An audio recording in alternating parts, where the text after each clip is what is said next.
Chapter 87, A Loss of Nearly 1 Billion Volleys tilde. What he saw, countless new species had already surrounded the entire camp, crawling from all directions up the 10-meter-high rock platform. Even with their allies firing magic, arrows, and throwing weapons, they couldn't push them back. Every fallen monster was instantly replaced by another. These monsters give the feeling that they have no intelligence at all, as if they are being controlled by some kind of existence. After all, even goblins, despite their low intelligence, still have the instinct of life. They rage when angered and flee when frightened. But these things have no such intelligence at all. Finn narrowed his eyes slightly, carefully observing the monster's movement patterns. "Captain, you notice too?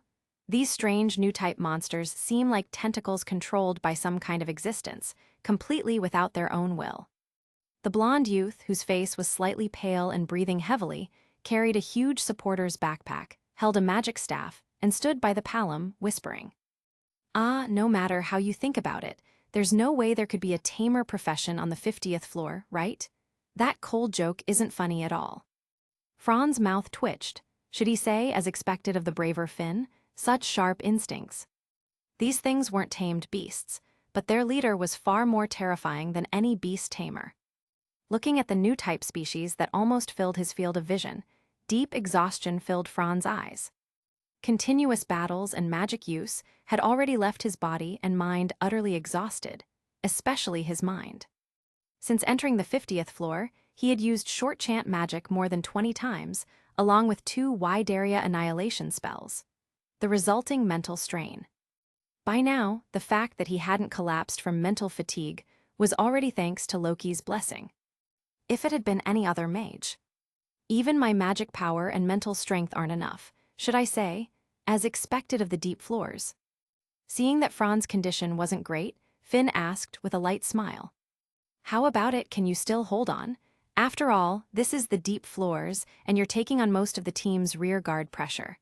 The burden's too heavy."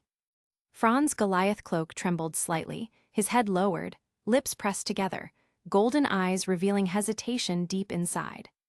Images of everyone flashed through his mind. He suddenly raised his head, eyes firmly fixed on the battlefield, and spoke words filled with emotion. No choice for everyone, let's pay to win. Pay to win." Then, under Finn's strange gaze, Fran slowly, awkwardly pulled out the last 2 potions from his pouch. High-grade dual attribute recovery potion, lovingly crafted by Myach Familia's NASA, 20,000 volleys each, fair price for all ages. This is all money, kind of reluctant to use it. With a sigh, Fran tilted his head back and down the potion. So stingy. So stingy. So stingy. Lefia, Tyone, and Tiona muttered softly, faces slightly drooping. Eyes averted her gaze, her cheeks slightly flushed, seemingly embarrassed by Fran's behavior. "You guys have never been poor, huh? You never know the cost until you manage a household." Speaking of which, all the potions he'd consumed along the way were probably worth over 1 million already. "All right, everyone, now's not the time for idle chat. Quickly spread formation and support the front line, keep distance coordination." Finn waved his hand, giving the support order. "Yes, N." On the other side, Reveria faced a critical problem. After the attack, the team had temporarily stabilized from their initial panic. Normally, she could have used this chance to chant magic to wipe out the enemy.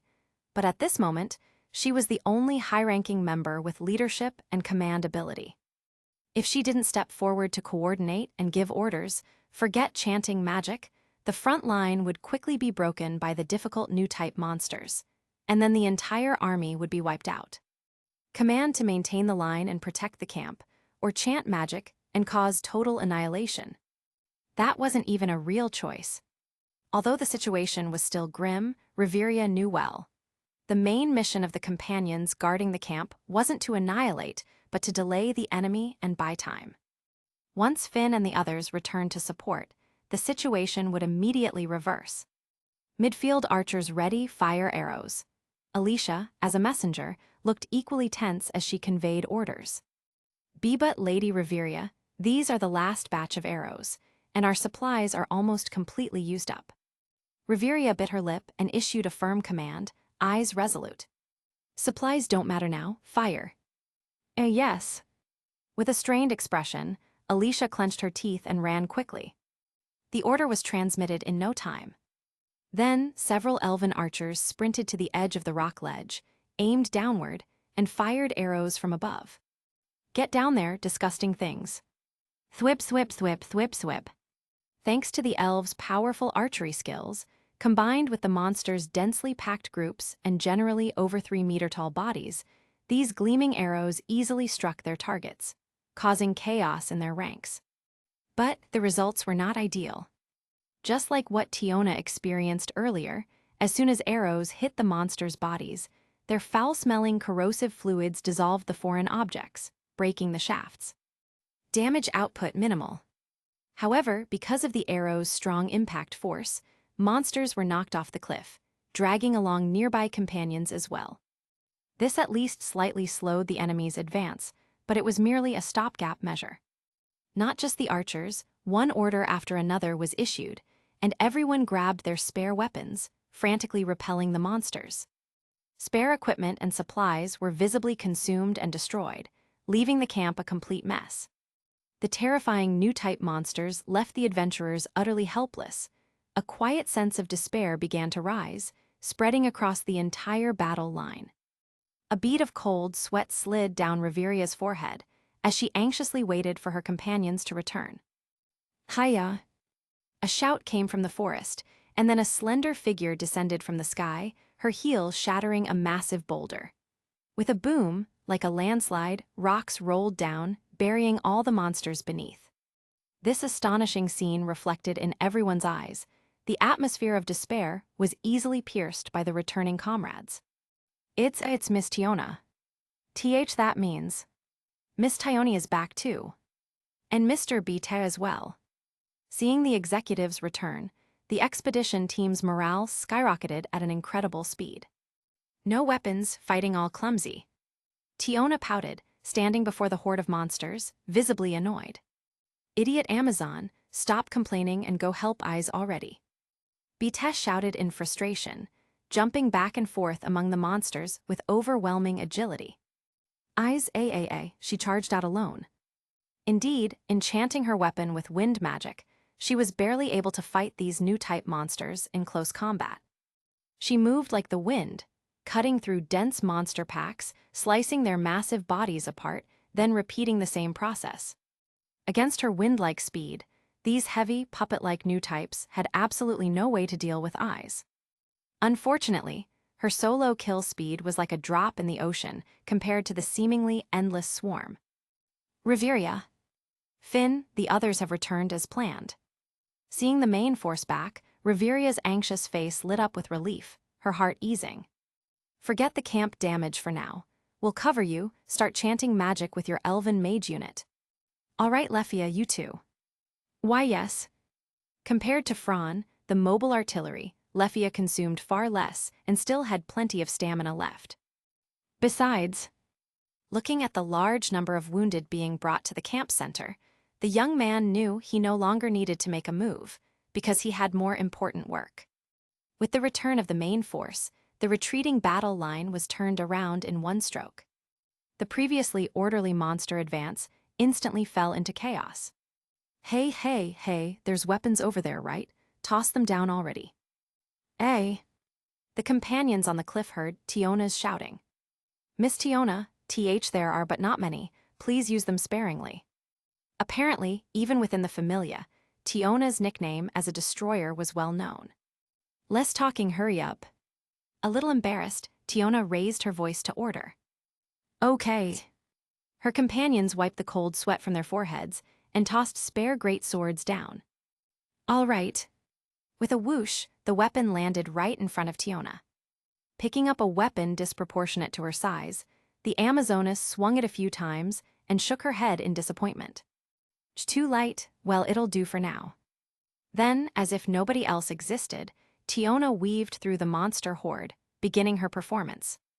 Thanks to her terrifying S-class attributes, she skillfully dodged the monster's corrosive fluid attacks, which instead ended up hitting and injuring their own kind. This interweaving assault was a classic case of few versus many, the kind of combat tactics learned from her homeland, the warrior nation, applied here in the deep dungeon. In a short period of time, it caused great turmoil among the enemy group. On the other side, Eyes, who had slain 20 to 30 monsters in one breath, rested slightly at the cliff under the rock plate. The side effects of magic had already begun to gradually affect her combat ability. Her leg muscles were starting to feel sore and numb, faintly cramping. Eyes, give me some wind. Bite, moving with unparalleled speed, blurred as he continuously weaved, pierced, and fought on the front line. Passing through Eyes' combat area, he hurriedly called out loudly. As familiar teammates, they were more than used to this kind of cooperation. Wind! Eyes' short sword shimmered lightly, and a swirling breeze burrowed into Bite's specialized equipment. It's time to finish off this trash, die for me. A violent storm wrapped around Bite's feet as he pushed his speed to the maximum, leaping high, crashing down like a nuclear bomb directly onto the monster horde. Boom, boom, boom, boom, boom, boom, boom, boom, boom, boom, boom, boom, boom. Terrifying shockwaves erupted from the center, mowing down monsters like harvesting wheat, turning them into ashes in droves. This was Bite's unique magic attribute, Devour. A fusion strike combining Eyes' wind magic with a speed-enhanced physical attack. With a single strike, the battle was decided. The fierce battle lasted until late into the night on the surface. With the elves' final, frenzied large-scale annihilation magic sweeping the area, the fight gradually came to an end. From the view of the ceiling, the camp on the rock plate had already been destroyed beyond recognition. The terrifying corrosive poison of the new species guaranteed total destruction once touched. Everyone stood in front of the still smoldering camp, their faces grim. Sigh, this expedition can only end here, right, Finn? Ah, that's fine, there will be another chance anyway, it's just. Loki will probably blow her top when she hears this news. Riveria, her face full of exhaustion, shook her head with one eye closed. This expedition almost depleted the Familia's savings. Even after selling all the loot, we still suffered quite a loss. The royal elf's words were mild, but nobody was foolish enough to miss the point. Fran, busy treating the wounded, raised his head to make a cold joke. Translated, it means this expedition was a bloodbath in terms of losses. Loki's going to lose it. The three were extremely awkward, and Eyes, Bite, Tioni, Tiona, and other executives all had subtle expressions. But no one refuted it, because it was simply a well-known fact. Well, back to the old days, diligently exploring the dungeon to earn coins again. Fran raised an eyebrow, silently lamenting. Even a first-class adventurer at level 6 was still just an adventurer. Without money, one couldn't take a single step in this labyrinth city. Expeditions were inherently costly, and the resources accumulated over such a long time had just gone up in smoke. Not only the equipment and potions each member had prepared themselves, but also the support provided by the Familia were gone. From the Familia to individuals, the upcoming days would be rough. Tiona was still teary-eyed, constantly muttering about her beloved Orga. 120 million was no small number. Of course, it wasn't just Tiona. Tioni had thrown her 50 million dragon fangmaid, recurve knives, like a kunai in desperation. One throw was 50 million gone, two was 100 million. Add Finn's Dominion spear forged with brave iron and walnut, Gareth's battle axe, Bite's boots. Each one starting at 100 million. Roughly calculated, the total loss from this expedition exceeded 1 billion volleys, a truly astronomical sum for any Familia. But now there was no time to lament. As the crisis still wasn't over, this was the 50th floor of the dungeon after all. All right, gather whatever supplies we can still use, and we need to return to the surface as fast as possible. We must report this incident to Loki, and I have a bad feeling about it. The captain gave the order to retreat, and though Tiona, Bite, and the others were quite unhappy, they had no choice but to follow. Soon, everyone got to work, even the executives carrying the injured to speed up the retreat. The ruined campgrounds were full of injured people lying on makeshift bedding, pulled from dismantled tents, groaning in pain. All right, Elfie, the wounds are temporarily under control. move to the next one. The greatest pressure at this moment was on the healers. Due to the sheer number of injured, Line and the others had insufficient mana, forcing Fran to grit his teeth, dragging his tired body and throbbing head into the work. After continuously using several dual-attribute healing potions, they barely managed to last until nightfall, holding off worsening conditions by triggering skills just in time. But full recovery would only be possible back on the surface. Lifting his head slightly, glancing at the remains of the camp illuminated by portable magic stone lamps, people either ran to deliver messages or hurriedly dismantled and gathered supplies. The scene was still bustling. At that moment, a hand holding a handkerchief gently wiped the sweat from Fran's forehead. It was soft and fragrant. "You've worked hard, Fran." It was Miss Alicia. The mages who had their hands temporarily free had been tirelessly assisting the healers. Thankfully, it's nighttime now, or else the number of injured would have doubled, making things even worse. Suppressing the pain in his head, Fran forced a smile. Yeah, Fran was a huge help. After more than 10 hours of fighting, even with constant healing potions, Fran's mana recovery was very limited. Continuously casting healing magic kept his mana teetering on the edge of exhaustion, a mere drop in the bucket. Yet, seeing the painful, twisted faces and hearing the cries of his comrades, he kept pushing himself. This situation continued until nightfall. Scholar activated, and with an explosive rate of mental recovery, his stress was finally relieved. Until now. Hang in there, Fran, this is the last one, I'll help too. The last wounded person had already fallen unconscious, and Alicia used her innate elven magic to help share Fran's burden. Warm magical light bloomed in their 4 hands, endlessly healing the rotting wounds. Phew, finally it's done. Alicia straightened her body, looking at the golden-haired youth before her, her beautiful eyes filled with a strange feeling. So handsome, so manly, so reliable, such a wonderful man indeed. Chapter 88, The Change. Ah, he's a boy from my hometown Tilda. Alicia straightened her body, looking at the golden-haired youth before her, her beautiful eyes filled with a strange feeling. So handsome, so manly, so reliable, such a wonderful man indeed. Fran, who was in a trance and even began to see overlapping illusions in his vision, didn't notice Alicia's abnormality at all. He felt like his head was about to explode. This is such a useful skill, far stronger than the development ability that Eyes and I have. The top 3 of Reveria had also been paying close attention to the situation here. This expedition encountered the abnormal attributes of a new species, resulting in all the pressure of treating the injured falling onto the healers, especially Fran. As the only mage in the team who could use detoxification, he stood at the forefront.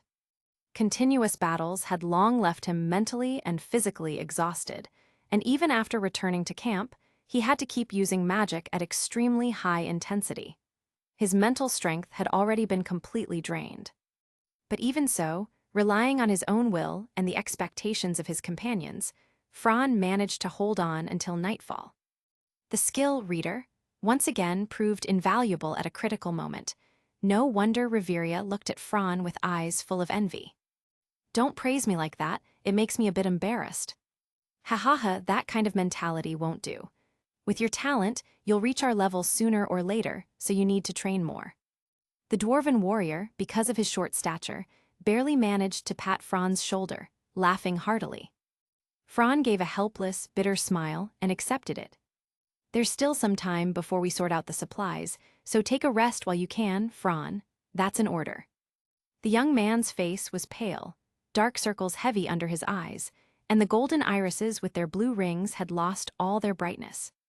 Even his steps were unsteady. This wasn't a matter of reaching his limit. He had already broken past his limits countless times. Therefore, the healer gave a strict, mandatory order. Then, okay. Licking his dry lips, Fran finally agreed. Because Alicia had been assigned by Reveria to stay by his side, monitoring his forced rest. Helplessly, he had to follow their instructions. I'll go get you some water, be right back, Alicia said lightly and then quickly ran out. Glancing at the departing elf lady, Fran found a flat spot, leaned against a rock, and half lay down. But as soon as he relaxed, The world started spinning, his vision went black, and he fainted instantly. Efron, Fron.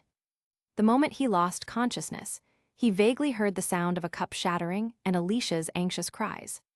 When he opened his eyes again, and his blurry vision gradually became clear, and his brain slowly started working again, it was already the next day. Struggling to lift his heavy eyelids, Fron felt his body weak, his brain throbbing and his throat burning. Awake. It was an unfamiliar ceiling. No, the ceiling of the dungeon. A soft female voice came from beside him. Fron rolled his eyes slightly and saw her figure. Eyes was kneeling by his side, staring at him with her usual expressionless eyes. "Ah, sorry for causing you trouble." Eyes shook her head. "It's you who saved everyone." Saying that, the girl stood up, lifted the tent curtain and walked out. Then, within half a minute, a group of people rushed in. "You're finally awake. We thought you'd sleep for a few more days." Lefia, Tiona, and Alicia all came in. Fron looked innocent. Do you want water? I'll feed you." Before he could finish, Alicia was already by his side, holding a cup to his lips. An elf big sister type, how nice. Not only beautiful and well-proportioned, but also with golden hair, his favorite type, and most importantly, gentle and kind. "Tea, then I won't hold back." Why wait? A beautiful elf feeding you water, you drink it, of course. That's what he thought. After fully waking up, Fron also ate a little food, and during the conversation with everyone, he learned that they had already reached the 39th floor. The 39th floor, a safe zone in the deep levels. Because most of their supplies and equipment had been destroyed, the whole team had to travel light and retreated at extraordinary speed. In just one day, they had returned from the 50th floor to the 39th floor. However, with good came bad. Without weapons, fighting monsters had become even more difficult, especially since this was still in the deep levels. In one day, many more companions had been injured, and their healing potions were depleted. Just relying on line and a few healers was simply not enough to handle the situation. Hearing this disastrous news, Fron fell silent, then once again that heavy pressure pressed down on him. Watching his departing figure from the tent, the girls fell silent. Is this Fron's true nature? Lefia murmured as if asking herself, her eyes confused. Tiona shook her head behind her back. He's always been like this. It's just that everyone usually overlooks it because of how he acts on the surface. Usually, Fron presented himself as a stingy, cowardly mage. He never took the initiative to attack in battle, avoiding fighting whenever possible, often even retreating a few steps behind other mages. Even when in bad condition, he was reluctant to use potions, extremely frugal with supplies and medicine. But, in the truly critical moments, he would step forward without hesitation. Protecting his companions, saving his companions, even at the cost of fainting himself. Wasn't that a rare and valuable quality? Lefia, Alicia, and Eyes exchanged glances, finally understanding a little more. So he's been hiding his true nature. After a night of emergency treatment, the wounded were barely able to move again. Then supported or carried by other members, they once again began moving toward the surface. During this time, Fron might not have noticed that everyone's gaze toward him was no longer simply trust and friendliness, but had gained a few shades of respect. Perhaps this was the greatest reward of the expedition. Because the whole team was lightly equipped, the return trip took less than half the time of their way down. Just 3 days later, the team returned to the 18th floor. They didn't stop at all, planning to head home before dusk. "This sucks, we clearly could keep exploring." Didn't the captain say, "The loss of supplies is too great, plus so many injured"? We're fine, sure, but what about the others? And we need to take care of everyone's morale too. That weird new species really dampened everyone's spirits, and now we're out of weapons. What is my dumb little sister going to barehanded take on those stupid dragons on the 58th floor? Who would be stupid enough to fight monsters of a similar level barehanded? Are you an idiot? With a big pack on his back and a hooded cloak on his head, Franz silently quickened his pace, his thoughts already drifting to the surface. For example, what kind of magic tools could he make with the 10 extra samples of Cadmus spring water he secretly collected? Or the magical workshop he asked the Goibniu familia to build should be finished by now, right? So exciting, he really wanted to see it. And also, after updating his status, he should be able to level up, right? He was even more excited about whether he might discover new magic or skills. He had so many things to look forward to that he had already left behind the failure of this expedition. However, as they walked, he suddenly realized the team's atmosphere felt a little off. The low-profile supporter looked up in confusion, only to see everyone looking at him with strange expressions, eyes full of pity. "Eyes, Leffia, what's going on?" Leffia stammered and averted her eyes, and then the expressionless eyes pointed at Tyone and Tiona. They said only idiots fight monsters barehanded or something. And then, ha ha ha ha ha, isn't that just indirectly insulting Fran? You two are too much. Yeah, back then Fran was really pitiful, okay? He was all tattered and ragged, using a 1/600 volleys short sword to solo a strengthened saber-toothed tiger, ha ha ha ha ha. Instantly, someone's face went dark.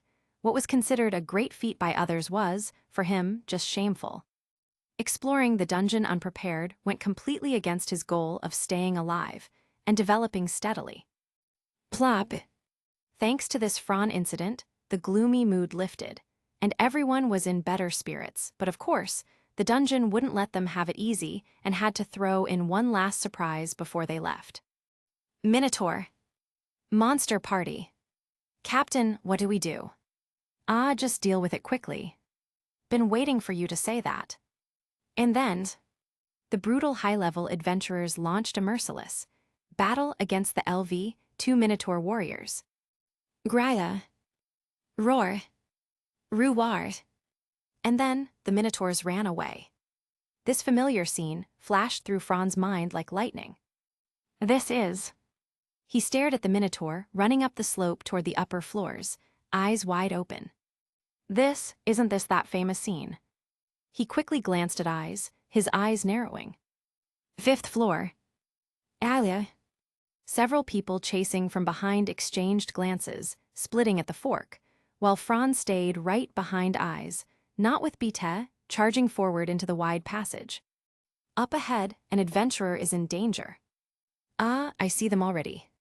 From a distance, they saw a rookie adventurer cornered by a powerful Minotaur warrior, sitting on the ground trembling and screaming in terror.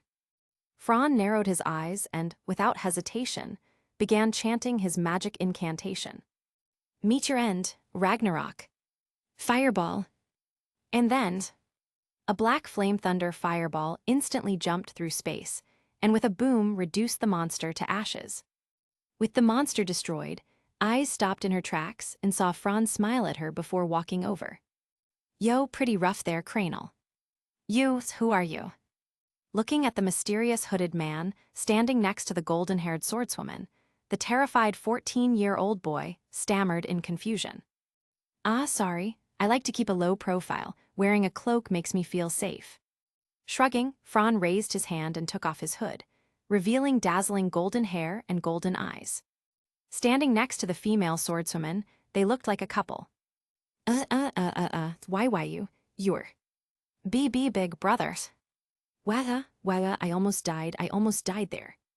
Big brother, Waza. The boy cried tears, wailing as he hugged Fran's leg. Eyes tilted her head, looking puzzled. Hey, what's going on? Why is he acting like that? Yeah. Weaklings are weaklings, should just stay on the surface. What are you doing coming to the dungeon, trying to die faster? Trash. The sharp-tongued Tsundir wolf started up again. Cranel, you should head back. You were lucky this time, but don't be so reckless next time. I won't always be there to save you. Thank you, big brother Fran. I'll make sure to thank you properly later. I'll take my leave now. Forget thanking me, we'll talk later if we have time. The boy disappeared in a blink, and then Eyes and Bita both turned to Fran, as if to ask, acquaintance. He's a boy from my hometown. As for how we know each other, that's a long story. Chapter 89, Back Home Tilda. The boy disappeared in a blink, and then Eyes and Bita both turned to Fran, as if to ask, acquaintance. He's a boy from my hometown. As for how we know each other, that's a long story. Dusk was approaching. The massive square centered around the Great White Tower, the Babel Tower, was crowded with adventurers who had finished their day's work in the underground labyrinth. Standing at one of the large entrances on the first floor of Babel, the streets were filled with the joyous sounds of inns celebrating and entertaining these adventurers. Everywhere you looked, many humans and demi-humans were cheerfully raising their glasses, sighing with emotion, laughing together, and even some bored gods had thrown themselves into the crowd with their own glasses, mingling and fooling around with the people of the lower world. Social status, birth, and reverence were all thrown aside, and the laughter between people became a miniature reflection of the labyrinth city Orario, the center of the world at this moment, as well as of the world itself. Before long, the lights of street lamps, magic stone lamps, on both sides of the road illuminated this beautiful city filled with endless noise and excitement. Finally back, this sweet smell Tilda. Tiona raised her hands and closed her eyes, breathing in the city air with intoxicated joy. Behind her, her sister Tione and the other two of the trio also had relieved smiles on their faces. Only Bite, with his hands in his pockets, arrogantly wagged his tail and turned his head away, lost in thought. Lastly, there were Eyes and Fran. Eyes, with her perpetually indifferent expression, gazed toward the end of the North Main Street. Fran, carrying a conspicuous supporter's backpack, removed his hood, showing a deeply moved face. This ultra-deep expedition, especially for someone like him undertaking a large-scale dungeon exploration for the first time, was undeniably an experience carved deep into the soul. The fantastical and mysterious Great Tree Labyrinth, the strange and magnificent water capital, the boundless yet eerie Great Wilderness, and the deep dungeon layers exceeding the area of Orario by over 40 times. Unknown knowledge had become nourishment for Fran growth, and he felt the fauna on his back burning with energy. "We're home." Woo-wah. Finn, leading the group, headed toward North Main Street. In the northern part of the city, beside North Main Street, there was a massive park with dense woods separating a considerable area of land. Among it stood a mansion, much taller than the surrounding buildings. The Twilight Manor, the main base of the Loki Familia. I'm done, totally exhausted." "You stupid Amazon, weren't you just yelling about not fighting enough earlier?" "You dumb wolf, are you picking a fight?" I just want to hurry home and snuggle with the Captain Tilda. "All right, Tione, lots of people are watching, you know."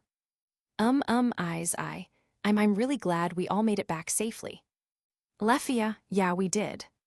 Behind them, Franz smiled while watching these scenes, deeply moved inside. Only when they stood before the gates of their headquarters did he truly feel alive. The dungeon's environment was far too oppressive. Even top-level adventurers, whose mental fortitude had been tempered like steel, couldn't stay for too long. Not to mention the countless dangers along the way. Battling 3-floor masters, treating comrades who hovered on the brink of death, the fight against the mighty dragon in the deep levels, ambushes from new species, and finally their desperate escape from the dungeon. After all this, even if Fran had contributed greatly, it was still a harsh trial for any member, body and soul alike. "Hugh, the sky is still so clear, even at dusk." "Welcome back." A certain goddess spread open her arms and dashed out from the mansion with agility surpassing even top adventurers, charging straight at them. Faced with the sudden assault of this shameless god, Tiona, and Eyes calmly and habitually stepped aside with ease. Until she reached Lefia. "As a Lord Loki, what are you doing? Let go of me." "Hehe, Lefia, did you get smaller?" "I did not get smaller." At this sight, the girls, needless to say, turned away in embarrassment, and even the men instinctively averted their eyes. Only Fran.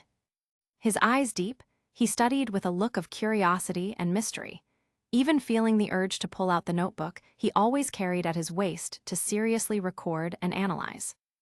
And then, Lefia, sensitive to gazes, immediately caught his stare. Don't look." Thud. Eyes chopped the back of his head with a hand strike. "Hentai.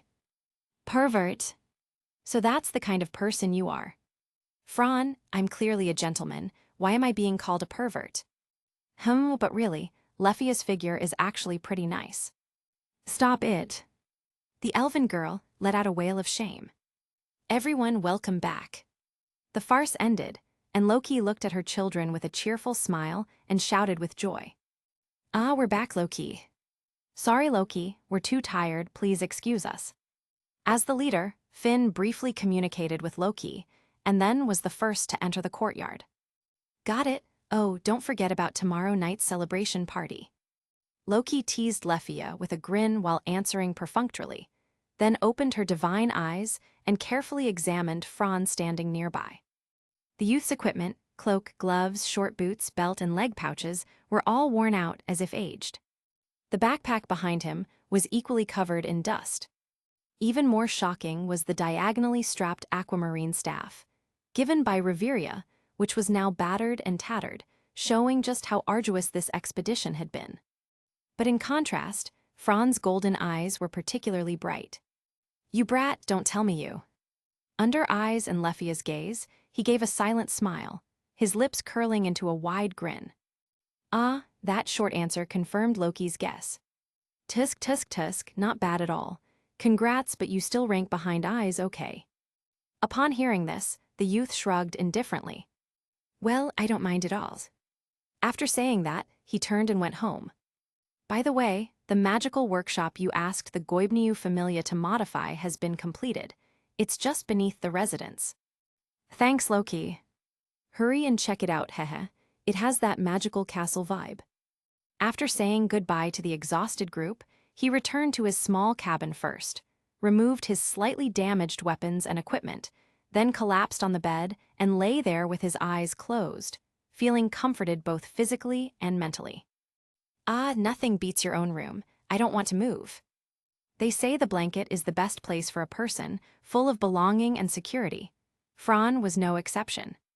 After long, intense battles in the tense and oppressive dungeon environment, his strained nerves hadn't relaxed properly. As soon as he touched the bed, he quickly fell into a deep sleep. When he woke up again, it was already late at night. Outside the window, starlight dotted the black curtain of the sky, accompanied by a comfortable summer breeze. He lay quietly for a while, his nose twitching. His clothes had developed a slight odor from long battles, so he reluctantly forced himself to get up, drank a glass of water, and went to the bathroom with a fresh change of clothes. Yo, Franz here too. He hadn't expected to meet someone at this hour, surprising him slightly. You guys only napped a little before coming. Yeah, I bet some people will sleep straight till morning. Everyone's exhausted, huh? Of course. Fran and Raoul chatted and laughed as they walked to the bath. As they talked, Raoul's face was already relaxed with joy. After coming back from the dungeon, a good bath washes away all the fatigue. Then a little drink and a big, sweet dream Tilda. The old man, too. Ha ha ha ha, of course, just look at everyone else. They chatted as they walked, and even in the bath, the conversation didn't stop, though it gradually veered off topic. Men's conversations, as usual, revolved around certain subjects, like women. It was late at night when Fran finally returned to his room. Unlike when he had left, the room now had a refreshed look. After earning a large sum using magic items, of course, he had tidied up his little place properly.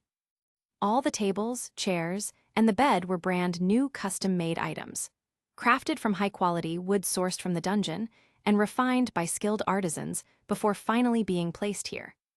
Good things come at a price, but he could afford it. Besides the furniture, the room now had a large wardrobe, a beautiful magic stone lamp, and brand new flooring. Finally looks like something. After glancing around the room, Fran turned his gaze to the bookshelf beside the desk. He twisted the button on the nearby desk lamp. Then, the sound of mechanisms clicked, and the bookshelf moved aside.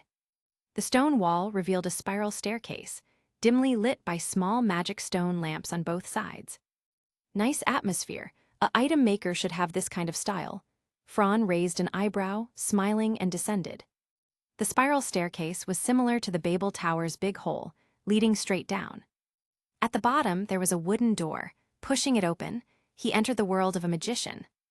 In the dim basement, the walls were lined with bookshelves, scattered with drawings and charts. Directly opposite the door was a large workbench neatly arranged with measuring tools, utensils, and other items related to magic item production. A magical workshop hidden beneath the Twilight Manor. Value cost, 50 million volleys. Chapter 90, Development Ability Selection tilde. A magical workshop hidden beneath the Twilight Manor. Value cost, 50 million volleys. It looks pretty good. Franz stood at the door with one hand on his waist, carefully taking in the sight of the small magic workshop before finally smiling and saying this. As expected of the Gobniu Familia, their craftsmanship is impeccable. They met all my requirements, even the height of the workbench and the chairs match my own height. They even considered ergonomics. Perfect. Satisfied after looking around, Franz walked to the workbench, squinted his eyes to observe it briefly, and rubbed it with his hand. The workbench is made from the hardest refined metal, orichalcum, combined with the drop item from the obsidian soldiers. Good grief. Since it's used for making magic tools, they used anti-magic materials just in case. This workbench alone costs more than 30 million volley, and with these sturdy bookshelves, cabinets, and the obviously high-quality tools, the 50 million volley spent here is worth every coin. In fact, Franz felt like he had even gotten more than what he paid for. Maybe it's because the familias have a good relationship, or perhaps Loki gave me a discount. Most likely, he thought, it was Loki. He had heard that the best bargainer in the whole familia wasn't Tione, but Loki herself.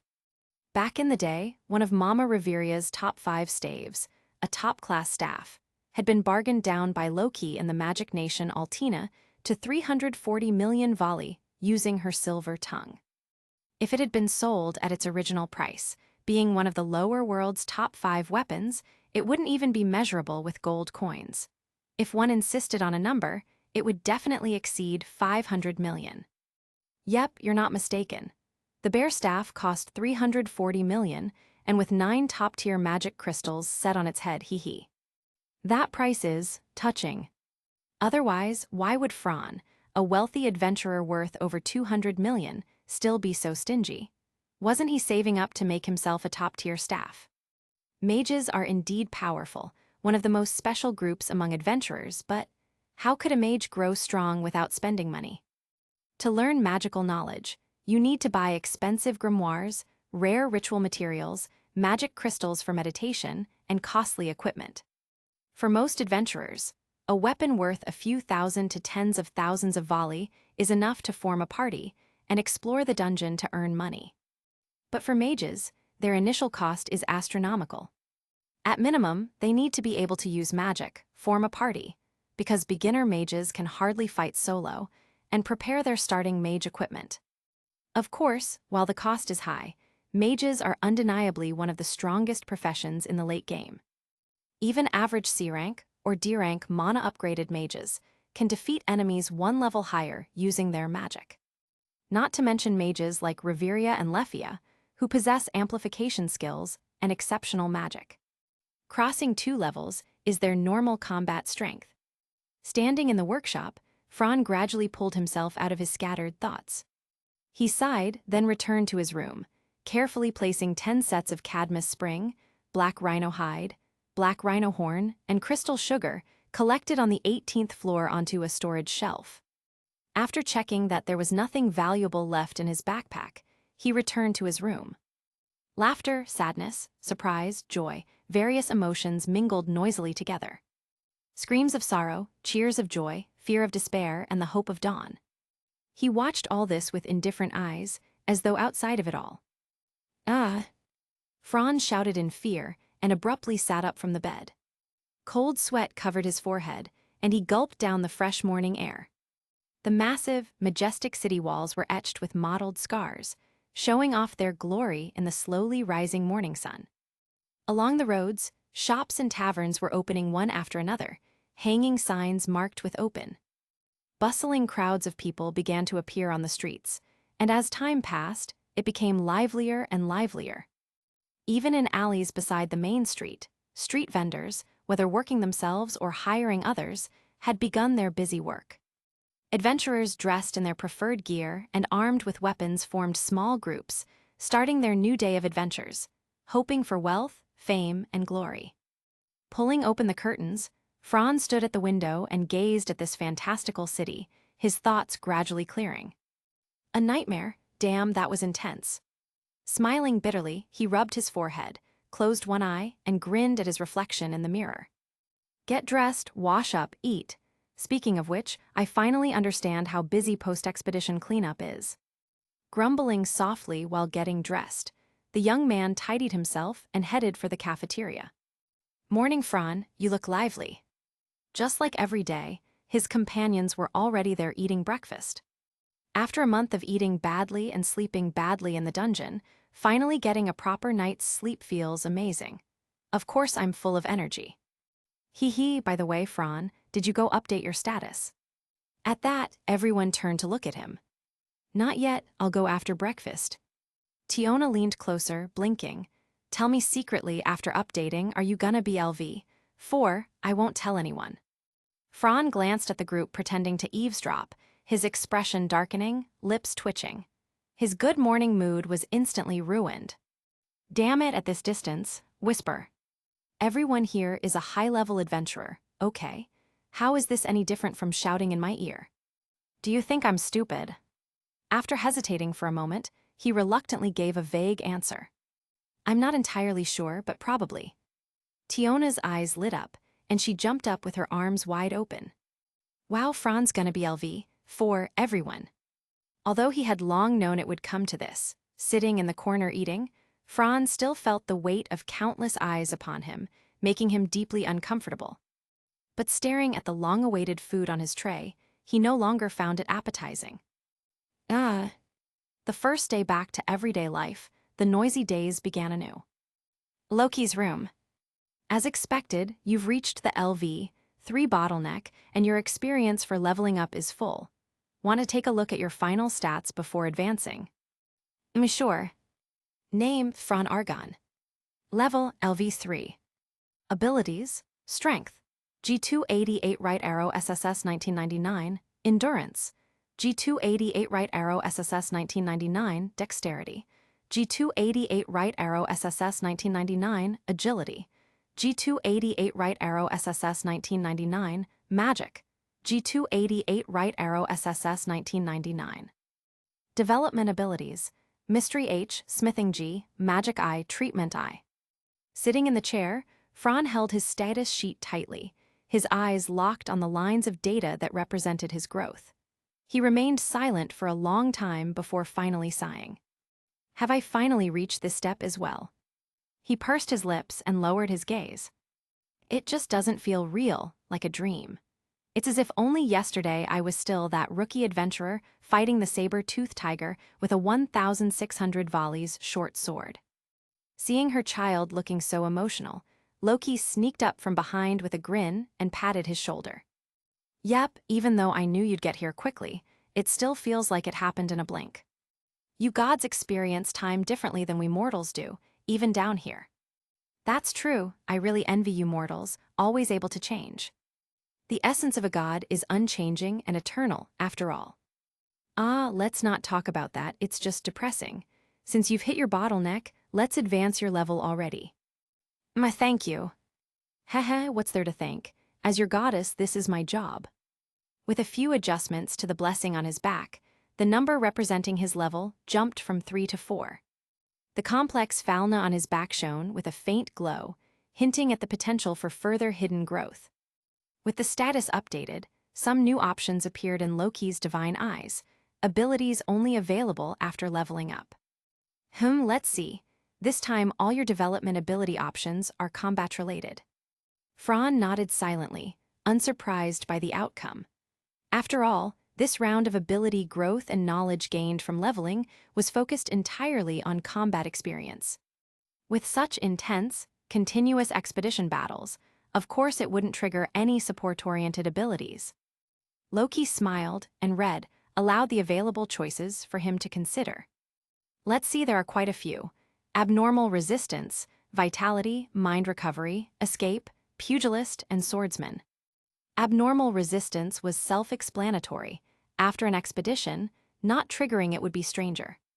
After all, they had even faced specialized new worm-type monsters. Vitality wasn't treatment, but a passive self-recovery ability paired with mind recovery. One restored stamina, the other mental energy. Both were highly valuable. Pugilist and swordsman had been stored since LV2, undoubtedly influenced by Ai's training style. But Loki looked confused, unable to comprehend one particular option. I get the others, but what's with escape? Hearing he had triggered such a rare development ability, Fran's mouth twitched as memories of his actions in the dungeon flashed in his mind.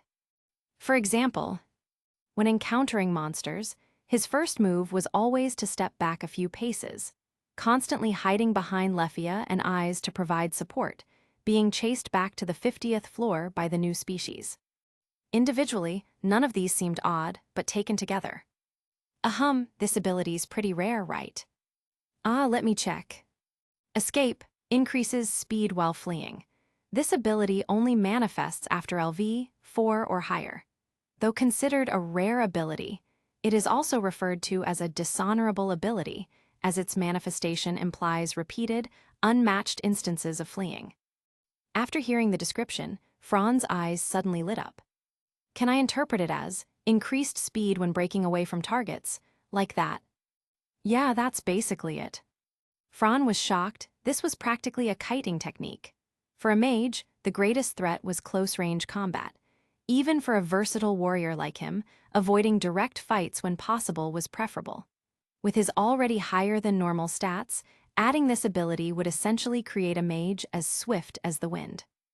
I'll take escape and abnormal resistance. But mind recovery is a god-tier mage skill. Aside from Reveria and Eyes, I haven't heard of anyone else with it, and you're passing on it. Fran smiled meaningfully. Don't forget, Loki, I can pick 2 development abilities each time.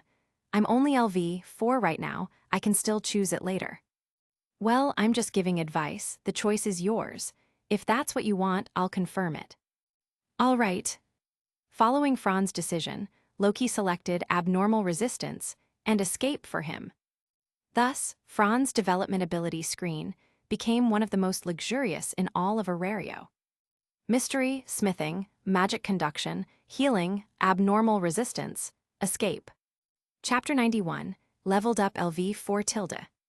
Thus, Fran's development ability screen became one of the most luxurious in all of Orario. Mystery, smithing, magic conduction, healing, abnormal resistance, escape. After finishing with development abilities, next comes magic and the skill column. Magic isn't really a big deal for now, because thanks to Scholar, he can learn other people's magic, so it doesn't have much impact on his strength. Besides, magic awakened based on one's own potential is unlikely to be ordinary. So that just leaves skills. Tut tut tut, a new skill appeared, and it's a rare one. Behind Fran, who couldn't see it, Loki's divine eyes opened, the corners of her mouth slightly raised, her face showing a mischievous expression. Stop with the riddles, what's going on? Forget it, see for yourself. By the way, your magic conduction and healing both leveled up. Too troublesome to explain one by one, so just look at your own status sheet. All right. After copying the status sheet, Loki handed it with a smile to the eager Fran. I thought you could stay calm every time your status gets updated. Well, a new skill appeared this time. Of course I'm curious. Name, Fran Argon. Level, LV4. Status, Strength, I0 Endurance, I0 Dexterity, I0 Agility, I0 Magic, I0. Development abilities. Mystery H, Smithing G, Magic Conduction H, Healing H, Escape I, Abnormal Resistance I. Magic, Surtur. Skills, Reader, Scholar, Infinite Super Magic, Magic Dominator. Magic Dominator. Fran looked at the new skill and muttered quietly. Skills and magic are crystallizations of wishes, or rather, manifestations of obsessions. You must have gone through something that allowed this kind of crazy skill to awaken. If Reveria finds out about your skill effects, she definitely won't stay calm. Fran was no newbie anymore, so he didn't believe a single word Loki said. This skill is strong, yes, but its trait, it's completely. There's probably only one time you'll activate it. Loki patted his shoulder meaningfully. Of course, when you're fighting for your life, that's when. It's basically a trump card. Indeed, it was a life-or-death skill. Loki's expression was subtly meaningful, with a hint of nuance. With this skill, all that's left for you is to raise your stats to their limit, and then everything else won't be a problem. Franz silently grinned. SHH, keep it Loki. Loki looked at him full of disdain, then, thinking of some trouble, complained irritably. Loki, my ass, you're already a famous adventurer. In all of Orario, even in the nearby towns, who doesn't know you? Thinking back, things always seemed to happen outside his plans. Before coming to Orario, he had already planned out how he'd do things afterward. Grow stealthily, stay low-key, play it safe. At first, it went well. After soloing a strengthened saber-toothed tiger and rapidly growing stronger, he quietly advanced to LV2, and no one really knew. Everything was progressing smoothly, just as expected. But once he reached LV2 and began exploring the dungeon, things started becoming impossible to hide. Among adventurer parties in the upper and middle floors, he'd run into people, and anyone with some insight could tell his strength was extraordinary. Strong people naturally get noticed, because normal folks know better than to mess with them. Then came the Black Flame Demon massacre incident at Monster Party on the 13th floor. After that, news about him exploded, and some familiars even desperately tried to dig up information about him under the influence of their god's interests, only stopping reluctantly after learning he belonged to the Loki familia, thanks to Loki's authority. Because of that, the completely clueless Fran unknowingly dodged a disaster. And then, the solo floor boss subjugation incident happened, and at that moment, Fran's name became known throughout the city. Reflecting on everything over the past year and where things went off track, he sighed with a conflicted face. Well, it's too late to fix it now, Loki waved impatiently. Go on, I still have to update other people's status. Yeah, with such a big familia, being a god isn't easy, huh? Must cost you a lot of divine blood every day. So annoying, shut up already. Hadohata. When Fran came out of Loki's room, he saw eyes waiting for him outside. The girl didn't say a word. Her exquisite, expressionless face still showed her feelings through her eyes. Fran blinked and smiled lightly. Leveled up LV4. Congratulations. Let's go. Emma. Their conversation was that simple. The emotionless girl expressed her heartfelt joy for the young man's level up with just a few short words. Amazing, isn't it? Unknowingly, Fran's bonds with the girls, with his companions, had grown even deeper. Today's weather is great. From the mansion's long corridor, the clear blue sky is cloudless. The warm breeze brushed against the cheeks, and the fragrance of flowers and grass that came with each breath made one feel refreshed and at ease. The two walked side by side along the stone corridor, saying nothing, just walking slowly like that, the atmosphere rather subtle. The same blonde hair, the same golden eyes, one wearing a white dress, the other dressed in black clothes, made passing companions sigh involuntarily at the sight of them. A perfect match, in the literal sense. Previously, Fran had become famous as an adventurer known as the Flame Demon, a title spread widely by word of mouth, but that did not mean he could casually stand beside someone who combined beauty and strength like the Sword Princess. After all, in the eyes of ordinary people, level is absolute. But now, with the level 4 Flame Demon, along with the same hair color and eyes as the Sword Princess, just standing together was enough to give off at least a visual sense of compatibility. They strolled aimlessly through the garden in front of the courtyard gates, like a couple on a date. Looking at the blooming, rare and unseen exotic flowers, and smelling the clear earthy fragrance, the two stopped before a small pond. Fran, do you have any plans next? After standing silently for a moment, Eyes tilted her head and calmly broke the silence. Slightly raising his head to gaze at the white giant tower at the horizon, Fran thought for a moment and replied. Plans, let me think. My staff was corroded in the battle on the 51st floor, so I need to make a new one. Short sword No. 4 is also half broken, and the rest of the equipment needs some maintenance. This expedition was fruitful. It gave me a lot of inspiration for forging. Maybe I should upgrade them. Aside from equipment, I also used up all my potions and need to replenish them. I also got a lot of drop items, so I'd like to try developing some magic items. There are still many books in the library I haven't read. Lately I'm interested in travel journals outside the city and various racial chronicles, and of course, some books on magic, like material conversion. Oh, and about cursed tools made by sorcerers, which seem to be quite amazing. I want to study them too. All in all, there's quite a bit to do. Eyes nodded vigorously, understanding Fran's upcoming routine. Fran, you're really amazing, learning so much in such a short time. Being praised so suddenly by the girl, the young man shyly touched his nose. It's just luck, really.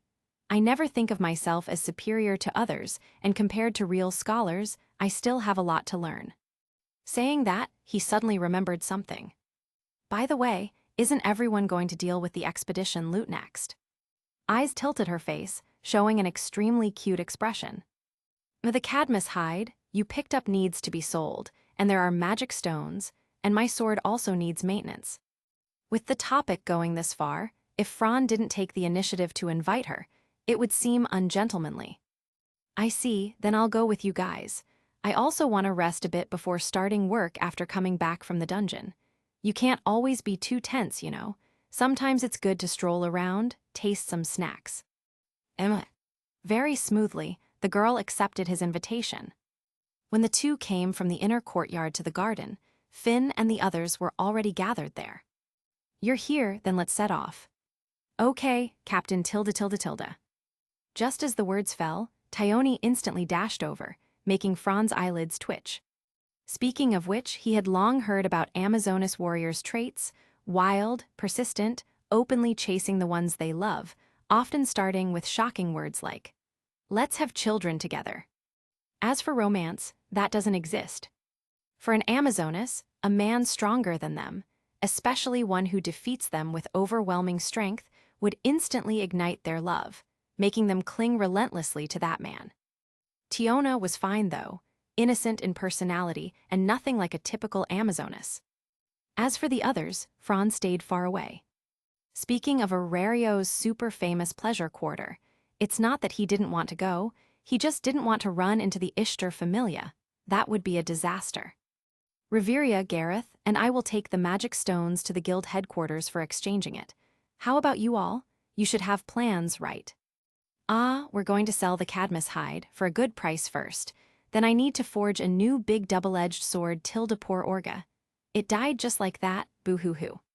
Stupid Amazon, I warned you before, didn't I? Who told you not to listen? You dumb wolf, are you any better? What about your frostfelt? It's broken too, I wonder how Tsubaki will mock you, hahaha. You. In the team, Tiona and Bitao were quarreling again. Seeing them like this, everyone smiled slightly, since these kinds of daily squabbles were nothing new. Chapter 92, Selling the Materials Tilde. In the team, Tiona and Bitao were quarreling again. Seeing them like this, everyone smiled slightly, since these kinds of daily squabbles were nothing new. Everyone gathered together, chatting and laughing as they left the main camp and walked along the garden path to the main street of the northern district. As the Loki Familia, renowned not only in all of Orario but even throughout the world, they quickly attracted the attention of many passers-by, most of whom were adventurers.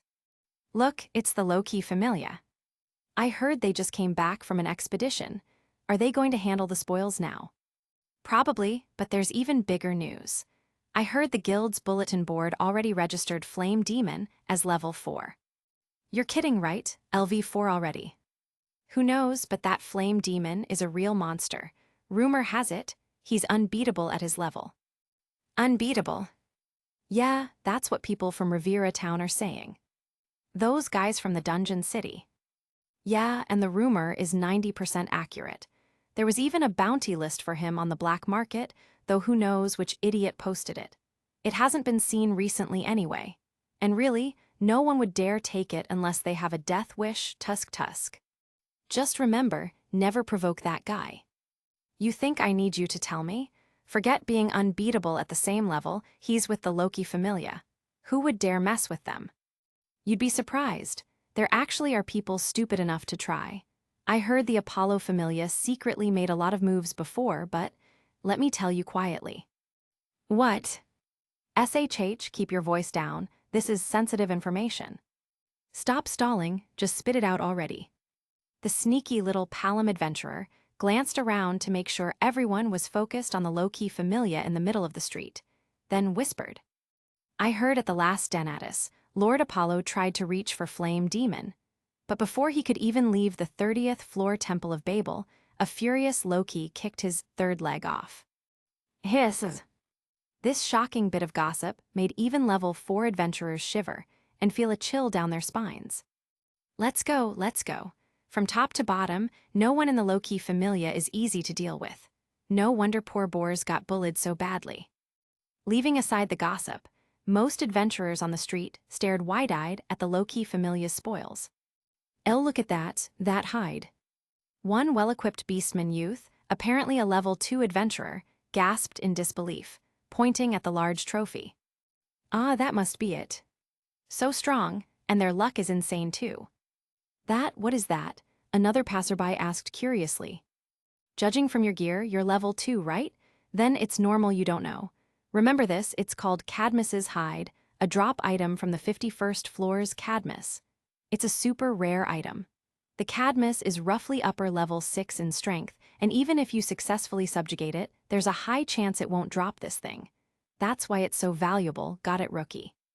The level 2 adventurer was left speechless by the level 4's retort, but he didn't care about that now, because his head was filled with thoughts about the Cadmus hide.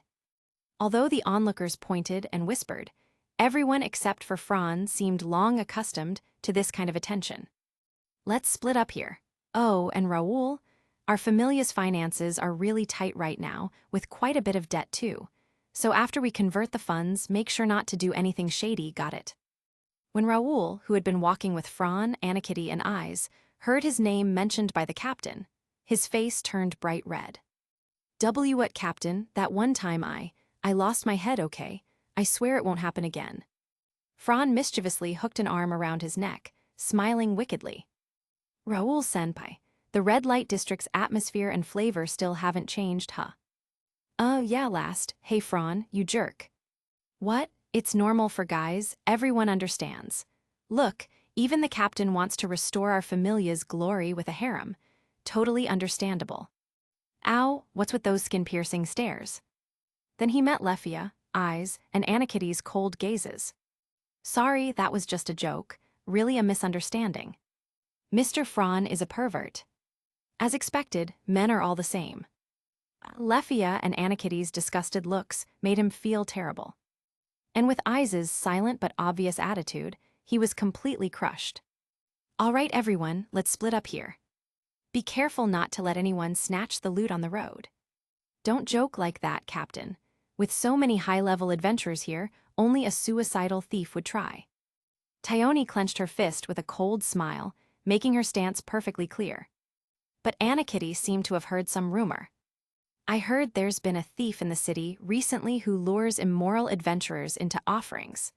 Quite a few people have been killed, and when their bodies were found, all valuables were gone. A thief, interesting. Everyone smiled slightly at that, such a small matter wouldn't concern them. But at the back of the group, Fran's eyes wavered, as if deep in thought. Diane sect familia. Welcome, low-key familia. The delicate doll-like girl still stood at the door with her usual polite demeanor, welcoming everyone. Long time no see, amid Tilda. To be exact, it hasn't even been a month, Miss Thyone. Don't sweat the details. Since you're here, I assume you've returned from an expedition to sell drop items. As expected of a mid, sharp as always. Here, this is a rare treasure you might not see even once a year. I see, then Miss Thyone, may I appraise it personally? Of course. As soon as they met, Thyone and Amid began what could only be called a women's war, or more precisely, haggling. 51st floor LV, 6 Cadmus's hide. Look at this quality, it's the purest I've ever seen. Selling it for 15 million volleys isn't too much, right? Fran twitched at the corner of his mouth upon hearing this, quickly turning around to stop himself from laughing out loud. Damn, if it weren't for his quick reflexes and picking this thing up before leaving, there's no way they'd be bargaining here. Sorry, it's too costly, at most 10 million volleys. I know this thing is the main material of the top-tier panacea, and we almost died fighting the Cadmus. If it weren't for Fran being there. Considering how hard it was, how about 14.5 million volleys? Even if it's a rare drop item, we still need to use it. The production cost is too high, and our familia would take a loss, so sorry Miss Taioni, 9 million volleys. If Amid doesn't want it, I'll sell it to other pharmaceutics familias. You know, Cadmus drop items are extremely rare and highly sought after. For example, the versatile Isfi would definitely be interested, or maybe I'll sell it to the Myich familia. Myich familia, not much damage but an extremely insulting move. To the Diane sect familia, it was a fatal blow. After saying this, Taioni pretended to stay calm as she packed up the item and turned to leave. Ultimate bargaining tactic: pretend to leave, compare prices among sellers. Amid's cool face remained expressionless, but the small hand wearing a white lace glove on the counter clenched into a tight fist. This price is beyond what I can decide on. I need to consult with the god. Then Amid, please hurry. Please wait a moment. While the two were facing off, Fran, Lefia, Eyes, and Tiona kept browsing through the shop's merchandise area. This is a healing potion. It's bottled instead of in a full vial. Lefia saw a box of new products on a promotion shelf. It seemed to be part of some event. Fran leaned in for a look and was slightly surprised too. 100 volleys per bottle? That's not even enough to cover material costs. They're selling at a loss. And healing potions normally go for over 1,000 volleys, right? With the Diane Sect brand, it should be more expensive. This is a new product, new release. I heard some pharmaceutical familia invented a dual stamina and mana recovery potion. After it hit the market, Amid's business dropped a lot. Maybe Miss Amid is also holding back frustration. This must be a byproduct of research on a new elixir, which explains the cheap price. Tiona and Lefia were discussing in detail, while Fran blinked. Dual attribute recovery potion? Oh, Myich Familia's captain, Naza, recently developed a new invention. Looks like things are heating up. In the end, he thought about it and still picked up a few bottles to take back for study, since he had learned both smithing and mystery. Might as well add alchemy, right? Pharmacology was a huge branch, and with Fran's current strength, it was unrealistic to continue rapidly acquiring knowledge just to increase stats, skills, and experience. Developing a new specialization was the best choice. While Amid went to consult the god, the others browsed the display cases and shelves. Once the bargaining was finished, they regrouped. In the end, the Cadmus hide sold for 12 million volleys, a huge sum. For the already debt-ridden Loki familia, it was like timely rain, letting them finally breathe a little easier. And next, your adventure commission for the Cadmus Spring. Because they had already signed a contract beforehand, the payment and other details were predetermined, so settlement was smooth. Soon, the adventure commission items were delivered, and their task there was temporarily completed. Before leaving, Fran and Eyes stood side by side and apologized to the human girl. Sorry, Amid. The meaning was obvious. The hide's price was a bit inflated. It's okay, even though we paid a high price for the Cadmus hide, you also completed such a troublesome adventurer commission, so it evens out. Plus, relations between familias are always complicated, and we've been dealing with each other for a long time anyway. The girl kept a soothing smile on her face, completely unconcerned about the bargaining with Taioni. Fran had nothing more to say to that.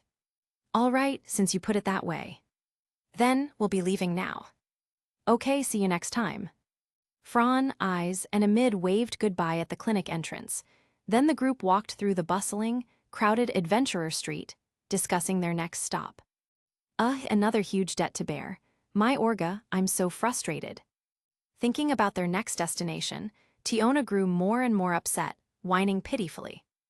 I've told you so many times, why didn't you follow the captain's instructions? And then, her sister gave her a stern scolding. I just wanted to help at the time, and besides, Fran misled me into thinking it'd be easy to kill. And hey, didn't you also lose your curved knives? Don't blame me. You sisters can fight all you want, but why drag me into it? Seeing Tiona's blame shift toward him, Fran put on an innocent face. Tiona, short chant magic is still magic, and it's my magic I'm using, you know what I mean. HMPH, another magic idiot. She's calling you that, Lefia. Skill activated, divert trouble eastward. The elf girl, whose blue eyes only had room for eyes and no one else, was playing out a drama in her mind when she suddenly got called out and panicked. It was clearly about Fran. Lefia, why's your face blushing again? It's kinda cute. Fran, you're so annoying. Teasing the elf girl like this had practically become routine. Don't be mad, I'll let Eyes pat your head. Pat my head, Miss Eyes. Wait, why are you the one telling Miss Eyes to do that? Isn't that what you like? I'm ignoring you now. All the way, everyone was laughing and joking. The girls' beautiful figures and lovely faces attracted countless eyes, and at the same time, men within the same group were silently weeping inside. Damn life's winners, so jealous. Chapter 93, The Benevolent Mistress Tilda. All the way, everyone was laughing and joking. The girls' beautiful figures and lovely faces attracted countless eyes, and at the same time, men within the same group were silently weeping inside. Damn life's winners, so jealous. The Adventurer Street was still bustling with life, its many adventurer-related shops lined up neatly along both sides of the road. What drew even more attention were the high-grade pieces of equipment displayed in the transparent shop windows. Any random one was priced so high that an ordinary adventurer could only look on from afar. These were top-tier items, the exclusive gear of high-ranking adventurers. Fran and the others strolled leisurely, visiting quite a few shops along the way.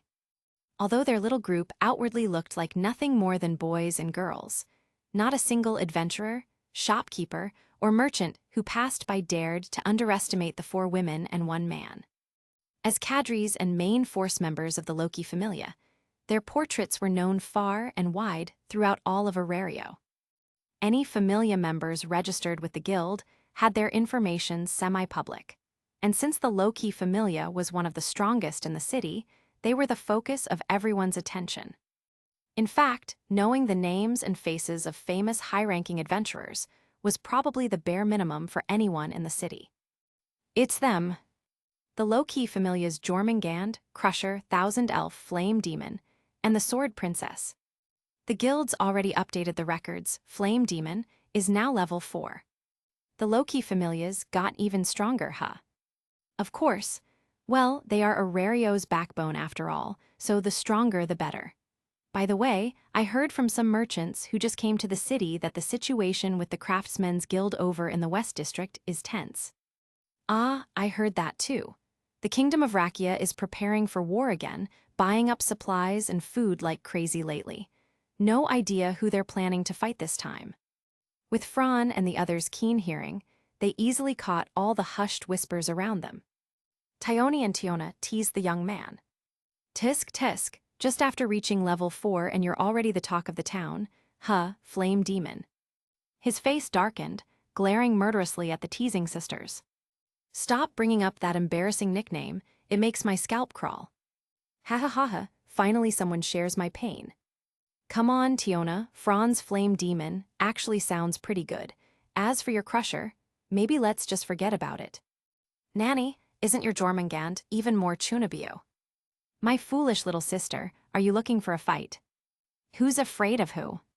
They started bickering again, leaving Fran and the others half amused, half exasperated. Especially Lefia, who always trembled in fear whenever she saw Tione get angry. Bantering the whole way, they crossed the crowded Central Plaza in front of Babel Tower from Northwest Street, then took Northeast Street, winding through alleys until they arrived at the headquarters of the Goibniu Familia. Fran didn't really have any business there himself, but he wanted to personally thank the craftsmen who had remodeled his magic workshop. Bad news, boss, the Crusher's back. Nanny, what? Didn't she just come here recently? Quick, what does she want this time? And then Tiona walked in.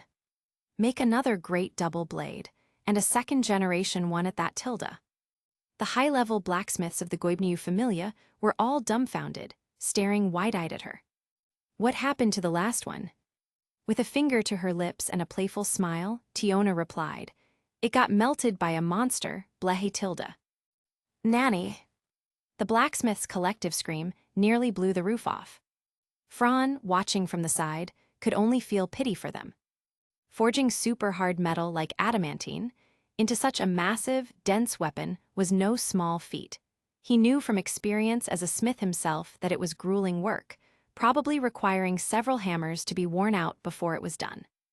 Take the first-generation Great Double-Blade Orga, for example. It likely needed at least 5 to 10 high-level blacksmiths with blacksmith daw to work non-stop for a week before it could be delivered. No wonder they were collapsing in despair. Skipping past the workshop's main hall, Fran followed eyes quietly into the inner room, where they met the well-built elderly god. "You've come." The god's eyes were sharp as he calmly greeted the young adventurers. "Lord Goibniu, it's been a while." The two bowed slightly. "Haha, it hasn't been that long. Speaking of which, congratulations on reaching level 4. Even you already know." Of course, Orario gaining a level 4 adventurer, big or small, it's still news. After all, there aren't many children who can overcome trials and achieve great deeds to reach your level. By the way, what brings you here today? I'm just accompanying Eyes. She wants to have her weapon serviced. "Oh, Sword Princess then, let me see the sword." "Yes." Eyes was in casual clothing today, without her light armor, carrying only her beloved sword Desperate. The elderly god took the weapon from her hands, drew the slender blade from its sheath, and examined it closely.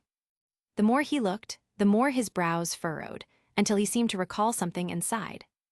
"This may be sudden, but what exactly have you been cutting with this sword? For a weapon with the unbreakable property to be worn down to this degree, it's practically like a stone now. It's a wonder you can still use it." And that was even with Fran regularly maintaining it during their expedition, showing just how terrifying their enemies' corrosive fluids had been. "A new type of worm, its whole body was filled with corrosive liquid. I cut that." The god looked mildly surprised, but didn't pry further. "I see. Well, I'll have to keep the sword here for now. The wear is too severe, so repairs will take a bit longer. Come back in about 5 days.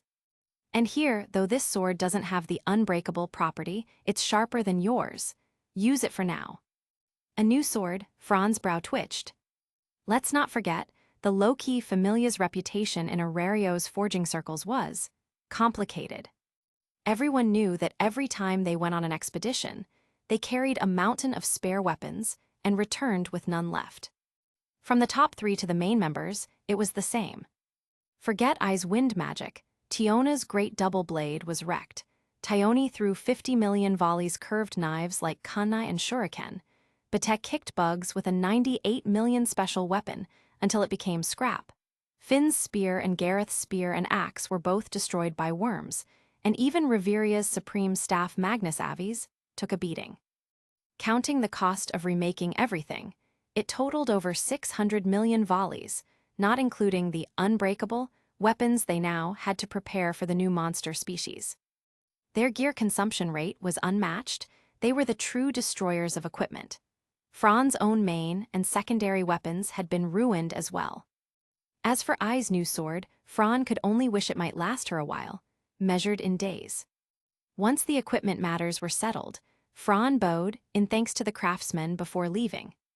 "The workshop matches my needs perfectly. Thank you all very much."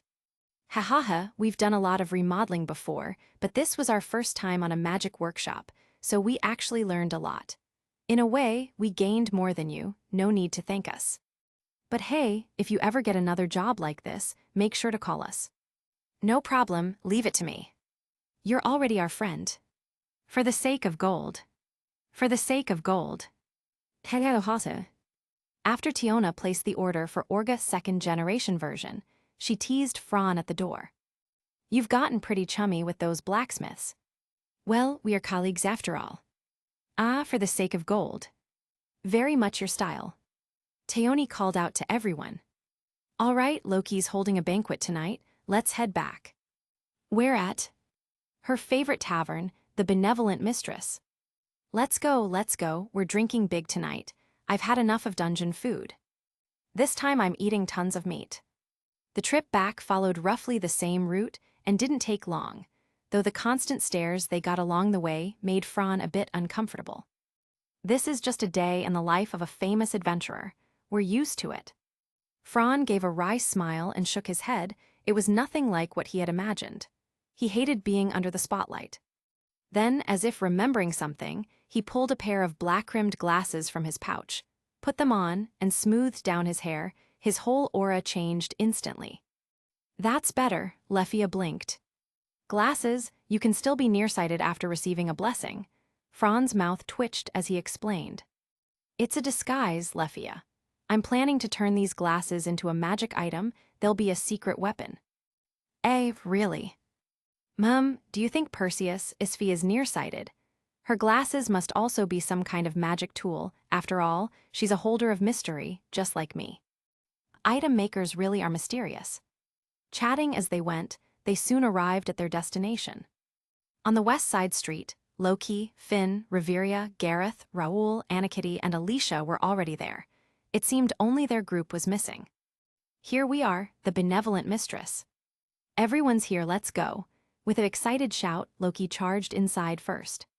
Chapter 94, A True Hero is a Harem King. Here we are, the benevolent mistress. Everyone's here, let's go. With an excited shout, Loki charged inside first. So many people standing at the entrance of the tavern had, of course, long since been noticed by the lovely waitresses. Guests meow, please this way. The one in charge of receiving them was the cat girl Anya. The girl bounced along happily as she led the group, requesting a total of 3 large round tables, enough to seat all the members who had come for this victory feast. That is, the adventurers dining or drinking in the tavern instantly turned their eyes toward them. Loki familia. Hiss, that aura, they're all high-class adventurers. High class, they're first-class adventurers, you idiot. Loki, Finn, Reveria, and Gareth walked at the front, followed by Tiona, Teoni, Bita, Raoul, Anakitty, Alicia, and Lefia. Eyes and the bespectacled Fran walked at the rear. As usual, they drew almost everyone's attention. An atmosphere of surprise, awe, curiosity, and excitement filled the place. Among them, Fran had just stepped inside when he sharply sensed a gaze that was different from the others. Envy? No, was it admiration? Following his senses, he turned his face toward it.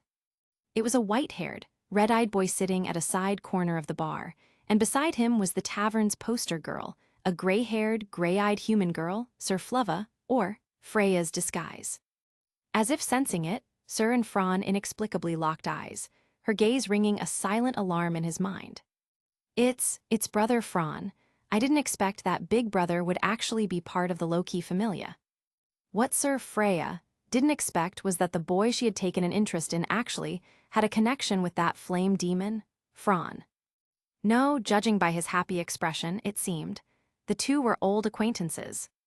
Just after sitting between Eyes and Lefia, Fran greeted the others, then, under their curious stares, walked over. The boy's expression was rather excited, his lips moving non-stop. Noticing everyone's gaze shifting toward them made him a little nervous. Yo, Cranel, I was just thinking of how to get in touch with you, didn't expect to meet here. You wouldn't mind sitting in the corner, right? Sir blinked mischievously. The tavern's seats are for entertaining guests, of course it's fine. Thanks. Sitting beside his exclusive seat, Franz smiled warmly as he looked over the boy he'd first met back in the town square when he had just arrived. Brother Fran. The boy put down his knife and fork, barely able to contain his excitement. Come to think of it, Bel Cranel was just a 14-year-old naive boy, a child yearning to become a hero. Compared to someone like Fran, well, let's just say it's hard to compare. But perhaps only someone so ignorant and foolish, yet with a cheat, could become the protagonist on the stage. Their interaction was noticed by the members of the Loki familia, especially Loki. One foot propped on the stool's edge, holding a large wooden mug, she narrowed her eyes with an amused smile, no one knowing exactly what she was plotting.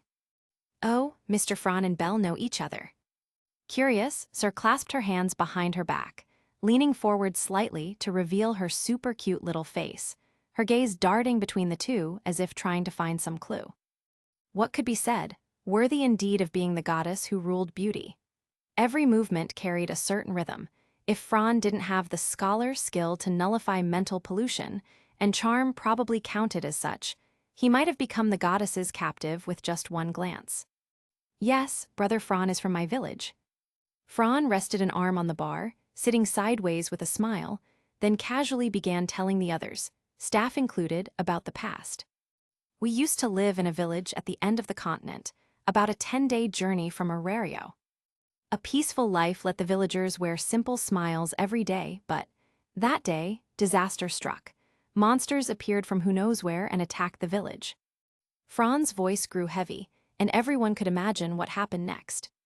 In that battle, many people, including my parents, were killed by the monsters. I had a high fever that day and luckily hid in the basement, surviving. Later, passing adventurers killed all the monsters, and the village began rebuilding. But everything of value in our home was destroyed, and with no money, I was forced to open a skewer stall to make a living. Fortunately, my cooking wasn't bad, so before long I earned enough for travel expenses and left the village for Orario. After all, adventurers are something people yearn to be, right? And in this city called the center of the world, not only are there humans, but also so many demi-human races you'd never see in the village. Especially elves. Here, Fran raised an eyebrow, pulled Belle into a half-hug, and asked with a grin. By the way, Cranel, weren't you taking care of your grandfather at home? How did you end up in Orario? I was a bit surprised when I saved you in the dungeon that time. When it came to acting, Fran considered himself rather professional. His expression didn't give away anything. At this question, the white-haired boy's mood fell. Grandpa, he's gone. Oh, your grandpa, that old lecher Zeus, was found by that hot-tempered goddess Hera, so he faked his death and escaped. And while at it, sent you to this city. Probably. That thought stayed in his mind, his face showing no hint. I'm sorry. It's fine. Grandpa told me long ago that if this day ever came, I should come to Orario and become an adventurer. Fran raised an eyebrow, looking Belle over carefully, then mischievously wiggled his brows. Hey, Cranel, when your grandpa sent you here, he must have told you something, right? Like, to seek encounters in the dungeon. Hit squarely on his thoughts, the boy's face turned bright red. His hands clamped tightly on his knees, head lowered as if wanting to sink into the floor. Beside him, Sir covered her lips in a small gasp. Wow, did Mr. Bell's grandpa really say that? Fran's smile widened dangerously. Of course, you don't know this, sir, but Belle's grandpa is a certified old pervert. Things like building a harem or peeping at girls bathing were daily life for him. Then, Mr. Cranel, did you really come to Orario for that kind of encounter? And no. Ha, boy, you're too funny. Seeking encounters in the dungeon? Just thinking about it is impossible. That place is a den of monsters. Mamma Mia had walked over at some point, laughing as she patted Belle's shoulder, thunk. Please stop, Brother Fran. This is too embarrassing. Tusk. Boys need to have thicker skin. Your big bro here might not say it out loud often, but I've always been full of passion deep down. Hi. Belle looked up suddenly, incredulous at Fran, wanting to ask something. But Fran declared without a care. Building a harem, that's a man's romance. It's also the ultimate goal of men. For me, aside from seeking unknown knowledge, building a harem is also my ultimate goal. As he spoke, he raised his hand as if to grasp something, clenching it tightly. To hold the girls you love in your hand and let them live in harmony, don't you think that's far greater than saving the world? Cracked. A wine glass shattered in the hand of a certain blonde girl, her razor-sharp gaze cutting across. Cranel, all those heroes you admire, weren't they all kings of harems? A pure boy like you need some guidance. The prerequisite for becoming a hero is becoming a harem king. A true hero is a harem king. Crack, the glass broke completely. As the shameless young man rambled on, a terrifying black miasma spread throughout the tavern. AI Stan, what's wrong? Hey, you haven't been drinking, have you? And no low-key. Then what's going on? HMPH, just listen to that bastard spouting nonsense. Low-key, yo, Mama-san I stands mad. Riveria, who's your mama-san? The tavern, once noisy, fell so silent you could hear a pin drop, customers' hearts pounding. A shadow loomed from behind, yet the rambling king of nonsense didn't notice. He was repeatedly stepping over the line of life and death. Fro and Tilda. The young man froze, then stiffly turned his head. Was this, eyes? Where was his cute doll-like princess? Who was this terrifying woman with eyes blazing murder? You drank too much. Boom, boom, boom, Tilda. Her delicate white fist fell like lightning, knocking him out cold in one punch, shaking the entire tavern. Dragging him by the collar, she turned and spoke with a polite smile. Sorry, he's drunk. Please don't mind the nonsense he just spouted. Then, the blonde girl dragged the dizzy-eyed blonde man back to the low-key familia's tables, leaving countless dumbstruck adventurers behind. The sword princess, blackened. So scary, that aura, I'm shaking. What a guy, seriously. Saying he wants a harem right in front of the sword princess, respect. As expected, high-level adventurers are a different species from us. Amazing. He really dared to say it. The flame demon is a true man. Chapter 95, The Werewolf Tilda. As expected, high-level adventurers are a different species from us. Amazing. He really dared to say it. The flame demon is a true man.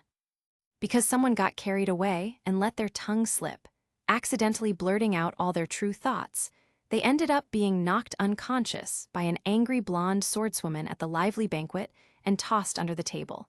Otherwise, it really would have been humiliating beyond measure. Chances are, it won't even take a day before the outrageous things he said will spread throughout the entire city. His image collapsed in an instant, but was that really the truth? Under the table, the supposedly unconscious Franz secretly cracked open one eye, squinting and quietly observing the situation beneath the table. It's worth mentioning that this table was surrounded entirely by young girls. Needless to say, this was their sanctuary. The first impression should be about set now, right? That should keep them from suspecting me. Obviously, his earlier remarks and behavior were all an act meant to mislead certain people and divert their attention away from him. A frivolous persona fit the bill perfectly. Can't have a certain god bothering me endlessly. I ought to give you a little surprise of my own. Otherwise, how could I loaf around all day doing nothing, Tilda? With a quiet, cold chuckle in his heart, Franz shut his eyes again and entered meditation. Meditation, a crucial stage in controlling and refining magic. How to efficiently, quickly, and precisely refine mana during battle to cast magic. That is a vast and profound discipline. Among ordinary mages, for example those in the town of Riviera, even when injecting the same amount of mental energy into a spell of similar power, some people refine mana quickly while others are far slower. Since magic can be the key to reversing the tide of battle, a mage's casting speed can almost determine the speed of victory.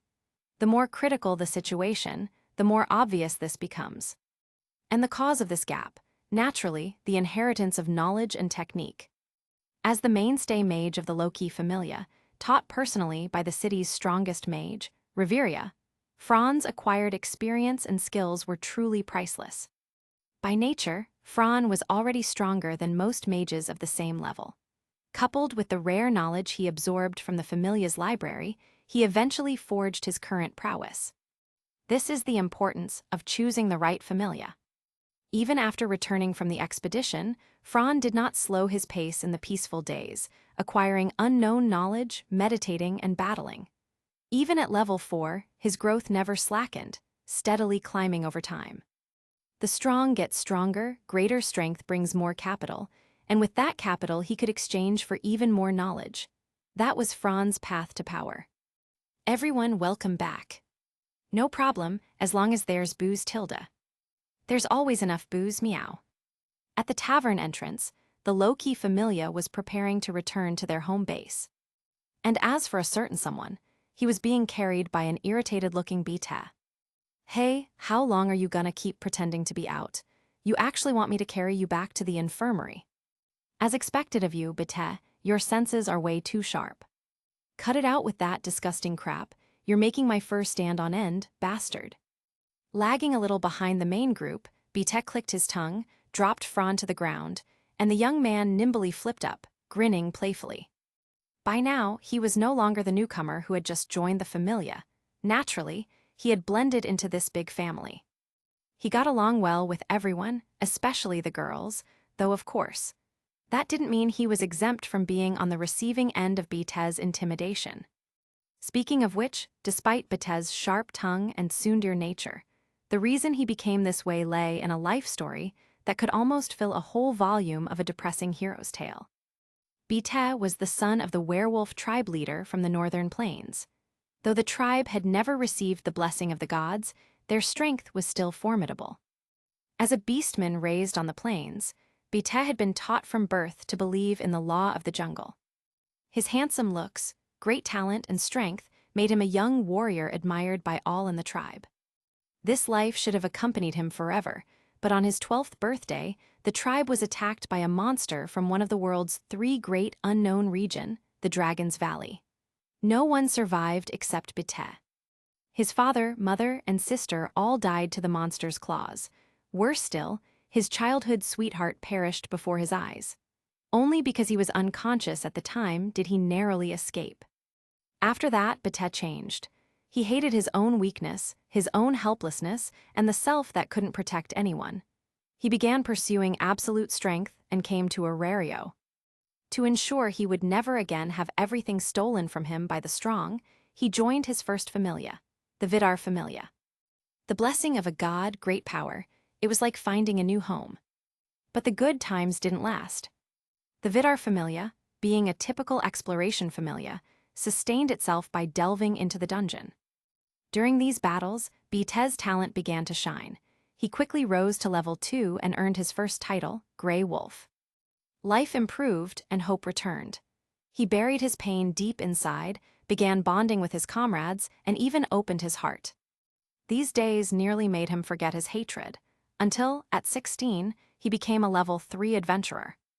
With his newfound strength, Tgthe decided to hunt down the overlord of the plains, the monster that destroyed his tribe. As expected, he succeeded. After a bloody battle, he returned victorious, only to be met not with celebration, but with the corpse of the woman he loved, killed in a dungeon accident. Tgthe lost his beloved a second time. In rage and hatred, he cursed both the Vidar familia and its god, abandoning Orario altogether.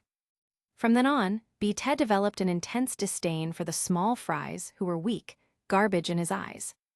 Not good at expressing himself and afraid of losing someone again, he used venomous words to drive the weak away from danger. That was Tgthe's version of kindness. In the Loki familia, there was an unspoken rule: no one pried into their comrades' pasts. So among peers, everyone knew very little of each other's histories. The only ones aware of such details were the top 3 and Loki herself. Fran, however, was an exception. Under the dim glow of a street lamp, Fran returned to his thoughts, slowly putting away his smile. He stepped forward and patted Tgthe's shoulder.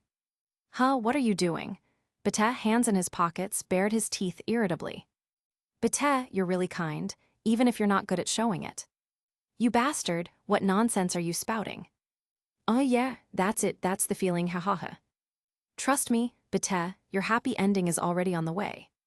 "You bastard, wait up, what the hell are you talking about? Hey, stop right there, explain yourself. Don't you walk away, after saying half a sentence, get back here." "Ah, Orario's nights are just as nice as ever, still so beautiful." "Bastard." Friendship between men is that simple. A few words are enough to close the distance, and with a drink or two, you're already comrades, aren't you? The next day, Fran awoke with a splitting headache. He didn't know how everyone else planned to spend the coming leisurely days, but he no longer had the energy to care. The appearance of an enhanced species on the 51st floor had put him on alert. Others might not know what that thing was, but how could he not? Even with his level 4 strength, hell, even if he were an irregular, if he were thrown into that conspiracy, he wouldn't even make a splash before turning to dust. After all, this was a god's game. After several days of analysis, he concluded that he now had only 2 real advantages.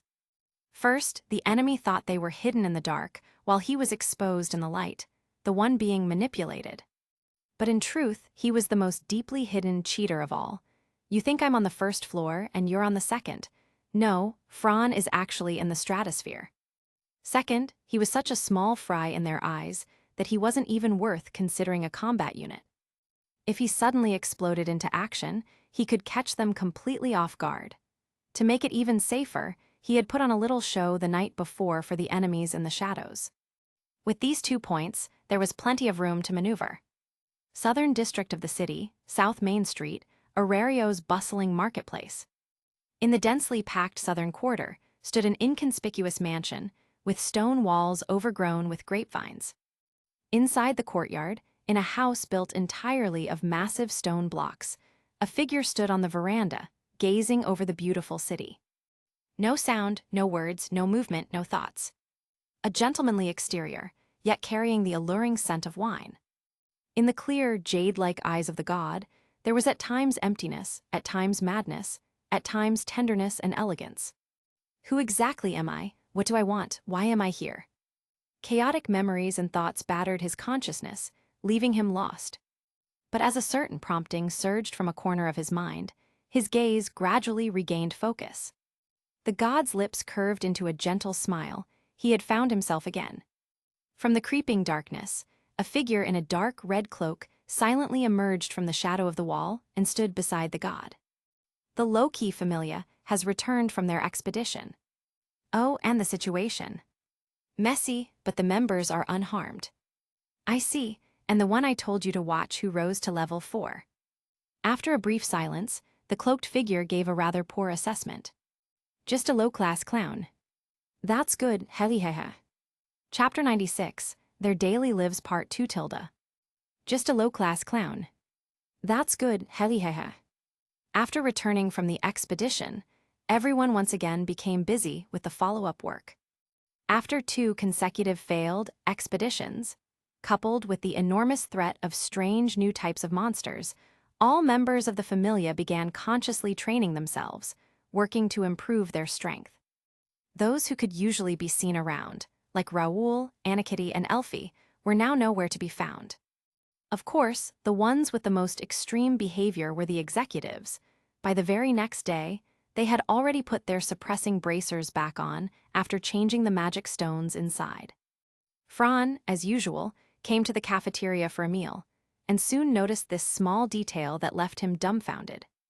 Everyone knew Fran liked to sit in the corner, so for a long time this spot had been exclusively his, as everyone else naturally avoided it. But sometimes, things just don't go as planned. Because he didn't like to attract attention and enjoyed peace and quiet, he preferred the corner. However, whenever he sat here to eat, Tiona, Eyes, Lefia, and the others would always come over on their own, smiling and happily eating with him. This had already become quite the spectacle, sparking plenty of private gossip among their companions. But this was completely putting the cart before the horse.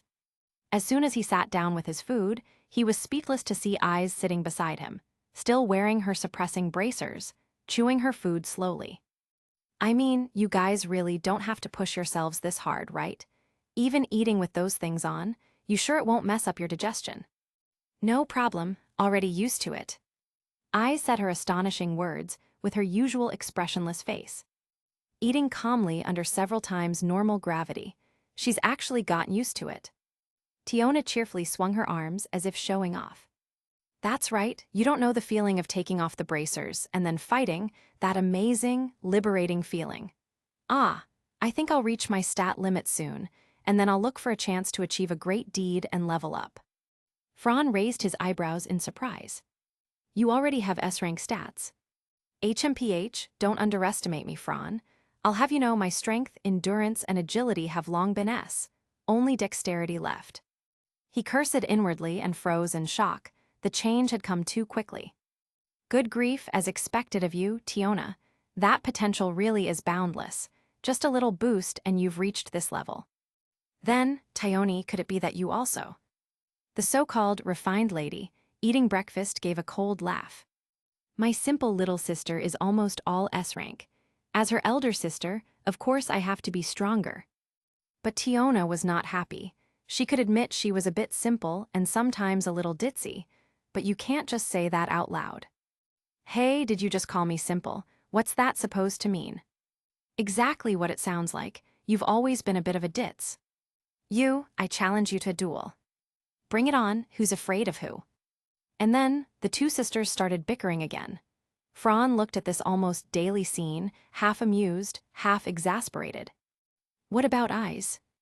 Eyes is almost there too. Seems like only her endurance is still A rank, the rest are maxed.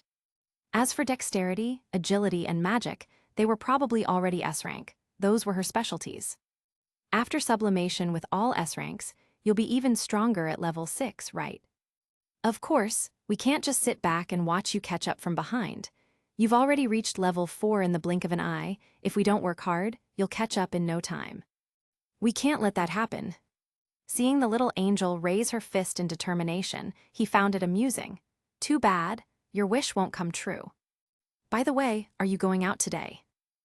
I already promised Lefia I'd go shopping with her. Congratulations, Lefia. What are you talking about? Then, seeing Fran's half-smiling gaze, the elf girl's cheeks turned bright red, absolutely adorable. Allah, you're so annoying. And so, the cafeteria filled with warm laughter.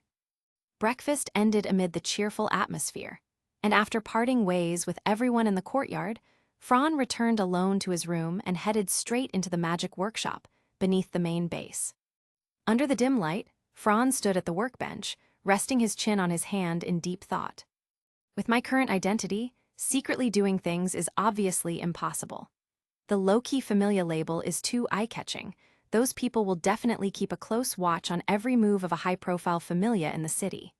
On top of that, my current, Flame Demon title is basically known by everyone in Orario. Going out to cause trouble is impossible, reputation matters, and I have no intention of socially dying. So, trying to hide that identity, it seems like it's pretty popular these days to have a second persona, especially for those active in the underworld. It's basically an unspoken rule, right? In that case, doesn't that mean there's a demand? Only when there's demand can we start designing. And then scripting the play. Fran's lips curved slightly, his eerie low laugh echoing under the dim light. This scene was almost identical to the gesture on the Familia's banner. One couldn't help but sigh at fate's irony. Meanwhile, after Eyes and a few other girls tidied up a bit, they headed out to the streets near North Avenue. This area was Orario's famous fashion street, boasting a dense row of clothing stores unmatched by any other place on the continent. Standing before the endless row of connected, high-class storefronts was enough to make anyone dizzy. In the display windows, beautiful dresses priced anywhere from hundreds of thousands to millions of volleys dazzled the eye. Lefia glanced at the price tags through the glass, and the elf's entire expression fell apart. This dress actually costs 15 million volleys. Oh, don't make such a fuss. Formal dresses are always expensive, especially when the gods hold banquets. Basically only they would buy something like this. Us adventurers wouldn't normally. But that's just too expensive. Dear customer, our clothing not only uses extremely rare materials dropped in the dungeon, but each piece is also designed and made personally by world-famous masters. Every piece is one of a kind, so this price is quite reasonable. Sorry. It's fine. If you see any styles you like, please feel free to come in and browse. As expected of a shop selling such luxury goods, their level of service was impeccable. Perhaps they'd also recognized who these girls were. This way, Eyes, come here. This shop doesn't use much fabric. The clothes should be comfortable to wear. No, Nanny, Eyes, no you can't. What would Eyes look like, wearing the kind of clothes Amazonas liked? Just imagining it was exciting enough to shatter her worldview. No, absolutely not. She couldn't allow something so indecent on such a dignified night. No way. If you go there, you'll no longer be Eyes Wallenstein. Looking at Lefia pulling her along in a huff, Eyes' blank, innocent face showed a trace of confusion. She didn't see anything wrong with the store Tiona and Tione had chosen. Weren't those two wearing them just fine? One could only say, Eyes' straightforward, single-minded thinking was formidable. This shop has very cute clothes, it's elf style, let's go here. Hey Lefia, These clothes look nice, what's with the overreaction? I don't even want to talk to you, HMPH. Just imagining it was exciting enough. The Amazonas sisters exchanged a glance, and both let out a helpless breath. We really thought it was a good idea. Yeah, what a pity. Dragging Eyes into a shop run by an elf owner, Leffia fussed over her nonstop, treating her entirely like a clothing mannequin.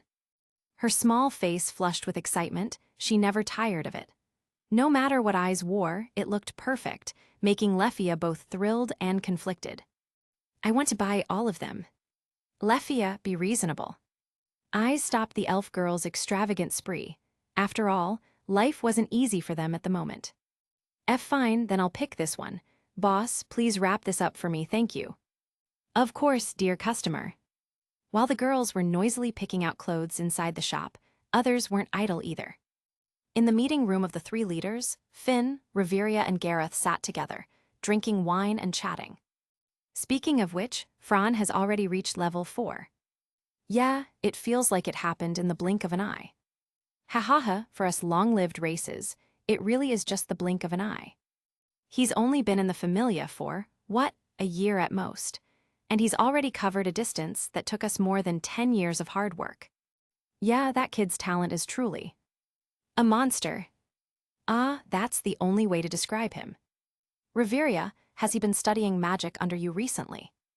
Asked about this, Reveria turned her head slightly, a bit embarrassed. Sorry, Finn. I feel like there's nothing left I can teach him. Forget about his learning speed, just the depth of his knowledge alone leaves even me speechless. Is that so? I thought it would take him a bit longer to reach this point. He's grown so fast. Yeah, watching him fight on the 51st floor, he's already a qualified mage. By the way, have you had that strange feeling about those new types of monsters? What is it, Finn? The Palom leader looked at his thumb, his eyes meaningful. I just get the feeling, things aren't going to end so simply.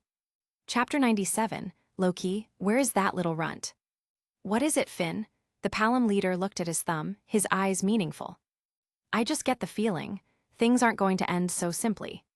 The Labyrinth City sees all sorts of events every day, those involving adventurers, ordinary citizens, and of course, gods as well. Dusk had arrived, and the massive city walls were dyed crimson by the flames at the edge of the sky, painting the entire city in the same hue. In the noisy taverns, the glow of magic stone lamps let people enjoy their early nightlife. On the streets, citizens who had worked all day were hurrying home to share warmth with their families. In the southwest of the labyrinth city of Orario, near the famous marketplace, among bustling streets and rows of buildings, stood a peculiar giant statue with arms crossed, sitting cross-legged, right in the center of a vast plot of land surrounded by towering white walls. This structure wasn't only famous in the Southwest District, its renown spread across all of Orario.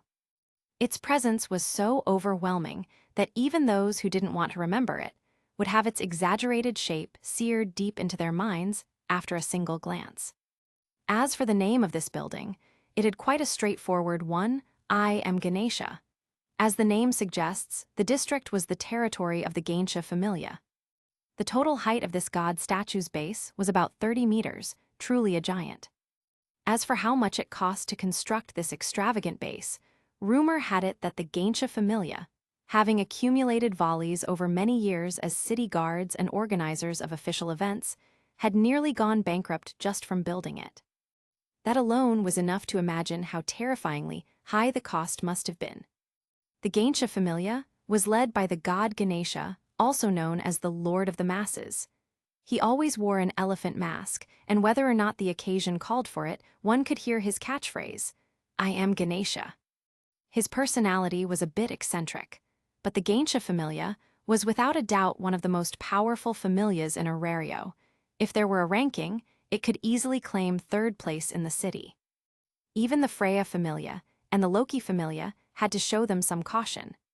Speaking purely in terms of combat power, the Ganesha Familia had a total of 11 first-tier adventurers at LV 5, while they had no LV 6 or LV 7 members. Their number of LV 5s was the highest among all familias in Orario. They also had numerous LV 3 and LV 4 members, making them one of the top 3 familias in terms of size. And as for privileges, as the Lord of the Masses, Ganesha was in charge of organizing all sorts of events in Orario. For example, from official festivals like the Monsterphilia, and to competitions like war games. At the same time, the familia's adventurers also explored the dungeon to earn volleys. From this, it was clear that their wealth was extraordinary, more than enough to afford such a luxurious home base. At this moment, in the bustling district under the dazzling night sky, I Am Ganesha was brightly lit. Inside the lively compound, a banquet was being held for the gods in preparation for a certain upcoming festival. Every time I come here, I can't help but feel super annoyed. Loki, unusually dressed in a black evening gown, stood at the building's entrance. After stepping down from the carriage, she looked up at the slightly absurd structure, a vein bulging on her forehead as she complained in a deeply displeased tone. Anyone would feel uncomfortable entering from directly beneath a cross-legged god statue, let alone a goddess. Ahahaha, isn't this low-key? Welcome to the banquet our Ganesha Familia is holding to ensure the success of the Monsterphilia, and then, I am Ganesha. Shut up, you idiot, get lost. Not wanting to waste words with this clown, Loki stormed angrily into the venue. Still striking a pose, Ganesha froze in place, completely clueless as to why Loki was so upset. By now, quite a few gods had already arrived at the banquet. She recognized many of them: Mayach, Tgthegood, Hephaestus, Diane Sect, Set, Hermes, and many others. The gods were enjoying wine and food to their heart's content, even setting traps for their fellow deities just for fun.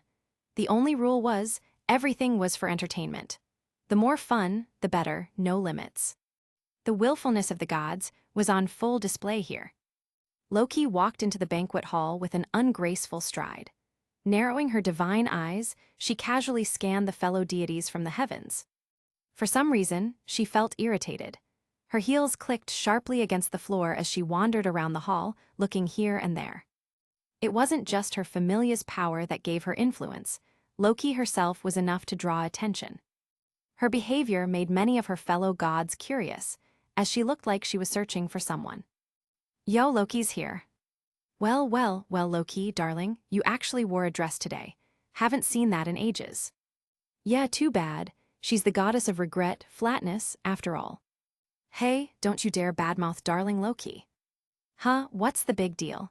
You're usually pretty good at stirring up trouble yourself. You'll see, your doom's coming soon. Die.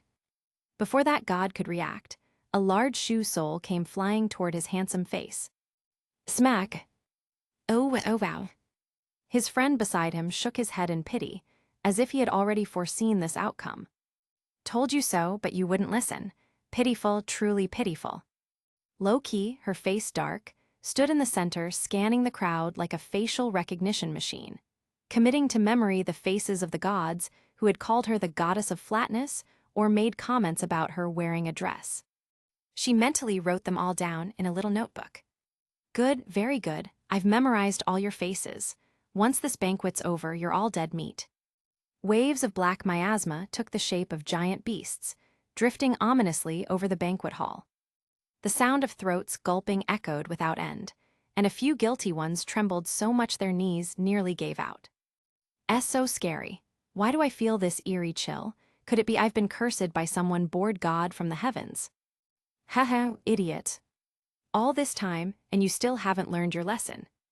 Casting a cold glance at the bunch, Loki snorted and resumed her careful search around the hall. After a full lap, she still hadn't found the goddess she was looking for. What's going on? Wasn't that little runt supposed to come to this banquet? Could it be they didn't? No way, the intel can't be wrong.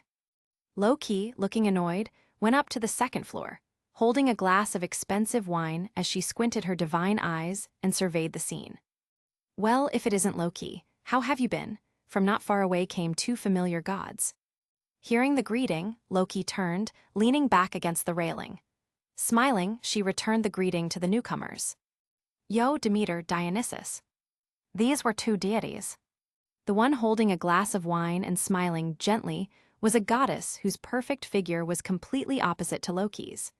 Draped behind her was rare honey-colored hair with a silky, lustrous texture. Her gorgeous gown showcased her infinite charm. Even among the many deities present, her beauty ranked in the top 3. Demeter, the god of the Demeter Familia. The Demeter Familia was a commercial-type familia that cultivated and sold fruits and vegetables. While not famous among adventurers, it had unparalleled influence among ordinary citizens. Its standing in Orario was pivotal. This familia owned vast farmland in the suburbs, and the crops and grains it produced contributed massively to Orario's food supply. An estimated 70–80% of all food on the market came from them. In addition, they purchased plants and fruits from adventurers exploring the dungeon, then processed them into highly nutritious or medicinal goods for both adventurers and common folk. The goddess Demeter was extremely kind and compassionate, a textbook example of a benevolent deity. She showed the same love to ordinary citizens as to her familia's children, especially orphanages, which received large donations and other charitable aid from her. Of course, even in the lower world, Demeter retained her passion for farming. She was actively experimenting with cultivating dungeon species on the surface and had already succeeded with many varieties, which were in high demand in Orario's markets. This alone showed just how great her influence on the city was. The fact that a production-type familia like hers was recognized by the guild as a high-ranking C-class familia spoke volumes. Moreover, Demeter was one of the few gods with free entry and exit rights in Orario, alongside the 2 factions responsible for medical regulation and dungeon resource supply. It wasn't an exaggeration to call her one of Orario's pillars. The kind goddess smiled and began chatting with Loki. "Loki, it's been a while, hasn't it? How have things been with you lately? Even outside the city, I've heard about your familia's outstanding achievements." "Oh, my kids are all doing great, super healthy, maybe even a little too energetic, thanks to certain events." As the image of Fran appeared in her mind, Loki smirked. "Is that so? That's wonderful. By the way, my children have received a lot of help from yours. It's harvest season now, and compared to last time, we've brought in a lot more vegetables and fruits. I'll share some with you next time." "Phew, sounds good to me." The 2 goddesses chatted warmly about little anecdotes, clearly enjoying themselves. Anyone could tell their relationship was very good, both personally and between their familias. Of course, as the one in charge of Orario's food supply, Demeter had good relations with most gods, or perhaps it was simply her own nature as a goddess. As for the male god beside her, he made no attempt to interrupt, simply squinting slightly as he held his wine glass, smiling politely like a refined nobleman, the sort of man who could earn goodwill at a glance. This god was Dionysus. Chapter 98, The Clown Mask Tilda. This god was Dionysus. Dionysus, the god of the Dionysus Familia, is a male god who exudes elegance from head to toe. It is said that in the lower world, because of his gentle divinity and handsome appearance, he is loved by many people, especially the children from the orphanage. As for the strength of the Dionysus Familia, it is neither strong nor weak, at a mid-level among all of Orario, consisting of 1 LV, 3, 1 LV, 2, and over 10 LV, 1 members. The members have never achieved any particularly glorious feats in the dungeon, and since their god Dionysus prefers to adhere to a policy of secrecy, keeping all information about the familia strictly confidential, they have not left a particularly striking impression on others. It is worth mentioning that both the captain and vice-captain are elves, perfectly matching the god's temperament. The captain is named Filvis Chalia, nicknamed Banshee, and the vice-captain is Aura Moriel, nicknamed Crater. In terms of appearance, both elves can be called beautiful elven women, especially Aura Moriel, who belongs to the type that men cannot resist.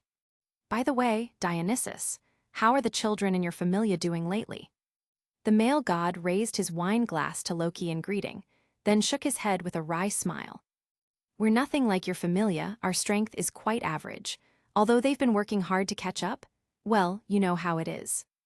This is the potential of lower world children, something even a god cannot fully see through."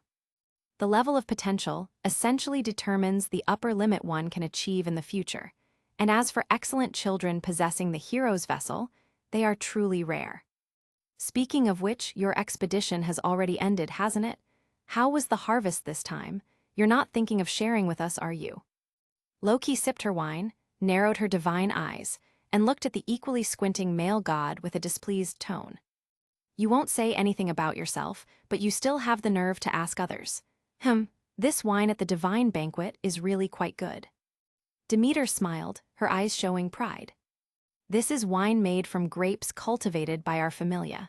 The vegetables and fruits at this banquet are also ours. When Ganesha came to purchase them, I was quite surprised. The price for these premium goods was not cheap. They're not the sort of things you find on the market. Indeed, Ganesha is quite generous. I suppose almost all fellow gods in Orario have arrived this time. The quality of the goods must have pleased even Hermes' lot. Dionysus leaned on the second-floor railing, looking down at the venue as he explained softly. This is an important social event. As for Ganesha, his purpose in gathering everyone here is to have them help in holding the monster festival Monsterphilia. That's why he's been so generous. The meaning is clear to everyone. It's to ensure that no matter what happens, the gods absolutely must not interfere with the smooth running of the festival. Loki curved her lips, smiling as she watched Ganesha loudly speaking on the ceremonial stage, swirling her wine glass. Ganesha really listens to that old god.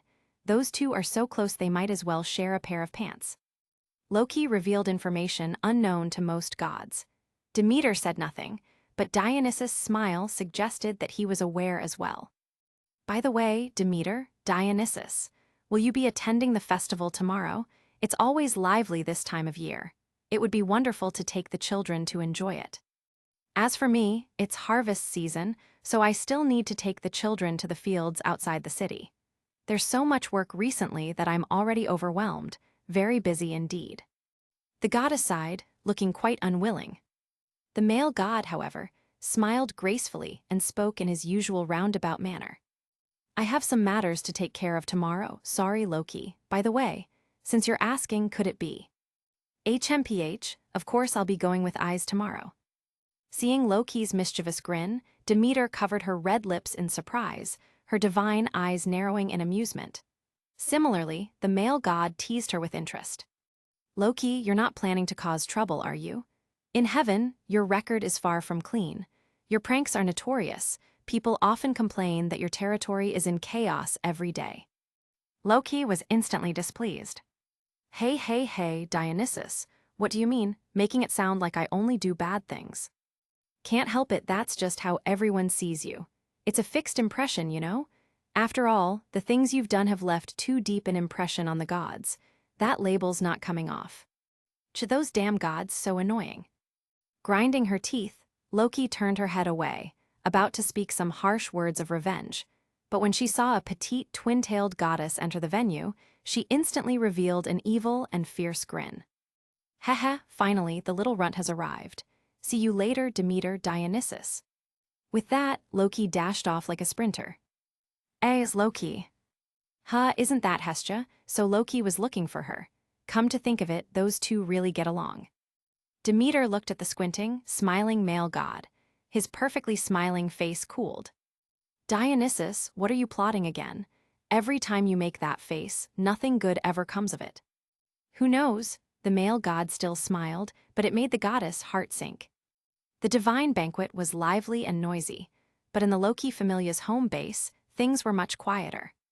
The Twilight Manor, quietly bathed in the glow of magical stone lamps. The lamps emitted a constant, soft and comforting light. In a corner, Fran was seriously focused at his workbench, engrossed in making something. It looked nearly complete. There, that should about do it. Putting down his tools, Franz stood and stretched, moving his stiff body from holding the same posture for so long, rubbing his temples. Although it had consumed a fair bit of mind to finish this piece of magical equipment, he was quite satisfied with the result. On the center of the workbench sat a mask with a three-arc smiling face.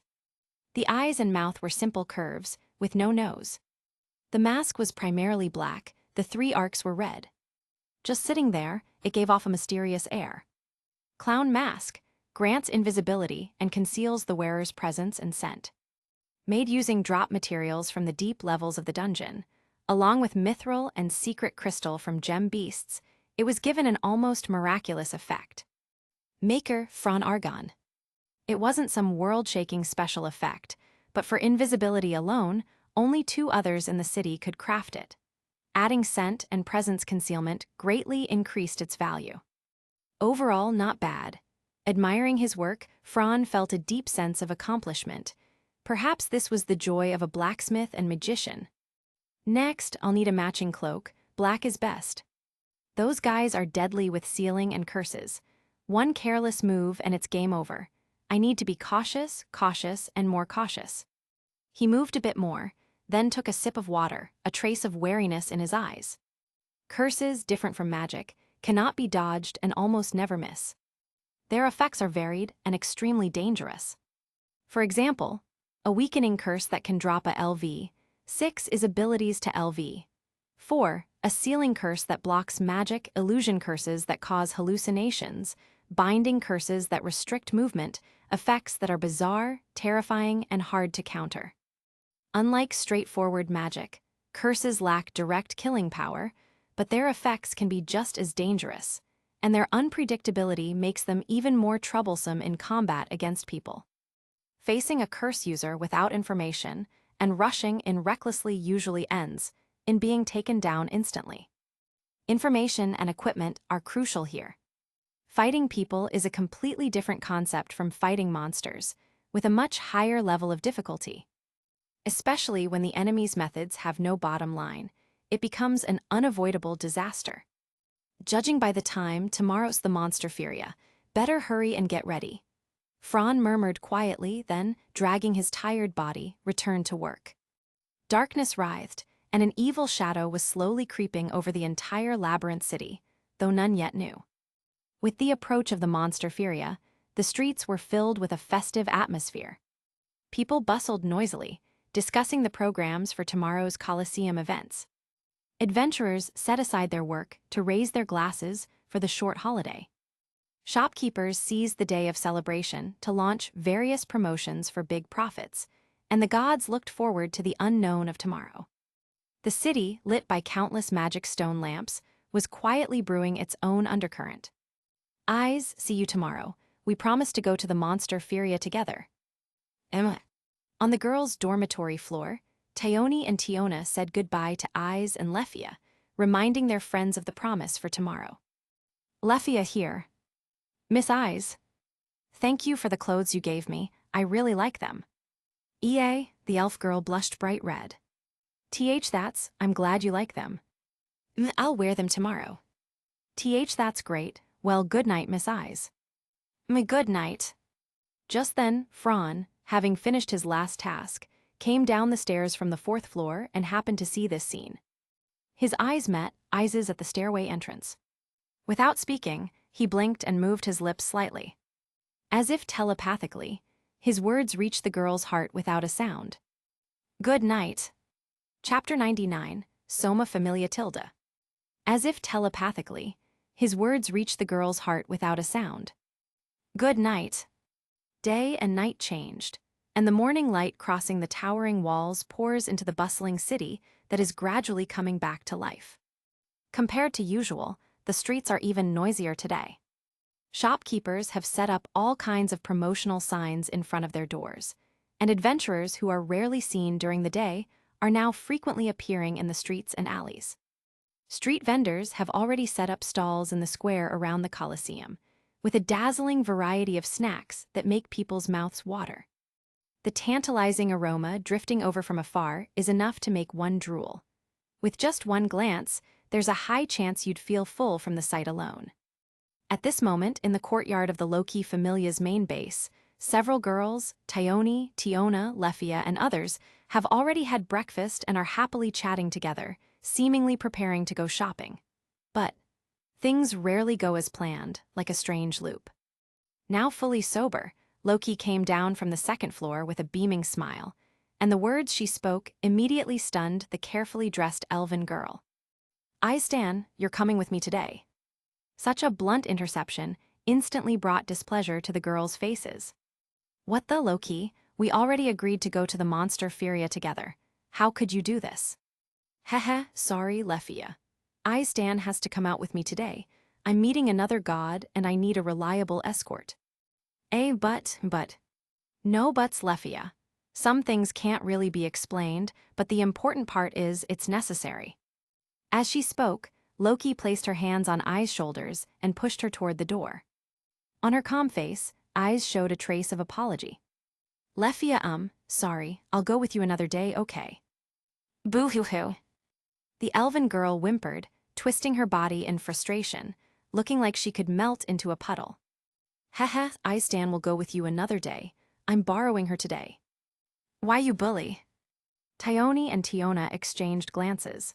Seeing Lefia's pitiful expression, they could only shrug helplessly. All right, Lefia, even if Eyes isn't here, we're still with you. Let's go watch the performance together, okay? Oh, okay, but Loki's a bad person, Humph. Haha, be careful Loki doesn't sneak into your room at night, Lefia.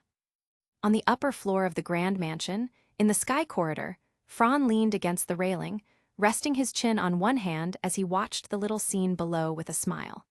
He found Lefia and Ai's relationship increasingly interesting, truly a genuine Yuri elf. What, Fran, you're not going to the monster Furia with them? Finn had appeared beside him at some point, though his words were slightly muffled by the shield in front of him. Well, just the thought of shopping makes my head hurt. Especially with girls, once they start shopping, it's like they turn into perpetual motion machines. They never get tired, their energy stays at peak levels, like they've evolved into some terrifying life form. It's exhausting. Just imagining the scene made Fran shiver. From that day on, he recalled the fear of being dominated by women while shopping. Ahaha, so you have things you're afraid of too. Hearing his oddly detailed analysis of women shopping, Finn was momentarily stunned before chuckling. I'm afraid of plenty of things, all right. Thinking of his deeds in the dungeon, Finn could only smile and shake his head. Was Fran really afraid? Probably not. Even the naive Amazoness Tiona could see the nature hidden deep within Fran beneath his surface facade. How could Finn, the brain of the entire familia, not notice? Aside from talent, Finn, as a veteran adventurer who rose from Orario's darkest era, possessed an insight into subtle interpersonal relationships and human nature far beyond what a young man like Fran could match. As the dwarf Gareth would say, these youngsters still have a long way to go. Ah, I envy you young folks. You still have the time and mood to stroll around festivals, watch beast fights, and all that. Us old folks have to bury ourselves in the office, swamped with piles of documents. We can't escape the grind. Finn could complain like this too. Oh right, he wasn't wearing his captain mask right now. Understanding this, Fran raised an eyebrow, looked him over and smirked. Come to think of it, Finn, with that Shota appearance of yours, I bet plenty of girls send you signals, maybe even throw themselves at you, right? For you, attracting admirers is a bit much. Who would guess you're already a middle-aged man in his 40s, flaunting yourself like this? Finn was nearly thrown off balance by the abrupt change of topic. It's a racial trait, you humans can't relate. Besides, never mind, you're already level 4, so it's not exactly a secret. Fran tilted his head in confusion, unsure what Finn meant. But the Palom captain narrowed his eyes, wearing an expression full of meaning. You probably don't know yet, Familia members blessed with Falna experience a slowing of aging as their level increases. For example, I'm already level 6, so for a Palom, my theoretical lifespan limit is far from my actual limit. In Loki's words, leveling up is a process of becoming closer to the gods. Once you reach a certain point, maybe you could even become like them. Fran couldn't remember when he had first heard this secret, but he vaguely knew of it. It was almost an open secret among high-level adventurers. This was also why every time the children grew stronger, their gods would be so excited, because it meant they could stay together longer. Whether human or divine, the love for family was the same. Drawing closer to the divine, but was the gap between humans and gods truly vast? The answer, a gap so great it was invisible even when gazing at the stars. If Fran's temporary goal was to gain all the world's knowledge, to ascend through magic and approach the concept of God, then the view from humanity's peak was still beyond his understanding, let alone the gods, who existed on an entirely different plane. Unfathomable, unthinkable, unspeakable, a permanent, crushing divide. All right, no need to overthink it. Gods have their lives, we have ours, both are equally brilliant. No need to be envious, living well in the present is what matters. Franz smiled silently. Yeah, I'm quite satisfied with my life now. Dreams are like love, the joy is in the pursuit. Once you get it, the flavor changes. That's an interesting way to put it. Anyway, I've got documents to deal with. What a headache. Wishing you a pleasant workday, Captain. I'd rather you not wish me that. Franz spread his hands with a shrug and a smile. After watching Finn leave, he refocused. All right, I should head out too. Better take care of that matter first. It's in the southeast district, right? Shaking his head, Fran donned a cloak and hood, leaving the base as well. Soma Familia, led by the god Soma, a master of brewing divine wine. Their base and wine cellar are located between East Main Street and Southeast Street, in Orario's southeast quarter, District 3. This familia had been in Orario for some generations, at least 2, as Fran remembered that Lily's parents had been adventurers of the Soma familia. Like the Dionysus familia, Soma's was a mid-tier faction, not particularly strong but numerous. Their most famous asset was the true divine wine brewed by Soma himself. Note true divine wine. While Soma's divine wine occasionally appeared on the market at extremely high prices, only insiders and a very few others knew the truth, that the wine sold publicly was all defective product. Yes, even the wine capable of knocking someone out in one drink or causing hallucinations was just the inferior version. The true divine wine was extraordinary, like an illegal drug from Fran's previous life. Just a sip and you became Soma's slave. Completely addicted, willing to do anything, no matter how despicable or without limits, for just one more taste. Threats, coercion, backstabbing, such things were common within the Soma familia. With a leader who indulged them and Soma's own disappointment in his children, the situation only worsened, so much so that even the guild had stepped in. It was common to see Soma familia members causing trouble at exchange counters, dissatisfied with the amount of coin they got for monster drops. Fran himself had witnessed it several times. Their emblem was the crescent moon and a wine glass. Thanks to the wine's reputation, Soma Familia's base in the southeast district was well known. Standing outside it, Fran looked up at the castle before him. Its general structure and layout were similar to the Twilight Manor, with a fortress and a courtyard. But its design and decoration were far inferior. Watching the members going in and out, with their gloomy, frenzied, greedy, and slightly lost expressions, Fran sighed inwardly.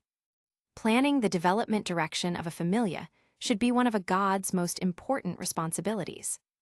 After all, the god was the core of a familia. The god's character, interests, preferences, vision, and policies would have a deep impact on every aspect of it. If the god went astray, then nothing good could come of the familia.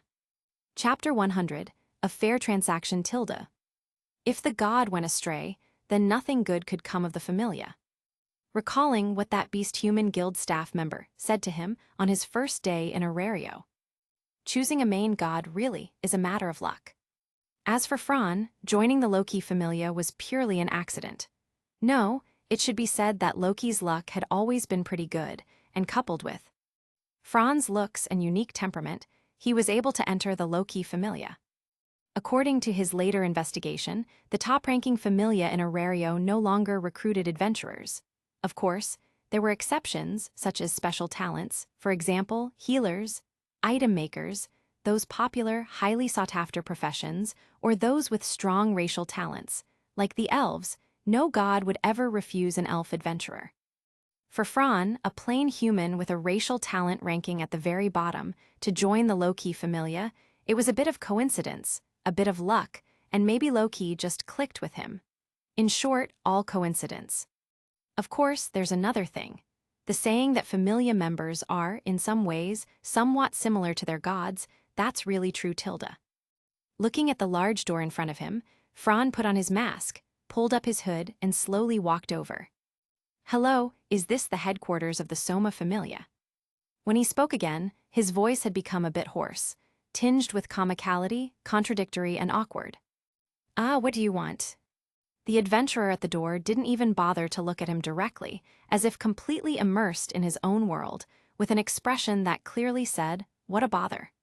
He'd seen way too many of these hooded, face-covering types. After all, under the leadership of Captain Zanni's Lustra, a man with sticky fingers, the members of the group more or less did shady business in the shadows. You could say they were long used to such attire, extremely familiar with it. "Can you? No, never mind, forget it." Fran's dissatisfaction with the man's attitude rose for a moment, but he didn't want to lower himself to argue with a common lackey, a man completely enslaved by divine wine. Touching him would just dirty his own hands. However, just as he was about to ask about the whereabouts of the Palom girl, Lilaruka Ard, he caught sight of a black shadow darting into an alley out of the corner of his eye. The current time was about 9 to 10 in the morning, when adventurers prepared for work and when the monster Furia was being held. As the saying goes, better to be lucky than early, he thought. Oh, looks like my luck's pretty good. Meanwhile, the impatient-looking gatekeeper hadn't even reacted yet, and the cloaked man who had been standing in front of him had already vanished. Wasn't there just a shady cloaked guy standing here, or am I remembering wrong? No way. Damn it, is this some ghost business? HSS, my head hurts. Still not sober. Located in the southeastern district, the Soma Familia headquarters was close to the slums, specifically to Daedalus Street, nicknamed the above-ground dungeon, the terrain extremely complex. Even in the outer areas, without a map or a local guide, you could easily get lost. Not far from the base, at a crossroads connected to an uneven stone staircase leading into an alley, there was currently no one in sight. The shadows of buildings stretched across the ground, giving the alley an even gloomier air. The old stone pavement was uneven, with green moss growing in the cracks. The ground was a bit slippery. Ordinary people without stats would probably have to walk very carefully here. The description of it as the slum's edge was pretty accurate. Even in a world with gods, a place left without maintenance for 1,000 years would naturally become like this. At this moment, a small figure wearing a hooded cloak darted swiftly through the winding alleys, moving so fast you could hardly tell she was a Palom. Damn, have I been too active lately? Someone's tailing me. That black-robed person just now, just looking at him gave me the chills. He must be a high-level adventurer. The figure kept her head low, hurriedly, fleeing, while muttering curses under her breath. She felt as though the whole world was full of malice. Why was her life so unlucky? Because she was running with her head down too fast, she suddenly bumped right into a figure that seemed to appear out of thin air ahead. "Yo, classmate. Ahem, supporter girl, could you stop for a moment?" Startled by the mysterious figure, the girl's face went pale as she stumbled backward until she fell to the ground. Frightened and trembling, she raised her head toward the source of the low, quiet voice and saw a figure wearing a strange black jester mask, clad in a black hooded cloak that concealed every detail about himself, standing like a ghost in her eyes. "Step!" Lilaruka froze on the ground in embarrassment, staring at the mysterious man with an unpleasant expression, her mind racing to figure out why this person had targeted her. Could it be, he's here to avenge a partner of his? No, the adventurers I've tricked recently were all bad people, and I cleaned up my tracks well. Anyone who knew should already be dead. But where did I slip up to get tracked down? Unable to figure out the enemy's background, Lily could only feign weakness. "My lord, do you need a supporter? Lily is very professional. Signing on only costs 100 volleys, and my cut is just 1/10, plus I'll never hold you back." Hearing the girl's max-level will to survive, the man beneath the mask smiled faintly. "This time, I'm not here for that. I'm here because I want to make a deal with you." Not looking for a supporter, could it be that even a high-level adventurer like him is after Lily's treasure? No, absolutely not. That's Lily's ransom for leaving the Familia. "Then, may I ask, my lord, what kind of deal?" "Don't worry, it's not something against your will." After a short silence, the cloaked man spoke again. It has to be based on fairness and mutual consent to be called a deal. My goal is simple, just use your transformation magic once in front of me. He just said transformation magic, didn't he? Lily's expression instantly darkened, her heart sinking to the bottom. How did he know about her magic? From within the familia, or from Zanny's? Damn it! What's going on? Why did this leak? Watching the Palam's ever-changing expressions, Franz secretly smirked. This was the value of information. Even the so-called future, little commander, Lilaruka Ard could be caught with just a small trick. All right, Lily admits you've got dirt on me. And since you've already said the deal is based on fairness, I trust you won't force me, right? Franz gave her an unexpected glance, being able to remain calm and choose the most correct response in this situation. Not bad. You want to leave the Soma Familia, right? I can give you a chance. Lily's breathing quickened slightly. Could you explain in detail? Of course, it's just as I said. I call it a chance, but I'm only pointing you toward a path. Whether you succeed depends entirely on you. After all, internal affairs of a familia. The little girl didn't speak, quietly waiting for the cloaked man's next words. As far as I know, someone like you, a thief with a record, who even uses monster offering against adventurers in the dungeon, will find it hard for any god or adventurer to accept you. You know better than anyone what those adventurers outside are like. Go find a boy named Belcranel or the goddess of the Hestia Familia.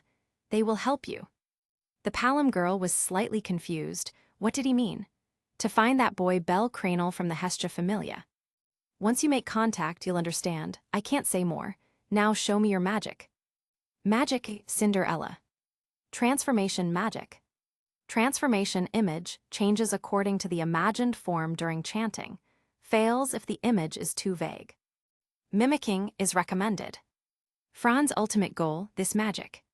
Transformation magic, an extremely rare, super special type of magic. Just as the name implies, upon activation, you imagine the target you want to transform into. As long as their strength doesn't exceed the original and their size is roughly similar, they can be used as a transformation template. A mask, a cloak, and transformation magic, the ultimate scam combo. New disguise, get square root. After leaving the southeastern district, Franz headed toward the main venue of the monster Furia, hiding in the shadows. I remember this incident was caused by one faction starting trouble unilaterally, and even the Tiona almost got caught up in it. Recalling those new species from before, Franz's gaze turned cold, and then he softly chanted a magic incantation. If Lily were here, she would have been shocked, knowing the incantation, the effect then, just as the incantation described. Your wound is mine, my wound is mine. Echoing message of midnight. In an instant, gray mist covered his body beneath the cloak. Then, not even a second passed, it was almost instantaneous. The figure and appearance beneath the mask and cloak were completely altered. The blonde hair and golden eyes vanished, replaced by black hair and black eyes. The young, handsome face turned into that of a cool, rugged man in his 30s. His height decreased by about 2 centimeters to roughly 180 cm, and his build changed slightly to match. All of it combined to make him completely another person. Chapter 101, Against the Viola's Tilde. His height decreased by about 2 centimeters to roughly 180 cm, and his build changed slightly to match. All of it combined to make him completely another person. Transformation magic, huh? Not bad, very nice. The middle-aged man chuckled in a hoarse, gloomy voice, then navigated through the complex alleys, quickly arriving at a certain location he had scouted earlier. Casting a glance at the deep, ancient passage extending underground, he entered without hesitation.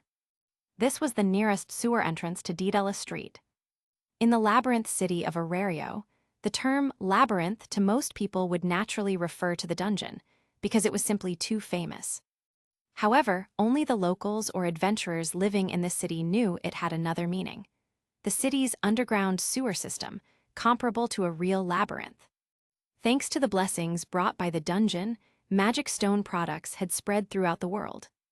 Whether it was light bulbs, cooking stoves, or a whole array of bathroom utilities, all of them were powered by magic stones. Through the purification of these magical devices, the wastewater flowing into the city sewers was so clean it could be safely reused. So, aside from being ancient and a bit decayed, these sewers were actually very clean, even unusually so. Descending slowly down the stairs, Franz stopped in front of an iron grating. The sound of rushing water came from behind the gate into his 360-degree hearing. This should be it, the main sewer channel. He held a portable magic stone-powered flashlight in his hand, murmuring in confirmation. Splash! His boot stepped into the water channel, sending droplets scattering. Glancing down briefly, Franz estimated the water depth, then proceeded upstream with his portable magic stone lamp. The water wasn't deep, only covering the tops of his feet, and it didn't much affect his mobility. With his exceptional level 4 stats, he could easily advance alone in search of his target. This time's monster Furia wasn't just the work of a single faction. When Loki left with Eyes earlier, she was probably acting as a bodyguard. If I'm not mistaken, the person they went to meet was the goddess Freya. I don't believe her insight eye could be wrong twice. And Loki must have some questions she wants to ask her as well. Bel Cranel, the only surviving descendant of the Zeus and Hera familias, the last hero left behind. A soul so pure that even a goddess could easily be captivated, causing almost any woman to develop feelings for him without reason. Of course, there was another explanation: protagonist cheat.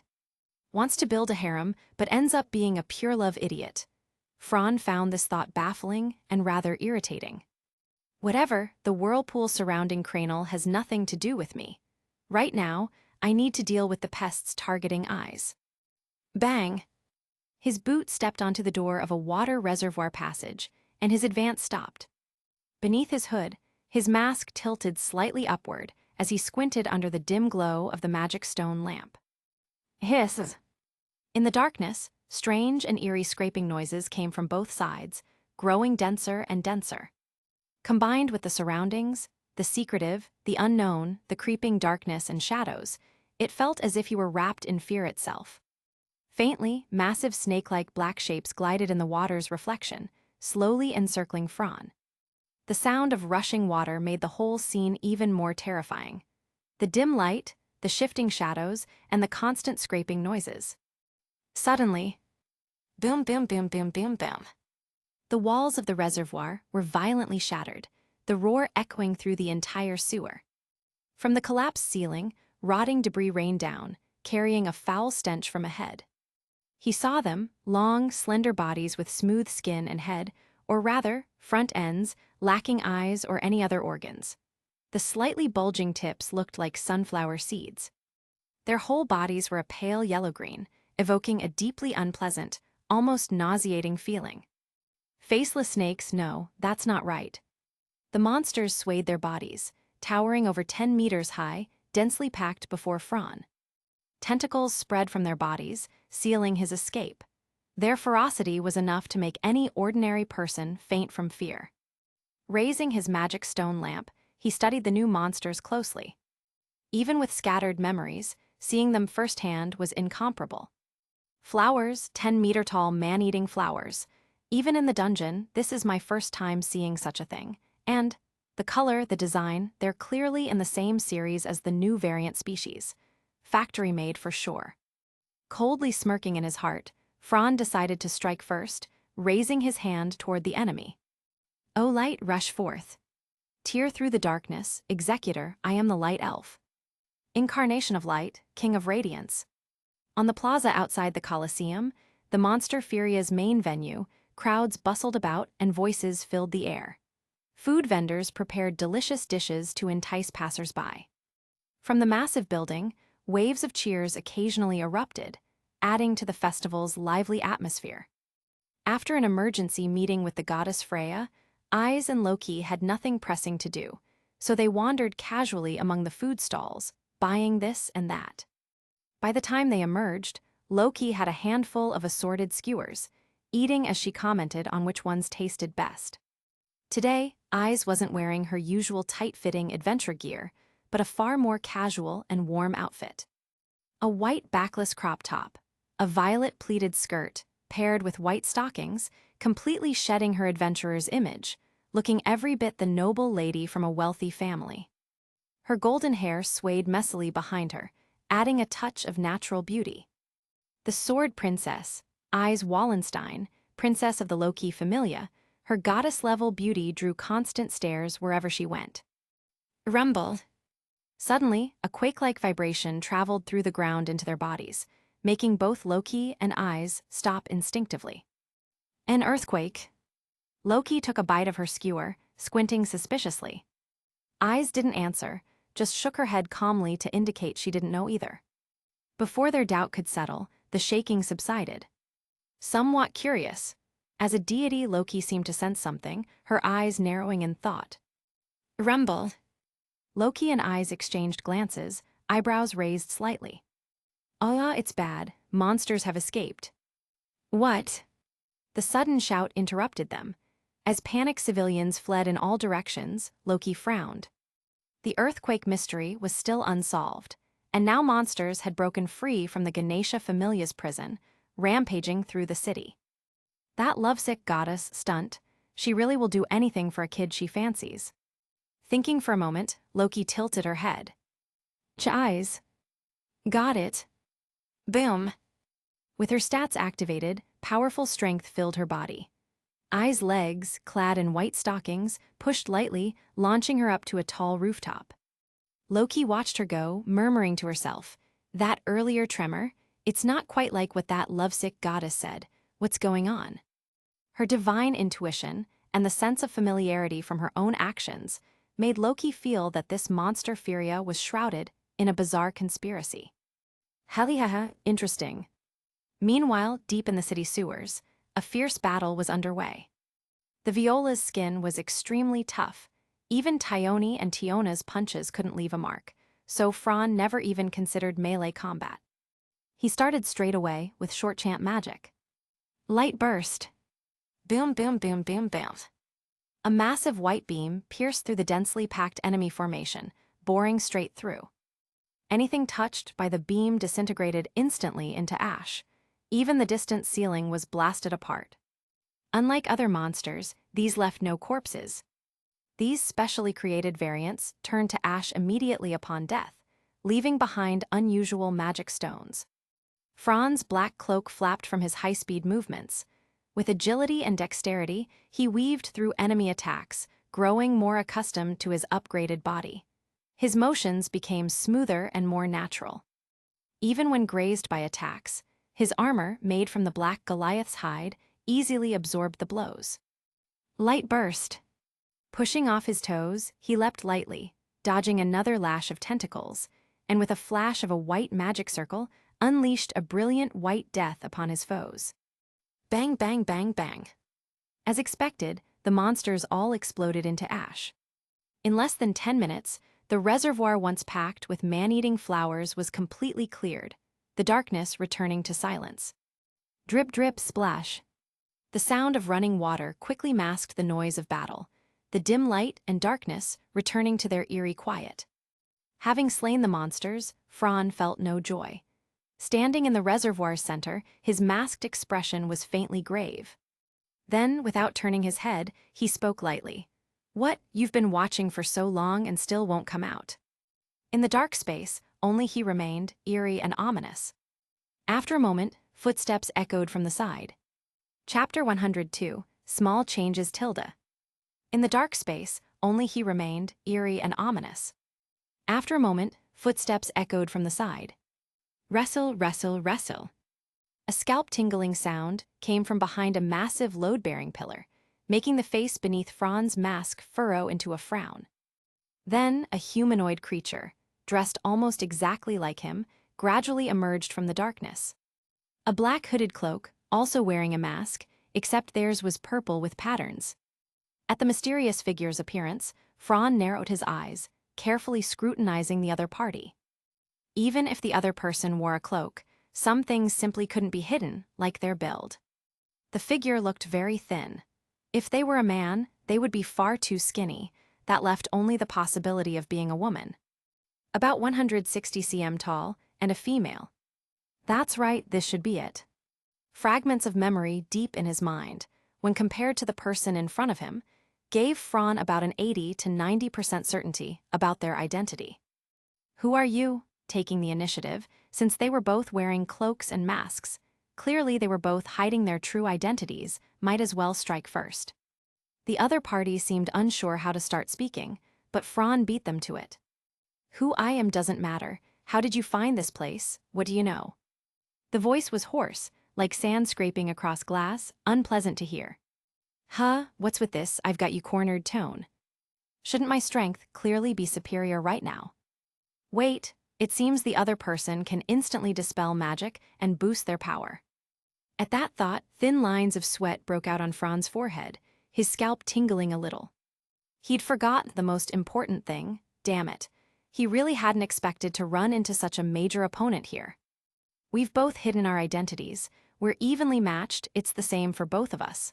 Likewise, who I am doesn't matter." The mysterious figure fell silent, completely unable to read Fran's intentions. "Leave here or stay here forever." What, do I look easily scared? This is the importance of intel. Just a moment ago, thinking of the enemy's magic, Fran had felt a little uneasy. But he quickly realized this wasn't the dungeon. No monsters or strange beings could possibly appear on the surface, not with Uranus's divine power suppressing them. This was still the city's underground waterway, but it was part of the surface. With that in mind, the opponent's intimidation might just be a bluff. Let's probe a bit. Thinking that, Fran threw away any pretense of fair play and acted without a word. With a sharp splash, he stepped lightly on the water's surface, transforming into a black shadow that seemed to teleport in the eyes of ordinary people, appearing right in front of the mysterious figure before launching a vicious whip kick. Boom! Unexpectedly, his whip kick, at 30% strength, was dodged. So around level 4 strength, also boosted by that, impressive. Great flower, man-eating flower. Boom, boom, boom, boom, boom, boom. The reservoir shook. The man-eating flowers that had been completely destroyed suddenly surged out again, their numbers no less than before. What shocked Fran even more was the appearance of a massive flower bursting from underground, its size more than double that of the normal ones. So this is the great violas, swallowing magic stones to birth violas, basically a flower pot. The mysterious figure stood atop one of the giant flower's thick tendrils, completely protected. To attack them again would be unrealistic unless he could eliminate all the monsters blocking his way in one go. No choice then, even if this is the waterway's reservoir. Sorry in advance to the WEBNOVEL familia who will have to repair it afterward. In the city, mages were generally forbidden by the guild from using magic because of its overwhelming destructive power. A single stray shot could damage large numbers of buildings and harm civilians. Even though this was an underground waterway, a large-scale magic attack would definitely be felt on the surface. I must destroy this flower pot, or there'll be endless trouble later. Atop the giant flower pot's head, the mysterious figure looked down coldly at Fran, who was surrounded below, and spoke. "How foolish, since you've chosen not to leave, become their food and disappear from this world. Go, violas." Hiss!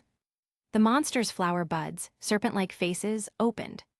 With gaping maws lined with plant-like fangs, the violas lunged at Fran. He drew the fine sword he had forged earlier with a sheeing, not using any identity-revealing enchantments, and charged straight into the horde. Agile movements, lightning speed, precise swordsmanship, and fluid combat artistry reached their peak in that moment. The overwhelming level 4 stats were gradually brought under his control, and his one-sided killing efficiency grew ever higher. However, even as he slew them, the giant flower continued to spawn more. The corner of his mouth twitched beneath his mask. How many of these things have been cultivated? Is this the batch meant for transport to the harbor? Did I just intercept it? O radiance, rush forth. Tear through the darkness, I the executor am the light elf. Incarnation of light, king of light. Light burst. A smooth, concurrent chant. The mysterious figure's eyes flickered, as they locked tightly onto Fran mid-battle. An adventurer like this, and I didn't know. When did Orario get such an expert? Judging from his magic is impossible, He's using a spell rare even among elves. Is he avoiding revealing his identity, or? Seeing Fran's light cannon blast not only the violas, but also the giant flower into ashes, the mysterious figure had no choice but to retreat. With their current strength, they were no match for him. They'd either be captured or killed, and then their master's mission. This batch of seedlings will have to be abandoned. Retreat for now. With that decision made, they quickly vanished into the darkness, leaving only a faint voice echoing in Fran's ear. "I'll remember you." With a sharp flick of his sword, Fran gazed into the abyssal darkness and frowned. Makes sense. With my current stats close to level 5, it'd be strange if they didn't. Still, I didn't find that, but I did intercept a batch of seedlings. Picking up the magic stones on the ground, Fran also withdrew. However, their underground battle had only just begun to cause effects. With his outrageous, beyond-limit mana, even casting a short, 4-line chant would inevitably. On the surface, people only felt the ground beneath their feet constantly shaking, until the tremors finally ceased just moments ago. Surface. The goddess's trial had also ended. A certain boy had obtained 200 million volleys and successfully slain the first mini-boss, the Silverback. Guess I owe Hestia an apology. Standing on a rooftop, the beautiful goddess draped in a purple cloak curled her lips slightly, her gaze tinged with amusement as she looked at the small goddess lying unconscious below. Still, what was with those tremors just now? Was it from Loki's side? In her violet divine eyes, a hint of wariness flickered. Switching perspective, at the square near the Colosseum, Tiona, Lefia, and Eyes had also finished off the violas that surged onto the surface. HSS, that hurts. Damn it, what the hell were those things, so disgusting. Their skin was so tough, even we couldn't break through it. And they reacted violently to magic, targeting anyone who used it. Good thing Lefia wasn't seriously hurt. Another second, and it could have been fatal. Let's regroup with Loki and report to her. Yeah. Returning to the surface, Fran instantly transformed using the shadows. The cloak and mask were all gone, stowed away into his backpack. Relying on his light frame, he leapt onto a tall rooftop, narrowed his eyes, and gazed at the streets gradually returning from chaos to order, briefly falling into thought. Chapter 103, Big Brother Fran, Hestia Knife Tilda. Relying on his light frame, he leapt onto a tall rooftop, narrowed his eyes, and gazed at the streets gradually returning from chaos to order, briefly falling into thought. At this moment, under Fran's sharp vision, he saw in the square inside Daedalus Street a white-haired boy clutching an unconscious goddess and screaming in anguish. The onlookers who had just been praising the boy for bravely fighting monsters quickly cleared a path for him in panic. A 200 million volleys black dagger, a product of divine technique, equipment that levels up alongside its wielder, quite intriguing. Intriguing, more like absolutely irresistible. Fran was practically burning with desire. Now that he had a reference, learning this divine technique, a top-tier skill unknown in the lower world, why hesitate? Time to go borrow it. With that thought, Fran's figure flickered and he silently followed. The 200 million volleys he had saved up so far remained untouched. He was saving it to forge a weapon for himself. Although he knew Goddess Hephaestus was capable of such feats, he couldn't just ask her for something so outrageous. The outcome was already certain. Even though Hestia and Hephaestus had been close friends in the divine realm for many years, didn't she have to pull off a finishing move in front of all the gods, continuous doja and long pleading before she agreed, even ending up with a massive debt? 200 million to buy a black dagger, I'd say, I'll take as many as you've got. Isai. After all, that thing, forget 200 million, even a billion or 2 billion was beyond the concept of mere craftsmanship. Running through the alley, Belle Cranel dashed straight toward West Main Street. That's going to cease her, huh? After a slight hesitation, Fran decided to step in. The sudden appearance of a figure startled Belle. Looking closer, it was indeed FF Fran, Big Brother of Fran. Big Brother, please save Lady Goddess. Lady Goddess, she. Sob, sob, sob. Why does this kid cry at the drop of a hat? What's his deal? One glance at the unconscious Hestia told Fran She'd simply fainted from extreme mental pressure and stress. Well, Cranel, your goddess isn't in any real danger, though it might sound bad. It's just overexhaustion, plus getting startled by a monster. The boy quieted down slightly, but still choked on his sobs. Don't worry, if you're concerned, I'll check her with healing magic. Really? Yeah, no problem. Thank you, Big Brother Fran. It's nothing. If you really want to thank me, I'm quite interested in the dagger goddess Hestia gave you. Just let me borrow it later. Okay, Big Brother Fran, you knew the goddess gave me a weapon. Yeah, I happened to catch sight of it. Thinking about it, it made sense earlier. When so many hid indoors from the monster, Bel had drawn his weapon to fight, which many saw. Fran knowing wasn't strange at all. As expected of Bel Cranel, the perfect tool guy, so useful. Diaphragm. West Main Street, the hostess of fertility. In the daytime, because of the monster Furia, everyone had gone to the streets to celebrate, so the tavern was rather empty. When the three of them arrived at dusk, the seats were full once again. Welcome, meow, customers, please come in. Anya was still as enthusiastic as ever, full of dangerous energy. Fran smiled and teased the cat girl. Hee, it's you, meow. Miss Anya, see, could I borrow a room? Lady Goddess has fainted. Meow, the goddess fainted. Anya stood on tiptoe to peek over Fran's shoulder, and finally saw the figure behind him. You're that boy Sir likes, meow. HMPH, for Sir's sake, come in, meow. Thank you so much. Thanks, Sir, meow. I'm not as much of a pushover as her, meow. Saying that, Anya led Bel into the tavern's back room, presumably heading upstairs. As for Fran, it wasn't appropriate for him to go up, so he stayed downstairs to wait. Glancing around the bustling hall and finding no seats, he went straight to the bar and sat down. Mamma mia, one signature fruit wine, apple flavor. Seeing Fran, the strong proprietress slightly raised her head, set down the glass she was polishing, and walked over. Well, it's you. Facing this former captain of the Freya Familia, level 6, Fran couldn't help feeling pressured. Moreover, rumor had it that in her younger days, Mamma Mia had been unmatched across some rather dangerous territories. Though his mind wandered, outwardly he kept a polite smile. I've come to trouble you again. HMPH, adventurers like you should trouble me more. Otherwise, what, are you going to take all that money into your coffin?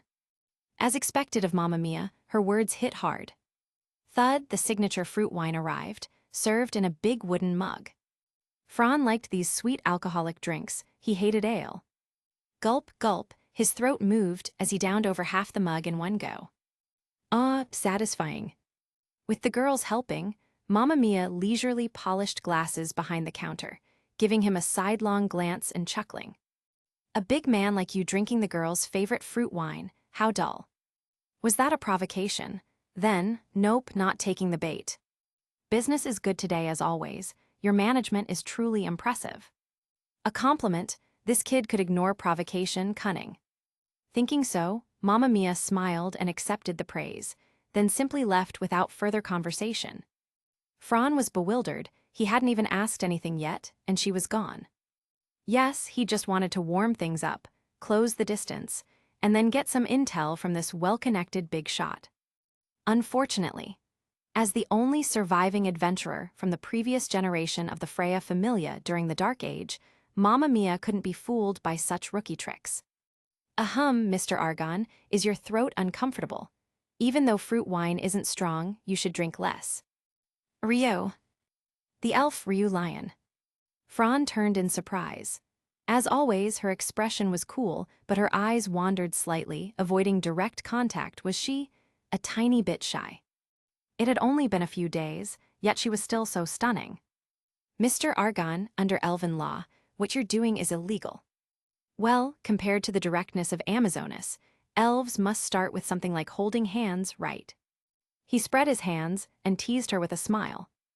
HMPH, those filthy Amazons, nothing like us elves.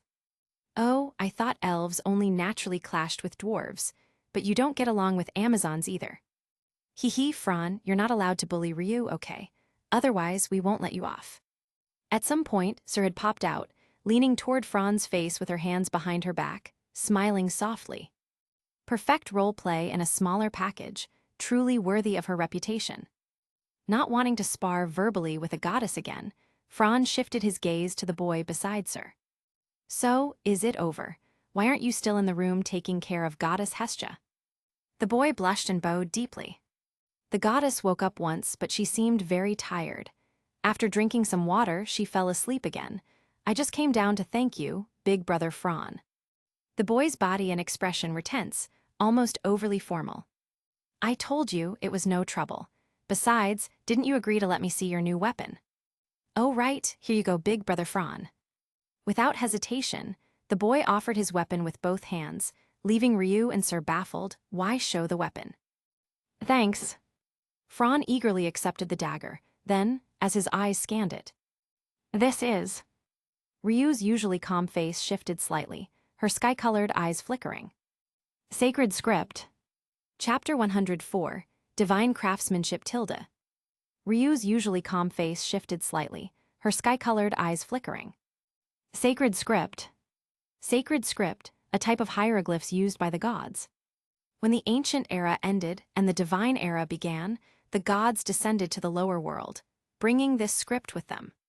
For certain reasons, the conditions for learning the sacred script are extremely strict, and without exception, those who can master and skillfully use it are all powerful figures. As everyone knows, the Falna bestowed upon familia members are written in this script. Unlike the common tungkane, the sacred script can carry power. For example, God's blessing, God's favor, and so on.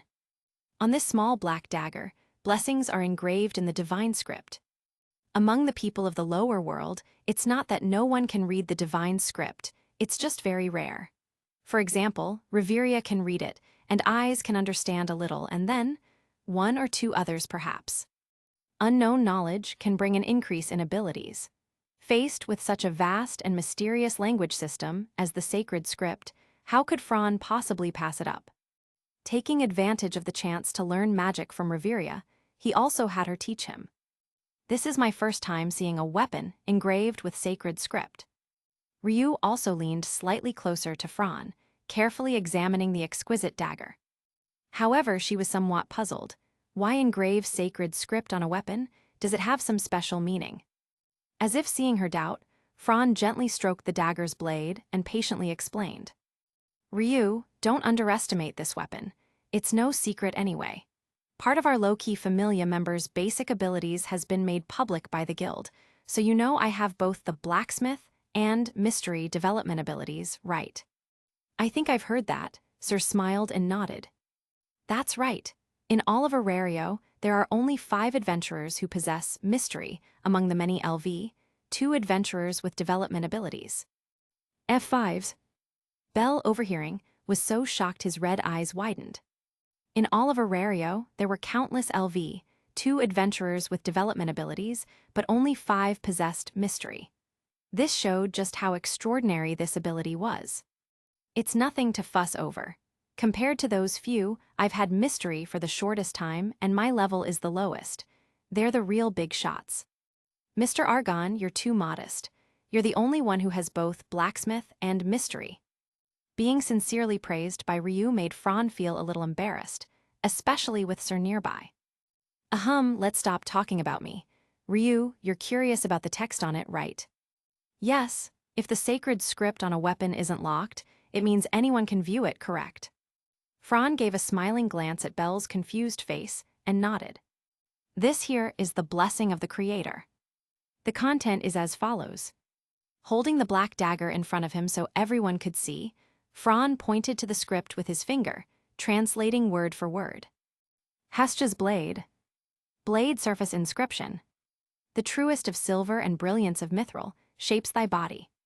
The true light shall be clouded if touched by others. Take care, as only one who shares your Hestia blood can draw this blade. Blade edge inscription. You are the goddess Hestia's double. The flame of hearth that splits the shadow, the one who cuts through the path of your master. You are to be the forever companion, protecting your master. Blade body inscription. The master of blacksmithing, Hephaestus being an ally of Hestia, smelt this weapon. Marked by the Faruna, God's blade, you are our beloved familia. commanded to be equal to the name of Hestia.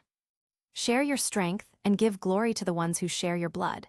The name of your master, Bel Cranel. You become the other half of your master. May you smile together, rage together, cry together, hurt together, travel together, surpass hardships together, and grow together.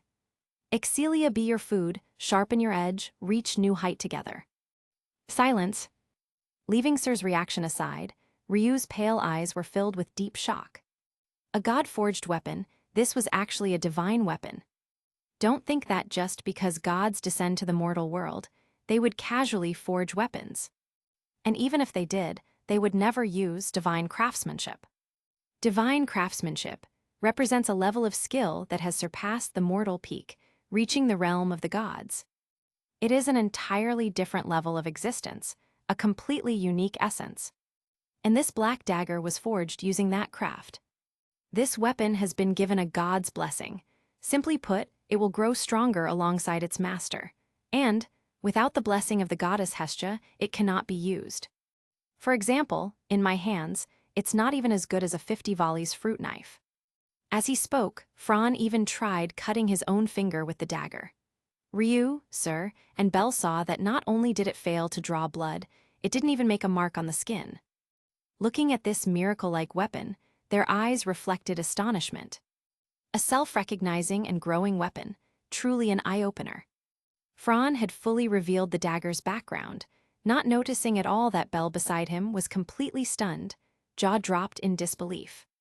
Where in the world did Lady Hestia get him this weapon? Wait, the goddess Hephaestus. Even Bel, in his naivety, seemed to realize something. Well, thanks for letting me study it. Bel froze in confusion. Fran, that's it, you're not going to keep looking. Fran smiled and shook his head. Was divine craftsmanship so easy to learn? The reason skill is called skill is that even if you know its principles, you can't simply reproduce it. It requires endless imitation, endless practice, endless refinement. Only then can you get close. Yes, only close, infinitely close. Then, through some opportunity, inspiration, epiphany, or a bit of luck, you might just barely break through that mastery. As for the craft used to forge this dagger, he had already learned it. But to reproduce an identical one, his skill wasn't quite there yet. Fran was still a bit far off. Draining the rest of his fruit wine, he placed some volleys on the counter and left the hostess of fertility to go home. You're leaving already, Mr. Fran. As he stood up, not only Ryu and Sir, but even Anya and Chloe in the busy hall turned their gaze toward him. Yes, I still have things to do, so I'll take my leave. Exiting the hostess of fertility, Fran stood under the magic stone street lamp on West Main Street, waving to the elf girl who had walked him out. Well then, see you. Ryu placed her hands together at her abdomen and gave a small bow. All right, Mr. Argon. After parting ways with the young man and women, Fran walked alone down the bustling street, quickly disappearing from sight. Watching him leave, Sir turned slightly, hands behind her back, a shy blush on her cheeks, leaning closer to Belle's face until they could almost feel each other's breath.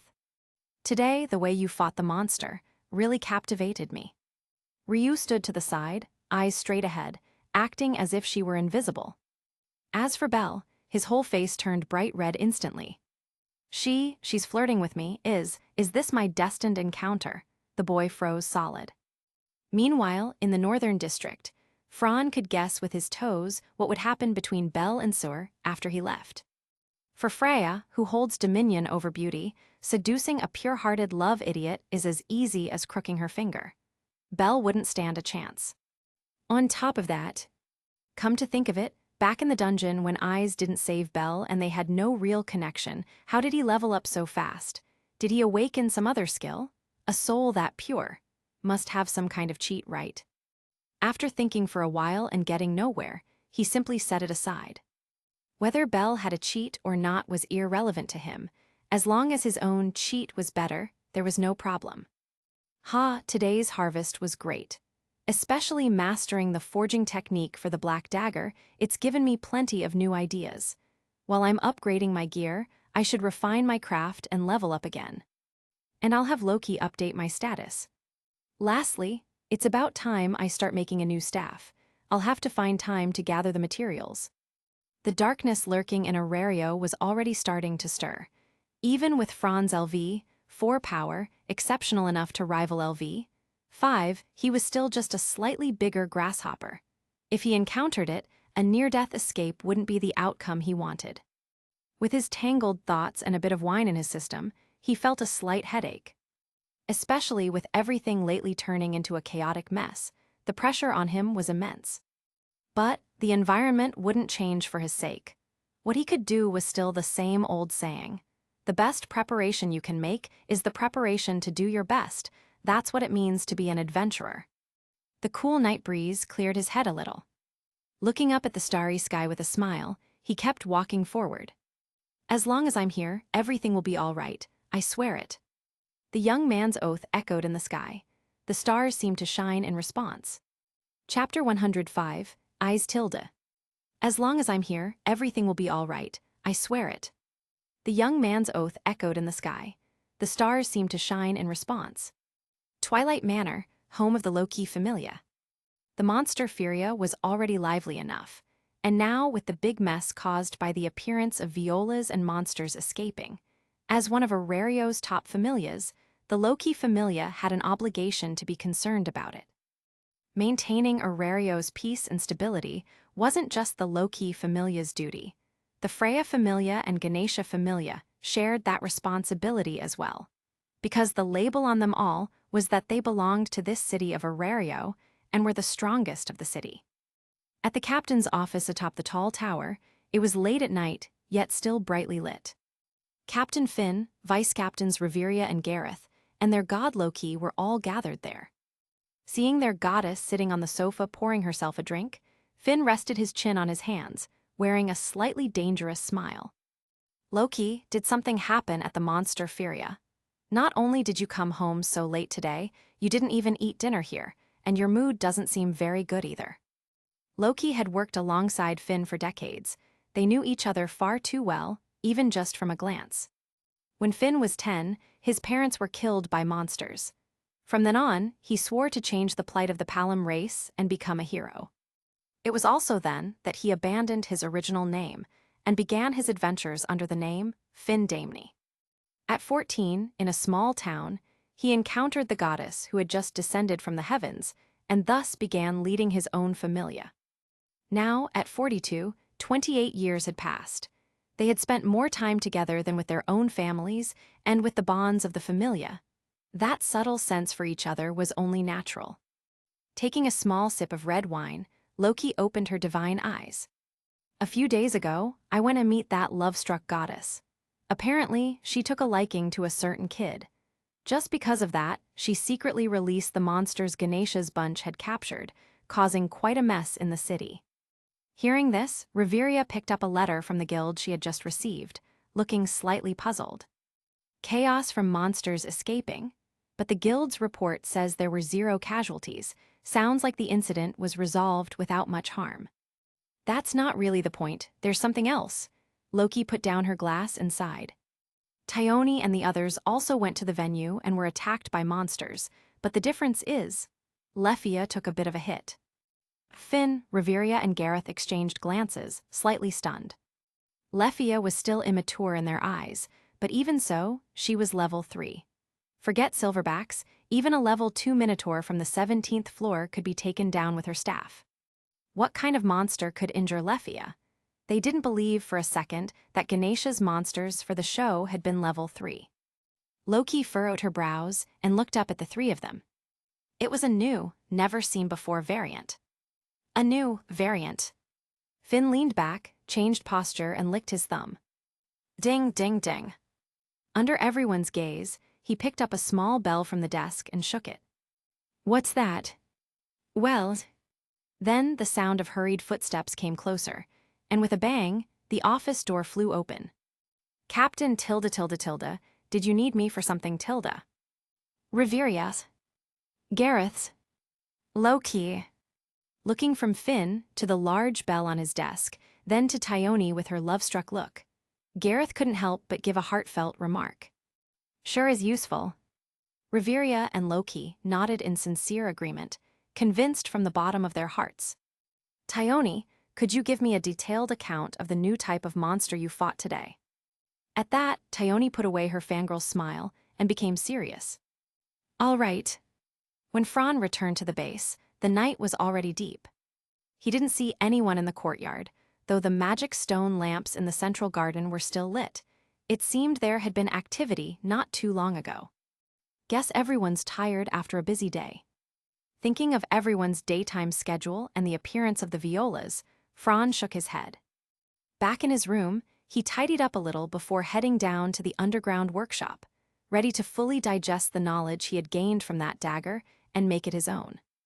The harvest brought by the divine technique was enormous. Those who didn't understand would just think it was a weapon that could grow, but the techniques, craftsmanship, the maker's thought process and experience, all of it was real and tangible. Especially for a smith of his level, it was nothing short of a treasure trove of insights. Once he digested this knowledge and combined it with what he already had, an upgrade in his blacksmith, DA would be just around the corner. The next morning, before dawn. In the courtyard, the sound of sword swings cutting through the air rang out as usual. Fran, who hadn't slept all night but looked energetic, appeared in Eyes' field of vision, sitting on a bench under the street lamp. Being stared at while practicing sword swings, even Eyes, who was normally devoid of strong emotions, began to blush slightly. It felt embarrassing and awkward. She was usually calm in front of everyone, so why was this happening now? The golden-haired swordswoman couldn't focus on swinging her sword anymore. Her thoughts were in complete disarray. Fran, Emma, don't stare at me like that. What's wrong? It's troubling. Oh, Tilda, the blonde youth gave a knowing smile. In truth, he was just feeling a bit muddled from the sudden flood of knowledge in his head, unable to make sense of it and a little irritated when he happened to see Eyes practicing. A beautiful swordswoman wasn't exactly unpleasant to look at, and sitting there quietly, Fran's restless mind was oddly calmed by the sight. That was how this little conversation between them began. Yesterday, did you go do something? Come to think of it, Eyes had been caring about Fran a bit too much lately, beyond the level of an ordinary friend. The fact she got flustered when he watched her train was proof enough. Now she was even asking about his whereabouts, even more proof. Placing her wooden sword to the side, Eyes sat down next to him with her legs together, brushed her hair back, and softly started the conversation. Her delicate profile, and the faint scent she carried at such close distance, made Fran's heart ripple slightly. She's really cute. Something related to smithing. How should I put it? I gained a lot, but since I can't digest or understand it yet, I've been a little irritated. Eyes turned slightly to face Fran, a rare look of surprise crossing her otherwise expressionless face. Even something Fran can't understand, a technique like that. Looking up at the beautiful sky and breathing in the fresh air scented with flowers and soil, the young man let out a sigh. Yeah, even though I can use my skill to forcibly memorize it, it's like information stored in my mind. I can read it, but I can't understand it. Something like that. Chapter 106, Blacksmith Development Ability Tilda. Yeah, even though I can use my skill to forcibly memorize it, it's like information stored in my mind. I can read it, but I can't understand it. Something like that. At the time of the transition between early morning to morning, the cool morning breeze brushed across the faces of the two, and golden hair fluttered in a mess behind Eyes. Raising her hand to smooth the disordered, gleaming strands, Eyes pressed her lips together. Yet in her heart, some sort of resonance stirred with the young man. Did he also have moments like this, of impatience and anxiety, when he couldn't move forward no matter how much he tried? As if their hearts were connected, a faint smile appeared on Fran's otherwise calm face. I kind of understand how you feel now, Eyes. The flavors of life, a mixture of sourness and bitterness, all present. Faintly, Fran felt as if he had grasped something, only sensing that the blessing on his back was growing hotter and hotter. If he were to take off his shirt and expose his back, one would find that the Falna Loki had inscribed was flickering nonstop. This was the first time he had encountered such a situation, and after his mind raced, he faintly understood what was going on. Spreading his hands, his eyes revealed a trace of astonishment. Did I just comprehend something like trance? What exactly happened at that instant? Why did it turn out like this? Yet no one could answer his question. Perhaps only his future self could explore it. At that moment, warm sunlight gradually climbed over the city walls, shining upon the two of them. Looking at the slight sheen of sweat from sword practice on eyes, someone's mood suddenly brightened, and he felt like teasing the girl. Sniff, sniff, eyes. Men don't like girls who smell of sweat, you know. With that, he even patted her head, messed up her painstakingly tidied golden hair, and then with a mischievous grin, dashed away. Eyes puffed out her cheeks, her face blushing red, pouting as her eyes filled with shy anger, glaring fiercely at the young man's retreating figure, tightly clenching her fists. Fran, I hate you. After teasing the golden-haired swordswoman, Fran deliberately avoided breakfast time. He really didn't want to be stared by Ai's unwavering gaze, and also by Lefia, who was sitting next to the golden-haired swordswoman. When everyone was busy with their own tasks, and the base gradually grew quiet, Fran finally made his way to Loki's divine chamber. Knock, knock, knock. Fran lightly tapped the door with his knuckles. Loki, it's me. Oh, Tilda, come in. Receiving a reply, he pushed open the door and entered. Then, the young man's expression darkened. I mean, really, you don't need to sneak a drink this early in the morning, do you? Is it really that good? That's right, it wasn't even 9 o'clock yet, and Loki was already drinking. Calling her a drunkard wouldn't be an exaggeration. HMPH, you don't understand the taste of fine wine at all, fruit wine drinker. Fran's face darkened, and he decided to shut his mouth. Here to update your status. I was planning to wait a few more days to let things settle, but I had a small encounter this morning, so I'm curious. Oh, now you've got me curious too. Loki glanced at the young man sitting with his back to her, narrowed her eyes, and then let divine blood drip, beginning the update. Almost every time Loki updated Fran's status, her mood was like riding a roller coaster, constantly up and down, because his numbers were simply too terrifying. She had thought before that his skills would gradually become less effective as his level rose. After all, the amount of unknown knowledge to be gained would decrease. But no, there was no slowdown at all. If anything, it was getting worse. Phew, just look at it yourself, you scared me to death. Name, Fran Argon. Status, Strength. I0 right arrow A835, Endurance.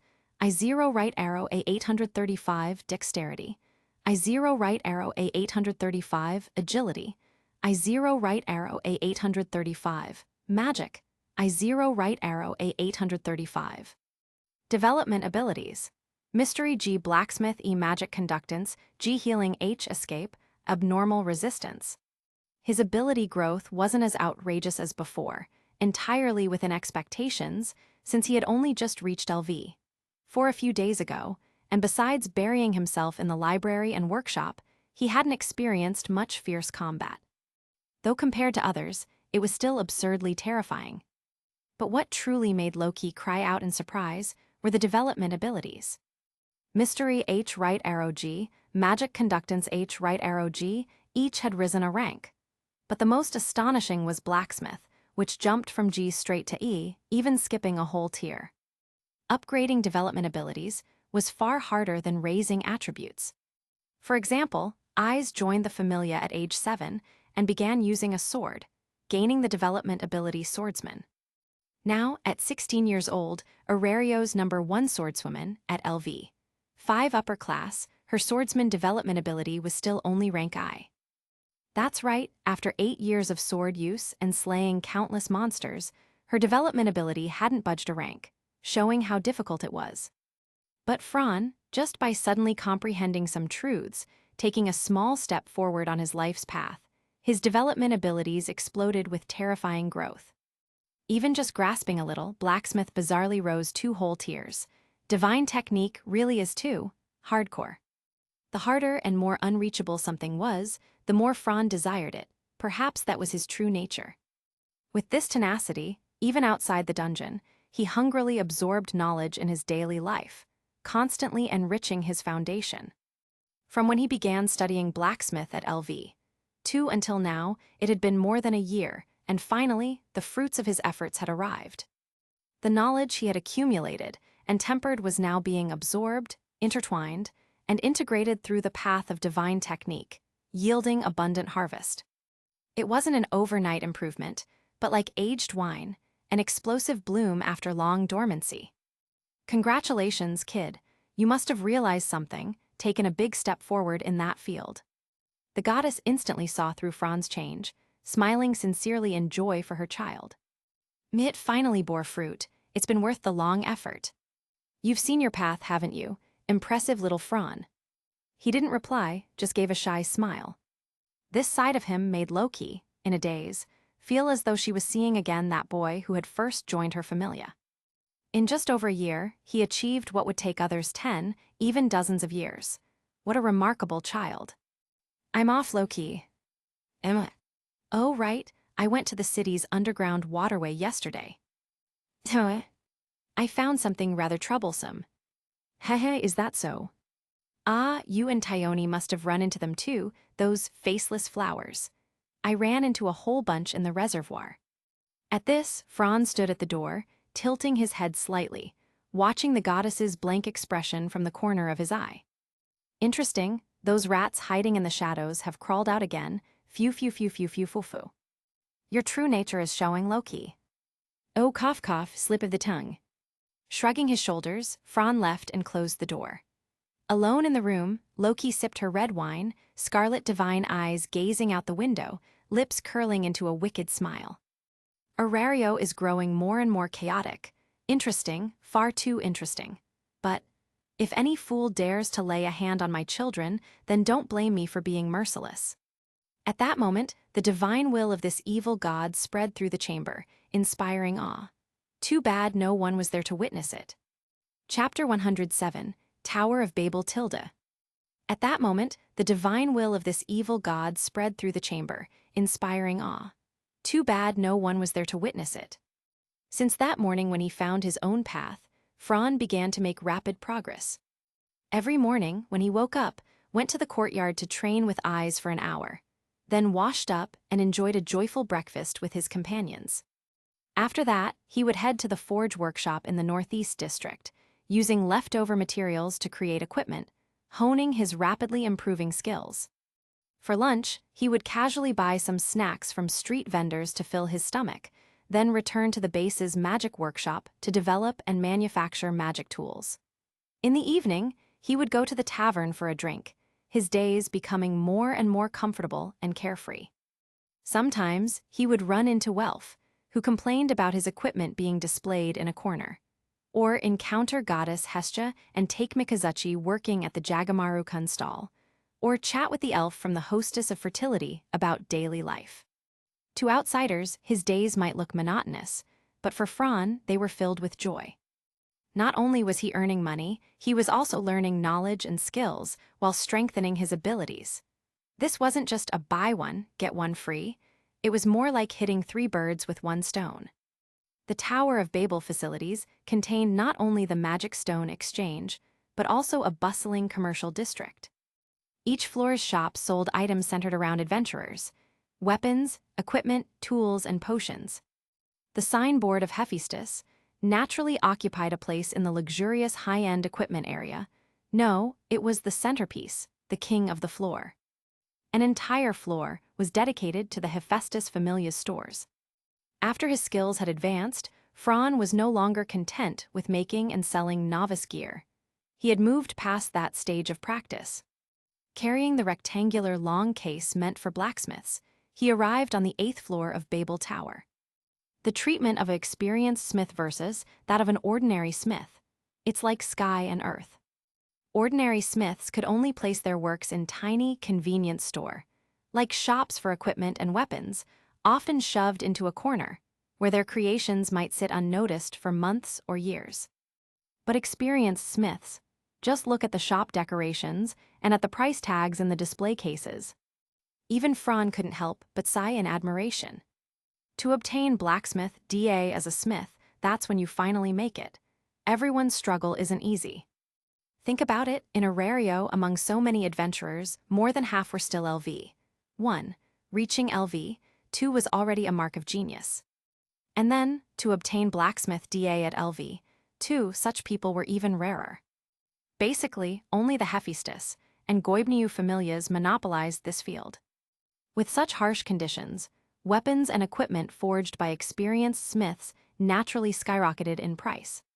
Hundreds of thousands, millions, even up to hundreds of millions of volleys, far beyond what low-level adventurers could afford. Or perhaps it should be said, the better the weapon, the more expensive the upkeep. Even if you somehow scraped enough coin for a weapon worth tens of millions of volleys, you couldn't afford the maintenance costs from combat damage. As the saying goes, being able to buy it doesn't mean you can afford to use it. This created a pyramid structure within the smithing industry. Glancing at the signboard by the entrance, Fran pushed the door open. "Welcome, dear customer. How can I help you, Tilda?" The greeter was a short girl, her curvy figure exaggeratedly emphasized, twin black ponytails swaying as she smiled. The goddess Hestia. Fran hadn't expected this coincidence, running into the little goddess working multiple jobs to pay off debts. "Greetings, goddess Hestia." Even knowing her true nature, Fran did not show the slightest disrespect. He bowed deeply in courtesy. It was respect toward a deity, as well as basic decorum. "And you are?" Seeing Fran so polite, Hestia blinked in surprise, curious about his identity. Fran straightened up and smiled. Fran Argon, a blacksmith from the low-key familia." From the initial calm smile to a stiff, forced smile. "El Loki Familia has a blacksmith too, that flat chest." Fran pretended not to hear anything. The relationship between gods was best treated like wind by the ears. The wars between women were frightening enough, let alone between goddesses. Just remembering that war between beauty goddesses, that slap, hiss, now that was a true divine battle. And knowing well the relationship between Loki and Hestia, Fran had no intention of seeking trouble. "All right then. Fran Kun from the Loki Familia, are you here to consign equipment for sale?" Finally, back to business, he let out a small breath of relief. "Yes, goddess Hestia.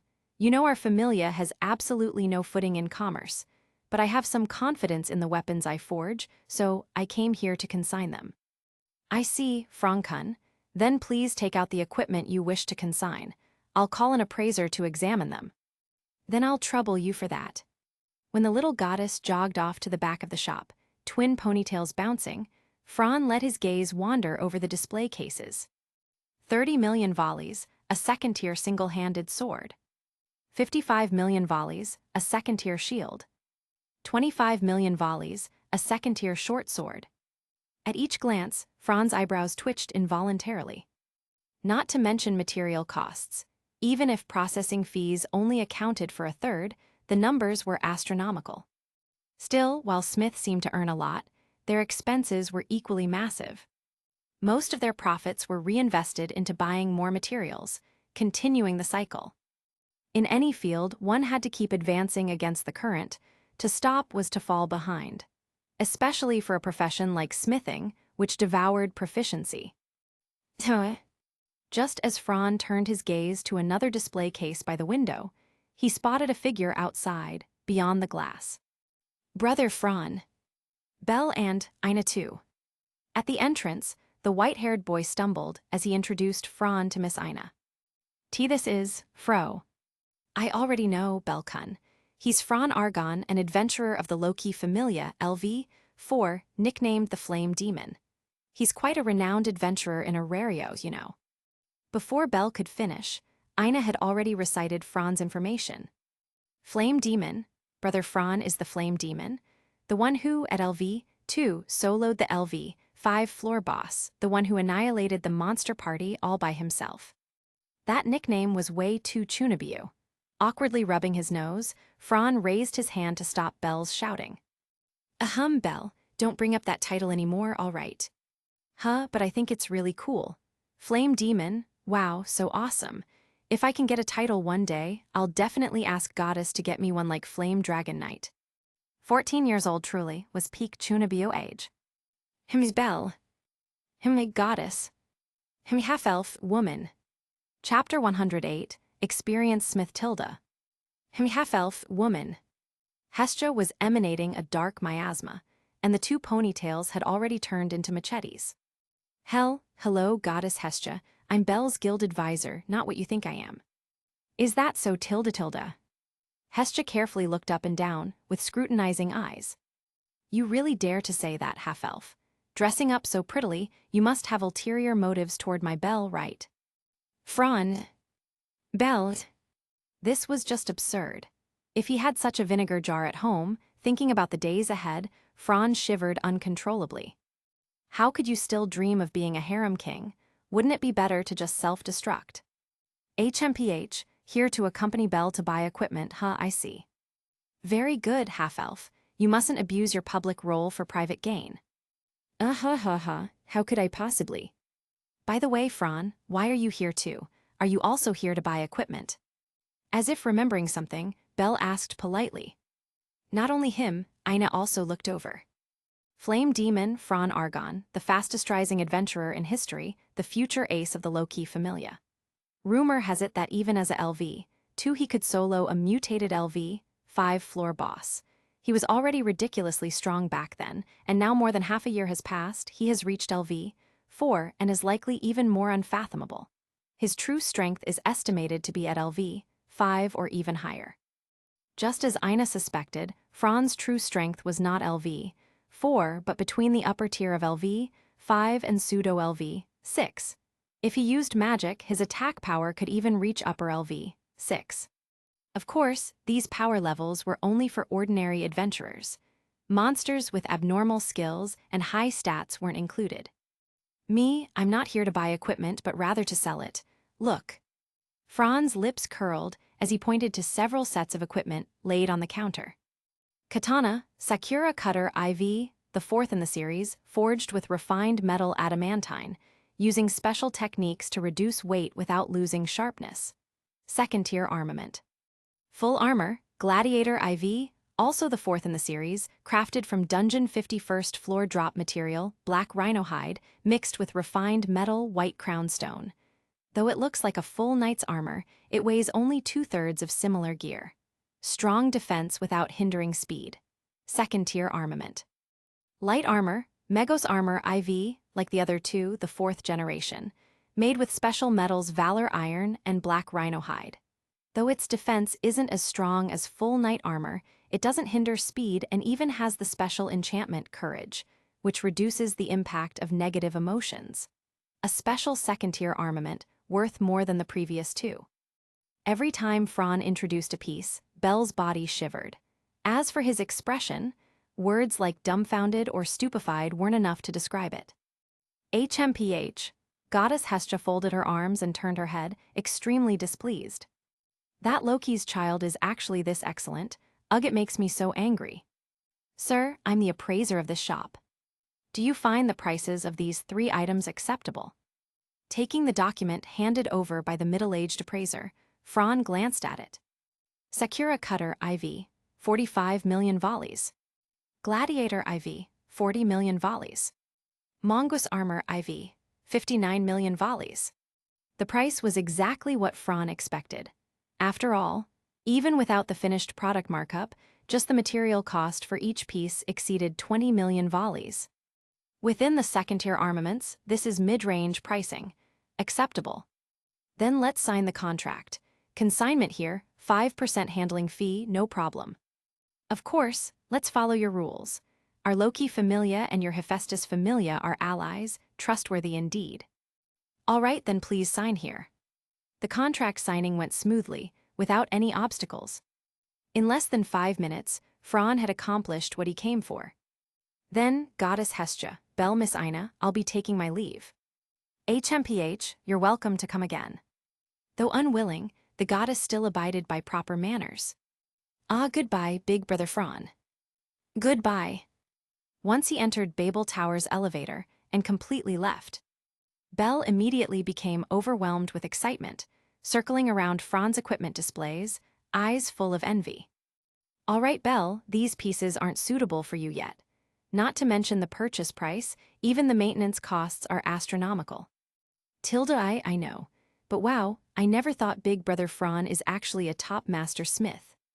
Seeing the boy's longing expression, Ina smiled helplessly, not wanting to shatter his dreams. If it's just as a smith, you're underestimating the flame demon. He's not only a smith, but also a item maker. He's the city's only holder of the secret skill, mystery, and blacksmith. His reputation is well-deserved. So amazing. HMPH Belle, you'll become like that one day, I believe in you. G goddess. Elsewhere, Fran returned to the base after finishing his work. He had been busy these days, not knowing what the others were up to. As usual, just stepping into the courtyard, he heard a noisy ruckus from the upstairs dining hall, mixed with sighs. What was going on? With curiosity, he pushed open the door, picked some roasted meat, bread, vegetable salad, and a glass of fruit wine, then sat down at his usual spot. Lefia, what happened? Why do Eyes, Tiona, and the others look so down? That's not like them at all. Fran doesn't know. The elf girl looked puzzled. She thought everyone knew about this already. Fran tilde, I went bankrupt. Tiona clung to Fran's arm, crying heartbreakingly. He twitched his mouth, looking at her with pity, and sighed. Bankrupt, even a first-class adventurer can go bankrupt. It's the weapon, the second-gen Great Double Blades Orga, cost 120 million. I'm in massive debt. 120 million just like that. As expected of you, such an innocent little angel. Chapter 109. Loki Familia's Financial Situation tilde. It's the weapon, the second-gen Great Double Blades Orga, cost 120 million. I'm in massive debt. 120 million just like that. As expected of you, such an innocent little angel. Eyes. The blonde girl replied to his question with no expression. Have to go to the dungeon to make money. You're desperate is an unbreakable weapon, right? The maintenance costs are high, but they can't be that high, right?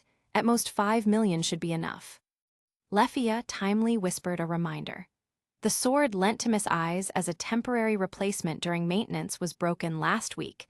It seems it was 40 million volleys. The bread in Fran's mouth fell straight out, as he stared dumbfounded at the teary-eyed Tiona and the sorrowful Eyes, completely stunned. That replacement weapon Eyes had used, it hadn't even lasted 3 days. HMPH, those detestable blacksmiths, they dare look down on us Loki Familia, even saying things about us being nothing but legendary weapon breakers. Loki Familia, the true weapon killers. No matter what weapon, once it was in their hands, it wouldn't last more than a few days before being sent back for repairs. Just their very presence carried an aura that made countless blacksmiths shiver. Piecing together the cause and effect, Franz suddenly understood, and also realized why the Goibniu Familia disliked them so much. So this was the reason. So that means you guys have to head into the dungeon again. Eyes silently nodded, as if to confirm. What plans do you have next? Want to come with us? Tiona didn't forget to invite Fran. Leaving such a big-time healer unused was clearly a waste. Come to think of it, it had been quite a while since the expedition ended. As an adventurer, to not have gone into the dungeon for such a long time was pretty disgraceful, and it didn't fit his nature either. Sure, I happen to be tight on money lately too, so making some money sounds good. Fran is broke too, no way, but before you. Speaking of this, the corner of his mouth twitched bitterly, face full of frustration. You think only your Olga broke. No, my short sword No. 4 and the aquamarine staff that Reveria gave me are both ruined too. During that time on the 51st floor, I overused magic, and that staff couldn't withstand my mana, it broke. As for the short sword, he shrugged. At best, it was a third-tier weapon. You think that thing could cut through the black rhinoceros on the 51st floor. The weapons he had forged before were now completely mismatched with his current level. One could only say he had grown too fast. Now he could fully use first-tier armaments, but at a hefty cost.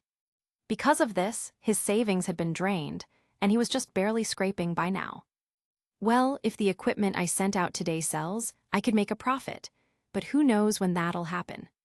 Equipment worth tens of millions wasn't something that sold easily. And no adventurers destroyed weapons as often as Loki Familia did. After all, for most, weapons were their lifeblood, and they took care of them. Hee hee, with Fran joining, that makes 4 of us. Thyone, are you coming? Thyone ate her dinner elegantly, expression unchanged. No way, I'm staying home with the captain. And then Finn and Riveria appeared. Thyone, what are you all talking about? Fran was a little surprised. Normally, the 3 leaders didn't eat in the cafeteria. Why are you here? Well, sometimes it's good to eat with everyone, otherwise it feels like we're growing distant.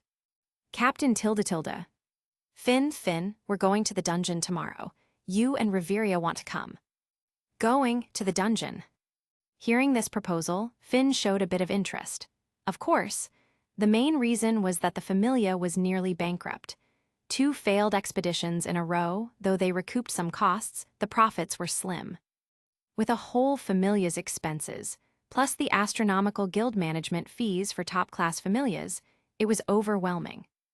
Not to mention, Finn's newly remade spear still carried a debt of 110 million volleys. Sure, I'll go with you all. Sometimes a trip into the dungeon with a few people is good, a change of pace, think of it as light work. As expected of a level 6, he said terrifying things with a smile, so casually arrogant. Fran thought, I wish I could act as cool as that too. Yay, with Finn and Riveria, that makes 6 of us. Tiona, I'll go too. But you just said you wouldn't. Sister's death glare activated, damn love. So with Thyone, we're a 7-man party now. And with Fran as the all-around rear guard, we're really reliable. Yes, within his familia, Fran's nickname was the all-around rear guard. Single target magic, wide area annihilation magic, short chance, long chance, ultra-long chance, plus terrifying healing ability. As long as Fran was fine, everyone could keep fighting. Don't call me that, Finn, you're making me embarrassed. Even if it's true, I prefer to stay low-key. Everyone stared speechless at the young man's straight-faced but infuriating words, nearly choking. As usual on Northwest Avenue, or Adventurers Street, countless adventurers bustled endlessly. Morning sunlight from the pure azure sky glinted off weapons and armor of all kinds. On both sides of the main road, weapon shops, armor shops, item shops, taverns all opened early, their signboards proudly displayed. In the dim, damp alleys, shady merchants in black cloaks sometimes appeared, peddling potions with a smile to gullible rookies. The dense crowd constantly bumped into each other, their shouts and curses filling the air. It was 8 a.m., peak time for adventurers heading into the dungeon. Orario was as lively as ever. Opposite the guild headquarters stood a luxurious white stone building, its emblem of herbs and glowing orbs shining brightly. Diane's Sect Clinic. Sorry to bother you again, Amid. It's been a while, Mr. Fran. One could hardly tell that the two were actually close enough that he sometimes teased this beautiful, doll-like girl. Do you need potions this time? Yes, 10 of each potion and antidotes. All right, please wait a moment. Amid will take the same, but just healing potions. Understood, Miss Thyone. Since last night at dinner, they had agreed to head to the dungeon together today, so naturally, preparations had to be made. Potions were a top priority in supplies, that's why they were here. Amid moved quickly, and the group soon finished their transaction. Goodbye, Amid. May fortune favor your blade, Mr. Fran. I'll take your blessing. Didn't expect it, you and Amid are quite close, huh? Tiona looked curiously at him, studying him non-stop. Well, this all depends on Amid's willingness. Haha, you two must be having an affair. Amid even handed over her one and only magic to you so easily. A sharp gaze pierced over. Fran didn't even need to look to know who it belonged to. He then righteously shot back at Tiona and Lefia with a perfectly reasonable explanation. It was just a transaction. I paid Amid to heal me, so I naturally learned the basics of her spell work. Lefia looked at him with open disdain. Scholar or whatever such a disgusting skill, HMPH. Little elf, are you talking about me? We're basically the same, you and I. In terms of verbal sparring, 10 Lefias weren't enough against 1 Fran. Sure enough, the girl's delicate face flushed red, puffing her cheeks as she glared at him, angry but unable to find a target, looking rather cute. Chapter 110, Riviera Town Tilda. In terms of verbal sparring, 10 Lephias weren't enough against one Fran. Sure enough, the girl's delicate face flushed red, puffing her cheeks as she glared at him, angry but unable to find a target, looking rather cute. This time, the party Magic Stone farming group, heading into the dungeon for exploration, monster hunting, had a total of 7 members. LV6, Finn Reveria. LV5, Eyes Tyone Tiona. LV4, Fran. LV3, Lefia. Support was handled by Fran and Lefia, the 2 rearguards. To expect them to hold the main pressure line with just magic, that was obviously impossible. With a team this absurdly strong, not to mention the lower floors, even if they went into the deep floors, as long as their supplies were sufficient, they could easily reach around the 40th floor. Therefore, Fran came into this expedition with a relaxed mindset, like a vacation where he could pick up money along the way. As the group walked through the complex dungeon, many adventurers noticed this conspicuous party. "That's Loki Familia's squad, right? Hiss. Even Braver and the 9 Hells are there." "Are you kidding me? What are they even doing here?" "Doesn't look like an expedition. Maybe they're just here to make money like us." "Does Loki Familia even need to make money?" "Did you even use your brain before saying that? If they don't kill monsters to harvest magic stones, what do you expect them to do? Live off the air? They're an exploration-type familia." "True enough." "Idiot." Conversations like that weren't rare along the way. Since the upper floors were crowded with low-level adventurers, nobody really thought it strange. "Aza." Tiona swung her weapon like a giant windmill, bulldozing her way forward. Her reckless fighting style made Lefia, the elven girl, tremble in fear even after watching it so many times. These aren't the kind of enemies I want to chop down. Too light, no sense of accomplishment at all. While Fran and Lefia collected magic stones, they heard her complaints, and their eyelids twitched instinctively. "That oversized weapon of yours, it's practically an honor for upper-floor monsters to be cut down by it. They probably don't even feel pain before returning to Mother's embrace." As expected of a blacksmith, you really understand Tilda. "No, what I mean is it's overkill." "Damn it, a giant double-edged blade forged from ultra-high-density refined metal adamantine. Show it to a level 1 adventurer and see if they can even lift it, let alone swing it." While grumbling internally about the Amazonas, his hands didn't stop moving, and he quickly finished the work with Lefia. Fran, you changed weapons too." Reveria, who was more relaxed, noticed that besides the supporter's backpack, Fran was also carrying a long object wrapped in cloth slung diagonally across his back. Her mage's intuition told her it was no ordinary staff. She still remembered. It seemed his previous staff had been a gift. "Yeah, my aquamarine staff broke during the battle on the 51st floor. Mainly because my magic power was too strong and I overused spells. So it couldn't withstand your magic anymore, I see." Finn nodded as well. "Indeed. With your current strength, it was about time you replaced your weapon.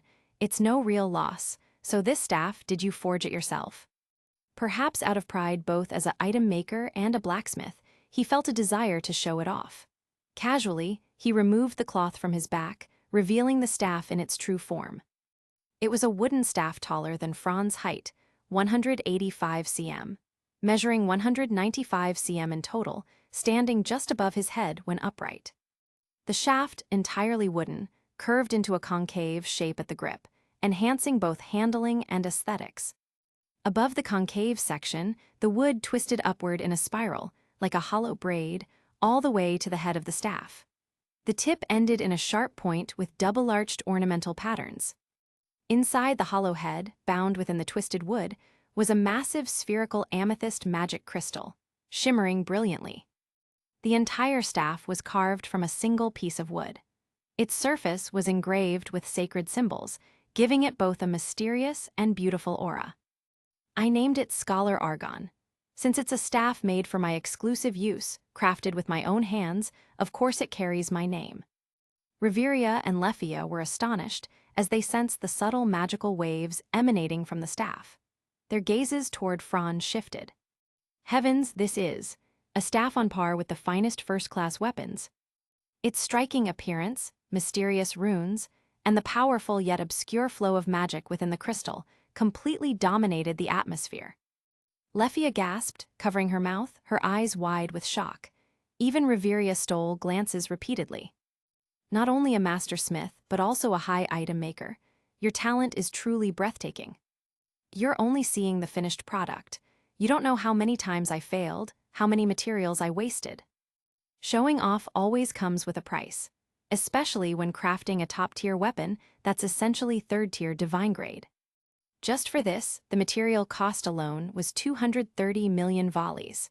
Now I'm completely broke. Well, I still have around 130,000 volleys left. That's still richer than me. I'm in debt of 120 million volleys. Oh well, there's that. Shrugging, he rewrapped the staff and slung it over his back. Given his current strength, there was no need to draw the staff for such monsters. In fact, he didn't even need to lift a finger. Soon, with Tiona, Tione, and Eyes racking up kills along the way, their empty purses gradually filled again. And Fran's new weapon quickly faded from everyone's attention. Before long, they easily arrived at the 18th floor. The 18th floor, here we are again. The first time Fran reached this place, known as the Under Resort, he had been deeply shocked. A landscape unseen on the surface, a fantastical world belonging solely to the dungeon, fulfilling every fantasy and longing. This time, though, things felt different. He was still curious about the scenery, still wanted to collect the beautiful crystals, but the initial shock was gone.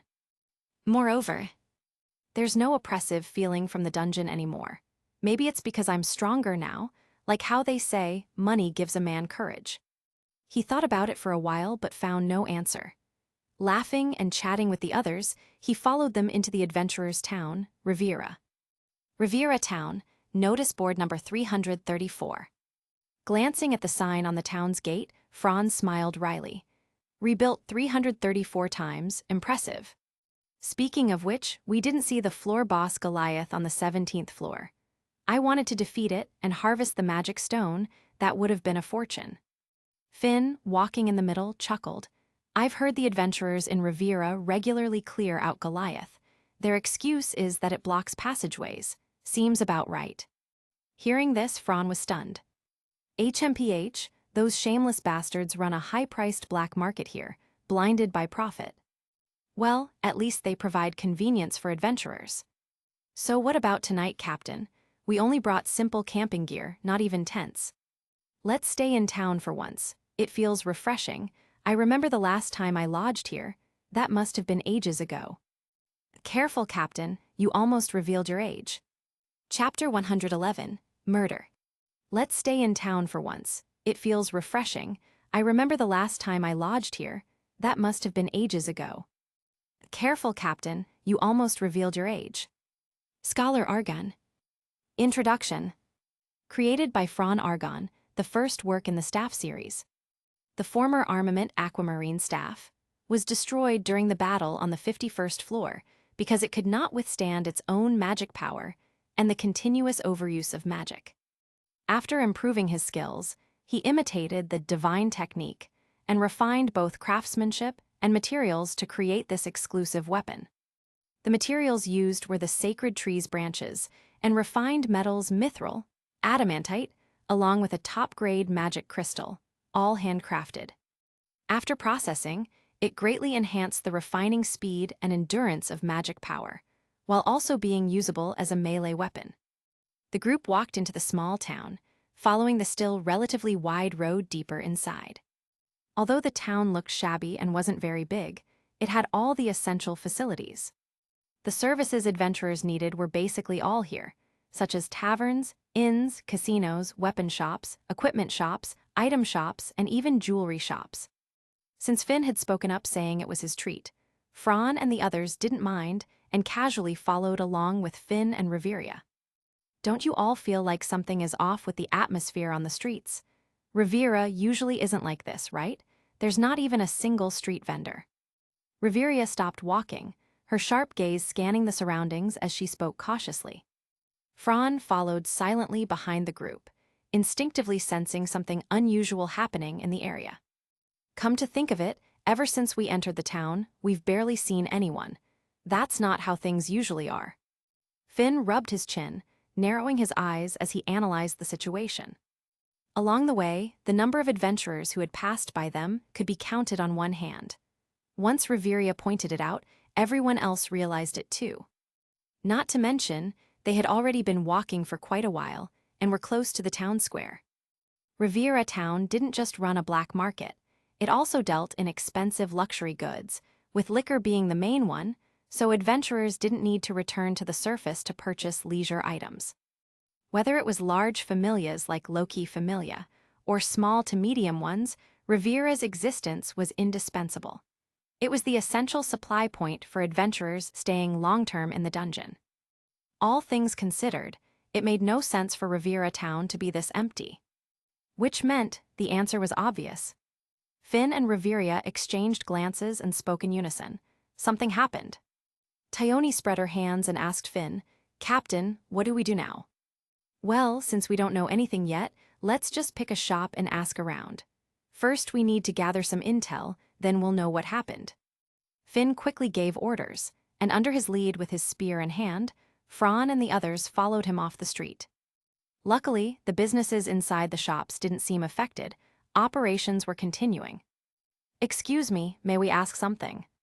"You're Loki Familia." The beast-human shopkeeper looked up, recognized them, and nodded. "Could you tell us why the streets are so deserted?" "Looks like you just arrived in town. As for why it's so quiet, it's because someone was killed here." Someone was killed inside Riviera Town, not by a monster, but murdered by a person. That was huge news. Everyone looked at each other, seeing the shock in each other's eyes.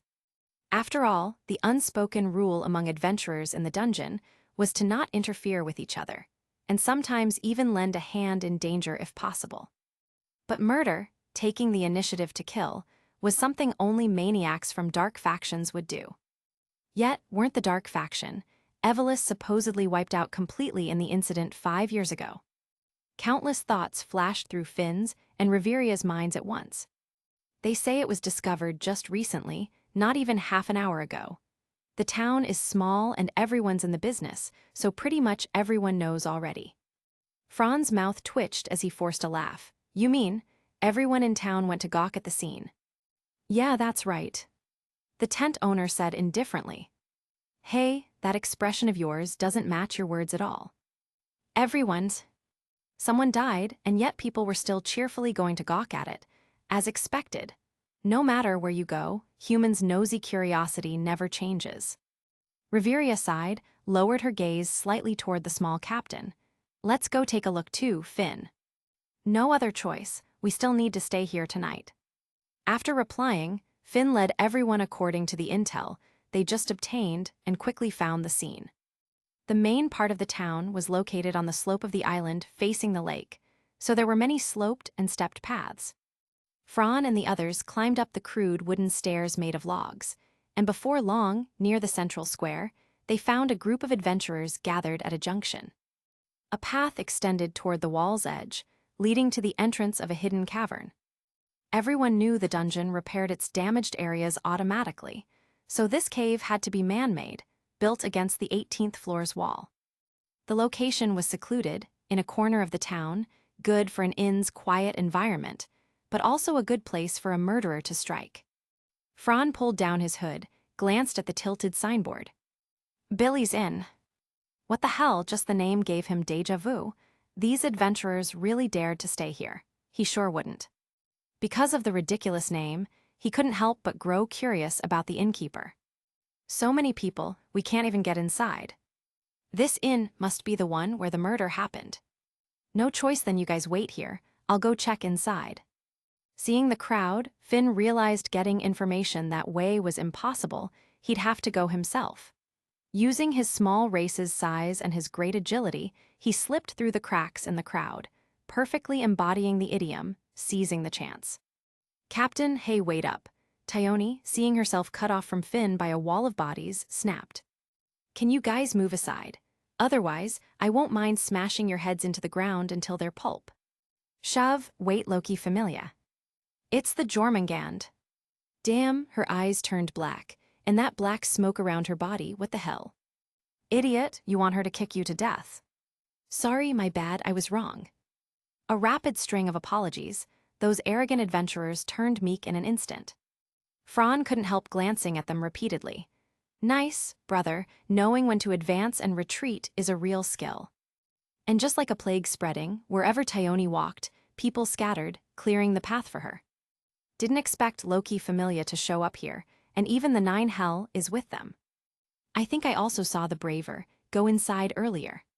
Feels like something big is about to go down. Should we retreat to the surface for now?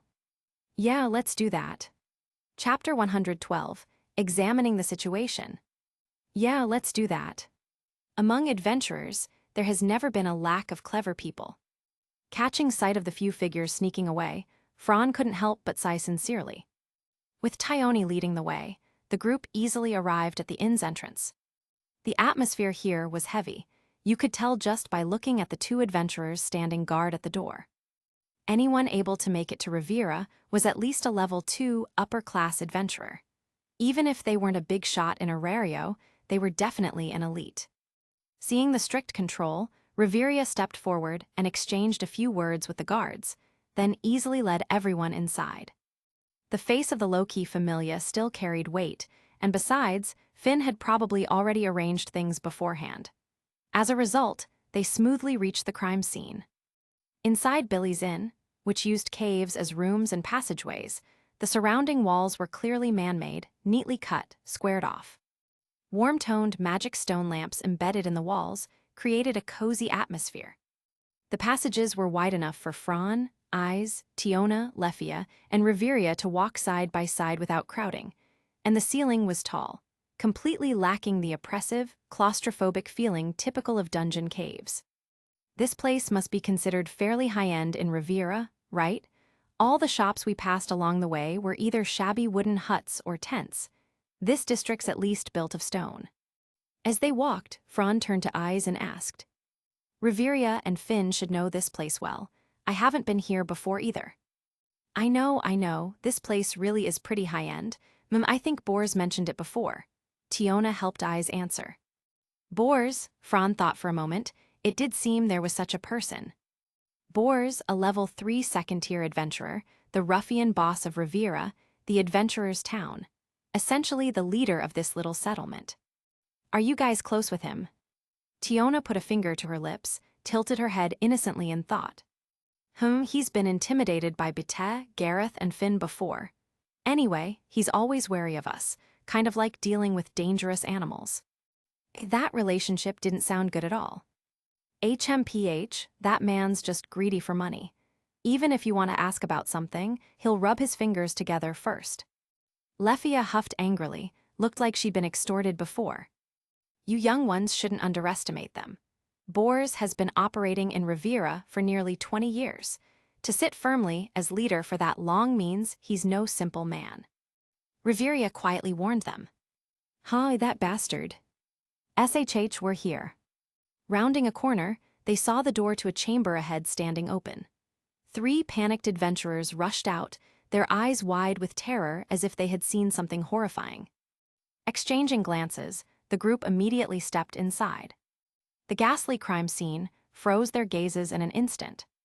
Almost instinctively, Fran covered Lefia's eyes, shielding the young girl from the overwhelming shock to her worldview and spirit. How could such a gesture possibly leave an elf calm? Her small face and pointed ears flushed visibly red, her thin chin heating as well. It was well known that elves would never allow someone they didn't acknowledge to touch even a sliver of their skin. Clearly, he had crossed the line. But then again, this wasn't the first or second time. They even had a history of such moments. Don't open your eyes, Lefia. For an elf maiden your age, this scene is far too much. What happened? What's going on? Startled by his sudden words, the flustered girl stammered nervously. But since Fran had warned her, she obediently kept her eyes shut, trembling slightly. No one else spoke. Even Eyes and Tiona, seasoned adventurers, were dumbstruck silent at the sight before them. Finn crouched down, lifted the white cloth covering the body and frowned. So disgusting, I can't stand it. Thyone turned her head away in revulsion. Her younger sister also knit her brows tightly, saying nothing. Hey, how did outsiders get in here? Didn't I say no one was allowed inside? Long time no see, Bors. As an old acquaintance of Bors, Finn greeted him with a calm smile. Finn, what's the Loki familia doing here? Well, that's a long story. Anyway, our coming here was just coincidence. Is that so? I never asked for your help, remember that? Yeah, I get it. HMPH.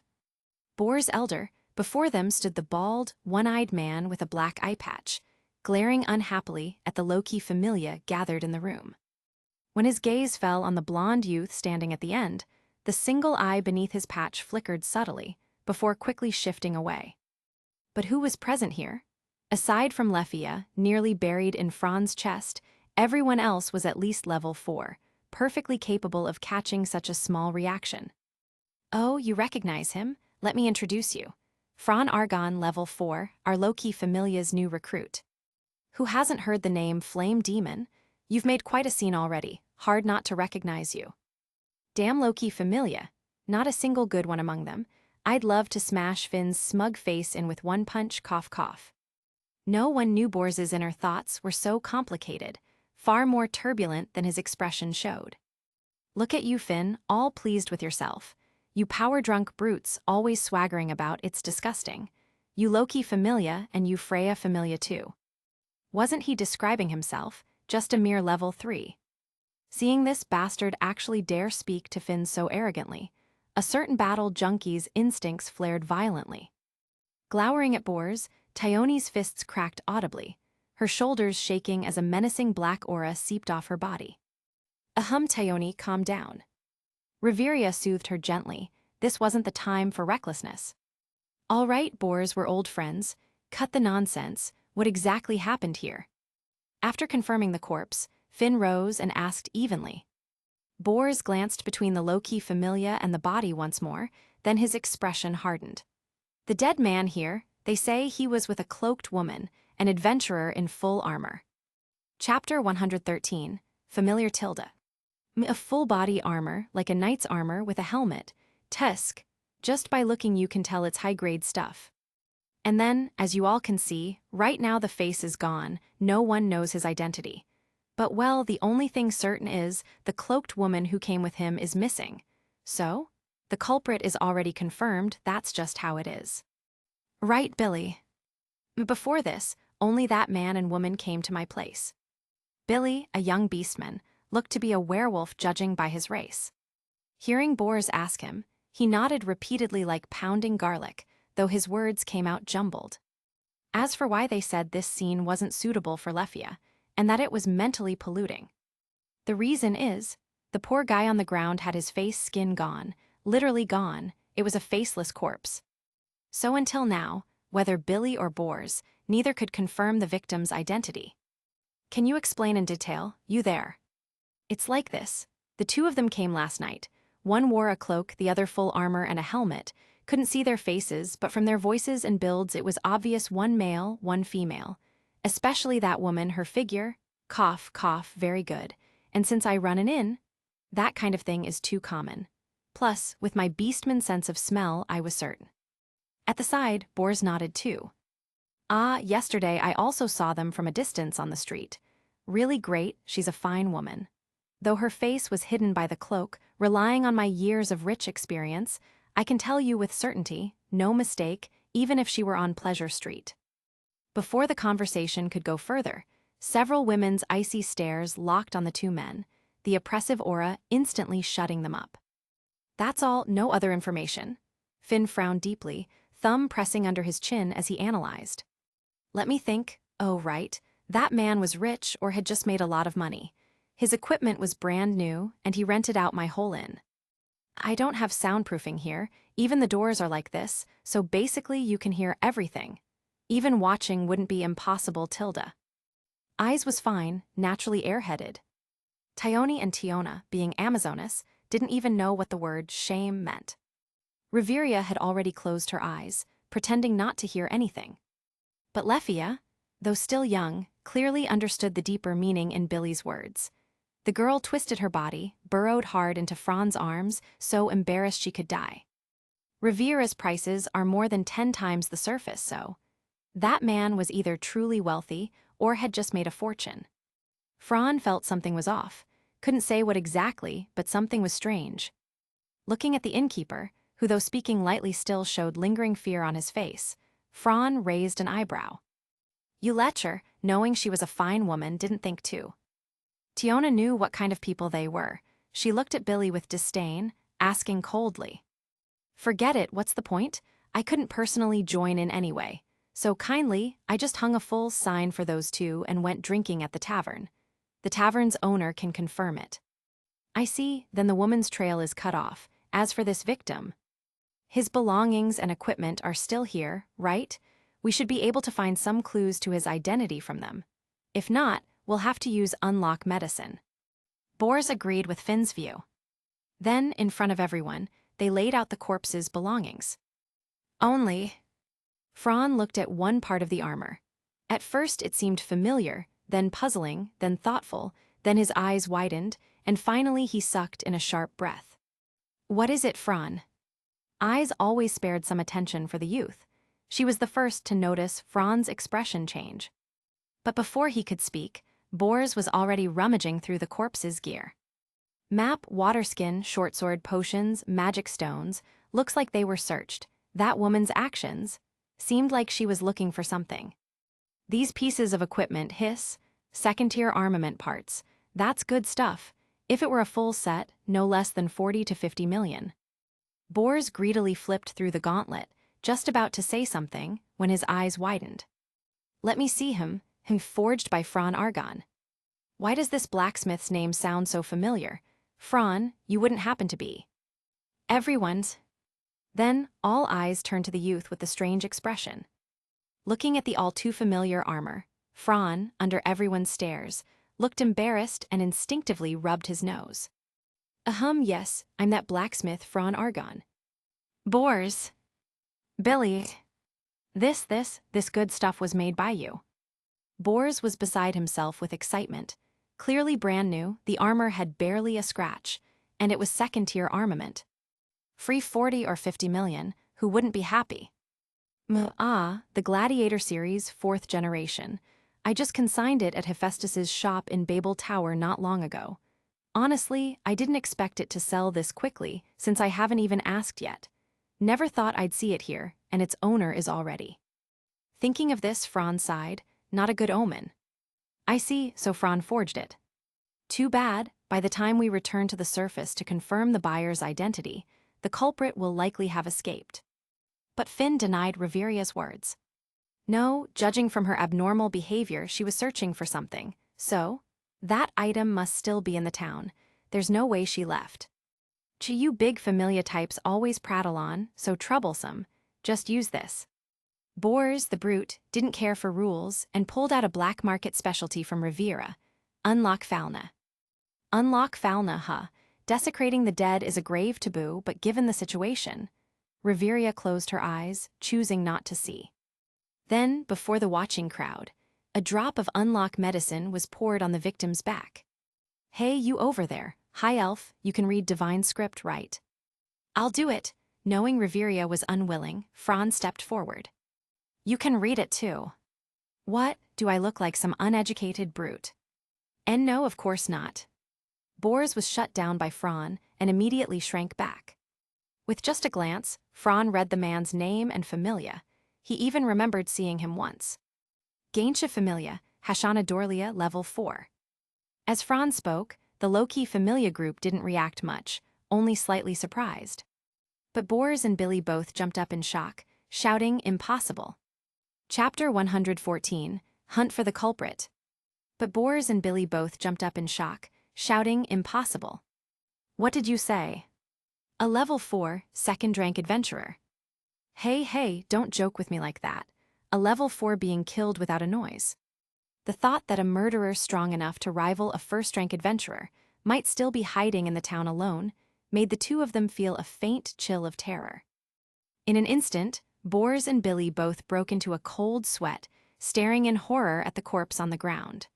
Just the thought that there was an enemy capable of killing a level 4 adventurer made their scalps go numb. Seeking security when afraid is instinctive for humans, and their thoughts naturally turn to someone for reassurance. Yeah, isn't the low-key familia still here? As long as we stick with them, our lives will be safe. The heart-thumping terror was slightly eased, and when they looked again at the members of low-key familia, they all seemed a little more reassuring than before. In silence, no one knew what to think. Franz stood up, looking down at the battered corpse, casually covering it with a white cloth, but deep inside, an inexplicable feeling of familiarity lingered. As he searched his memories, fragments of the past surfaced. The very first day he came to Orario, waiting in line at the city gate for inspection, standing beside a beast human from the guild, and that adventurer.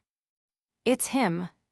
Him? Everyone turned to the astonished Fran, equally confused. He nodded, his eyes firm and resolute. Hashana Dorlia, level 4, nicknamed Hard Fist Fighter. On the first day I came to Orario, he was the one in charge of security at the city gate. Since he was the first high-level adventurer I had ever seen, he left a deep impression on me. Tiona raised her hand and added, I know him too. Supposedly, he often used his position to sneak off to the Golden Casino to play. Rumor has it he lost quite a lot of money recently. So, it can be understood that he must have accepted some high-paying commission, which is why he went into the dungeon alone. Finn licked his thumb, his eyes glinting faintly.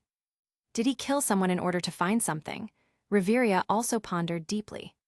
It must be something important related to Hashana's mission. I heard it was a secret commission. Didn't that beastman just say they were returning from the lower floors? An item from below, is that what the murderer was after? Finn and Riveria exchanged glances, then firmly said, We can be sure the murderer hasn't found the target item yet, which means, until she finds it, she's still here. Boars, gather all the adventurers in town. We need to investigate one by one. Otherwise, a murderer capable of killing a level 4 will spell disaster for you all. All right, I'll gather people right away. Saying that, Boars hurried out in a panic. The innkeeper did the same. He certainly didn't dare stay in this nerve-wracking place. Meanwhile, as Fran and the others were in trouble. Twilight Manor, reception room. A bored Bita was snoring away on the sofa, drool dripping from the corner of his mouth. Bita, why are you the only one here? Where are the others? Huh, HMPH. Half asleep, Bita wiped away his drool, opening his amber eyes. His throat moved twice, gray wolf ears twitching, before he abruptly sat up from the sofa. He then glanced irritably at Loki, who pushed the door open and walked in with a displeased face. They went to the dungeon. Oh, were you abandoned then? What do you mean abandoned? I just couldn't be bothered to move, that's all. Oh ho ho ho, so tsundere again. Shut up, what do you want? Ha, I'm a little suspicious about the Monster Furia incident, and yesterday I also got some interesting news. Monster Furia? What a load of crap. Only small fry would join in on that boring stuff. Too troublesome to explain, you'll see later. Betet tilde, you're not going to let me wander off alone, right? It'd be so dangerous. Fine, I'll go with you, just stop clinging to me. Such a damn pain. Hee, I knew Betet would agree. After all, Betet is super kind, you know. Quit disgusting me. Dragging Betet along, Loki boldly ventured into the city's underground waterways. Betet stood to the side with hands in his pockets, eyes filled with doubt. What are we doing here? Loki half-opened her divine eyes, gazing at the underground waterway ahead, her lips curling into a sinister smile. Well, I got some interesting news from someone. Since I was already investigating the Monster Furia, I felt something was off. Walking ahead, Betet led the way while Loki followed behind, holding up a portable magic stone lamp, chatting as they went. HMPH, wasn't it just a monster rampage? Eyes handled it right. But you know, Lefia suffered a lot. She almost lost her life. I can't just let that slide. As she spoke, Loki's expression turned grim, nothing like the playful goddess she showed her children. This matter, aside from me and that love-struck girl, there was a third party. That bastard was the real culprit behind Lefia's suffering. They'd better not let me catch them. Otherwise, they'll regret ever being born. Her divine intent surged like a raging storm. the ferocious goddess revealing her true nature. A new species, that faceless snake, that's what gave that idiot trouble, wasn't it? Ah, but I heard there's something interesting here. Your nose is sharp, isn't it, Bete? Can you pick up anything? Just as Loki finished speaking, Bete's steps suddenly halted. There's someone sent. Oh. Loki narrowed her divine eyes, contemplating. Is it Fran? No, it shouldn't be. If it were him, Bete wouldn't have failed to recognize it. Then, someone else. You've revealed yourself, got you. Revera town. The noisy town had already been completely sealed off by Boar's men, and all the adventurers were gathered in the small plaza. On a temporary platform stood Finn, Reveria, Boars, and others, while Fran, Eyes, and the younger members stood to the side. Looking down from the platform, the dense crowd below numbered 400 to 500. All of these are level 2, or higher adventurers. Tiona clasped her hands behind her head, looking unconcerned. Not just that. The guild advisor once told me, the adventurers here in Revera town are mostly those who violated some law on the surface and ended up here instead. Basically, it's the underworld, full of shady people with identities they can't show in public. So this was a lawless land. After a year of growth, Fran had come to understand Orario better. Under the guild's management, Orario on the surface was a city of song and dance, with prosperous trade and the glory brought by adventurers, shining brilliantly. But wherever there is light, there must be darkness. The brighter the light, the deeper the darkness. Beneath Orario's prosperity lay darkness to the bone. Blacklisted figures, smuggling trades, faction wars, underground familias. This unseen underworld became Orario's shadow realm. Everyone in this underworld was ruthless and merciless, killers who wouldn't bat an eye. Just as these adventurers had hidden identities, the underworld's powerful figures also had their own public disguises. For example, the hostess of fertility. Chapter 115, Lulun Louis Tilda. Just as these adventurers had hidden identities, the underworld's powerful figures also had their own public disguises. For example, the hostess of fertility. The noisy crowd gathered together, bringing back the long-lost liveliness of Revera town. Especially with Finn also standing on stage, this made the female adventurers below even more excited. That was braver Finn Damney, LV6, leader of the Loki Familia and captain of the Palom race. Of course, those things didn't matter to them. The most important thing was that eternally youthful face, adored to no end by all the big sisters. Those gazes fixed on Finn, the heat on their cheeks, all revealed the same 2 words: want him. The way they're looking at Finn feels kind of weird. Fran, who had never seen such a scene before, unconsciously touched his nose with guilt, glancing uneasily at Eyes, Lefia, and Tiona. Hehe, the captain is always this popular, and that's only natural. But of course, Fran's looks are also quite popular too, you know. Tiona pressed both hands on Lefia's delicate shoulders and leaned in from the side with a mischievous smile. Hey, don't tease her like that. Didn't you notice the aura of suffocating bloodlust already spreading out? Miss Tiona, shouldn't you be calming Miss Tione instead?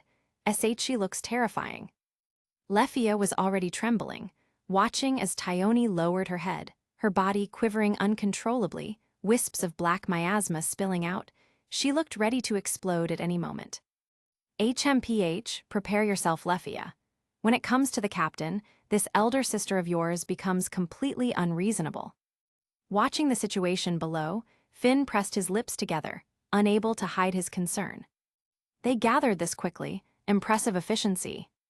HMPH, don't you know who I am? I'm Boars. Finn just smiled, not exposing the trace of fear in Boar's eyes. A murderer capable of killing a LV4 with bare hands, wandering hidden in the dark, under such circumstances. Being alone in town would be far more terrifying. Without him needing to say a word, everyone instinctively banded together. After all, no one wanted to die. Sure enough, upon hearing their exchange, the surrounding adventurers gradually fell silent. In the crowd, though the degree varied, unease and fear were written across their faces. Clearly, they had all been shaken by the rumors of the killer. Especially the men. Even though the crowd has gathered, We still haven't seen any other first-class adventurers besides us. Fran withdrew his gaze from the townsfolk and turned toward the mountain path leading away from Riviera. That may be one of the enemy's goals, to cause chaos in the town. The reason we haven't spotted her. She's no fool. She must have disguised herself as a registered adventurer or perhaps even stolen someone's identity. It had to be said, Finn's analysis was quite accurate, because that was the correct answer. Right then, Fran, who had been watching the entrance closely, also noticed the shadowy figure hidden there. Without a word, he stepped back, blending into the crowd, then used his agility and dexterity to weave through the mass of people, swiftly giving chase. Where did Fran go? Tiona was still puzzled, but someone else had already followed. Miss AI's. Stay back, Lefia. If it's those two, no matter what happens, they'll be fine. Riviera stopped the trembling Lefia, then exchanged glances with Tiona and Tione. Both nodded simultaneously. At that moment, they too sensed that heavy, oppressive aura in the air. Though the town was bustling and noisy with the gathered crowd. As first-class adventurers, their instincts told them a strange, ominous presence was approaching. Above the Crystal Plaza, along the only path leading to the mountaintop platform in the center of Riviera, a dog-person girl with wheat-colored skin now had a face drained of all color. Hugging a medium-sized bag in her arms, she ran in panic, repeatedly glancing back at the crowd, her round ears twitching nervously. It was clear she had been frightened to the core. What do I do? What do I do? What should I do? I'll die, I'll die, I'll die, I'll die. I'm definitely going to die. The terrified girl mumbled frantically, rambling nonsense under the crushing weight of fear, her mind in chaos. Confused and half-conscious, she just kept running forward, driven only by the instinct to escape. Thud, ahi. The winding rocky path was covered with oddly shaped blue crystals sprouting from the ground, shimmering beautifully under the faint light from above. Her vision blurred, her heart panicked. She had no time to dodge before she collided headlong with a figure that suddenly appeared. That figure did not pay her actions any mind. Instead, his gaze fell immediately on the medium-sized satchel in her arms. He bent slightly, stretched out a hand and picked it up.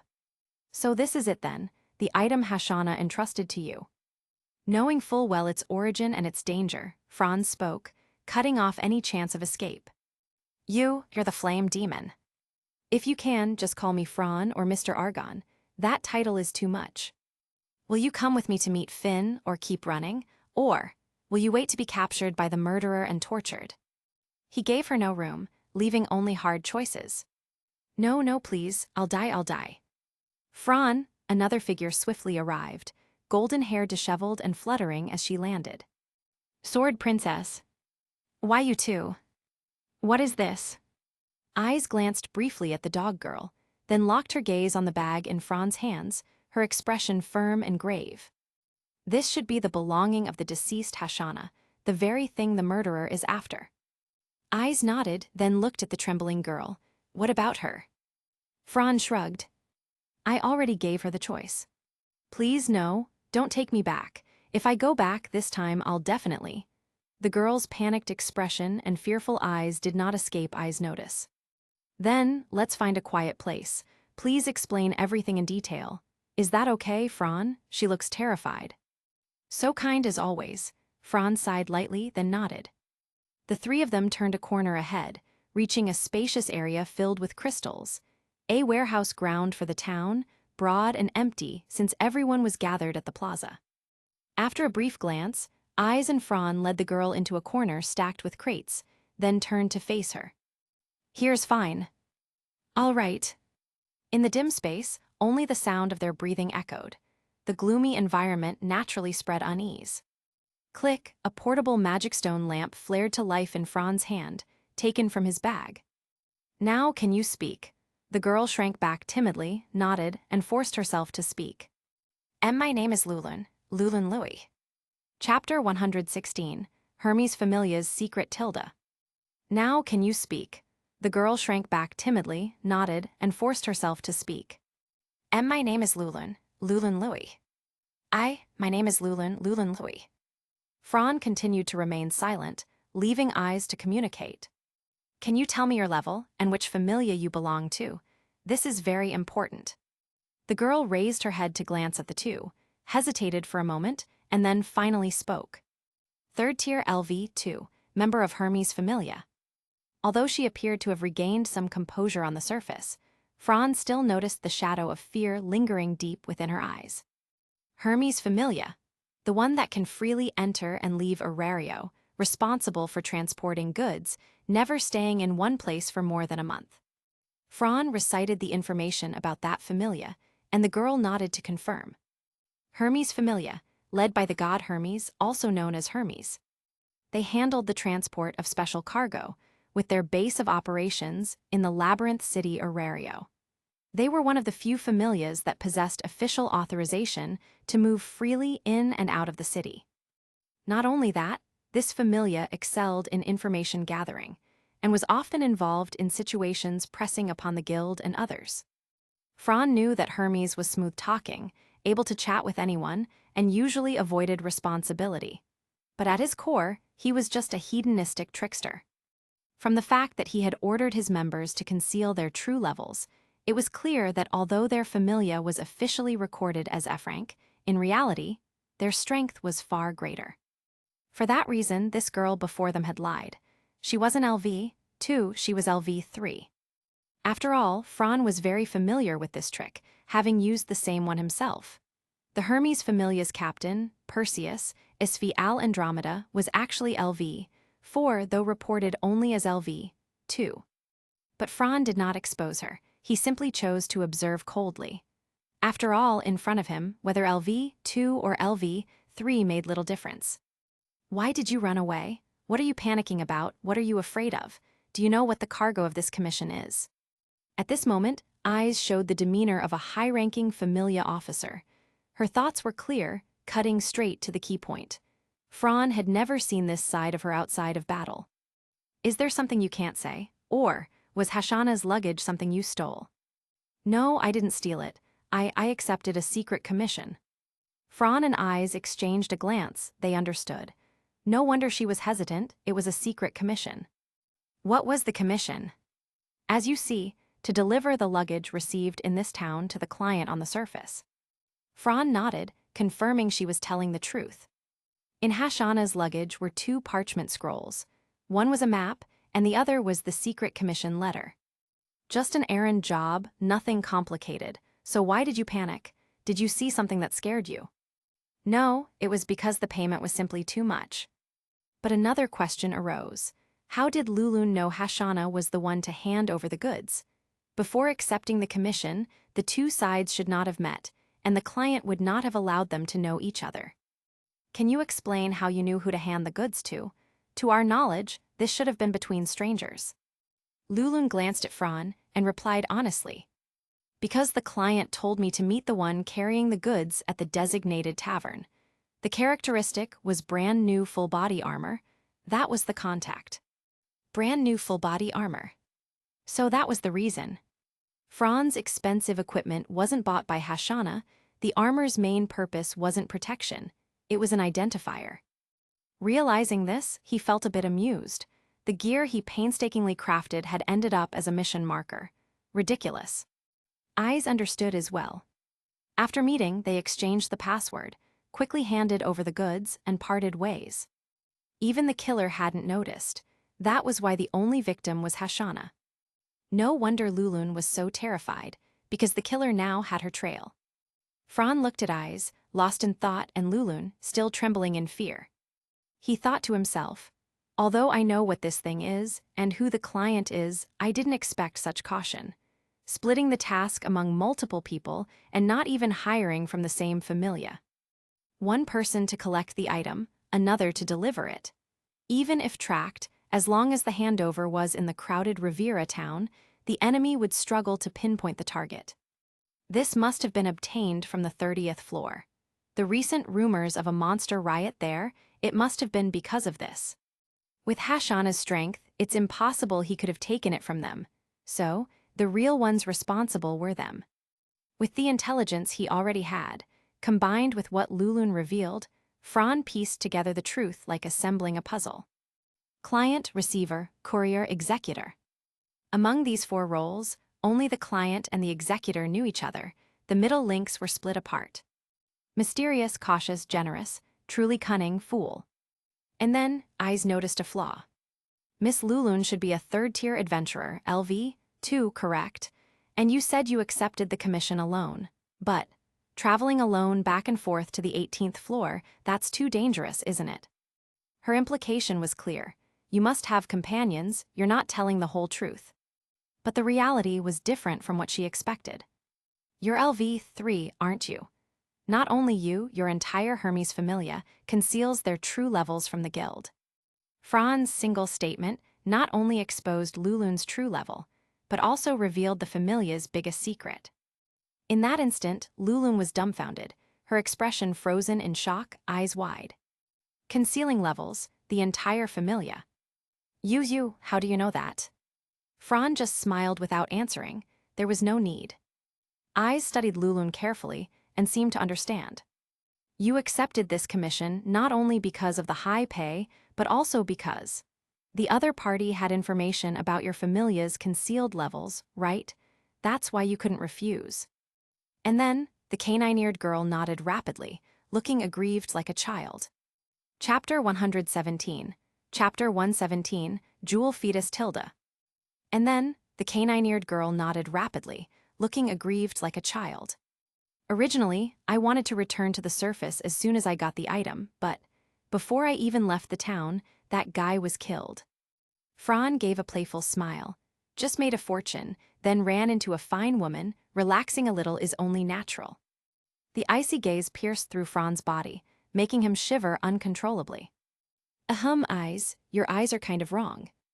Lulun raised her head to watch the interaction between the two, her expression slightly puzzled. Is this still that sword princess? What's the relationship between these two? Here, Fran quickly tried to soothe the slightly embarrassed and angry Eyes, hurriedly changing the subject. How about this, we take her back to find Finn. He's smart and will have enough manpower to protect her. What do you think? Both of them understood that returning was the best choice. This time it's not just me and Eyes. Finn and Reveria are also in the squad. With 2 LV, 6 is you can't still be afraid, right? No, it won't work. I'm certain the one who killed Hashana is looking for me. If I show myself, I'll die instantly. As expected, the kind-hearted Eyes hesitated again. I'll hold on to this luggage for now. That way, you'll be safe. If the target is what's inside, then the enemy will only come after me. By the way, can I take a look at what's inside? To be honest, Fran was quite curious about the contents. The unknown always piqued his interest. Although the client emphasized that no one should see it, but now. She didn't finish her sentence, but both Eyes and Fran understood. They opened the bag and took out a spherical object wrapped in white cloth. Fran hesitated whether to open it or not. As its guardian, once it appeared, it would create a spiritual resonance, meaning it could be located. But it didn't matter. Even if they couldn't defeat the enemy, with him and Eyes, escaping alive was no problem. The white cloth was lifted, revealing the object inside. Wah, what is this? Lulun whispered in astonishment. Then Eyes took it from her hands and examined it carefully. So this is the fetus? What a monstrous appearance. A fallen spirit reduced to this form, how tragic.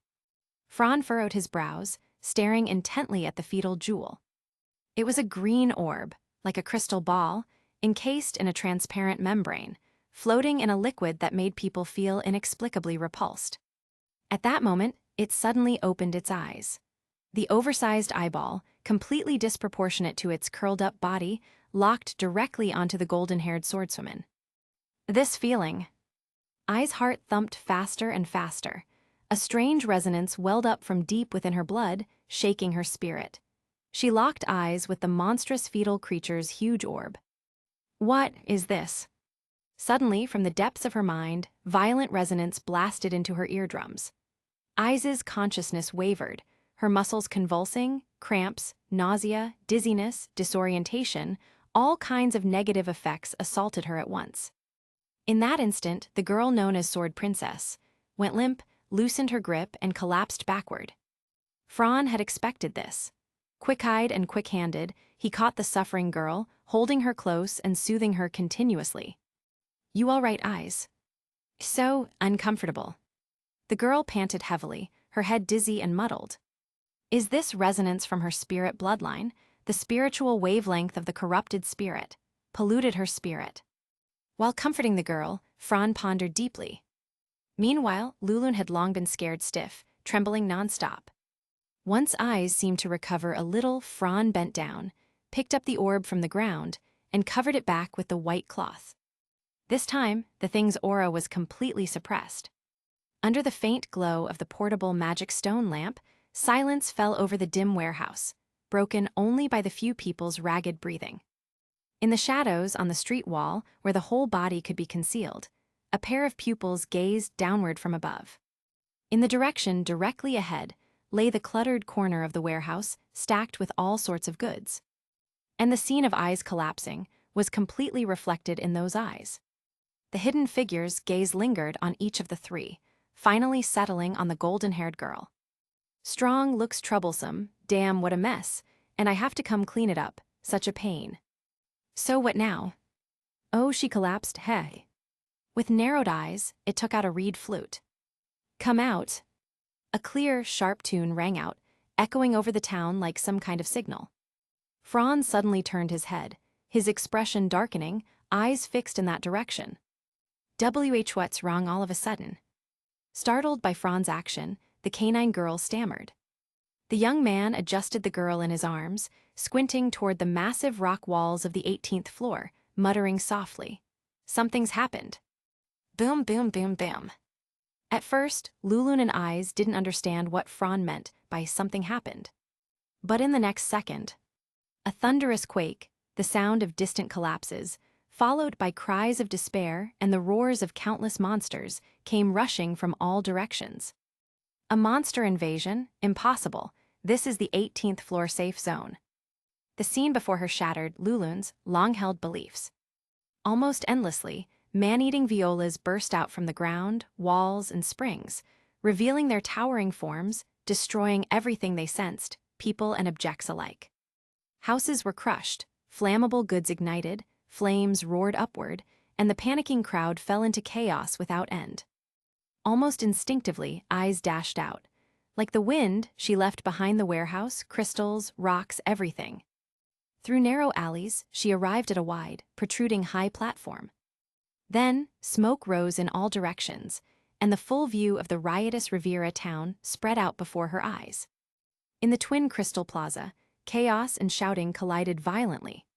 "Finn, what do we do?" The Palom leader bit his finger and smiled.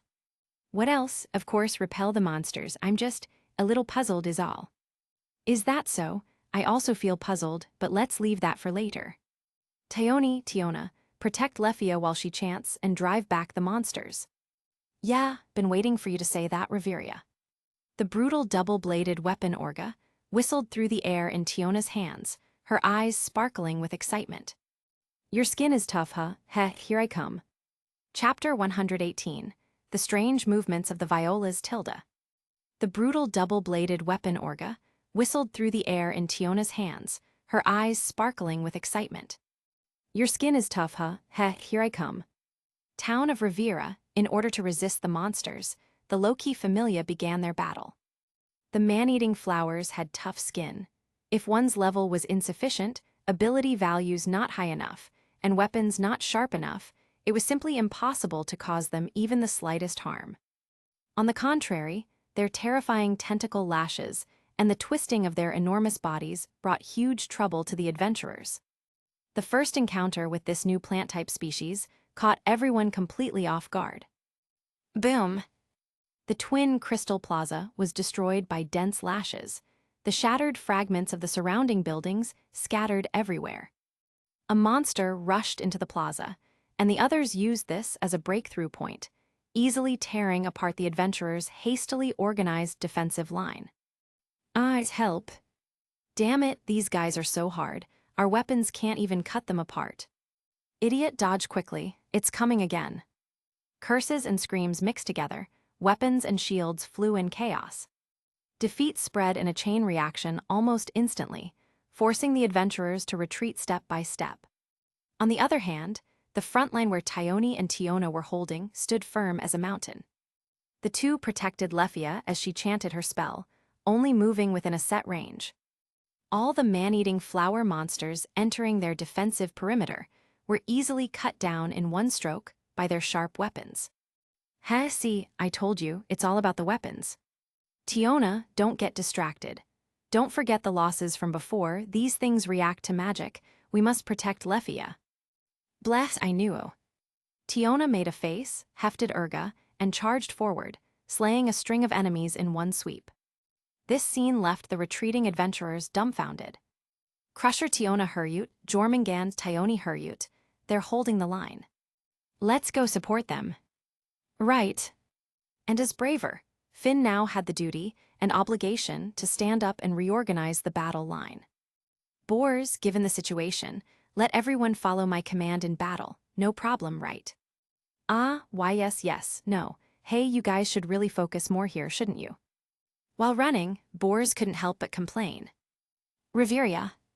This is a good chance to train Lefia, I'll step in at the end.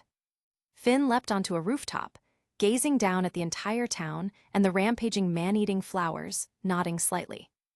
No problem, this town can handle it. After all, they've already rebuilt it 334 times. One more time won't matter, this will be the 335th. The two exchanged a smile, understanding the hidden meaning. Indeed, with Reveria's firepower, if she unleashed bombardments inside the town, these wooden houses would turn to ashes in an instant. They couldn't shoulder that blame, so unless Boars and the others took the initiative to request it, they wouldn't act. Otherwise, the aftermath would be endless quarreling and massive compensations. With Finn's command and the overwhelming power of Loki, Familia's first-class adventurers and magicians, the battlefront gradually stabilized, even showing signs of counterattack. The situation began to turn around. Finn pierced through a monster with his spear, then nimbly leapt to the highest cliff at the plaza's edge. He surveyed the battlefield, observing the monster's behavior. Something's not right. What is it, Finn? Reveria, while keeping her eyes on Lefia's fight, asked without turning her head. The enemies are surprisingly competent. Even under so much cooperation from the adventurers, they've held out this long. And their purpose is strange. Normally, monsters always prioritize killing adventurers, but these things, they just use their strong defense to attack randomly, as if they're deliberately creating chaos, Finn licked his finger, recalling the sound of a grass flute that had earlier echoed above the town, his gaze meaningful. Could it be a tamer? Reveria narrowed her eyes, shaken, unwilling to believe it, gripping her staff tightly. This answer is rather chilling. A horrifying possibility cast its shadow across their faces. If that's the case, things just got interesting. What is going on?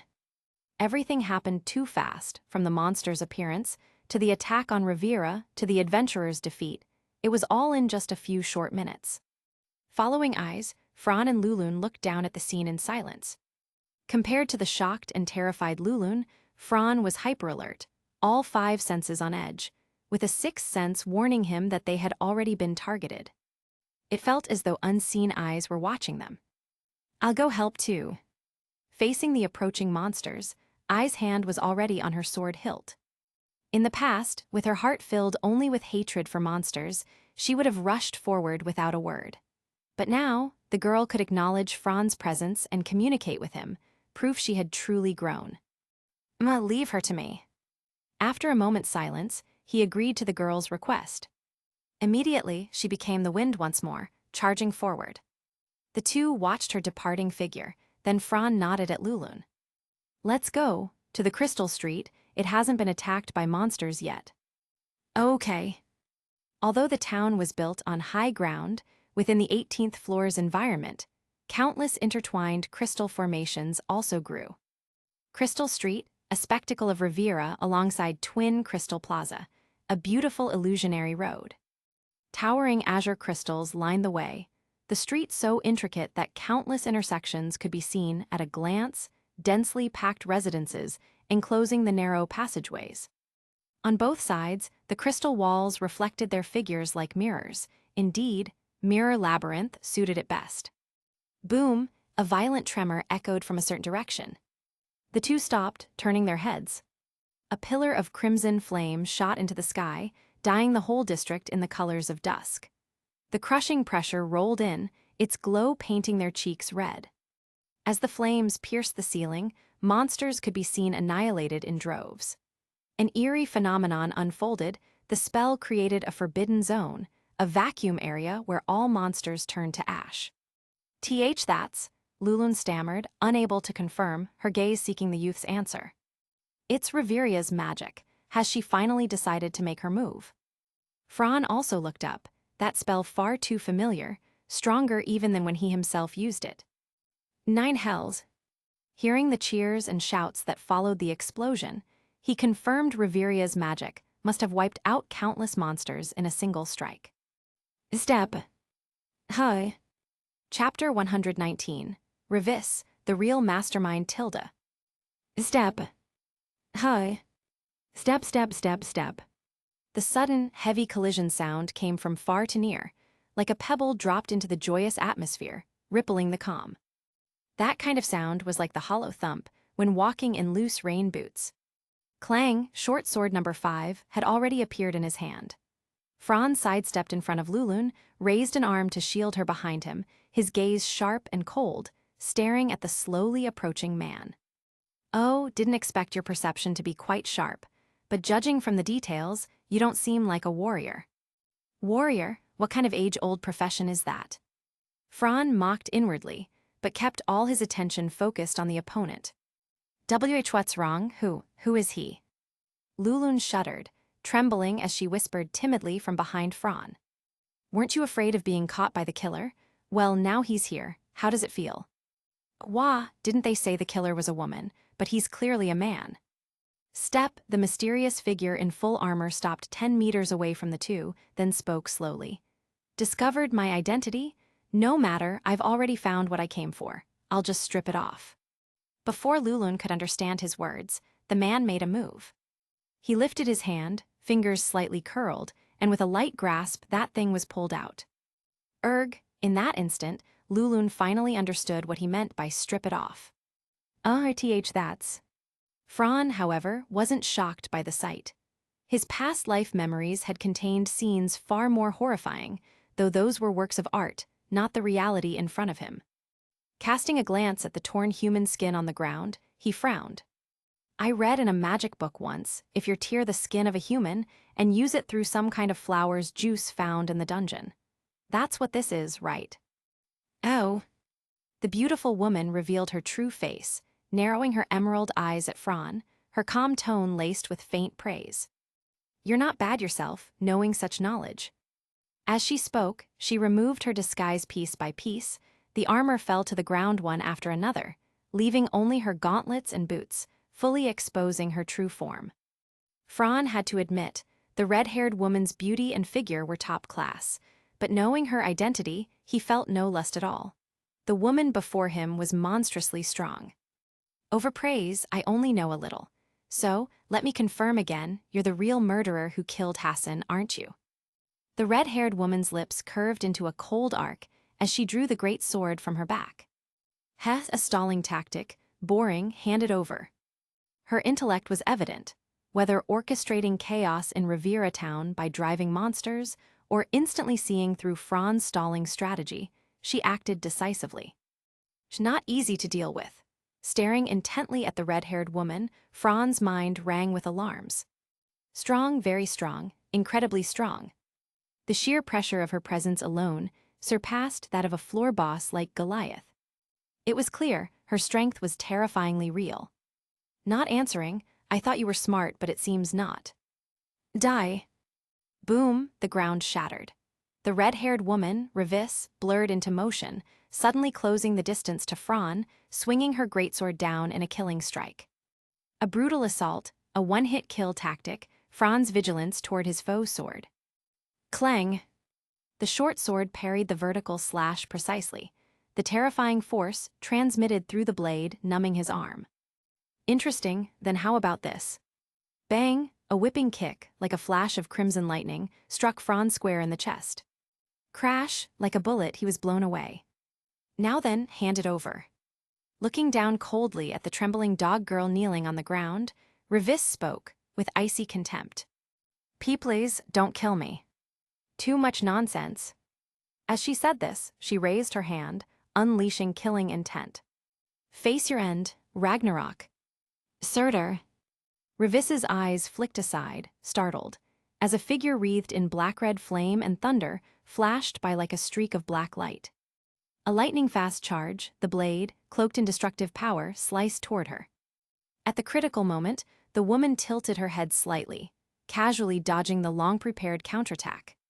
A few strands of red hair drifted to the ground. Silence fell. Not dead, impossible, that strike should have. You thought that was enough to defeat me? Don't underestimate me. I'm not in the same league as a small fry. Blood dripped from the corner of Franz's mouth, yet his golden eyes glinted mockingly, his will unshaken. With a clack, Revis gripped her greatsword tighter, swinging it lightly, then set herself into a battle stance. This time, she was serious. Slightly lifting her eyes, she scrutinized the blond youth before her. Black flames and crimson thunder, so it's an augmenting magic, boosting all attributes. You used your stats to withstand my strike. But even so, that's all. From stillness to acceleration, Revis' movement defied logic. Within a blink she was upon Fran again, her eerie great sword slashing mercilessly. The shriek of tearing air made his scalp tingle, but it wasn't fatal. With his magic activated, Fran could at least hold her off, even if he couldn't win. He couldn't afford to be passive. Instantly analyzing their gap in strength, Fran chose to charge head-on. In a flash, the two clashed fiercely. Clang, clang, clang, clang. Metal screeched, blades collided, sparks bursting between short sword and great sword in a furious exchange. You can actually keep up with my speed. Revis narrowed her eyes, staring into Fran's golden pupils, faintly incredulous. Told you, don't underestimate me, or you'll pay for it. Hey, bold words, let's see your skill. Huh. Boom. Their immense powers clashed, the shockwave shattering the surrounding azure crystals into glittering fragments that rained down from above. Locked in a fierce battle, the two quickly left behind the dumbstruck, frozen Lulun, running off into the distance. Chapter 120, One-Sided Beatdown Tilda. Locked in a fierce battle, the two quickly left behind the dumbstruck, frozen Lulun, running off into the distance. The swaying of dark thunder and flames, by now, the two had already exchanged blows countless times. The great sword swung down, the short sword cut across sideways, their crisscrossing figures clashing like a frenzied dance. Silver sword light and black blade shadows refracted endlessly amid the falling radiance, until in Lulun's eyes, both figures blurred together. That was the scene of them pushing their attributes to the extreme. The narrow, elongated crystal street did nothing to slow their pace in the slightest. They weaved and shifted, trading places countless times. On the surrounding crystal walls, the light from the dome refracted in dazzling mirrors, scattering their reflections into innumerable images, as though their doppelgangers spread endlessly toward the horizon. That dense array of figures clashed violently, their forms overlapping chaotically. Boom, boom, boom. Shards of strange, beautiful crystal shattered into powder under the flashing blades, scattering upward into the air like glowing dust. Bang! Another heavy downward slash, Fran was once again knocked flying. Too strong, even with magic active, in raw attributes I'm completely crushed, and, so hard, that defense is utterly unyielding. Fran's trembling arms could barely hold onto his short sword. The opponent's overwhelming power had surpassed his expectations. Moreover, though wielding a great sword, unlike eyes, she wasn't a pure swordswoman. Mixed into her strikes were punches, kicks, martial techniques. The tempo of her assault was like a torrential flood, each wave stronger than the last. Fierce, lethal, suffocating. A never-before-seen, unheard-of anti-human combat style. This time I've suffered a hidden loss. I'll have to ask Finn and the dwarf for advice when I return. In that fleeting instant, countless thoughts flashed through Fran's mind, and he realized his own weaknesses. Compared to true powerhouses, his physical technique and strategy still fell short. The two stood apart, staring each other down, the pressure from their clashing auras making the air itself feel heavy. Revis narrowed her emerald eyes, lips curling into a cold sneer. You're already in tatters, yet still think to resist. This is why I loathe you adventurers. Fran pursed his lips. Though disheveled, his expression didn't waver, still calm, still composed. In his golden eyes, bright azure circles flowed, unyielding. The woman before him, her true nature was that of a hybrid between human and monster, commonly known as a creature. Unlike adventurers blessed with the gods' fauna, they could directly devour magic stones for limitless strengthening. In other words, they were what monsters called enhanced species. But these creatures, possessing both human-like forms and intellect, were far beyond what mere enhanced species could display. They had no limits to lifespan. The vast combat experience accumulated across endless years was terrifying. Revis's horrifying anti-human combat skills were the best proof, coupled with the attribute boosts from devouring magic stones and skin tissue of terrifying durability. If it were merely a Goliath-level monster, it could never have pushed Fran to the brink of defeat. Fighting humans and fighting monsters, two entirely different realms. Revis creature, potential ability level, LV6, a true monster he could not yet rival. Cough coughs. The displacement of his organs and the backlash of magic began to strain his body. Muscles and viscera throbbed with pain, and his mind wavered for a brief instant. Blood spilled from the corner of Fran's mouth, fully visible to the enemy. The woman advanced with a cold smile, dragging her great sword step by step. At your limit, are you? I'll admit compared to trash you're strong, but only that much. Die. Clang, sword against sword, sparks flying. Healing droplets, tears of light, eternal sanctuary. What? In Revis's pupils reflected a cascade of shining golden hair. A silver rapier locked her blade in midair, screeching with metallic friction. Eyes locked, bodies pressed, they wrestled without pause. Compose a medicinal hymn 300, 60, and 5. The melody of the healer's almanac saves all things. A pure white magic circle blossomed under Fran's feet, glowing brilliantly. Complex symbols overlapped, dazzling in unison. Come, destruction of evil, the burial of wounds, interment of disease. Curses be gone in the light of vitality. Massive streams of mana converged upon the youth. Revis's cheeks flushed with rage, her gaze tearing from the blonde girl to glare furiously at the hateful adventurer, chanting passionately, the one who should have already died beneath her blade. In the name of all that is holy, I heal you. Diaphragmal. Terrifying magic surged forth, black thunder entwining with pure white holy light. The overwhelming visual clash left every witness awestruck. Thank you, eyes. Feeling his body gradually healing, Fran exhaled heavily. Though his clever ploy had bought enough time for eyes to arrive, that crushing pressure.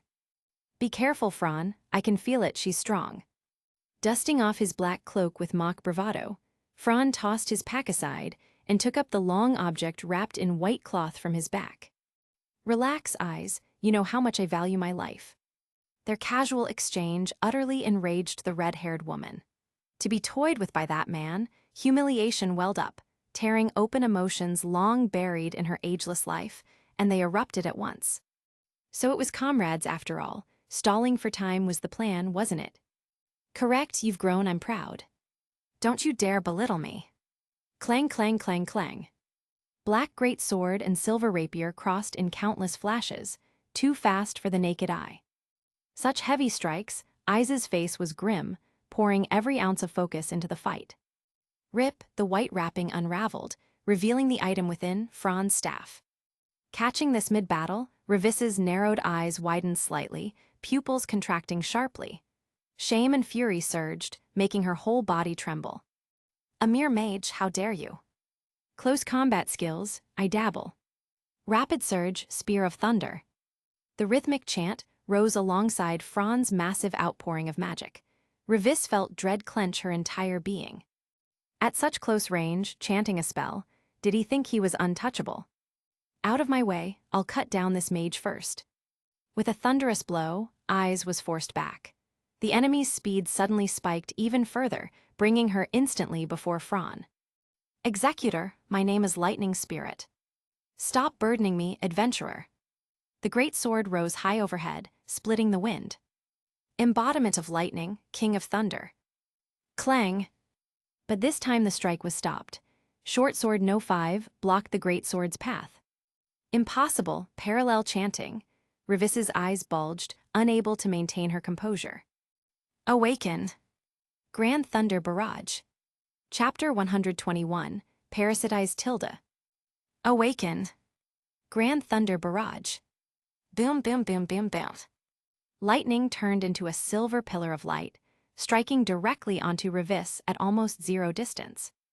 The terrifying thunder became calamity, rampaging through the narrow, elongated crystal street. Bang, bang, bang, bang. The beautiful, dreamlike cyan crystal clusters were mercilessly shattered into powder under this strike, reaching all the way to the end. The ground was plowed into shallow pits, black scorch marks and lingering sparks flickering in the passage. The terrifying, destructive power of magic once again became the ultimate trump card to overturn the situation. "Fran, are you hurt?" The golden-haired girl wrapped in wind had a trace of tension show on her otherwise expressionless face, lips pressed tightly as she gripped her silver rapier. "With you drawing her attention, the pressure is much lighter. I finally have room to use parallel chanting." Yes, before it wasn't that parallel chanting wasn't applicable, but that Revis pressure on Fran was too overwhelming for him to spare even a sliver of focus to use magic. Besides, he wasn't without retreat. Ai's presence nearby meant he didn't need to risk his life. If he could just stall until the golden-haired girl arrived, even if they couldn't beat the enemy, escaping would be more than enough.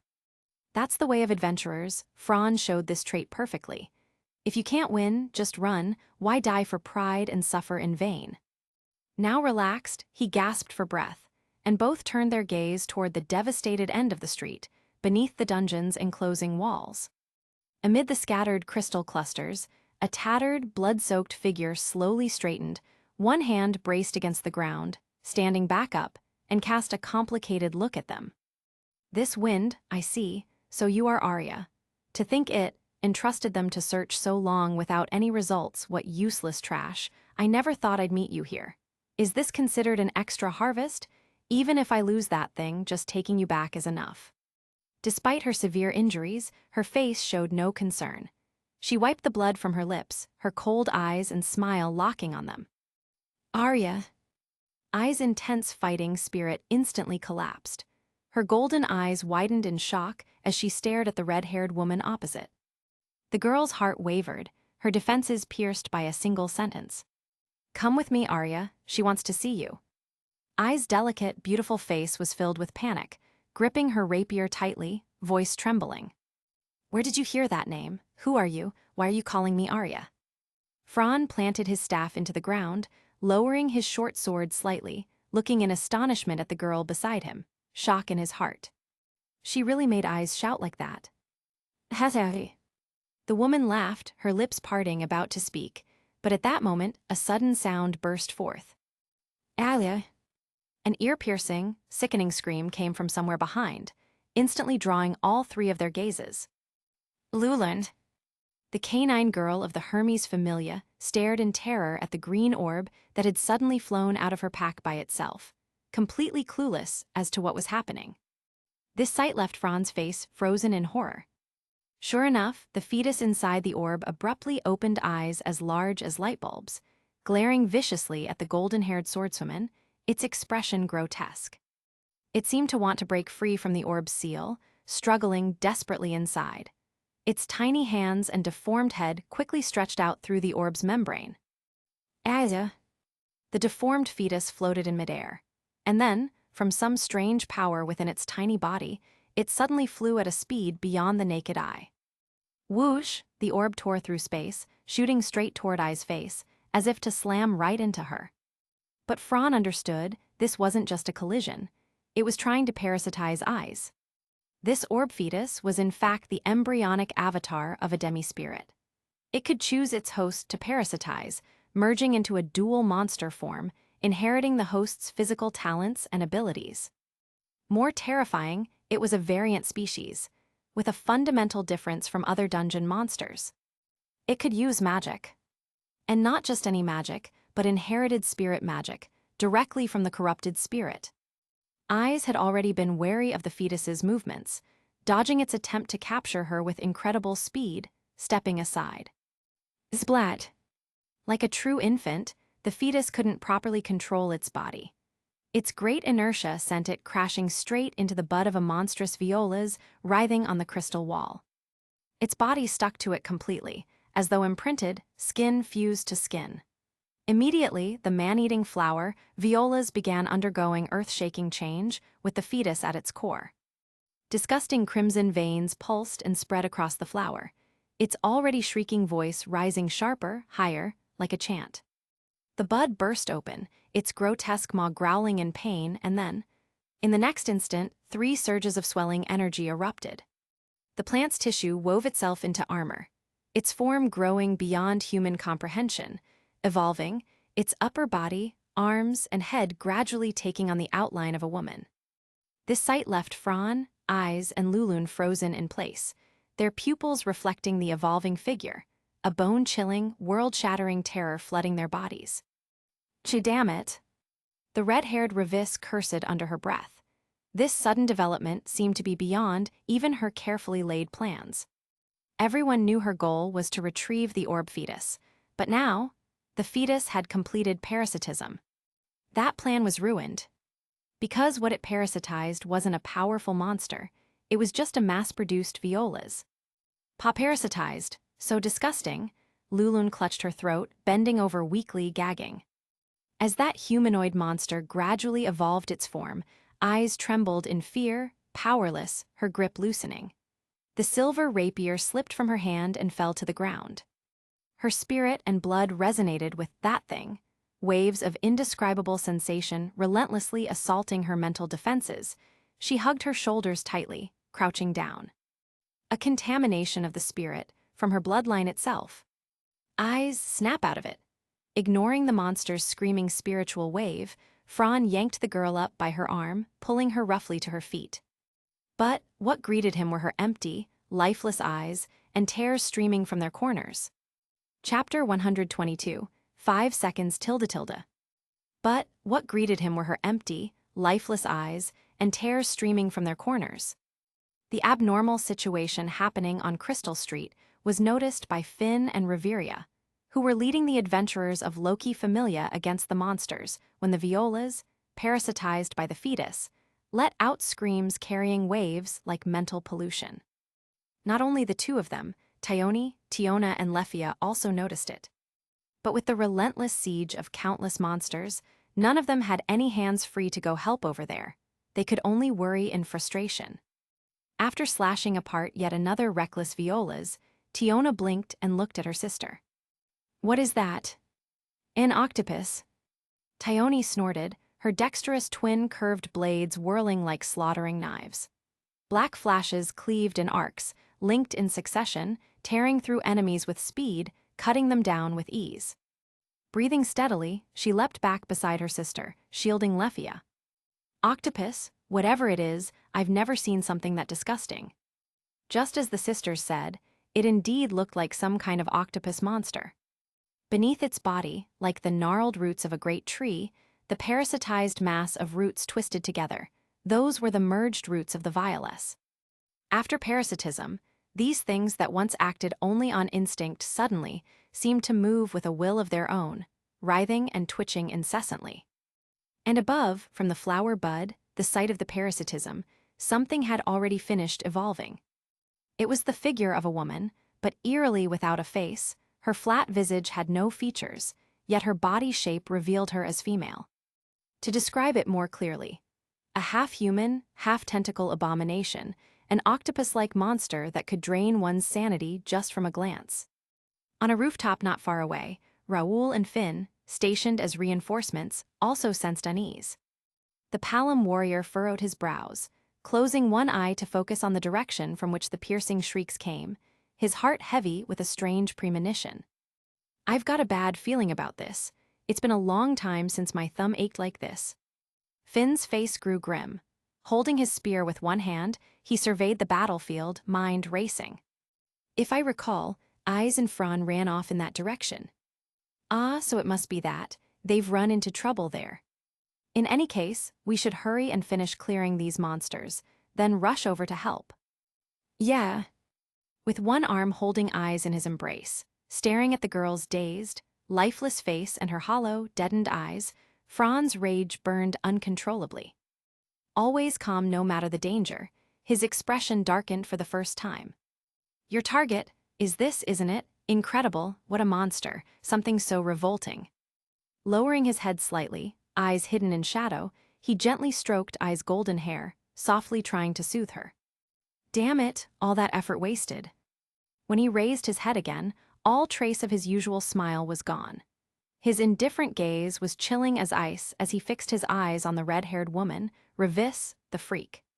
My companion has ended up like this. You and that thing have really pissed me off. The woman lifted her gaze with a tilted smile. Oh ho, your aura's changed. That's quite a nice expression. As for angering you, so what? You're just a measly LV4. Fran wondered if he'd been keeping too low of a profile. Did these ignorant fools really have no idea of his reputation? He was the man who, at LV2, had defeated a mutated LV5 floor boss head-on. Even if the gap between levels widened drastically at higher tiers, he still had the strength to briefly stand against Revis. Have you ever seen my full power? The woman's expression stayed still, only her head cocked aside in mockery. A simple gesture, more insulting than damaging. Crack, the staff tapped the ground. Holding it in his right hand, Fran extended his left, slowly raising 3 fingers. 5 seconds. 5 seconds to defeat you. His golden eyes narrowed dangerously as he spoke words that dripped with crushing pressure. Revis' expression shifted, first surprise, then disbelief, then a sneer. 5 seconds, don't underestimate me, with that pathetic state you are in. Watching his opponent's body, seemingly fully recovered, as if never injured, Fran took a deep breath. Next, you'd better pay attention. This move, I've never used it before. Its power is hard to control, but since you turned my woman into this, I can't let you live. His lips curled into a mocking grin. I said, don't underestimate me. Revis was finally provoked, growling as she kicked off a shattered wall, her figure vanishing in an instant. Whoosh, the terrifying speed closed the distance between them in a blink, her presence suffocating. Her strength and speed fused into one deadly charge. As the enemy neared, Fran still did not move. He had even thrown his short sword aside. Be careful, Fran. The weakened blonde girl struggled in Lulun's arms, wanting to rise and help, but her powerless body betrayed her. This is the price of underestimating me. Die. In just seconds, Revis crossed half a street, descending upon Fran. With a massive leap, blade raised high, she brought it slashing down. Ripping through the air, black light from her blade clashed with the gleam of her jade-like eyes. Her killing intent poured into this all-out strike. Boom, crimson-black lightning flames erupted, shooting skyward in a spiraling pillar of fire. A gigantic dark-red magic circle unfolded around Fran without warning, magical particles whirling madly, forming a vortex and gathering power. The crimson blaze condensed into a single piercing cannon of light, erupting between Fran and his staff. His palm raised, the slow-turning magic circle reflected in Revis' emerald eyes, widening in horror. What? Impossible, you're casting magic without chanting. You've got to be kidding me. Advanced Sword of Victory, Rhea Levatine. Advanced Sword of Victory, Rhea Levatine. Advanced Sword of Victory, Rhea Levatine. 3 times he roared its name, from deep to steady to exultant. The crimson magic circle shrank, gathered, condensed, flaring 3 times in succession. The strike pierced and cut across the endless crystal blue ceiling above, shaking the very foundation of the 18th floor. Boom, boom, boom, boom, boom. The vision reflected in Revis' emerald eyes was painted entirely crimson, a hellscape of flames. Her face twisted with shock and fury. This is impossible. Chapter 123, 2 sides tilde. This is impossible. Boom, boom, boom, boom, boom. The continuous 3 barrages turned into a crimson rainbow, piercing through the sky. That fleeting aurora lit up the entire space, scattering brilliant light across the sky, instantly drawing the attention of everyone. Fighting, fleeing, hiding, everyone stopped what they were doing. This was a spectacle never before seen on the 18th floor. Even the monsters froze uniformly in place, then were one by one slain by the adventurers who recovered. That's your magic, isn't it, Reveria? Finn instantly saw through the Aurora's true form, exchanged glances with Reveria, and without another word rushed toward the scene at his fastest speed. On the other side of the Twin Crystals Plaza, the chaotic battle had also gradually come to an end. The sisters Thyone and Tiona had cleared out the surrounding monsters together, then regrouped with the panting elven girl in the corner of the plaza.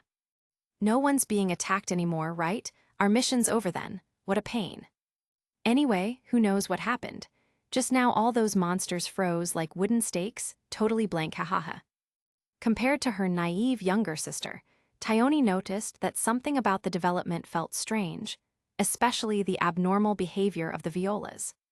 Stupid sister, can't you see? That abnormal behavior of the monsters clearly means their tamer was defeated. Tamer, like the Gainsha Familia kind, the kind that puts collars on monsters and trains them with food. I don't know, but that's definitely it. I figured it out with the wisdom I learned from the captain. Don't you agree that the captain's always right? As she spoke, Thyone's black hair swayed. Isn't it you who's always being tricked, sis? What nonsense are you saying? The one who's tricked is the naive you. No way, I'm not. Seeing the sisters about to argue again, Lefia had no choice but to step forward and hurriedly calm them down. Miss Thyone, Miss Tiona, shouldn't we go help? That monster looks really dangerous. The octopus monster. Gross, our group doesn't need to deal with that kind of thing. Thyone refused directly. But I saw the captain and Reveria already heading over. Let's go quickly, we must help the captain. Watching Thyone dash off so fast her figure blurred, Tiona and Lefia were left dumbfounded like being swept up in a whirlwind. Her sister's love-struck expression was completely exposed. This is just too realistic. As for Lefia, her body seemed drained of strength, forcing out awkward laughs. Hi, Tahote. Isn't that pretty cool? The young man smiled as he said that, and then, thud. His body fell backward onto the ground, scattering a layer of crystal dust. Just like that, he collapsed rigidly to the floor. The hero who a second ago had been so awe-inspiring, in the next moment left her side. Fran. The golden-haired girl's beautiful face that was always blank twisted. Her eyes widened in disbelief as tears streamed uncontrollably down her cheeks. No, no way, it can't be. You can't die. The hero I finally waited for, how could this? No, it can't be, it definitely can't be. She broke free of Lulun's embrace, stumbling as though she might collapse, then fell to her knees beside the young man. Clutching his not-so-rough hands tightly, her tears flowed endlessly. SW Sword Princess, he's fine, he's still breathing.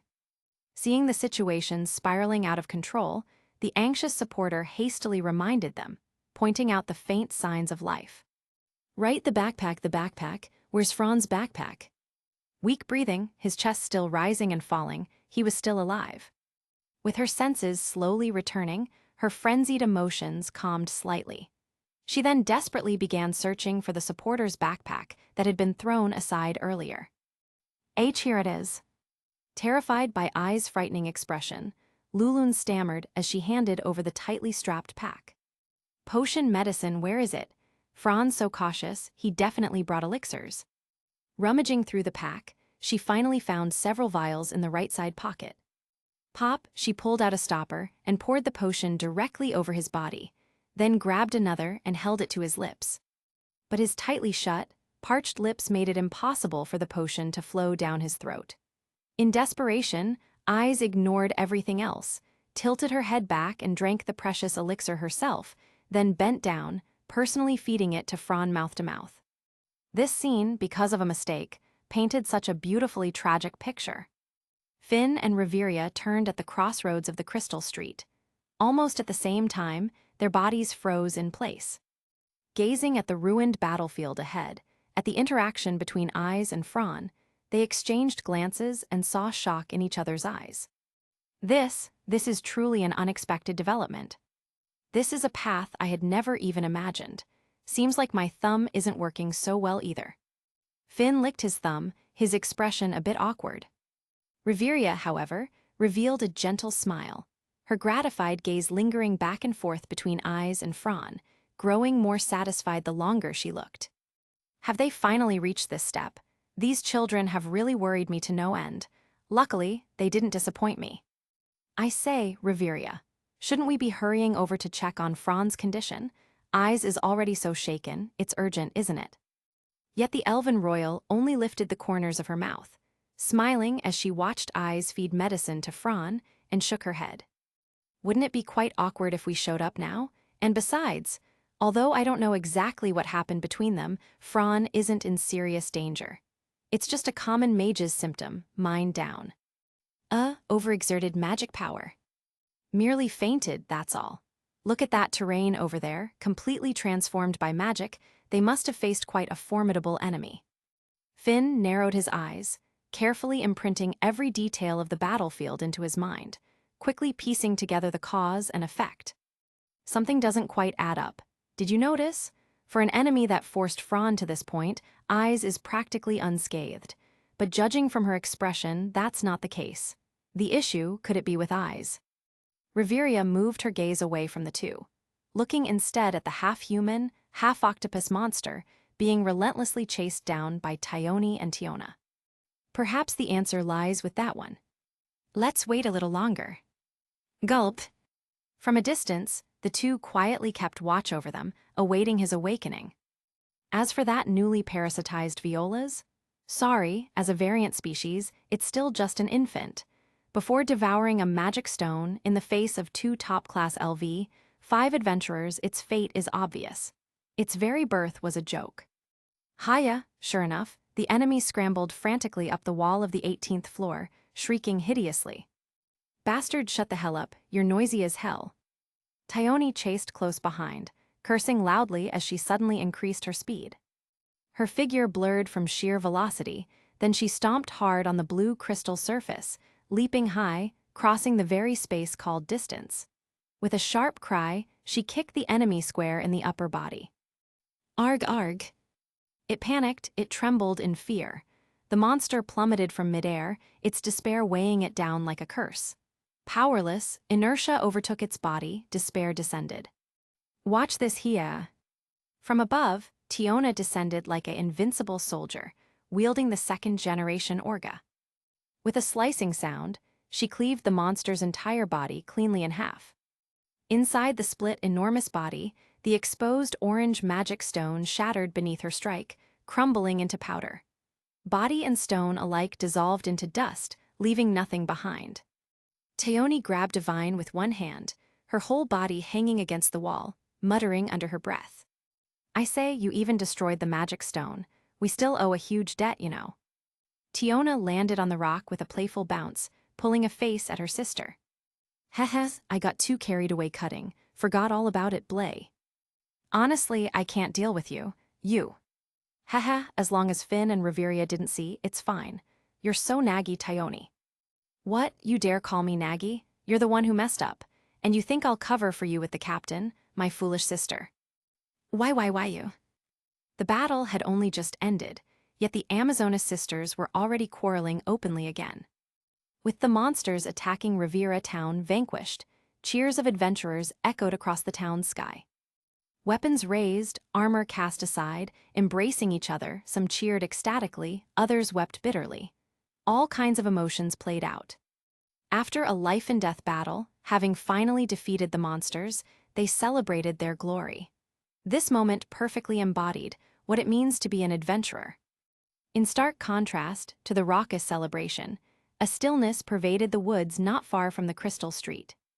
Plop, a ragged, blood-red figure collapsed backward into the lake.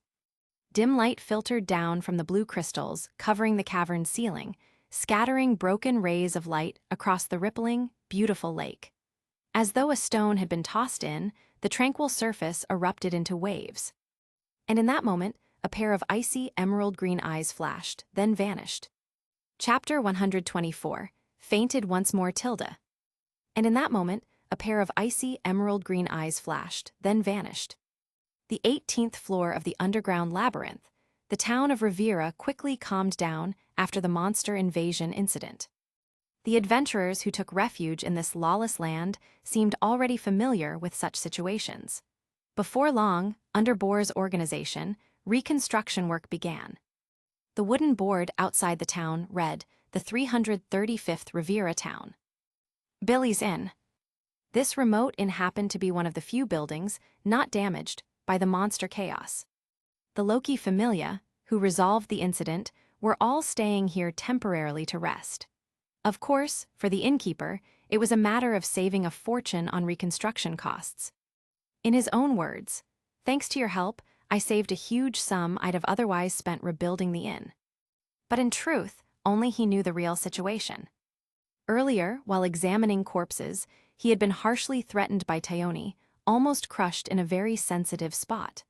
How could he dare to charge money after that? The group didn't feel embarrassed in the slightest and naturally settled down to stay.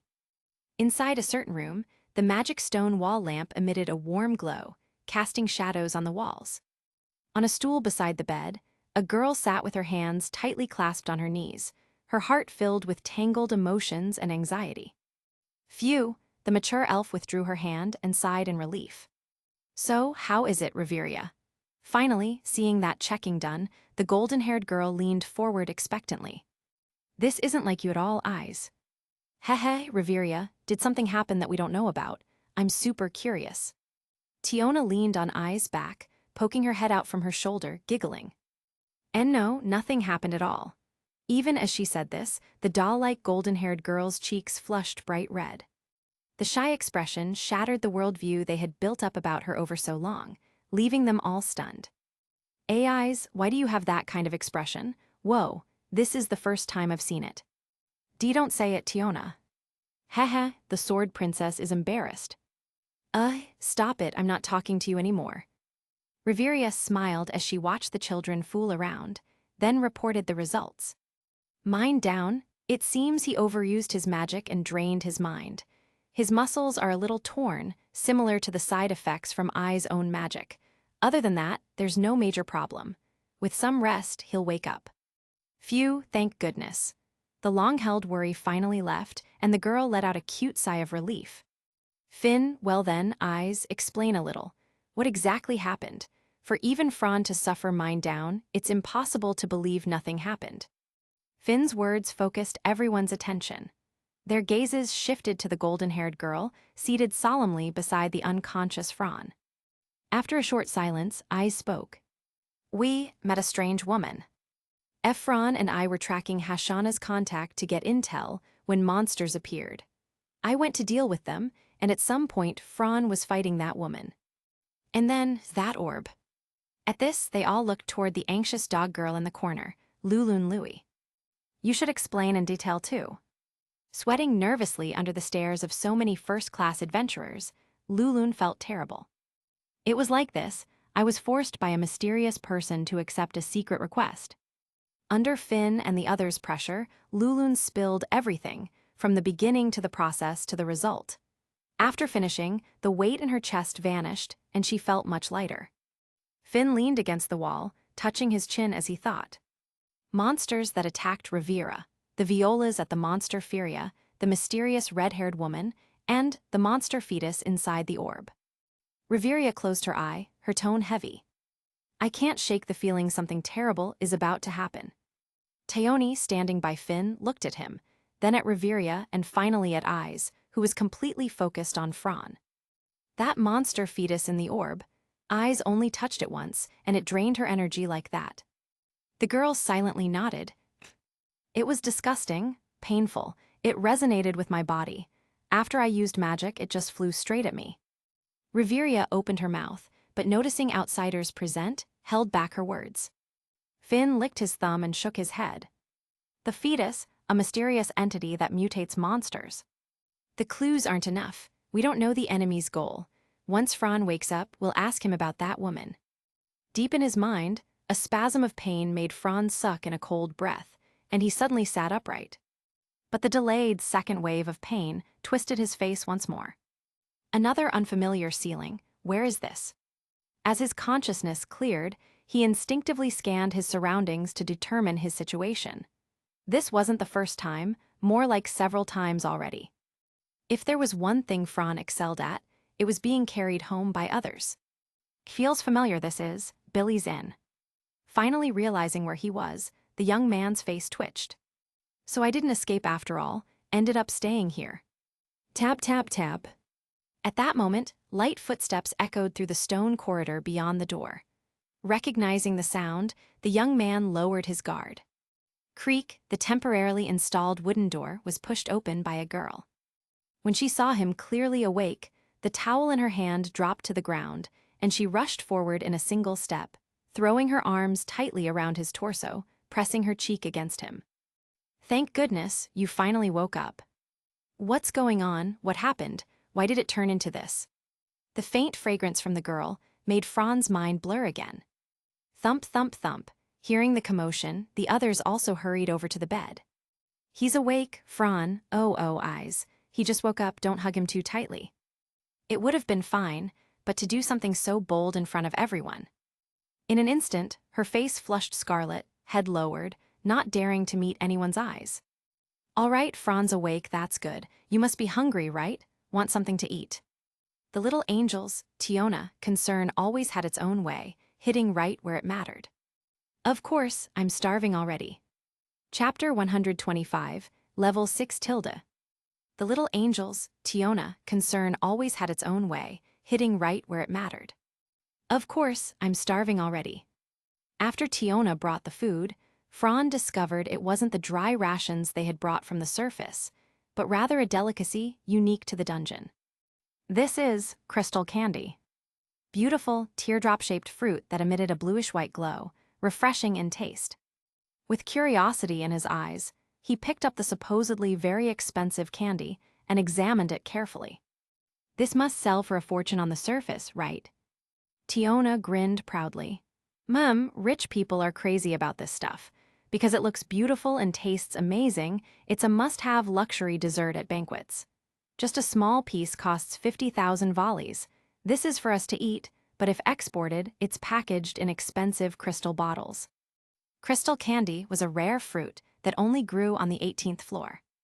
For ordinary adventurers, collecting such a precious fruit meant carefully searching among countless crystal clusters, and with luck, they might find one or two pieces.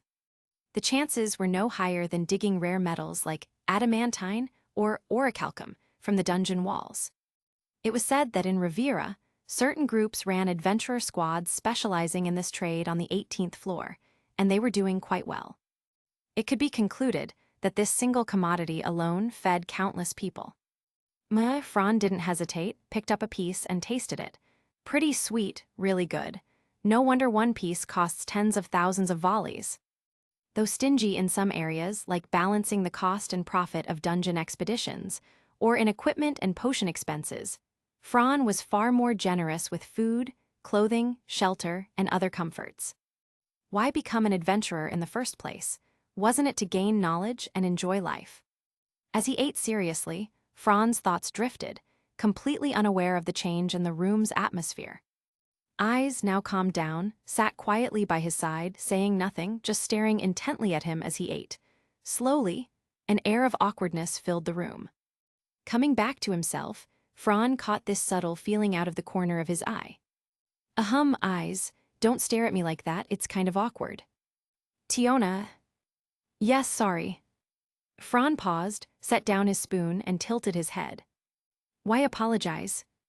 Because if I hadn't taken the initiative to attack the monster back then, if I hadn't become like that, then you wouldn't have.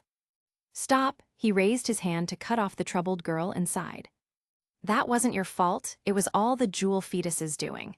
And that woman, even if the two of us worked together, we couldn't have beaten her anyway. At this point, a trace of dread flashed across Fran's face. If he hadn't resolved to use that in the end, they would surely be dead. We're coming in. Finn and the others, already at the door, knocked lightly and greeted Fran with a smile. "Captain, you're here." Tiona greeted them cheerfully, clearly already aware of their visit.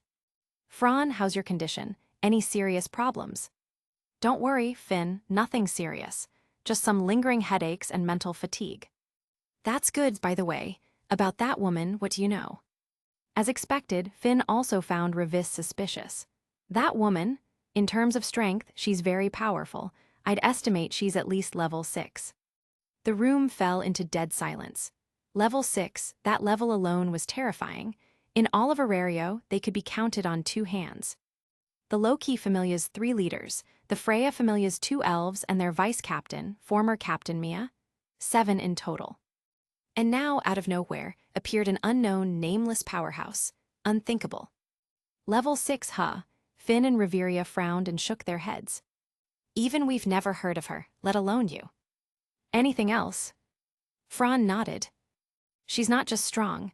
Something else bothers me. Her body's defenses didn't feel human at all. You all know my stats. But when I kicked her, it was like kicking a steel plate. It hurt like hell, my leg almost broke. Blunt weapons barely worked, and sharp weapons, even if you cut her, her wounds healed instantly. Among adventurers, even those with the healing development ability could never recover that fast. I've only ever seen such recovery in one thing." "Monsters," several voices shouted the horrifying answer in unison. "Ah ha ha, come on, don't joke like that." Even Tiona, dense as she could be, sensed something was wrong. "That can't be right. Aside from her constitution, she's exactly like us, rational, intelligent, even human in form. The scariest part is, she's a beast tamer." "Yeah, we noticed too. The monsters attacking the town behaved oddly, purposeful, retreating when needed, even showing tactical awareness. I wondered about it, but now it makes sense. She's the tamer." Finn muttered softly. A remarkable incident indeed. After resting in Riviera overnight, the group spent the next week returning to their money-making routine. The monster invasion incident was, of course, reported to the guild by the town's adventurers. As for the red-haired tamer's identity and the suspicions about her, the low-key familia kept it secret, warning the only outsider witness, Lulun, not to spread the news. Mishandling it could cause unnecessary panic in Orario. Humanoid monsters, even the thought was chilling. Deep floors, 37th floor. The elite squad explored downward along the main route, defeating monsters and collecting magic stones. When Franz and Lefia's packs were full, they would return to Riviera, sell them for money, then repeat. With their strength, their earning speed would shock ordinary adventurers. In just 1 week, excluding drop items, they earned 30 million volleys from magic stones alone. Occasionally, luck brought them rare ores when monsters respawned from the walls, like adamantine. Carrying her dual blades, Tiona walked at the front, bored. "Hey Fran, it's just adamantine. Do you really have to keep fiddling with it? You like it that much?" Her words made eyes, walking beside Fran, curious as well. She turned her pretty face toward him, silent. "Chi, you reckless brute wouldn't understand a blacksmith's obsession with adamantine. This ore can even tempt high-ranking adventurers." Saying so, Fran quickly brushed the dust off the ore and looked at Tiona warily. "Bleh, it's just a piece of scrap metal." Chatting, they climbed the stairs and continued along the vast passageway. Come to think of it, nothing major's happened since the 18th floor monster invasion. We're already at the 37th floor of the deep floors, and it feels no different from our usual dungeon dives. Finn, walking in the middle, stroked his chin. "True, we've seen nothing unusual. No new species, no violas, just the standard monsters we have records of. Maybe we were overthinking." Standing in the beast circle corridor, they chatted. Riveria, beside Lefia, looked at the heavy backpack on the girl's shoulders and sighed. "Finn, our supplies are almost out.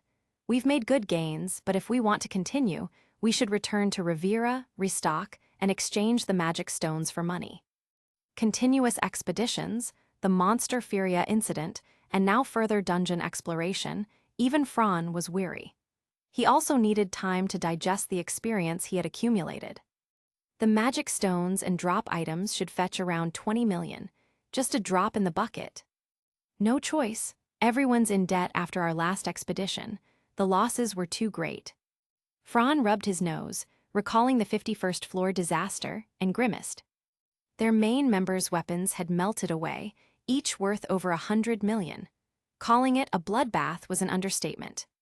If there's nothing else to find, let's head back. Home time. W8. Eyes silent until now stopped them. I want to stay here, is that okay?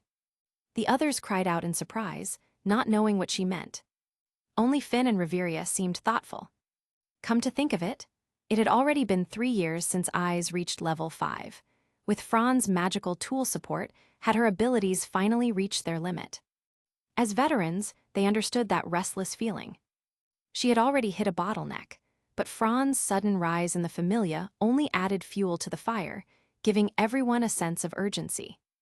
And after Revis' appearance, being protected by Fran and seeing him injured, it all exploded inside her. She realized her weakness, she wasn't strong enough yet. Eyes had decided to take an adventure. Chapter 126, 4th Skill, Magic Dominator Tilda. She realized her weakness, she wasn't strong enough yet. Eyes had decided to take an adventure. The blonde girl's determined expression made it clear to everyone that she had made up her mind, and no amount of persuasion would change it. Including Lefia, everyone could see it clearly. Ever since that incident on the 18th floor, Eyes had become much more proactive in battle. Each time monsters spawned, she threw herself wholeheartedly into the fight. Yet, she still managed to maintain the balance between team and battle very well, never once acting recklessly in a way that might endanger her companions. But that brutal and savage fighting style still left Lefia deeply shaken. When the two supporters were collecting magic stones after battle, Eyes reverted back to her usual emotionless self. Everyone noticed this change and silently kept it in mind. Now, Eyes finally spoke up, and at least this was something worth talking about. All right, it's about time. Finn agreed to Eyes' request, then glanced at everyone. Reveria, why don't you stay here with Eyes, just in case? Ah, that's what I was thinking too. As for Fran, will you remain here or return to the 18th floor with us? Everyone turned to look, including Eyes. By coincidence, the young man and the girl locked eyes. The determination in the girl's golden gaze conveyed her emotions clearly, and he had no real reason to refuse her request. Moreover, if he stayed here, even if it didn't seem like much on the surface, his instincts told him his presence would only bring about some unnecessary effect on the girl. So, he shrugged, spreading his hands jokingly. This is the 37th floor, you know. I'm just a LV, 4 burden who'd need Reveria to babysit me. Forget it, better let Mama-san take care of Eyes instead. Who are you calling Mama-san? You'd better explain yourself clearly. The royal elf was flustered and furious at Fran's words, her composure breaking instantly. Sure, she was indeed 92 years old, but that was still considered young among the elves. Hey, Mama-san. The others covered their mouths, chuckling, shattering the atmosphere Eyes had been building. As they laughed, Franz suddenly remembered the little trinket he had made before coming to the dungeon, as a result of some wish. He dug into his waist pouch under his cloak, searched for a while, then came over to Eyes. Eyes, hold out your hand. The girl tilted her head in puzzlement, but still extended her hand. Take this and make sure to wear it. Think of it as a charm, my blessing for your adventure's success. Even though his staying here was unnecessary, he still couldn't shake his concern. So he decided to give the girl a charm. In Eyes' hand was a beautiful crystal pendant, its azure glow shimmering inside, looking especially lovely. Always keep it with you, think of it as my blessing. Without waiting for her reply, Fran waved his hand, said goodbye to them, and joined the group preparing to return. Good luck. Watching Fran's departing back, Eyes suddenly recalled some embarrassing memory. Her fair cheeks flushed, and obediently she tied the charm onto the hilt of her beloved sword. Eyes has reached that age, hasn't she? Reveria smiled with the air of a doting parent. The return trip was uneventful.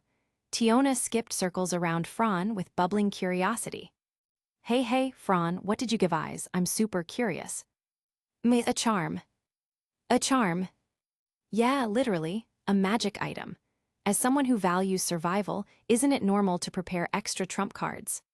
Tiona tilted her head, slow to understand, but Thyone burst out laughing. I just remembered. The biggest coward in the whole familia is Fran, ha ha ha ha ha. I remembered too. During expeditions, Fran always hid behind mages, so shameless. Leffia thought of that shady, black-cloaked figure always sneaking around behind the elf squad. Her face burned with embarrassment. It was far too shameful. She, a young girl, couldn't even stand watching it. Yet the man himself showed no sense of shame at all, answering casually with a hee-hee. What do you mean by that? Leffia, as a proper mage, do you know what the most important secret art is? The elf girl frowned but still answered, calm mind. No, it's running away. As long as I can run faster than my teammates, the enemy can't kill me. If they can't catch me, I can chant magic while running and then defeat them. That's the true path of a mage. Finn's eyes lit up, his thoughts slightly swayed by Fran's words. There's some logic in that, but to skillfully use concurrent chanting, the number of mages capable of it is extremely few. That's true, which is why I say advanced mages must know how to run. Combine that with concurrent chanting, and their combat power will leap drastically. Got it, Leffia. The girl puffed her cheeks in anger. Running away, she would never acknowledge such a thing. By the way, I heard when you fought that red-haired woman, you cast 3 spells in a row. The whole town saw it, that crimson aurora streaking across the sky.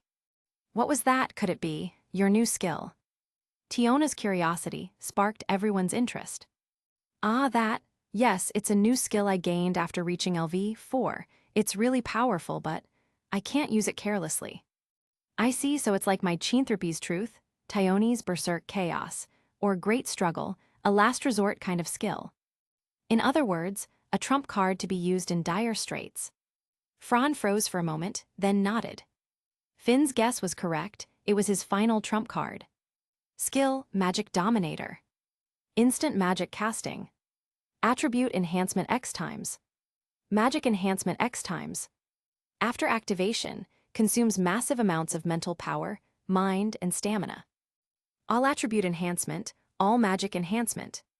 Whether it's ultra-short, short, medium, or ultra-long chants, after activation, all magic becomes instant cast. This is Magic Dominator. It was also the ultimate reason why Fran had managed to instantly cast Advanced Sword of Victory 3 times, which had ultra-long chants in his previous battle. But the drawback, activating the skill consumed an immense amount of mental power, magic power, and stamina. After the skill usage, with Fran's strength, he could no longer do much. Thankfully, he had wisely chosen to rely on Reveria's ultra-long chant magic as his finishing strike. Chapter 127, God King Aranos Tilde. But the drawback, activating the skill consumed an immense amount of mental power, magic power, and stamina. After the skill usage, with Fran's strength, he could no longer do much. Thankfully, he had wisely chosen to rely on Reveria's ultra-long chant magic as his finishing strike. Is that so? No wonder you overused your mental power and experienced mine down. Everyone also gained a bit more understanding of Fran's skill. Although it was an outrageously powerful skill, it could only serve as a trump card. In normal battles, one still had to rely on one's own techniques and strategies. Maintaining a steady combat state was far more important. Along the way they chatted and laughed, without stopping at the 18th floor, and before nightfall they all returned to the surface. Standing once again at the entrance and exit of Babel's facilities, Fran took deep breaths of surface air. It had nothing to do with adventurer level or strength. It was a sense of security that could never be replaced. The surface was humanity's true home. No matter how fantastical the scenery of the dungeon was, it could never compare to the comfort of staying on the ground. The night sky, filled with brilliant starlight, was breathtakingly beautiful. Magic stone lamps dotted the streets, and the bustle from taverns made Fran feel alive once more. Even though night had fallen, the center of the world still displayed its dazzling side in the darkness, pulling people into its charm. Fran. Finn and the others had already walked out for a while when they noticed the young man was still standing there, unmoving, and called out to him. Ah, you guys go ahead, I'll stroll around a bit.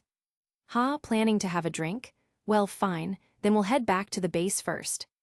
All right. Watching Finn and the girls leave, Franz shook his head lightly. Finn was in a hurry to report to Loki about the red-haired woman Revis and the violas, while the girls were likely just eager to take a bath.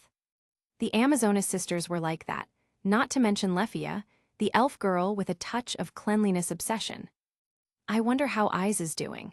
With all attributes maxed at S rank, dueling Udius, and with my block, amulet for protection, things should be a lot easier for her. With that thought in his heart, he raised his head and glanced back at the ceiling of the room behind him, then left with a meaningful look. In the vast, silent darkness, unbearable loneliness and desolation filled the space. Inside a huge stone chamber resembling a temple, 4 torches crackled as they held up their flames. At the center of the quiet temple, at the top of a high stone stairway, a shadowy divine figure upon a stone seat flickered endlessly against the walls with the torchlight. On the massive stone altar on the towering throne sat the old god Uranus, his form heavy and solemn. The old god rested both hands on the armrests, his azure divine eyes beneath a hooded cloak gazing downward into some part of the underground, as though he could see through the world below. Just then, the sound of metal scraping against stone echoed within the temple. "Is that you, Fells?" A mysterious figure cloaked in pitch black, face shrouded in darkness, emerged from one side. Uranus, my eye crystals, monitoring Babel's entrance and exit, have been compromised. Oh. The old god moved his heavy lips, slightly lifting his head and shifting his gaze onto the black-robed figure. Adventurers, then. Correct, and a troublesome one at that. Who? Flame demon, Fron Argon. The conversation fell silent there. Only the crackling torches echoed within the temple. Flame demon, Fron Argon. Yes, in my observation, he belongs to a very special type. Special people always herald troublesome incidents. That is the law I've concluded from my long life. But if it's only the flame demon, that's one thing. The key issue is Loki Familia, isn't it? The mysterious figure nodded heavily in silence. The goddess Loki just launched a surprise visit here, seemingly having sensed something. That alone was troublesome enough, and now they've even caught a lead. From the mysterious figure's tone, the information became clear. Loki herself had come here and met with Uranus. Rather than a mere visit, interrogation would be the better word. The Loki Familia is indeed not a force to be taken lightly. With what we are doing, we absolutely cannot allow either the Loki Familia or Freya Familia to develop even the slightest suspicion. If it comes to the worst-case scenario I envision, then the entire city will fall into chaos, and perhaps even this whole world. The black-cloaked one, Fells, quietly listened to the old god's muttering, until silence once again filled the temple. So what should we do now, regarding our stance toward the flame demon, Fron Argon, and toward the Loki Familia behind him? At this question, the old god closed his divine eyes in thought. After a long while, he spoke slowly. The violas at the Monster Furia, and the monster invasion at Riviera on the 18th floor, these clearly had an organized force operating behind them. The objective is obvious now, to destroy the order of this city. No, more accurately, to completely annihilate this city. The old god carefully chose his words, identifying the true intent of the unknown enemy. As his words fell, Fell's body stiffened slightly. Truly a turbulent time. But still, I believe Loki's arrival wasn't just some whim of hers, as you say. Why do you say that, Fells? The mysterious figure, Fells, organized his words before speaking cautiously. I think she was instigated. In other words, someone deliberately guided the Viola's incident at the Monster Furia toward us. Because we do indeed have secrets we cannot allow them to know, suspicion is natural. However, both you and I know this matter was not our doing. I see, guided him, there is indeed some possibility of that. At this, Fells shifted the topic. Unlike the so-called whim you mentioned, the murder case in Riviera, together with the previous monster riot on the 30th floor, and the chaos at the Monster Furia, all combined give me the feeling that the dungeon is slipping beyond our control. Earlier, when I investigated the sewers, I spied someone battling the man-eating flowers in the reservoir. And afterwards, I detected 7 monsters of unknown true form infiltrating the city underground. But when I tried to investigate further, the trail went cold. Where exactly were those monsters transported to the surface from? Not even our guild can tell, which makes me think. There must be other entrances to the dungeon besides Babel. Uranus listened quietly to Fell's analysis, pondering deeply. He too leaned toward Fell's deduction, that there were other entrances to the dungeon unknown even to them. Chapter 128, Evelus, Dark Faction Tilda. He too leaned toward Fell's deduction, that there were other entrances to the dungeon unknown even to them. Is that the underground waterway? Yes, this underground waterway is even more complex than the city itself. There are many places that even we cannot fully grasp. Perhaps it was done by people outside the city, or maybe it's the handiwork of the Evelus, remnants of a dark faction. Fells moved the magic tool on his hand and exclaimed, "You mean?" "Ah, it's uncertain. Anything could happen." The dark faction was a group of deities who despised order and worshipped chaos. After the Black Dragon subjugation failed 15 years ago, when Orario's strength greatly declined, these people began to emerge. They ceaselessly created chaos in the city, murder, smuggling, spreading faith in chaos, committing every imaginable crime. There was no reason, only pure malice. But even weakened, Orario was not a place just anyone could trample on. Led by the guild, powerful familias joined forces and destroyed these evil factions. The evil gods were sent back to the heavens one by one, stripped of their divinity. The evil mortals who lost their blessings were slain by furious adventurers, but some remnants slipped away, hiding in the shadows, barely surviving. They constantly watched the changes in the city, waiting for the right moment to rise again and destroy this hated place in one strike. Speaking of which, it's fortunate. During the monster Furia, someone let loose the monsters captured by Ganesha Familia, which alerted adventurers ahead of time. That mess, though troublesome, wasn't entirely without value. But I'm still very concerned about the mysterious person in the reservoir. At this, even Uranus became slightly curious. The mysterious one who fought the Violas. Since they stood against the enemy, perhaps we could find them and cooperate. These Violas acted with discipline. The intel brought back from Riviera suggests that there is likely a tamer behind them. Since Loki Familia's squad has already returned, the information will surely spread soon. A pity that Hashana was killed, and the cargo's whereabouts are unknown. What about the recipient? Already returned to the surface. And the result? Fells fell silent. Uranus understood. He sighed, sorrow weighing on his face. So it really is. Yes. The monster mutating jewel fetus, the Violas, the new species. The dungeon itself has been defiled. There is something we do not know, brewing within the dungeon. Even Uranus, the old god who used divine might to suppress the dungeon, was unable to perceive this unknown crisis unfolding in the shadows. The Twilight Manor, residence of the Loki Familia. Late at night, the manor was still brightly lit and lively. All because the leaders and captains had returned. Inside Finn's office, Loki, Finn, and Gareth sat on the sofa, discussing the information gathered during this dungeon expedition. Man-eating plants, mysterious jewel fetus, monsters mutating through parasitism, and that strange red-haired woman unlike any human. Ha! You just went to the dungeon to earn some money and ran into this much trouble. Loki exaggeratedly spread her arms, chattering away. Finn gave a wry smile. Yeah, it feels like our peaceful days are slipping away. Orario is about to fall into chaos again. Hehehe, a few days ago Bite and I also went down to the waterway, and we got a little something out of it. Ahem. Well, we caught a couple of small fry, but they didn't seem connected to the incidents. Thinking of that god, Loki frowned slightly.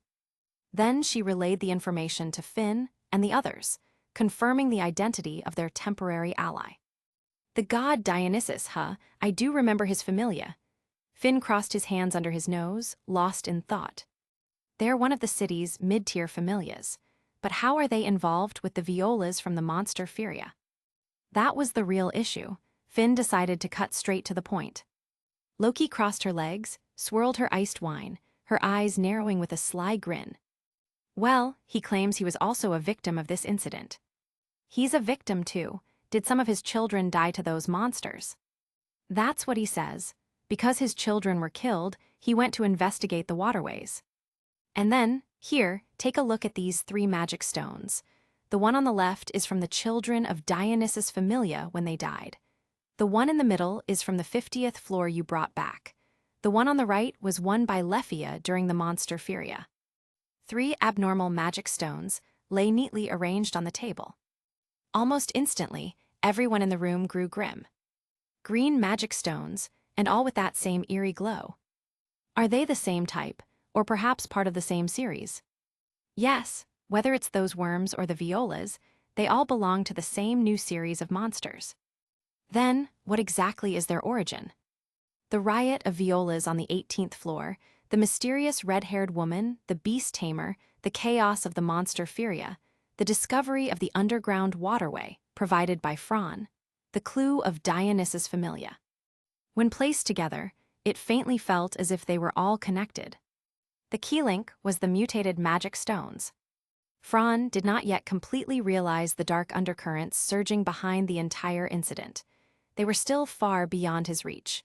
Even if he knew the full truth and the one behind everything, what could he do? It was not a problem one man could solve. Not even the strongest, like Otter, could just charge in. Doing so would be like throwing an egg against a stone, never to return.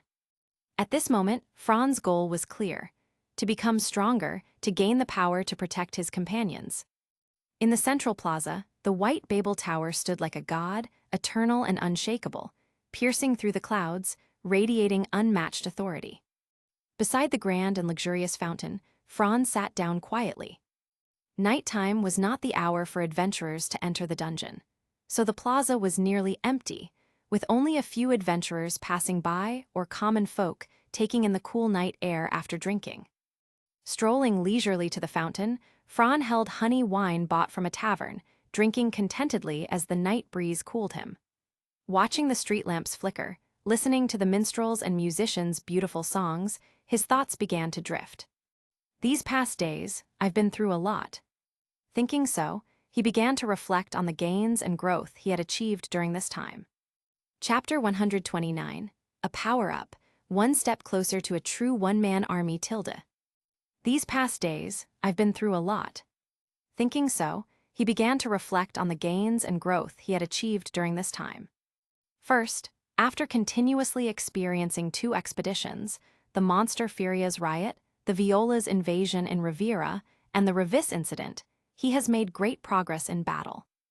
In terms of magic skills, whether it's concurrent chanting, double chanting, spell switching, or standby techniques, he has already become very proficient. He has also learned a large number of spells, fully growing into a high-level mage. In terms of combat techniques and strategy, there has also been considerable improvement. In monster battles, how to finish them more efficiently and effortlessly. In battles against people, moves and tactics, strategies and techniques, the display of intelligence and detail in combat, all have been transformed from mere ideas into true strength. Second, equipment has also become stronger with his own level and power, after multiple updates in craftsmanship. From the very first generation to the 4th, his equipments have gone through 4 iterations. Now the staff and short sword he uses are both first-tier weapons, and the armor Knight 5e is crafted from the hide of the monster Black Goliath. It is unique in all of Orario, only this one set exists. All of the above, when combined, allowed Fran's strength to make a leap in progress. LV4, this rank is already upper tier in Orario, considered a strong adventurer. If he wants to continue to grow stronger, aside from magic swords, his equipment has already reached a bottleneck. Only by working on his level can he move forward. This trip to the dungeon should have raised my abilities quite a bit. I'll have to find Loki to update soon. As for gaining high-level Excelia, adventurers must adventure in order to level up. Fran, who is LV4 but already has LV5 attributes, doesn't have many opponents left to choose from if he wants to advance.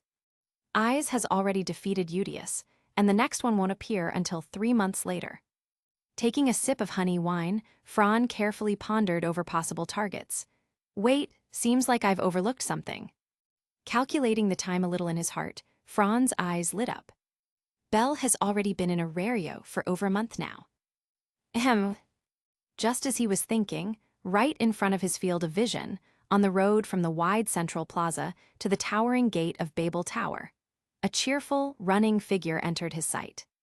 Narrowing his golden eyes slightly, the powerful eyesight of a high-level adventurer, unhindered even in the night, easily made out the figure's true appearance.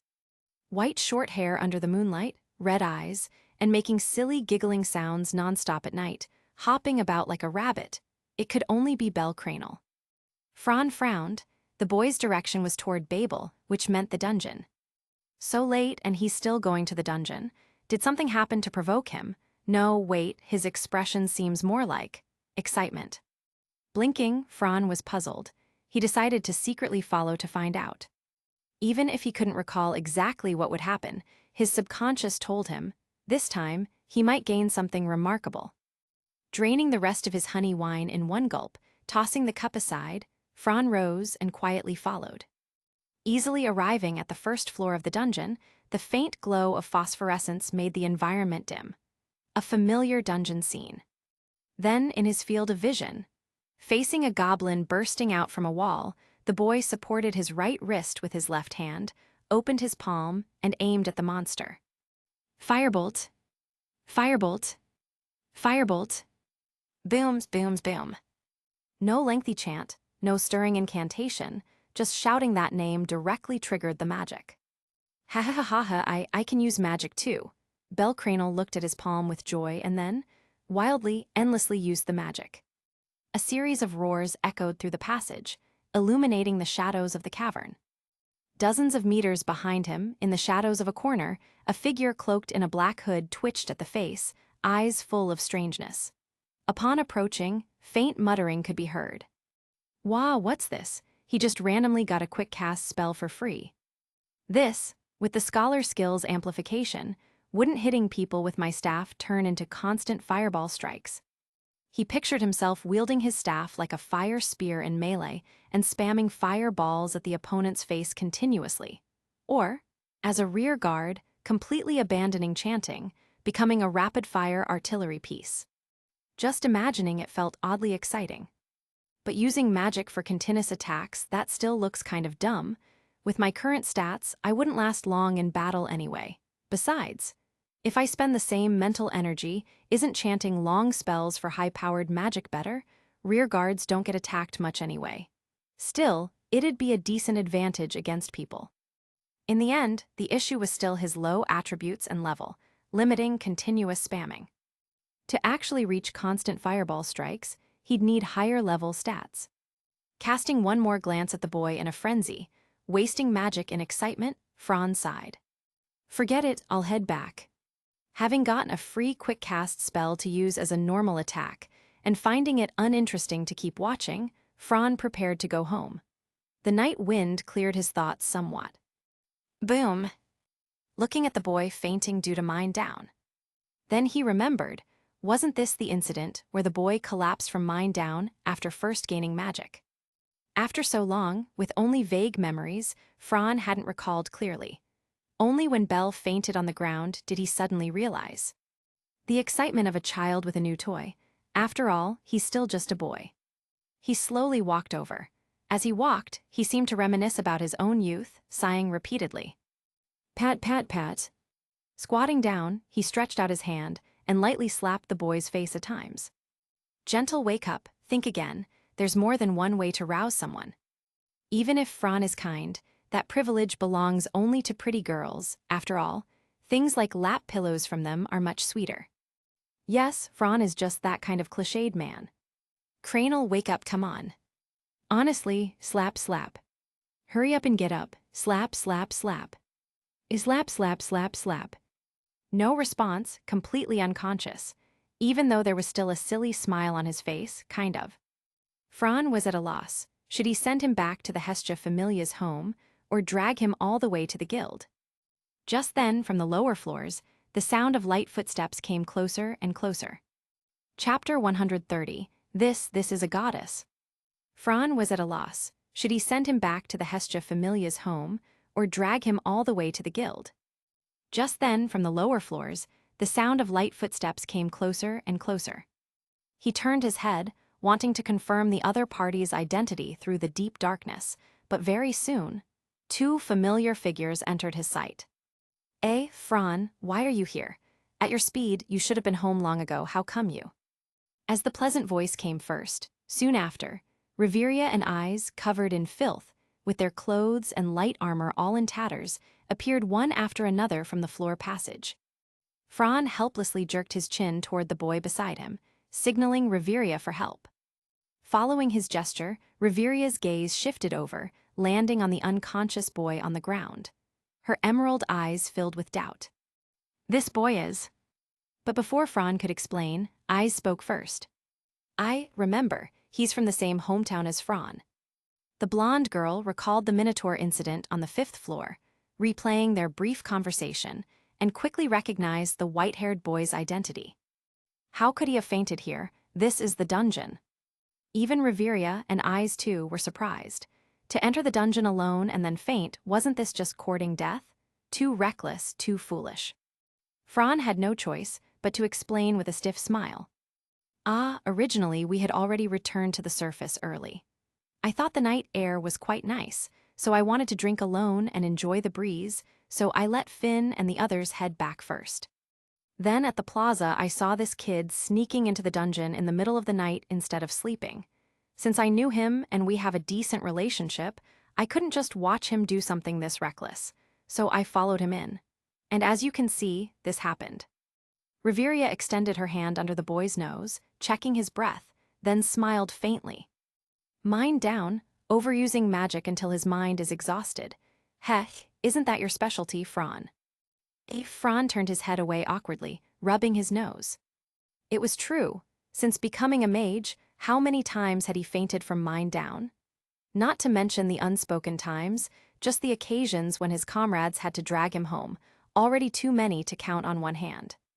Fortunately, he had joined the low-key familia, always having powerful comrades supporting him. If he joined something like the Soma familia, he probably wouldn't even know how he died. The first to rob him after fainting would have been his own so-called comrades. That was what the Soma familia was like. Backstabbing was daily routine.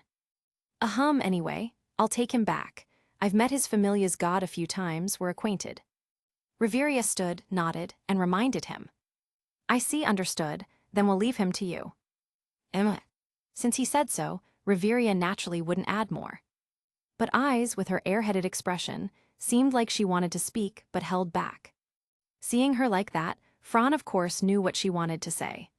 Smiling gently, he reached out and ruffled her golden hair, his gaze soft as he spoke with certainty. You succeeded, didn't you? The girl froze at the sudden gesture then. Her cheeks flushed crimson as she lowered her head slightly, her shy eyes darting around, unable to meet his. In the end, she endured the comfortable warmth from his hand on her head and barely managed a small nod, her eyes shining with joy. So warm, so comforting. Unaware of the ripples his casual act stirred in the girl's heart, Fran patted her head again, chuckling softly. Congratulations on achieving the impossible feat. The heartfelt blessing reached her clearly. And then, her ears burned red, and with trembling lips she forced out a reply. Thank you. What thank you, just buy me a drink. She agreed that easily. Moonlight spilled across the stone-paved road, the damp surface faintly glistening. On Northwest Street, in the district's ruined, desolate street, a figure walked slowly, carrying something slung over his shoulder like a sack. Street lamps powered by magic stones were rare in this area. From the ruins of the buildings, one could tell this used to be a prosperous district, but for some reason had fallen into ruin. Even after years of weathering, details in the ruins showed it had been destroyed by some force, or during a chaotic battle. Carrying the boy, Fran observed his surroundings.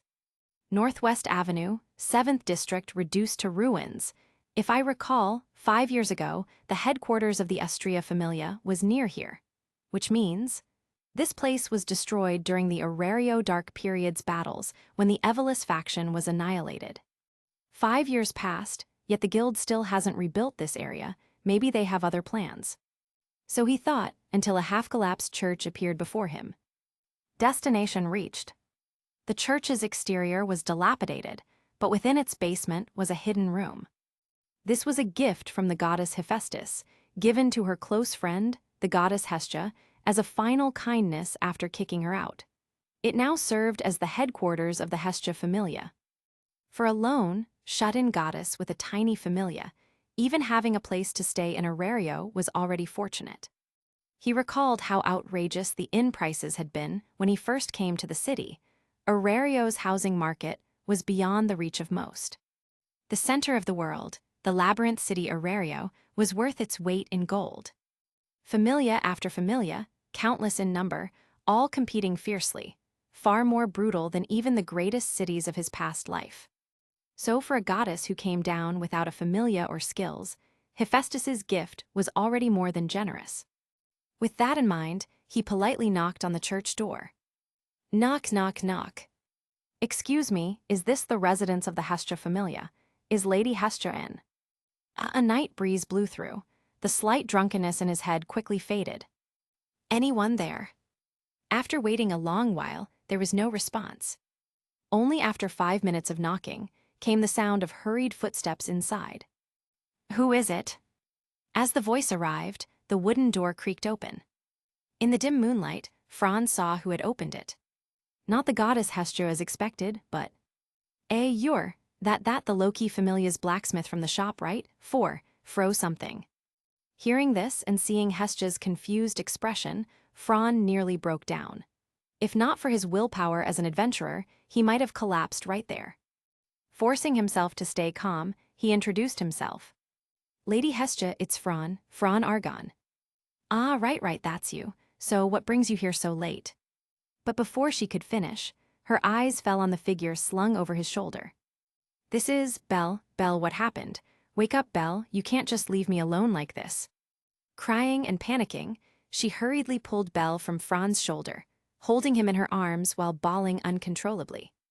This is a goddess. Franz stood dumbfounded, sweat on his forehead, utterly speechless. Though she bore the eternal flame symbolizing family and protection, right now, she seemed completely unreliable. Lady Hestia, please calm down. Cranel fainted in the dungeon from mine down. I just helped bring him back. So, my Belle is still alive. Yes, you could say that. That's great. Inside the ruined church, on the first floor. After handing Cranel to Hestia, Fran exhaled. Boy, thank you, if not for you, my Belle. Seeing the little goddess tearing up again, Fran quickly waved his hand. It's nothing, besides we're even now. I've already received his repayment, though it was a coincidence. A repayment? At the mention of money, Hestia's face immediately became cautious. Well, I already received it. Please don't worry about it. Fine, then blacksmith Kun, I still need to take care of Belle, so I won't see you out. All right, I'll take my leave. Bowing slightly, Fran quickly left the small church of the Hestia Familia. Bathed in moonlight, Fran walked alone through the quiet alley. Though it was late, taverns on both sides of the street still echoed with noise, full of life. But he no longer felt like drinking. After returning from the dungeon, running into Belle, and dealing with that unreliable goddess, he was exhausted. All he wanted was a bath and his bed. Tab, tab, tab. The lonely alley was shrouded in shadow, dimly lit. Just as Fran reached a corner, preparing to turn into a side street, a sharp tearing sound split the air, a violent wind whistling past his ear. His body instinctively reacted. His toes pressed against the ground, lightly leaping back a step. His hand slipped from his cloak, unwrapping the staff strapped to his back, aiming it at the shadow hidden on the rooftop. Fire bolt. Chapter 131, Vana Freya, Folkvanger Tilda.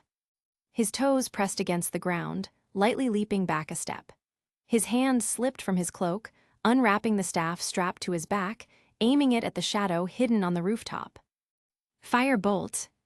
As Fran let out a low shout, the head of his staff glowed with a crimson magical radiance. A massive amount of mana quickly condensed into a deep red miniature magic circle, then converged into lightning-shaped flames that blasted forward. The entire process took less than a second.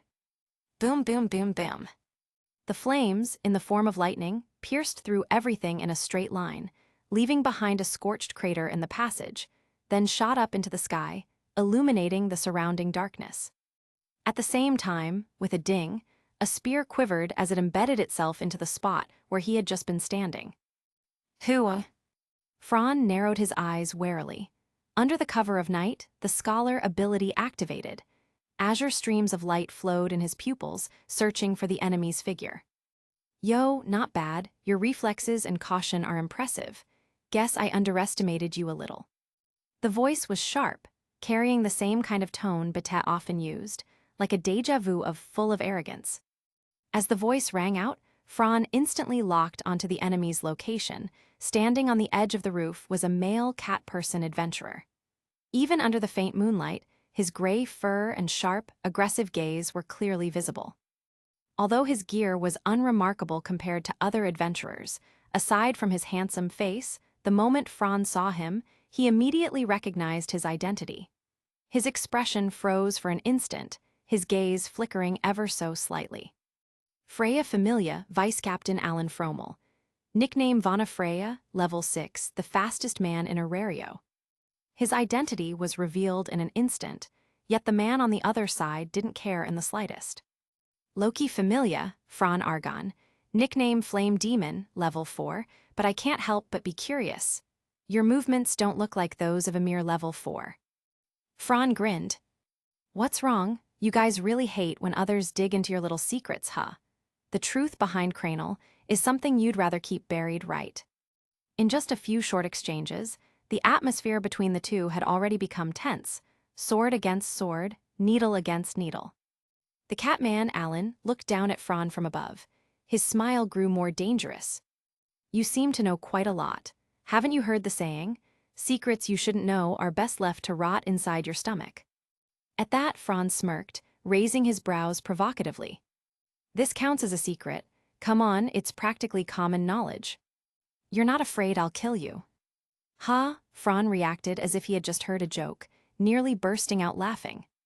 Before his recent upgrade, maybe he wouldn't have been so sure. But now, as a level 4 with the new skill Magic Dominator, things were different. Against monsters, maybe not, but in a fight against people, if it came down to mutual destruction, he was confident he could kill Alan in an instant. The reason was simple. A human body can't withstand 3 hits of high-tier magic. Of course, that was assuming the attacks landed. This man, the fastest in Orario, if it came to a real fight, the outcome wouldn't be so certain. With an adventurer's instincts and beastkin's sharp senses, Alan could feel that unshakable confidence radiating from Fran. His instincts weren't wrong. This guy had some hidden trump card capable of killing him. That unsettling feeling crawling up from his gut under Fran's gaze, it was real. This bastard's already grown that much, whatever. What does it have to do with me? Thinking that, Alan sneered coldly. Here's a warning, don't stick your nose where it doesn't belong. Not you, not the rest of your low-key familia. Otherwise, you really don't want to see our 2 familias clashing over some stupid shit. Some stupid shit, Fran looked at Alan thoughtfully. Because of Belle Cranel, right? Anyone else maybe not. But Freya, the obsessive, lovesick goddess, when it came to chasing after a radiant soul, her so-called other half, she would absolutely go that far. Oh, the goddess's chariot shouldn't be getting jealous, right? Vice Captain Alan. Understanding his intentions, realizing there was no real reason to fight Alan, Fran teased him softly, mocking this tsundere number 2. Shut the hell up, or I'll rip your mouth off. Fran shrugged, slinging his staff back over his shoulder, suppressing the tension as he prepared to leave the rooftop. As he faded into the darkness, his last words drifted into the Catman's ears. Your little sister Anya is pretty cute. Too bad she's got such a shitty brother. You bastards stop right there, I'll kill you. Oh ho ho ho ho, a siskin ha. Aach meow. Oi, you're showing your true colors now, catboy. I'll kill you. In the end, Alan's bravado was just for show. Fran returned unscathed. At the same time, by hinting at Alan's weakness, Fran's mention of Anya wasn't just for mockery, it was a threat. After all, the true mastermind behind the hostess of fertility was something Alan knew well. That place was far deeper than outsiders imagined. You think you've uncovered the secrets on the second floor? No, I'm already in the stratosphere. That's exactly what that tavern was. And so, Alan was completely cornered by just a few of Fran's words. After teasing a rival familia's catboy, Fran felt his mood lighten instantly. He strolled leisurely back to the main base without any further trouble. After all, night streets in Orario aren't exactly safe. Once trouble finds you, you can't run from it. And all this fuss because of Belle Cranel. Less than an hour, and that lovesick goddess already made her move. Inside the Twilight Manor, at the very top of the northernmost tower, the magic stone lamps glowed brightly. That was Captain Finn's office. They must be discussing those troublesome events, Fran thought, standing under a courtyard lamp. He chuckled, shook his head, pushed those thoughts aside, and went home. Opening his door, he finally returned to his own room. The comfort instantly wrapped around him. The soft mattress pulled him in, making him want nothing more than a good night's sleep. And at the same time, as he drifted into dreams, at the far southwest end of the city, within the vast territory walled off and known as the Folkvanger, at the highest floor of a towering ancient castle in its center, a goddess radiating beauty, charm, and elegance held a crystal goblet, swirling the wine within, gazing through the massive window at the dazzling nightscape. Lady Freya, Alan has sent back intelligence. Chapter 132, Expose Tilda. Lady Freya, Alan has sent back intelligence. The goddess's lips curved into a trace of an enchanting smile. Her violet pupils, as if able to see through hearts, flickered with a strange brilliance. Just say it, Otter. The goddess's loyal guardian bowed slightly, replying respectfully without raising his head. Your warning has already been delivered accurately. Hazi. A bewitching laugh spilled from the deity's mouth, echoing against the reflection on the floor-to-ceiling window, and snaring the gaze of the confused follower. But the result was not ideal. The goddess maintained her alluring smile, lips softly parting. Oh, did something happen? The burly Bose's voice remained steady, his tone suppressing discontent. That flame demon's strength was somewhat beyond expectations.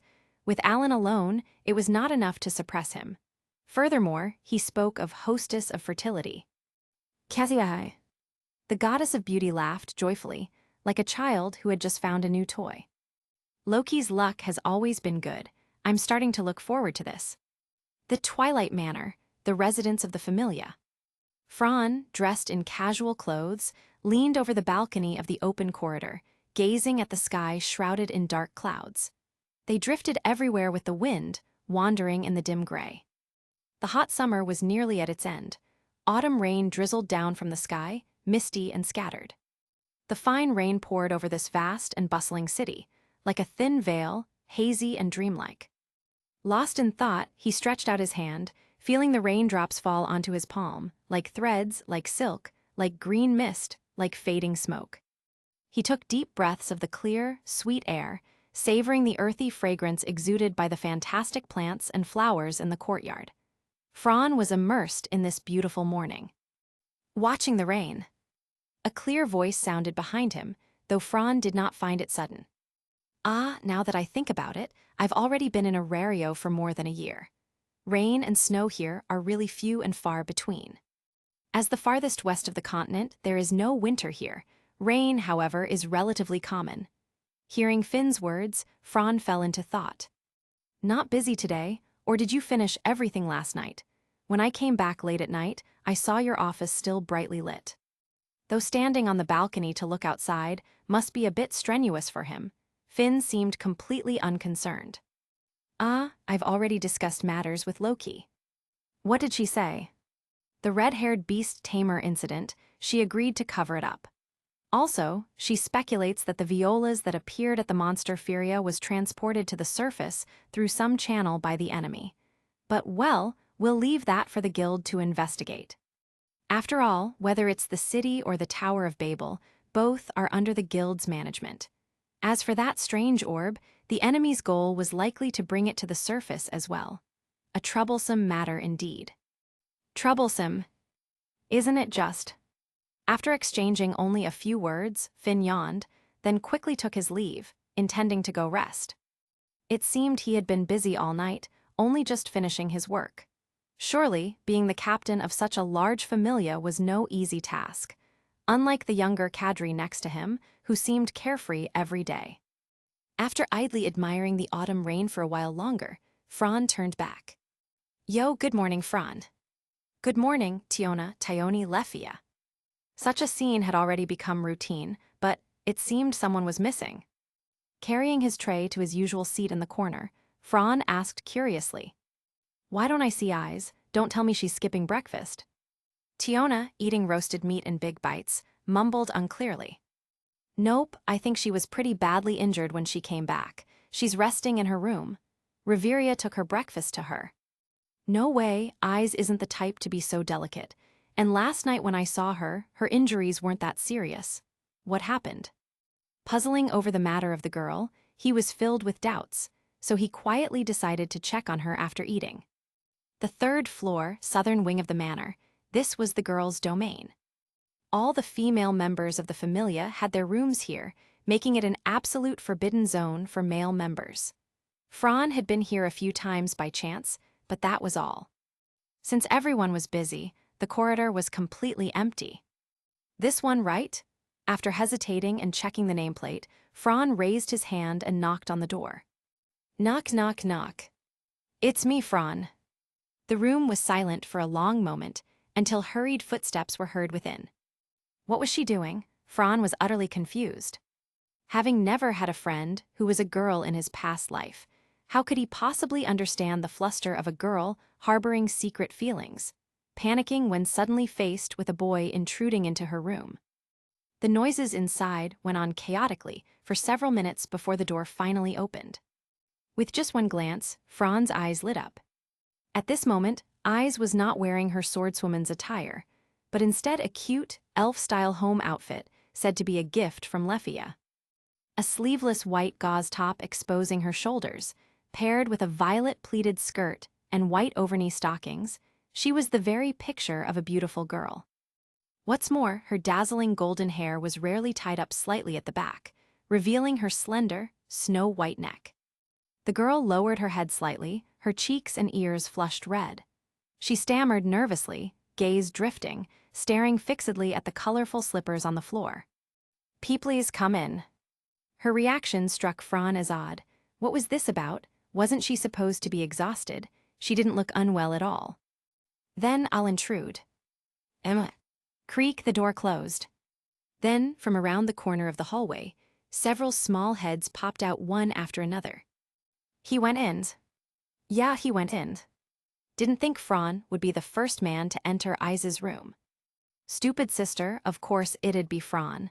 Isn't that obvious? Their relationship, it's really hard to put into words. Even I'm getting impatient watching them.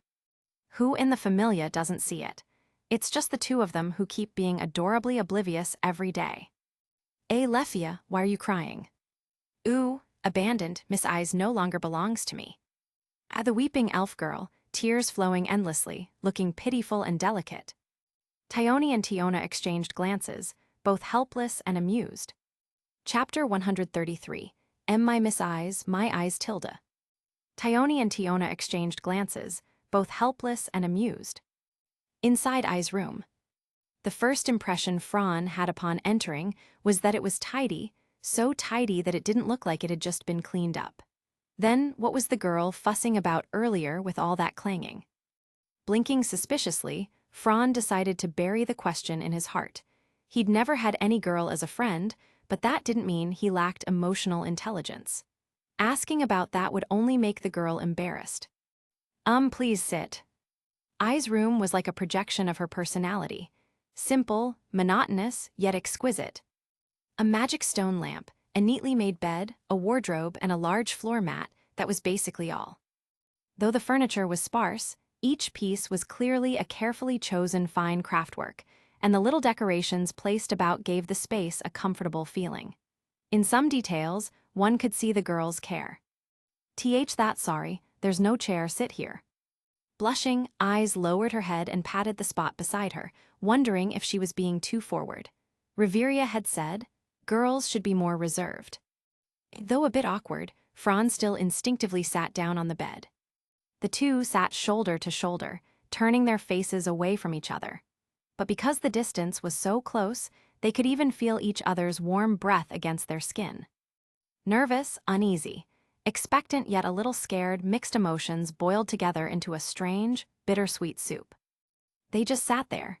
The girl's fragrance drifted over, and Franz sneaked a glance at her side profile out of the corner of his eye. From her neck to her cheeks, even to the tips of her ears, she was flushed crimson, looking utterly embarrassed. The stalemate between them made things difficult for both. Haven't you gone to update your status yet? As a man, Franz took the initiative to break the silence, proving that he was sensitive enough to notice the girl's shyness. I'll go with you. Their awkward small talk ended in just a few sentences. Franz racked his brains but couldn't find a topic until his head hurt. When the two finally left the room together, Lefia, hiding around the corner, had bloodshot eyes filled with veins. My eyes tilde. As for Tyone and her sister, they were grinning ear to ear. Where are they going? Don't you think, if it were the old eyes, she would have gone to Loki to update her status right away? But this time she hid in her room, very suspicious. Could it be, she was waiting for Franz to go with her? Eyes has grown too, her heart's full of girlish feelings. Yes, if it were the old eyes, how could she have asked someone to accompany her? But Franz made it happen. In the second-floor atrium, inside a large meeting room. Whoever decorated it had lavish taste, walls lined with bookshelves full of books, the floor completely covered by a luxurious carpet. Directly opposite the door was a spacious area with a massive rosewood desk, a sofa with a coffee table, and nearby, a fireplace with the Familia's banner. The elegant decorations stood in sharp contrast to the cityscape of Orario, almost like two different eras. Perhaps this was the difference between the Tenkai and the lower world. When Franz and Eyes arrived, they were surprised by the figure inside. You are Ina. After thoughtfully opening the door for Eyes, Franz stepped in and was slightly surprised to see who was waiting. Hello, Mr. Franz, sorry to bother you. The half-elf stood, bowing slightly as she explained. Were you here to see Riveria? I remember your mother. Nope, here for me. From the cabinet, Loki pulled out a cup, setting it on the table, her expression fixated with feverish excitement on a bottle of wine. That bottle, with its familiar mark, Franz knew it too well. He still remembered there were some left in the vault of his workshop. Soma's divine wine. You know your stuff, brat. Seeing Loki's proud grin, Franz tugged Eyes over to sit on one side of the sofa and curled his lip. Bought on the market? Then it's a failed product. If you want the real thing that never circulates outside, I've still got some in my workshop. Truthfully, Franz wasn't that passionate about fine drink. He only tasted it casually, unlike the drunkard Loki. What? You have Soma's genuine divine wine. With a whoosh, Loki's eyes shone as she lunged, arms wide, trying to tackle Franz. But at that critical moment, the girl raised her hand and pressed Loki's face aside, sending her crashing to the floor with a smack. I stand tilde. Don't bully Franz. Everyone in the room was full of question marks. But in the corner, Riveria folded her arms, watching silently, a kind look in her eyes, smiling like a fond elder. What did that mean? She's defending him too much. And no way I stand you and Franz. Loki trembled, pointing at the embarrassed young man. Not wanting to deal with them, Eyes turned her blushing face away without answering. But her attitude itself was proof. There was something between the two. Allah, I'm gonna die, my eye stand, Loki broke down. The weeping, noisy deity put on a dramatic scene, but everyone present knew Loki's true nature, the god of mischief. So Franz and Eyes completely ignored her. In the end, it was Mama Riveria who stepped in, unable to watch any longer. After all, Ina was her junior, letting her lose too much face wouldn't do. She restrained Loki, who was on the verge of a drunken tantrum. Well then, Ina-chan, ask what you want. I'll answer what I can on account of the divine wine. The goddess, suddenly like a different person, sat on the sofa, carefully poured herself a glass of divine wine, and after a sip began to speak. This change of demeanor nearly stunned Ina. But once it turned to business, she pushed up her glasses and asked seriously. It's like this, I wanted to ask you about the Soma Familia. Of course, if it's inconvenient for you, I don't mind. At those words, Franz suddenly realized. So that's what this was about. He'd been puzzled earlier, thinking maybe his familia had gotten into trouble with the guild. But now he understood it was probably because of someone's affection, wasn't it? Still, thinking more carefully, it didn't quite add up. At the monsterphilia, he had already given Lily a new path to follow. Could it be she didn't listen? Or had something happened that even he didn't know? As he recalled, an image of a bespectacled man flashed through his mind. Could it be that the captain of Soma Familia found out? That possibility seemed the most likely. After all, that man was no good person, and he had deep ties with those in the Orario's darker side. Chapter 134. Emergency, the guild head. He should be wasted and lying somewhere tilde. After all, that man was no good person, and he had deep ties with those in the Orario's darker side. Over here From was absent-mindedly thinking all sorts of messy thoughts, while on Loki's side, she had already begun explaining information about the Soma Familia to Ina. Goddess Loki, what you mean is, in the eyes of the members of the Soma Familia, their main god Soma doesn't exist for them. What they long for is only the divine wine. Loki narrowed her divine eyes, lips curling into a teasing smile. That's right, that divine wine is incredible. As soon as you take a sip, you immediately become its prisoner. Do you know what that means? At this moment, Reveria interjected. I've heard that recently in the dungeon's upper floors, there have been frequent incidents of adventurers preying on one another, even using deliberate monster offerings, moving goods. Could it be? High chance it's infighting within the Soma Familia. This, Ina was dumbfounded. She had worked in the guild for several years, seen all kinds of familias, but to be this black-hearted, this was the first time she had ever heard of it. All right then, this matter. Our guild will definitely investigate it carefully, with utmost sincerity. As long as it helps you, little Ina-chan. Well then, I'll take my leave. Remember to bring my regards to your mother when you go back. Understood, Lady Reveria. After Ina left, a pair of eyes fell onto the figure before them. Eyes Dan, here to update your status. Eyes silently nodded, which counted as an answer to Loki. Alrighty, I thought you'd be rushing to me either last night or early this morning, but didn't expect you to drag it out until now. As she spoke, Loki glared viciously at Fran, a subtle gut feeling gnawing at her that this brat had put a green hat on her, so she thought. T/N put a green hat on her stolen eyes from her. I was only accompanying her here. You still dare to say that? Loki suddenly shrieked, almost scaring Fran to death, but luckily Eyes stepped in front of him with her expressionless face. After the two entered the lounge next door. Reveria looked toward Fran. About the Soma Familia, you should already know, right? Fran's expression froze for a moment, opening his mouth as if to say something, but was interrupted. I saw it from your expression just now. In any case, this matter has nothing to do with us, understand? Relationships between familias are complicated. Once you get entangled in such trouble, it's easy to sink into the mire. It could even damage the reputation of the Loki familia. Whether it was for their companions, the three leaders, or Loki herself, they had to stay clear. Fran naturally understood this reasoning and nodded. Before, I did have some dealings with that familia's adventurers, but only transactions, nothing more. Istan is LV, 6 now. Loki's exclamation instantly echoed throughout the mansion. Whether it was Finn who had just been about to drift into sleep, or Gareth maintaining his weapon, or even Reveria in front of her, none of them could help but reveal a smile.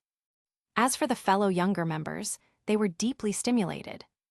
Eyes really reached LV6. Damn it, she pulled ahead of us. So strong, as expected of Miss Eyes. Tiona, and Lefia each reacted differently. Meanwhile, Bite, who was brooding in the courtyard tree branches under the rain, just curled his lip.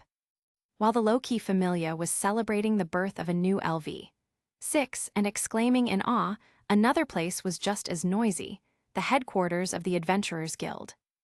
With a clamor, a large group of adventurers, faces haggard, equipment battered, many even wounded, all rushed out of the rain into the relatively cool and quiet hall. "Hey, what the hell is with your guild's intel? I didn't hear anything on the bulletin board about a monster riot on the 24th floor. Damn it, hurry up and think of something, my partner's still trapped in there." The furious adventurers stormed up to the reception counter, slamming their fists down with a bang, shouting angrily and anxiously at the receptionist ladies. Faced with the terrifying mob of adventurers, Ina and Misha's faces went pale, their minds briefly going blank. Please don't panic. First explain clearly what happened on the 24th floor, then I can report it to the higher-ups. Shouting at us like this won't solve anything, right? To be selected to work at the guild front desk and qualify as receptionists, these young ladies all had solid backgrounds and skills. Even in such an urgent situation, they still communicated with the adventurers calmly and clearly. So it's like that, a large monster accumulation from unknown causes turning into a disaster. Please wait a moment, we will handle this case as quickly as possible. Don't feed us lip service, I'm telling you. This isn't something ordinary high-level adventurers can handle. Don't just randomly hand out a personal commission and send people to their deaths. Just on my way escaping, I already saw several adventurers killed by monsters, including my own companions. You'd better not give us some kind of adventurer request. That'd be way too slow, it's useless. We need the guild to immediately issue a compulsory mission to a powerful familia and send out a suppression team. Thank you for the reminder. The aggressive attitudes of the adventurers made even the normally composed receptionists feel pressured. After the leader adventurer wrote the information on parchment and handed it over to a guild employee, they stormed out again, presumably to try rescuing their comrades. Phew, to get such a scare first thing in the morning, this job is really unbearable. Tusk, how pitiful Misha. The speaker was a young male canine person wearing rimmed glasses, also dressed in the guild's uniform, a superior to them. Leader, I already know the situation, now quickly give me the intel, I'll report it to the higher-ups. If we're to issue a compulsory mission, only the guildmaster can decide that. But I heard the guildmaster went last night again to the South District's bustling casino Golden Continent. At this hour, he's probably just fallen asleep. The leader's face instantly darkened. The guild's president, nicknamed the guild's pig, Royman Mardial, though greedy, living a life of extravagance, squandering wealth, drinking and eating excessively until he was bloated and fat. When it came to workability, there was nothing to criticize. Otherwise, he wouldn't have sat upon the highest seat of authority in the guild for so many years. As a long-lived elf, Royman had already served the guild for decades. In terms of seniority, even the city's two strongest familias, Freya Familia and Loki Familia, could not compare. Chapter 135, The Ghost Haunting the Guild Tilde. In terms of seniority, even the city's two strongest familias, Freya Familia and Loki Familia, could not compare. In the era when Zeus Familia and Hera Familia ran rampant, Royman, as the guild master, had a very good relationship with them, and they even cooperated many times. Until they attempted the last of the three great quests, the one-eyed black dragon, and failed, sending Orario into a dark age. In such an emergency, even if you have to drag him, drag the guild master up. Where's the commission request the adventurer just wrote? Give it to me. The team leader's tone was very serious, because if such an incident was not handled properly, the guild's reputation would suffer serious damage. If adventurers stopped trusting the guild, it would become a huge problem. It's right here. The team leader looked at the empty desk, staring intently. Are you sure you put it here? The receptionist turned her head, looking at the bare desk, and was completely dumbfounded. Then the two looked at each other, recalling that eerie legend within the guild. Could it be the ghost? Misha nodded repeatedly, as if she was convinced. That's right, it must be the ghost's doing. This isn't the first or second time. Damn it. The team leader rubbed his chin, his glasses reflecting light as he sank into thought. The ghost haunting the guild, this legend had been around for many years, but no one had ever actually seen it. This matter had even been reported to the higher-ups, but as always, it sank without a trace. Linking the two things together, one could roughly guess a conclusion. The ghost is from the guild's upper management. There's some sensitive information they don't want to spread. So, if explained this way, it makes sense. Those who could reach his position were all clever. From bits of rumors and fragments of evidence, he had basically guessed the truth. In the underground passage of the guild, the sound of steps echoed through the pitch-black stone passage. By the faint glow of magic stone lamps on the walls, Fells lifted the inverted veil of spirit from his body, revealing his figure. Looking at the report in his hand, he muttered in a low, secluded voice. "This is troublesome, a monster riot on the 24th floor, exactly the same as back on the 30th. The problem is, adventurers have already been attacked. We must find a way to resolve this." The voice and figure gradually faded away. The black-robed mystery man, the ghost of the guild, Fells, began to act from the shadows.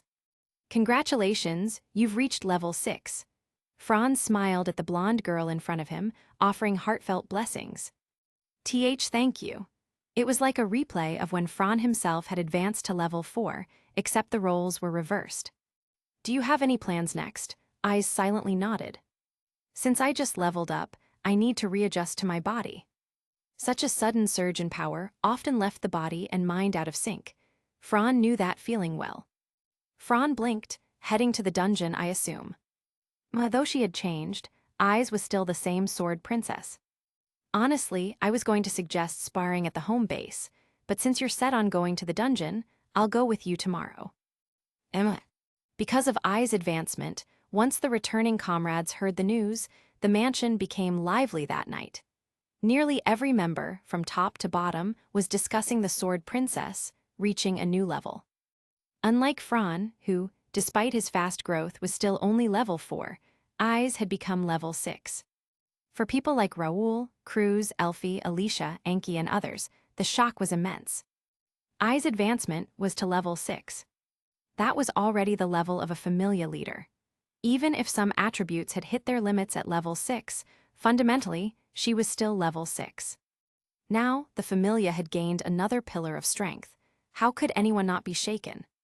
That day, everywhere Eyes went, members enthusiastically praised and admired her, though of course, they also felt a deep reverence toward the solitary sword princess. Meanwhile, within the little circle of Fran, Eyes, and the others, the sisters Tyone and Tiona had been quarreling all day, unwilling to accept that Eyes had surpassed them.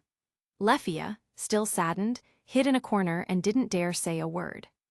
Elsewhere, Raoul, who had wanted to invite Bete for a drink, ended up being kicked flying by the fiery werewolf youth who barked, "Go train." Eyes is already level 6, huh? I thought it would take at least another 3 years. Probably because she was spurred on by Fran. Watching him go from level 1 to level 4 in the blink of an eye, while you yourself stand still, it's frustrating and anxiety-inducing. It really drove these young ones crazy. Ha, isn't that a good thing? Besides, thanks to Fran's magic item, Eyes' stats had already reached their limit before her advancement. She truly ascended after hitting her ceiling. That's true. Since Eyes finally leveled up successfully, let's see how Tyone and the others will do. Hopefully they won't cause us any more trouble. One reckless Eyes is more than enough. The 3 leaders gathered together, drinking and happily discussing the younger generation. "Haha, you 3 are already being caught up with. Be careful you don't lose your seniority and embarrass yourselves." HMPH, they're still far off. The old dwarf snorted, downing his drink. "All right, let's move on to discussing the next expedition." Finn clapped his hands, drawing everyone's attention. "Loki, about the matter I asked of you before, have you made the arrangements?" Loki, as always, didn't act serious at all. Sitting directly on the table with crossed legs, she sipped her drink. I already talked to Hephaestus, though she didn't sound too thrilled." "Is it Hephaestus familia?" "Yeah, because of the abnormal attacks from the new species, weapon durability has become a serious issue. We had no choice but to ask the smiths to join us. During the last expedition, if not for Fran, we would have lost many people during the retreat. On that return trip, nearly all their weapons were consumed, and the few remaining ones were corroded to the point of uselessness. Even I's beloved blade, the special weapon Desperate, which had the unbreakable/durandal property, had dulled so badly it was nearly unusable. It was only thanks to Fran, the sole smith, working non-stop to maintain the barely usable weapons that the forces managed to hold out. This time, we absolutely cannot repeat the mistakes of the last. Not only smiths, but we've also asked Tsubaki and the others to forge 8 new weapons with the unbreakable/durandal property. AN Bonus Chapter, 50 Power Stones Cross tilde. Chapter 136, Preparation tilde. This time, we absolutely cannot repeat the mistakes of the last. Not only smiths, but we've also asked Tsubaki and the others to forge 8 new weapons with the unbreakable/durandal property. As soon as this matter was brought up, Loki's forehead throbbed faintly. The Familia is already deep in debt. This expedition absolutely has to succeed, otherwise, everyone really will have nothing to eat but fresh air. When it came to the issue of the Familia's finances, it wasn't just Loki. Even the 3 leaders had a headache. As everyone knew, exploration-type Familias received considerable policy support in Orario, the labyrinth city. Because of that, half the Familias that established themselves here belonged to the exploration type. No matter if they were small, medium, or large in scale, they all relied on conquering the dungeon to keep their Familia running. Of course, there were some exceptions, such as the Ishtar Familia, who simultaneously ran other businesses, Grey Industries. Their sideline income was several times greater than their main business, In Orario, the powerful Familias, including the top 3, all had intricate relationships to consider. Although they weren't as financially abundant as commercial Familias, exploration Familias shared one common trait. Their combat power was immense. With great combat power came naturally high income, but that in turn brought up another issue: equipment and supplies. Exploration had costs. Even an ordinary adventurer understood this. Once a Familia sank into the quagmire of financial trouble, it meant decline had begun. At present, the low-key Familia was stuck in just such a predicament. A little curious, tell us the conditions for inviting Hephaestus's smiths. No matter how good your relationship with that goddess is, that's personal. Smiths must be properly compensated, right? It's nothing much. Next expedition, as long as we hand over all the deep-level drop items to them, it'll be fine. That's all. That's all. Once the intelligence was confirmed, the 3 leaders exchanged glances and secretly let out a sigh of relief. As long as it wasn't a personal favor owed, anything else was manageable. What they feared was a situation like with the Diane sect Familia, where troublesome adventurer requests were suddenly pushed on them. For the sake of face and friendship, refusing wasn't easy, and that kind of stuck-in-between awkwardness was unbearable. Since it's settled, the overall formation of the expedition party will change significantly. Whether it's combat positions or the categories of supplies and consumables, everything must be reorganized. The new species' characteristics had already been figured out in the previous battle. They possessed corrosive venom inside their bodies, could spray it. Their oral tentacles were tough enough that even LV5 adventurers couldn't break free easily, and if the magic stone wasn't shattered in one strike, they would self-destruct upon death. Taking all these traits together led to one conclusion: they were the nemesis of close combat. In that case, the solution was clear: use long-range attacks. Mages, archers, and throwing weapons could all make up for insufficient firepower. Close combatants only needed to stall the enemy's movements, leaving the rest to the magic users. But what if there weren't enough mages? After all, only a few possessed magic, and those who could use wide-range annihilation magic were even fewer. Then use magic swords. Magic swords. Anyone wielding one could unleash powerful area-of-effect magic attacks.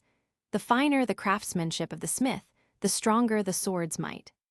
For example, Tsubaki's 2-handed battle-axe-type magic sword, Kaminari Ikazuchimaru, with one swing, even 3 LV. 6 adventurers struck only by the residual lightning couldn't help but stand frozen in place. And that still wasn't the strongest class of magic sword. Of course, great power always came with a price. Magic swords were consumables. Once their magical energy was used up, they turned to ash. Even more daunting was their exorbitant cost. If anyone could wield one and unleash magic, how could such things be cheap? With smiths accompanying us, no one will need to bring spare weapons. Everyone just carries their own weapon, which will greatly reduce the burden on the party. As for the rest of the load, we'll spend it all on buying magic swords. Reveria, Gareth, and Loki looked at Finn with extremely complicated expressions. Sitting on Finn's desk, Loki tilted her head, slowly opened her divine eyes, and spoke in a drawn-out tone. All in, huh, Finn? You're sure about spending everything on magic swords? Finn responded firmly to the goddess. I'm sure, absolutely. We've already failed 2 expeditions in a row. For the sake of our familia's reputation and honor, as well as for our ambition, we cannot fail a 3rd time. This expedition must succeed. Failure is not an option. Even if it empties out the familia's entire treasury. Even if it empties out the entire treasury. Hazihahe. Loki lightly hopped to the ground, clasped her hands behind her back, lowered her head, and laughed incessantly. Magic swords and Durandal-type special weapons. They really burn money, huh? Looks like I'll have to sell off some things to scrape together more. But this thick anticipation, this uncertainty, I haven't felt this excited in ages. Hey, restrain yourself a little. What? I'm just too fired up. This is how it should be, Finn. Since we're gambling, then bet it all. All in is the only way to feel the thrill, isn't it? Because of his promise with eyes to train in the dungeon, Fran decided to update his status first. Otherwise, this trip would be wasted. With his new stats, upgraded equipment, and a newly gained quick cast spell, his combat system had clearly changed and needed some adjustment. Here, this is your status sheet.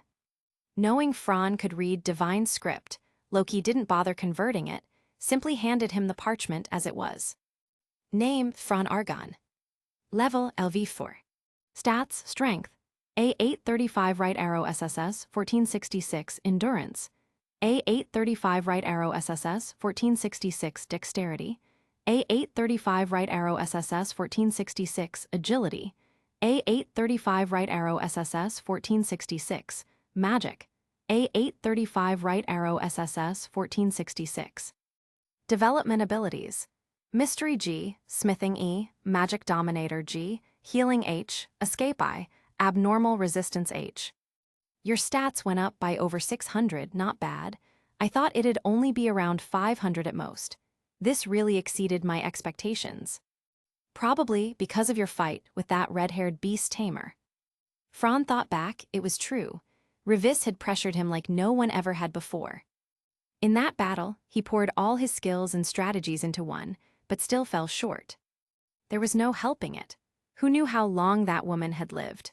Add in her stats being 2 whole levels above his, and just holding his own, even managing to calculate against her at the end, could already be called an achievement. Most likely, anyway, I'm off. I promised Eyes I'd head into the dungeon with her today. Hey, take good care of Eyes. Shouldn't she be blowing her top in rage? This was weird.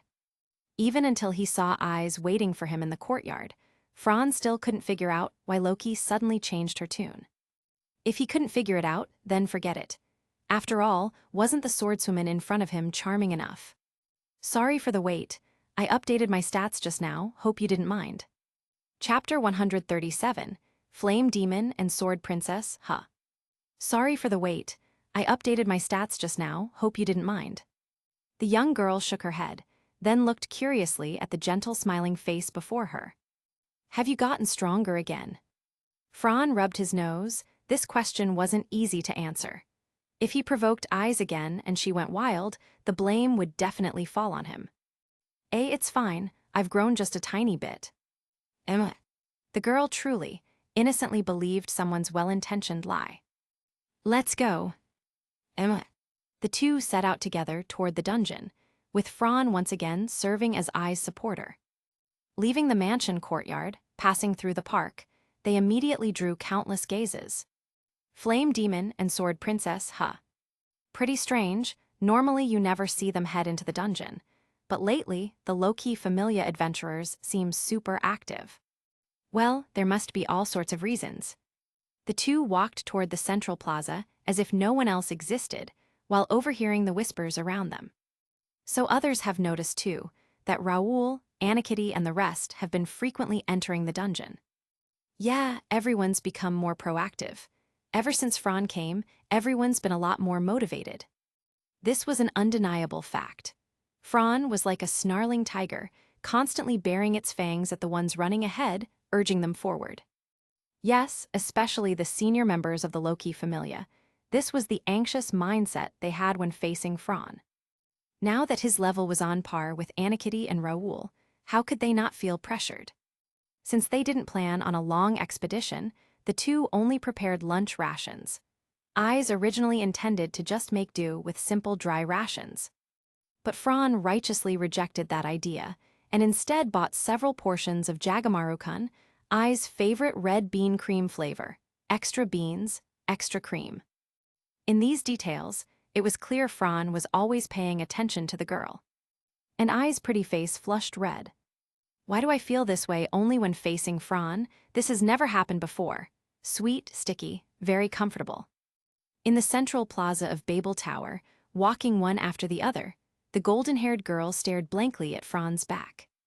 As for Fran, carrying a supporter's pack and staff, he didn't notice at all the complex emotions and gaze filled with certain feelings from the girl. Following the flow of adventurers, they went up the facility's stairs.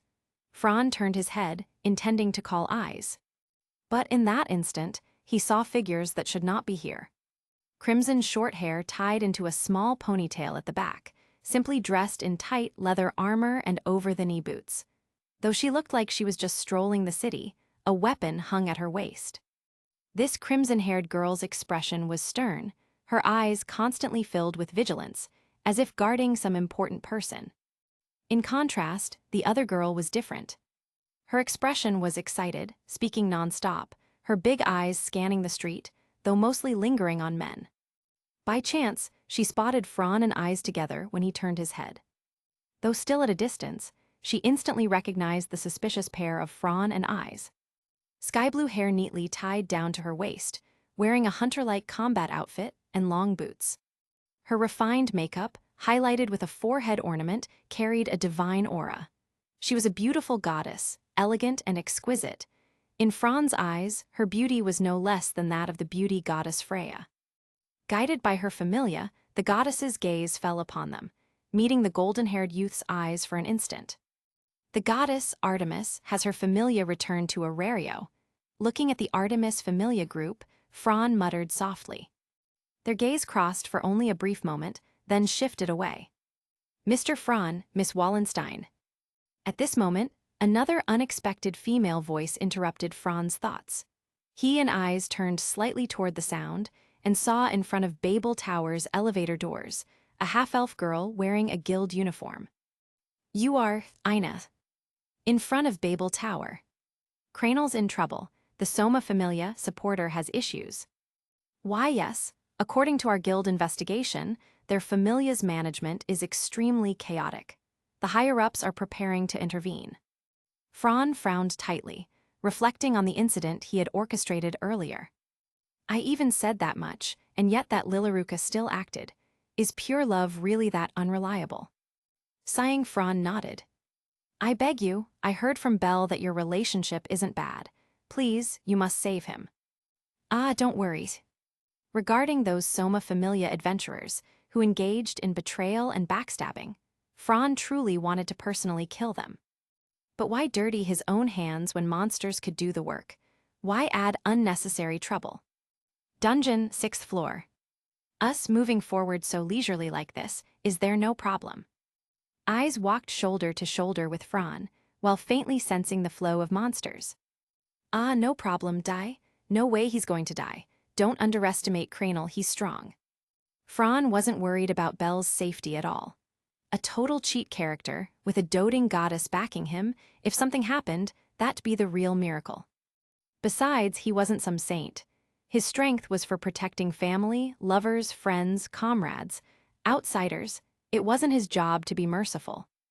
With a sheeing, Eyes suddenly drew her beloved sword neatly and blocked Fran, eyes sharp and vigilant. "What is it?" Fran trusted Eyes' sensing ability. Against monsters, she was like a human radar. Exploration was best left to her, he had no doubts. Monsters are being lured by something. It seems artificial. Fran pulled back his hood, narrowed his eyes, and gripped the staff behind his back. "Let's go check it out. Maybe something troublesome is happening." He had already foreseen what awaited ahead. Lately, all kinds of rumors were flying, adventurers betraying each other, thieves inducing monster feasts. From all the clues, he had roughly pieced together the truth. It all originated from Soma Familia's divine wine. Chapter 138, So Still Need Our Help. It all originated from Soma Familia's divine wine. As the god of wine, Soma was completely obsessed with brewing. In modern terms, he was a pure tech geek, with no talent whatsoever for management. So, he came up with an idea: use the only thing he could offer to reward his children, divine wine. Very quickly, those who tasted the divine wine became its captives, because of its exquisite flavor. But Soma then discovered a second problem. To brew proper divine wine, not only did he need to devote his full attention, but the material costs were also astronomical. In other words, the Soma Familia needed money, lots and lots of money. The clever Soma immediately thought of a second solution. He set a rule: whoever earned more money could drink more wine. Once this system was put into effect, the entire Familia went mad. And then, a vicious cycle began. The adventurers, whose minds and bodies were enslaved by the divine wine, gradually lost their bottom line and morality in their pursuit of wealth. They stole, robbed, murdered each other, betrayed each other. As long as it was for money, and as long as it brought profit, they would do anything.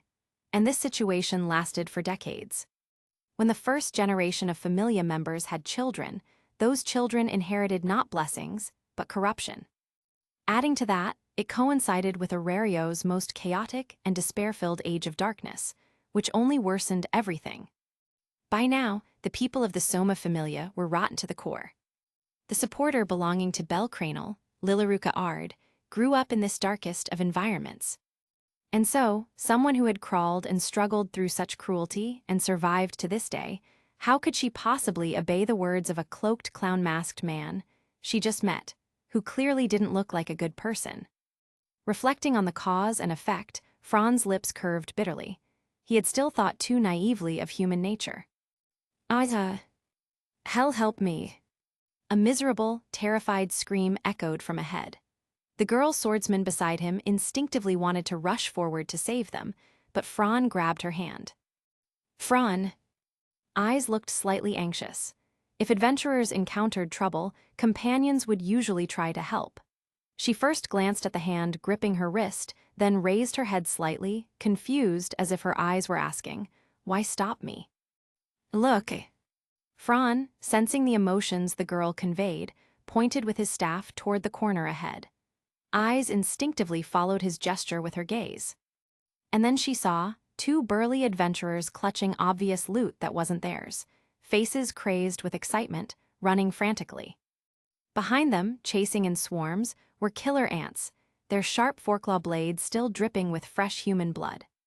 Seeing this, eyes grew cold. Having fought in the dungeon for so many years, she only needed a brief glance at the situation to guess what had happened. If their companions had been killed, these adventurers should have been terrified, fleeing in panic. There was no way they would escape loaded with spoils. And judging by their expressions, not fearful but thrilled, something was clearly wrong. Betrayal. The girl's gaze turned icy, and she gripped her beloved sword. No, it's betrayal upon betrayal. Fran's eyes seemed to see through everything. The Soma Familia's three-person team had ambushed Bel Cranel's group in the middle floors of the dungeon. And they successfully intercepted Lilaruka's loot. Overjoyed, their leader failed to notice that his two underlings, carrying heavily wounded killer ants, had cornered him and then threw the monsters at him. And that's when they ran into Fran and Eyes. Lily betrayed Bel. The three-man leader stole from Lily. And in the end, his two teammates killed their own captain. Perhaps, if it went further, those two would even betray each other. That emblem. Soma familia. Thanks to Fran's prior explanation, Eyes immediately understood the cause and effect. The girl averted her gaze. Fran, however, curled his lips into a cold smile, staring mockingly at the two men approaching. Hey, what are you two standing there for? Hurry up and help, we're in trouble here. Spotting the two young adventurers ahead, the pair's hearts leapt, but they kept pretending to be desperate. And then, Fran spoke playfully. According to the usual terms, if I save you, you should hand over all your loot to me as compensation, isn't that right? What? We've been tricked, was their first thought, but one quickly dismissed the idea. Hey, look carefully, idiot, that's the Loki Familia's flame demon and sword princess. You trying to die? Finally, their greed-clouded eyes adjusted to the faint glow, and they recognized the figures ahead. FL Flame Demon and Sword Princess. Realizing they'd been recognized, Fran's aura turned sharp and oppressive. So, still need our help. And no need. Don't be like that. If word got out that we stood by and let you die, it might hurt the reputation of the Loki Familia. In that case, this will do. Scum should accept a scum's fate. Fran decided to give them a hand. The scholar's staff in his hand pointed slightly forward. His lips moved, softly chanting the name of a spell. Fire bolt. Boom, boom, boom, boom. A 2-meter-wide bolt of flame, shaped like lightning, tore through the ceiling above them. Crash. The immense magical power shattered the dome, shaking the entire passage like a cave-in. Rubble fell like rain, sealing off the only escape route. Ahead lay a dead end. Behind, hell itself. Despair filled their hearts, their faces twisted in unwillingness as they screamed their final cries. No, elves. PL, please, spare us, we'll give you everything, all our AHHH. Splurt, splurt, splurt. The screams abruptly ended. In the cavern, only the sound of monsters feeding remained. Witnessing Fran's actions, the golden-haired swordswoman beside him remained unmoved.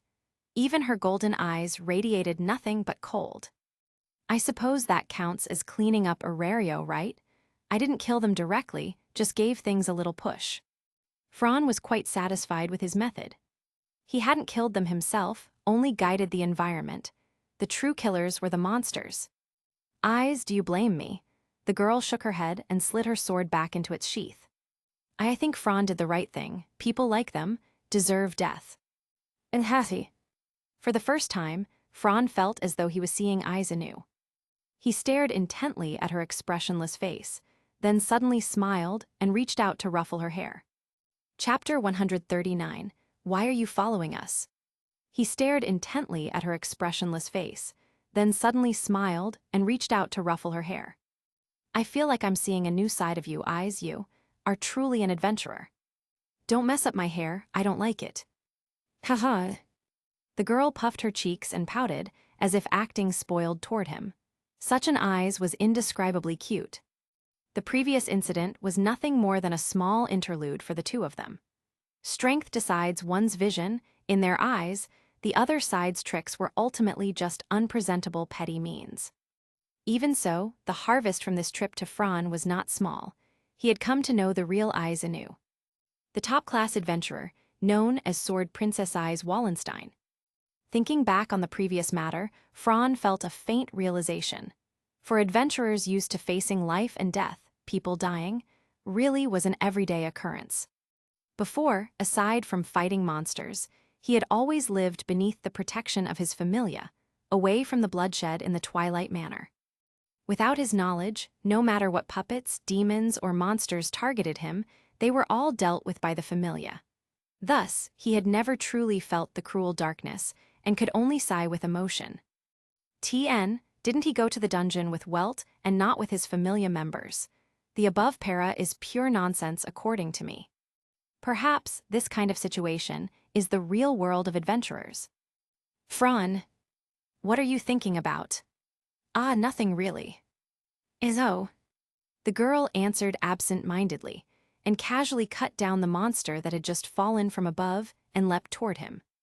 Instinctively, Fran was protected by the girl. But in my world, there is warmth. Her heroic figure was reflected in his eyes, and Fran's face was full of smiles. Just as Fran had expected earlier, the boy named Belcranel was still alive. No, it should be said he was living quite well.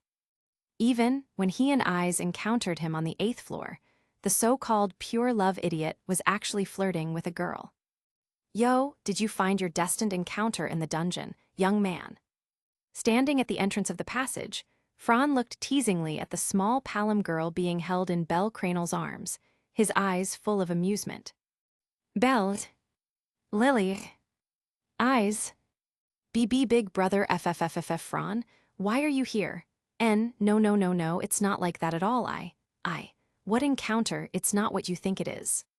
Being caught red-handed by the older brother he respected and admired, even if the boy had grown a little, at this moment he was so ashamed he almost fainted. Just from his stammering words, one could tell how flustered he was. "Belle Sama."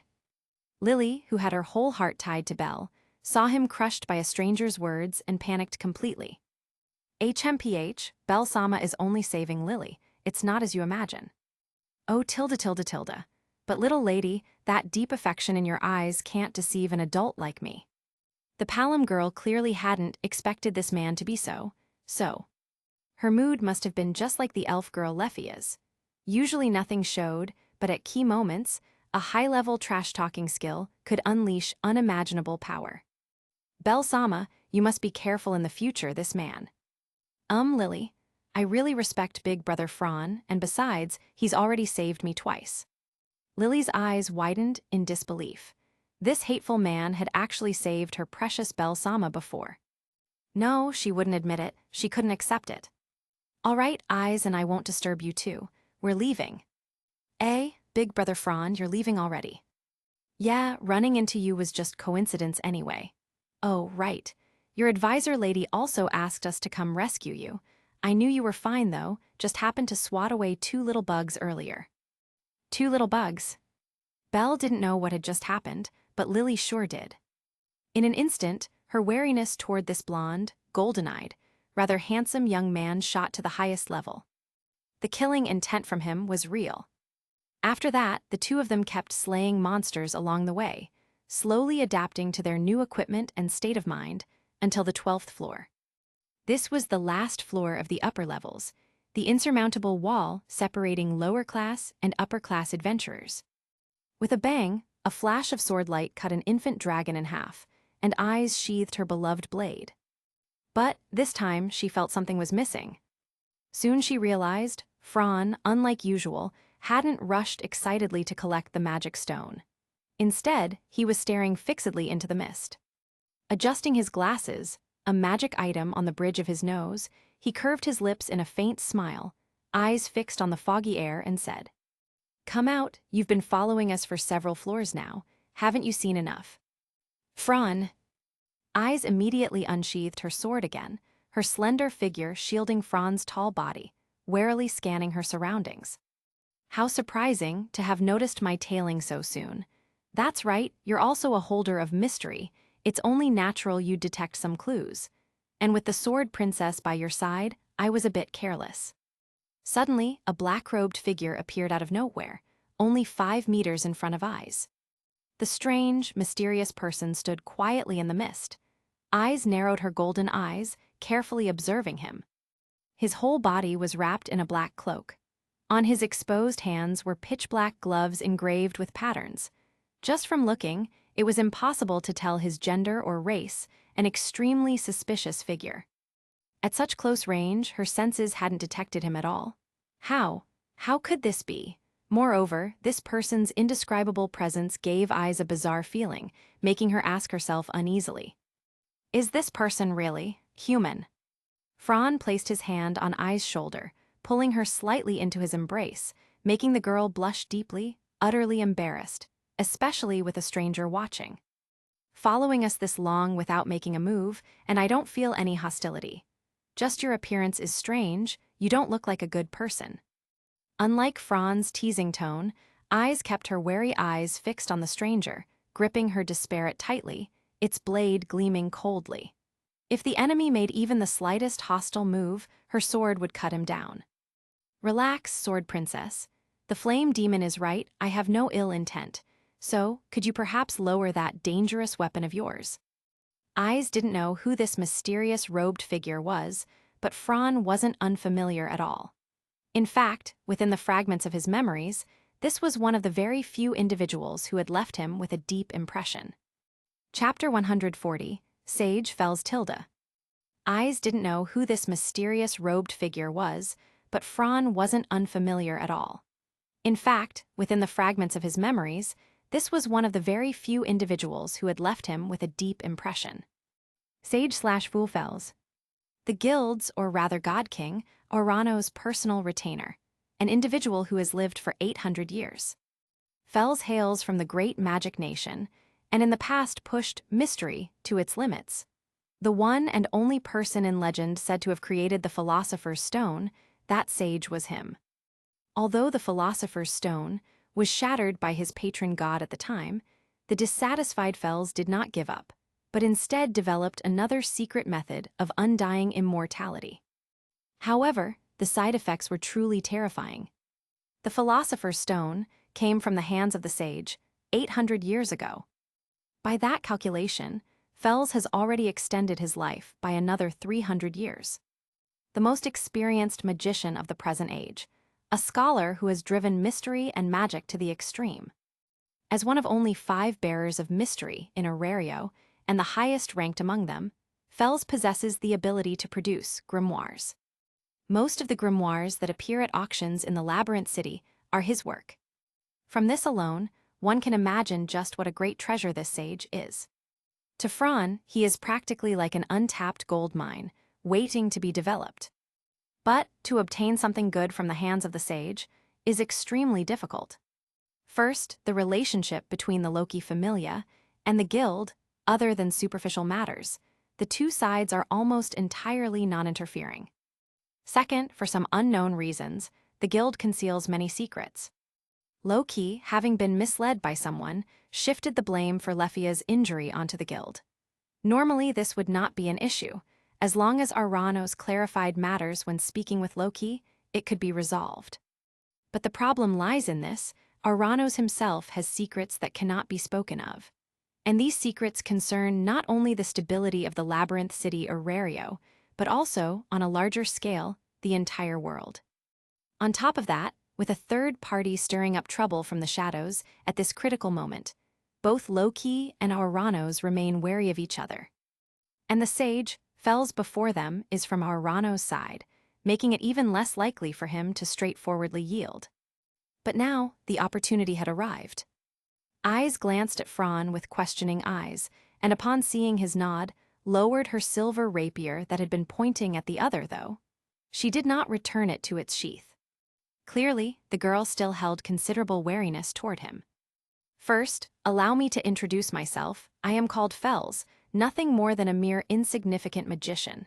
Perhaps saying so makes me sound unfamiliar to you, but as long as you know that I have had contact with Lulun Louis recently, you should recall something. Lulund. Eyes' golden eyes narrowed, recalling that time. The canine girl from the Hermes Familia, Lulun Louis. I accepted a commission from a mysterious person. The other side possesses an intelligence network that holds our familia's information. What they gave me was simply too much. Those lines of information that demanded vigilance immediately resurfaced, sending a chill down her spine. It looks like you remember. That makes things much simpler to explain. The reason I've come this time is to hand you an adventurer commission.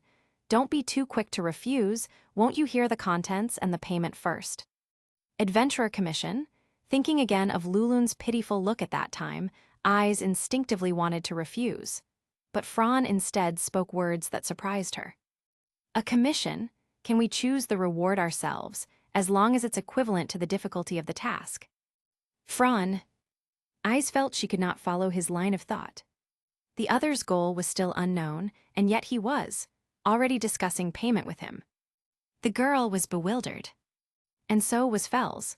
What was this? He hadn't even explained anything yet, and the other party was already negotiating rewards. Wasn't this far too fast? Why were these Loki familia, people always breaking the usual script? After a short silence, Fels spoke. Very well then, what do you want? A grimoire? No. From what I know, in certain respects you are even more outrageous than the thousand elf. You must possess some kind of skill that allows you, under certain conditions, to learn others' magic without limit, even across races. In that case, a grimoire would be useless to you. The moment he said this, a bolt of lightning flashed in Fels' mind. Under his dark hood, his eyes widened. He wants to learn my magic? No, impossible. I've never once revealed myself before members of the Loki familia, let alone used magic. So, what exactly is his goal? Truly befitting a sage.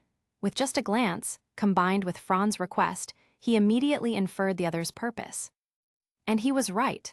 But because of the gap in intelligence, he instantly denied the very conclusion he should have accepted. Fran, of course, had no knowledge of the other's tangled thoughts, and spoke directly. The payment will be to let me witness your magic. As a magician, you should at least have one powerful magic. No, one would not befit your status.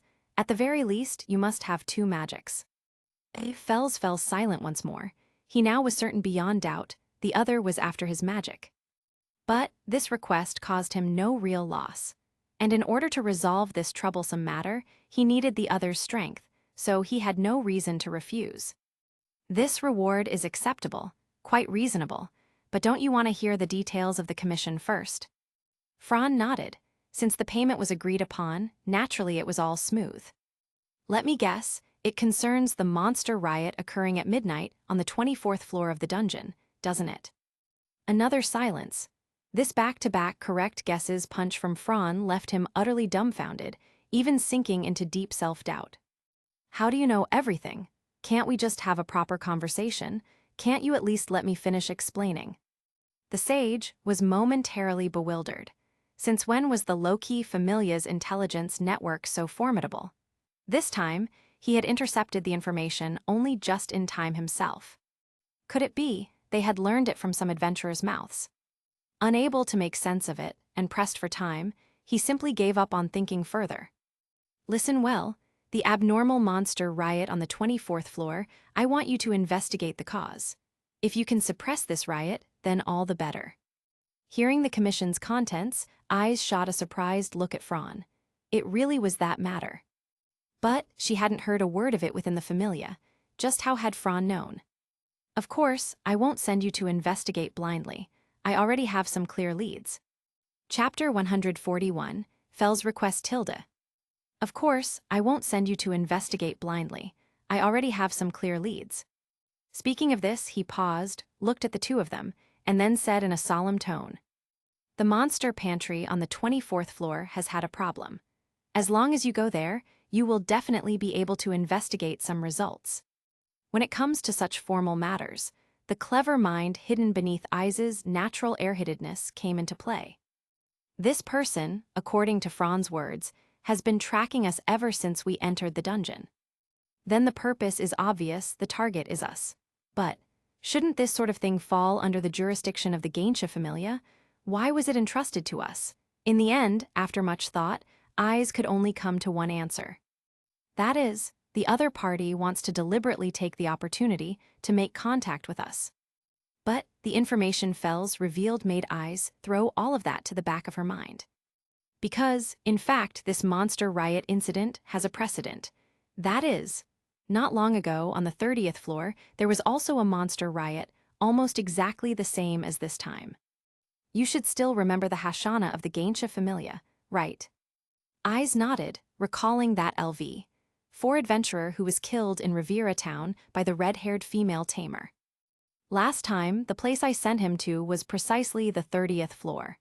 At that time, the exact same situation as the current 24th floor occurred, so I suspect there must be some hidden connection. So, we can conclude that the mysterious red-haired female tamer who attacked Riviera Town must be connected to this incident. Hearing this, I's expression changed. She recalled her weak and shameful state in Riviera Town when her body had become restless, completely weakened, because of the mysterious orb fetus, so powerless she could hardly fight back. Even she felt deeply ashamed. In her heart, she made a firm resolution. She would never let herself become like that again. But this person came to us and even gave us this information. Obviously, it's bait to make us accept the commission, but Fran seems very interested in the commission's reward. Then, let's just go with him. Neither Fran nor Fels knew I's current inner thoughts. The girl, unconsciously, was considering the young man's feelings. Perhaps even she herself hadn't realized it. Her stance had already changed. Slaying monsters and avenging the black dragon were no longer her whole life. She had begun to form new bonds. All right, we'll accept this commission, but the reward must be sufficient. Fels was slightly surprised. Was this really the same sword princess, indifferent and merciless to monsters, a little airheaded? Even so, he thought this small change should be written into the Loki Familia observation diary. It would be valuable reference for future heroes. No problem, but I also have one small request. I hope you begin action immediately, because the situation no longer allows for delay. Eyes looked toward Fran, waiting for his decision. He also understood what the girl meant. Besides, they were only in the upper floors here. They had hardly consumed any strength, so there was no need for preparation. Fine, but our own safety still depends on you. Make it easier for us. Leave that small matter to me, but make sure you watch your reward closely. The deal was concluded smoothly, and Fran got what he wanted. While Fran was carefully observing Fels's magic, Eyes tore a page from the notebook Fran carried and, using the crimson tide pen, wrote down their information and the events, marking the key parts. For this commission, I didn't only ask you two. There are others. After all, just 2 people alone would be too dangerous to handle unexpected accidents, so I've found you helpers as well. Please head to the 18th floor, to Riviera Town. Your helpers are already waiting for you there. Helpers. Eyes was a little surprised, but Fran thought this was more in line with Fels's style. Wasn't the previous orb transportation incident also entrusted simultaneously to both the Ganesha Familia and the Hermes Familia? If this time he only hired the Loki Familia, that would be unusual indeed. The matter was entrusted to the 2 of them clearly and without delay. Fels stepped back slightly, his figure fading away into the white mist. Let's head out too, Eyes. Emma. Our first stop is Riviera Town on the 18th floor. Emma. By the way, let me say this up front. If we encounter that red-haired female tamer, don't act rashly. You must stay calm. Emma. Fran was full of helplessness.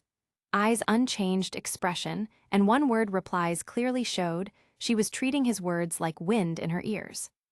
At that moment, Eyes' mind was filled with thoughts of the jewel fetus, the red-haired woman, the name Arya, and the sight of Fran protecting her when she was unconscious.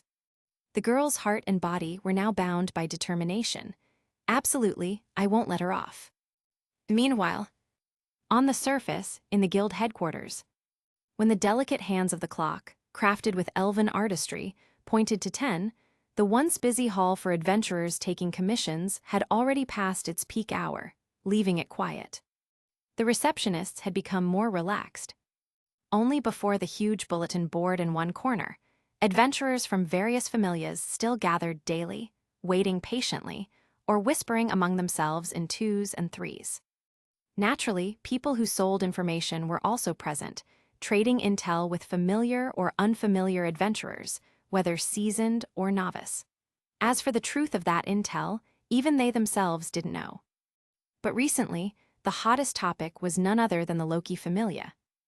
After the flame demon, Fran Argon successfully advanced to LV4, the city's strongest swordswoman, sword princess, Eyes Wallenstein, executive of the Loki Familia, had achieved the great feat of single-handedly slaying the 37th floor's floor boss, Udius, shaking the city. As expected of the Loki Familia, so strong, the flame demon, the sword princess.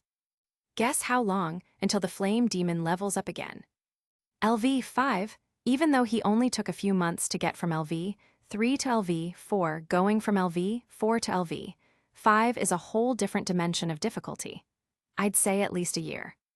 No, I bet 2 years. A year and a half, any shorter and I'll eat your cooking. Huh, what did you say? Can you repeat it? I think I heard something wrong. No one subconsciously believed that the flame demon could level up in the near future. But often, the truth hides right in the corner you overlook. Chapter 142, Speak Filvis. No one subconsciously believed that the flame demon could level up in the near future. But often, the truth hides right in the corner you overlook. At this moment, a elf girl silently stood at the very edge of the crowd gathered around the huge notice board. She neither spoke with others nor paid attention to others, not even sparing them a glance. She only browsed the new information on her own. Her arrival also drew quite a bit of attention. In the eyes of those nearby, this elf girl possessed astonishing beauty. Her jet-black, ink-like hair draped over her shoulders, neatly combed back and flowing down to her waist. In sharp contrast to her glossy black hair was her startlingly pale, tender skin. Adding to that, she wore a pure white battle outfit resembling ceremonial attire, along with gloves and long boots. The tightly fastened collar covered every bit of her exposed skin, as though deliberately emphasizing the elf race's obsession with cleanliness. Such an outfit inevitably brought to mind the words forbidden and untouchable. The girl's pair of crimson eyes quickly scanned the parchments posted on the giant notice board, until finally lingering momentarily at one in the center. Sword Princess Eyes Wallenstein LV 6H. She softly repeated the words on the parchment in a voice so quiet no one could hear, then swiftly moved on. But in the end, the information she was seeking was not listed. Shaking her head slightly, she turned toward the reception counters. "Excuse me, the request I previously posted about the monster riot on the 24th floor seems to be missing. I don't know what happened." Her sharp words shook the beast-human receptionist. "Please wait a moment?" After blurting this out, the receptionist hurried into a room of the desk. Yet, she did not realize that the elf girl's words had merely been a test, as she herself had not posted such a request. The black-haired elf narrowed her crimson eyes, watching the flustered figure depart, silently pondering. Just a slight probe and she panicked like that. Has something happened? Or, is the guild playing tricks? Forget it. Better report this information to Dionysus. The girl keenly sensed that something was strange. Perhaps, the guild was deliberately manipulating information. No, there was no doubt the guild was manipulating it. Whether it was the absence of the request on the notice board or the receptionist's frantic reaction, both were clear signs the guild were hiding something. So she thought. The elf girl, Filvis Chalia, captain of the Dionysus Familia, left the guild headquarters. At the far corner of the first district, the northernmost part of the city, stood a bustling street where a flower shop run by beast-human girls was located. The shop radiated charm, even from the cute wooden sign outside, reflecting the emotions of its owner. The shop's name was Floral Sentiments. It was quite famous throughout the northern district. Whether from the nearby clothing streets or the luxurious residences where guild employees lived, customers often visited, especially elves, who cherished beauty and art. After all, this was Orario, the center of the world. Even a shop tucked into an inconspicuous corner would be frequently patronized if it had something unique. Flowers and adventurers, two things that seemingly had no connection whatsoever. Yet ironically, Floral Sentiments thrived with astonishing business. What left the townsfolk speechless was that most of its customers happened to be adventurers. The beast-human girls inside always stifled giggles behind their hands when they saw those rugged adventurers holding flowers. Still, they could also faintly sense the warmth and sincerity hidden beneath the rough exteriors. The sun had climbed high, and warm light bathed the streets, making people languid. As always, Floral Sentiments bustled with customers. "Hello, could you help me choose some flowers?" A golden-haired god with elegance and a smile stepped into the little shop. Facing the beast-human girls, his handsome face bore a polite smile, naturally filling them with goodwill and causing their cheeks to flush red. "Mimi, I'll leave the rest of the work to you. I'll help this customer pick some flowers." With that, a cat girl cheerfully skipped away, eager to assist the handsome man, who had made such a good impression. Of course, she wasn't the only one. Other girls in the shop also stole glances at the man standing by the entrance. It was Dionysus. That face, so handsome that just one look felt like a spring breeze, paired with his noble attire and extraordinary grace, made every girl's heart flutter like a startled deer. He only needed to stand there, smiling gently, and the shop was already enchanted. "May I ask, are the flowers for a young lady? Though, I myself wouldn't mind receiving flowers from you." Blushing, the beast-human girl timidly handed the flowers to him after finishing the selection. The god smiled tenderly, speaking with utmost gentleness. "Then, how about letting me take home beauties more lovely than these flowers?" "Dionysus-sama." An icy voice, laced with frost, drifted into the shop, freezing Dionysus's charming smile in place. He stiffly turned around, awkwardly facing the elf who had appeared at some point, unsure how to explain what had just happened. But a god was still a god. He quickly composed himself, softening his gaze as it fell on the girl he cherished. "Ahem, Filvis, you're back so soon." The one who called out to him was none other than the captain of his familia, the black-haired elf girl, Filvis. Creak, creak. Her clenched fist groaned as she tightened it, her crimson eyes glaring at him fiercely. Seeing his subordinate's dangerous look, Dionysus sighed inwardly. At the southeastern edge of the city lay a serene green space, quiet as if isolated from the bustling metropolis. Here, countless gravestones stood densely together. This was the first cemetery, also known among adventurers as the Adventurer's Graveyard. As the name suggested, it was a place for those who had lost their lives in the dungeon. Yet how many graves actually held their true remains was uncertain. In the treacherous dungeon, recovering even a small piece of a comrade's body was a blessing from the gods. For most, nothing at all remained. The god and the elf girl walked quietly among the graves until they reached the deeper section. Before them stood a gravestone purchased with the limited funds of the Dionysus familia. Here lay the bodies of their fallen familia members. The god knelt on one knee, placing the flowers before the gravestone. With his head bowed, his expression could not be seen. "Speak, Filvis." Chapter 143, Isfial Andromeda Tilda. "Speak, Filvis." "So that's how it is. The guild concealed the information about the 24th floor, right?" "Yes." The god fell into deep thought, silently sorting out his thoughts. The monster riot on the 24th floor happened last night. There were quite a few witnesses. Did they choose to conceal the information to avoid unnecessary panic? But, up until now, there's still no news at all. Something feels off. In the past, with this kind of riot, the guild should have issued compulsory quests to powerful familias. Yes, that's how it usually is. Is it the guild executives or the divine will of Aranos himself? The elf girl stayed silent, listening to the gods muttering. To keep the city stable, not wanting to make a fuss. Or perhaps they secretly dispatched a few high-level adventurers to swiftly eliminate the threat. Which one is it? Dionysus had no clue. Like this, he couldn't act rashly. But thinking about that goddess who almost saw through him, he revealed a faint, cunning smile. Let's drag Loki into this too, and test things out. As for what was happening on the surface, Fran and Eyes naturally knew nothing. The two traveled quickly through the dungeon's passageways, heading toward the 18th floor. The whole trip didn't even take an hour before they arrived. The crystal cluster dome above looked like drifting blue skies and clouds. Sighing slightly at the still beautiful scenery, they crossed grasslands and forests, heading west until they reached the lakeside town of Riviera.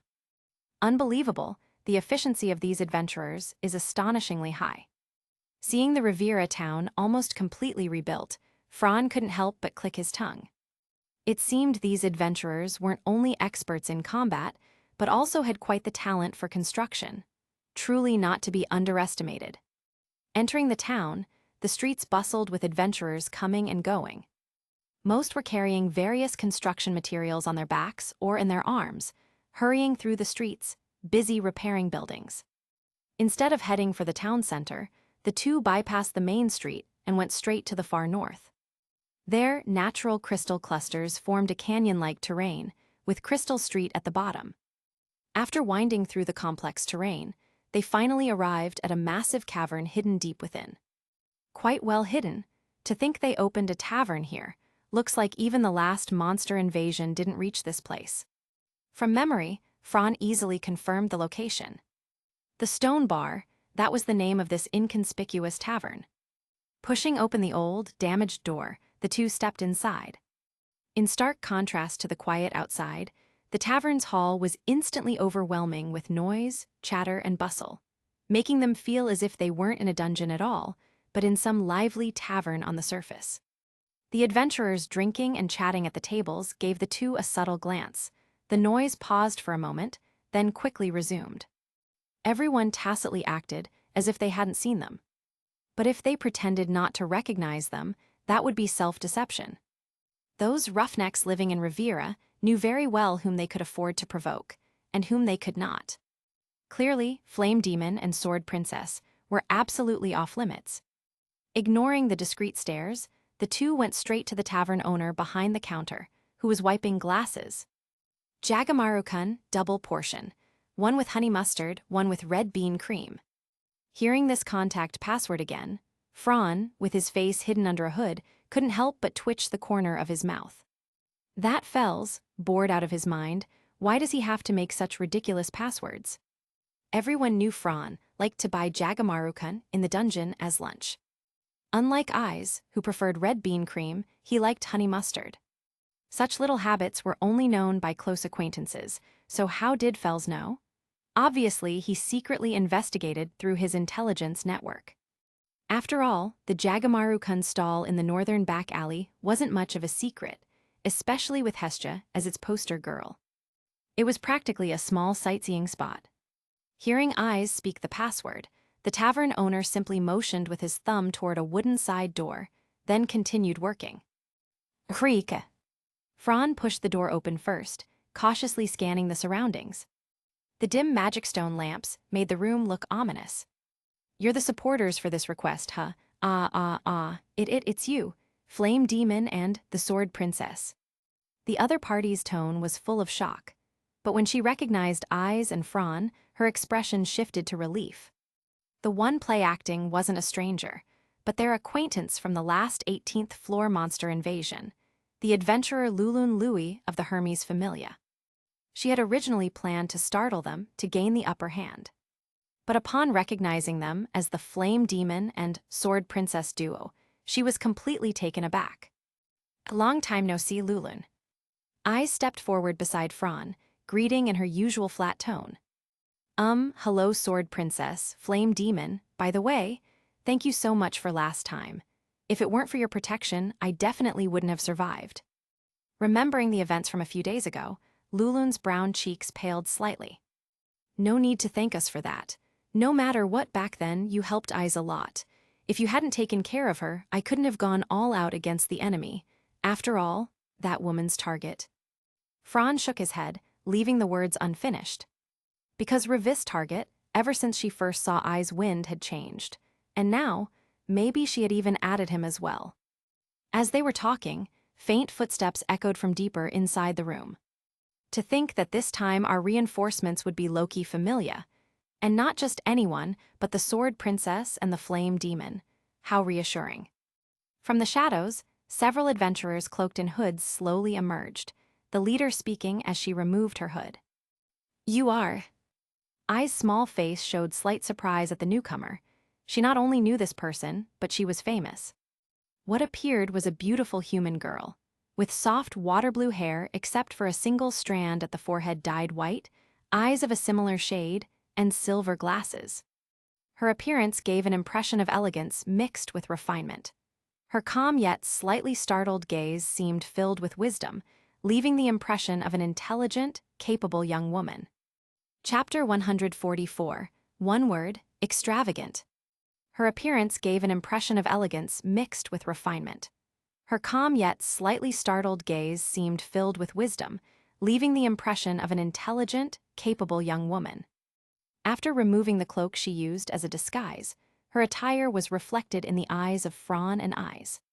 A pure white cardigan cloak, along with a belt with many pouches similar to Fran's, a short sword fastened at the back of her waist, and some leather holsters for purposes unknown.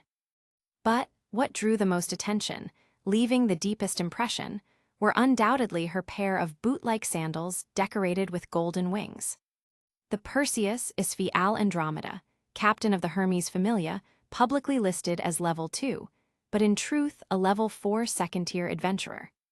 In terms of reputation alone, as a renowned inventor of magic items, she could even rival the very top first-tier adventurers. Like Lion, she was among the few truly elite fighters. Note, saying her combat strength was comparable did not mean Isfi's stats were top class. On the contrary, her ability values were only above average, but by relying on the diverse, strange, and all-purpose magic items she wielded, her combat ability was greatly enhanced. Yes, this was the third mystery holder Fran had seen aside from himself. The D-Saint amid Tgthegood, the Perseus Isfi al Andromeda, the Sage Fells, and the Flame Demon Fran Argon. For two major figures who possessed mystery to appear in one party at the same time, this was truly a luxurious lineup. Perseus, Isfi al Andromeda, is also accepting this commission. Eyes recognized her, her normally expressionless little face slightly shaken. In response, Isfi pushed up her glasses and spoke in a slightly troubled tone. Who would want to accept such a strange commission? Just hearing it sounds like a huge hassle, right? If it weren't for this stupid dog being so greedy for money. Sigh, well, due to certain reasons, I had no choice. Lulun shrank her neck guiltily at those words, her already low presence dropping further. That certain reason refers to the fact that your entire Hermes Familia is hiding its levels, right? Don't worry, both eyes and I are in the know. With feigned kindness, Fran revealed the truth to the beautiful human girl before him. With just that one sentence, the entire chamber suddenly became awkward. What was this? Covering one's ears while stealing a bell? They already knew perfectly well, yet they were still keeping up the secrecy act. Even Isfi, a princess of an island nation, tempered with countless social courtesies, even she couldn't stop the twitching at the corner of her mouth, her whole face showing subtle cracks in her composure. Trouble, big trouble. Lulun, her sharp gaze and stern tone instantly called out the girl with low presence. Isfi WH, what is it? Why don't you ever learn your lesson? It's bad enough you got the Familia into massive trouble before, but now you've even leaked our secret. I didn't leak it, I didn't say anything. You're still trying to make excuses. Lulun was almost in tears. How was she supposed to know that hateful man already knew? She hadn't said a word, yet he just exposed her anyway, so unfair. Fran watched the comedic scene unfold, without the slightest intention to intervene. After all, he already had leverage in hand. With leverage, he could build connections. With connections, some small talk, and a few shady missions together, the distance between them would close. And once that distance closed, wouldn't it be up to him to decide how to take advantage? Having enough intelligence and information, a small scheme was all it took. As clever as Isfi was, what could she do? Dance in my hands, girl. Even when facing that troublemaker god Hermes, Fran wasn't afraid. Thinking such messy thoughts, Fran turned his gaze on Isfi. That look, so kind and gentle, was like one appraising an excellent tool. A shiver ran down Isfi's back, as if some malicious intent had set its eyes on her.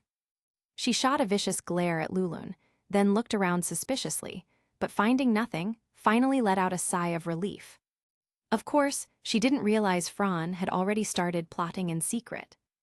My apologies, you've been made to laugh. It's just, how should I put it, the emotional intelligence of my Familia's members can be rather moving.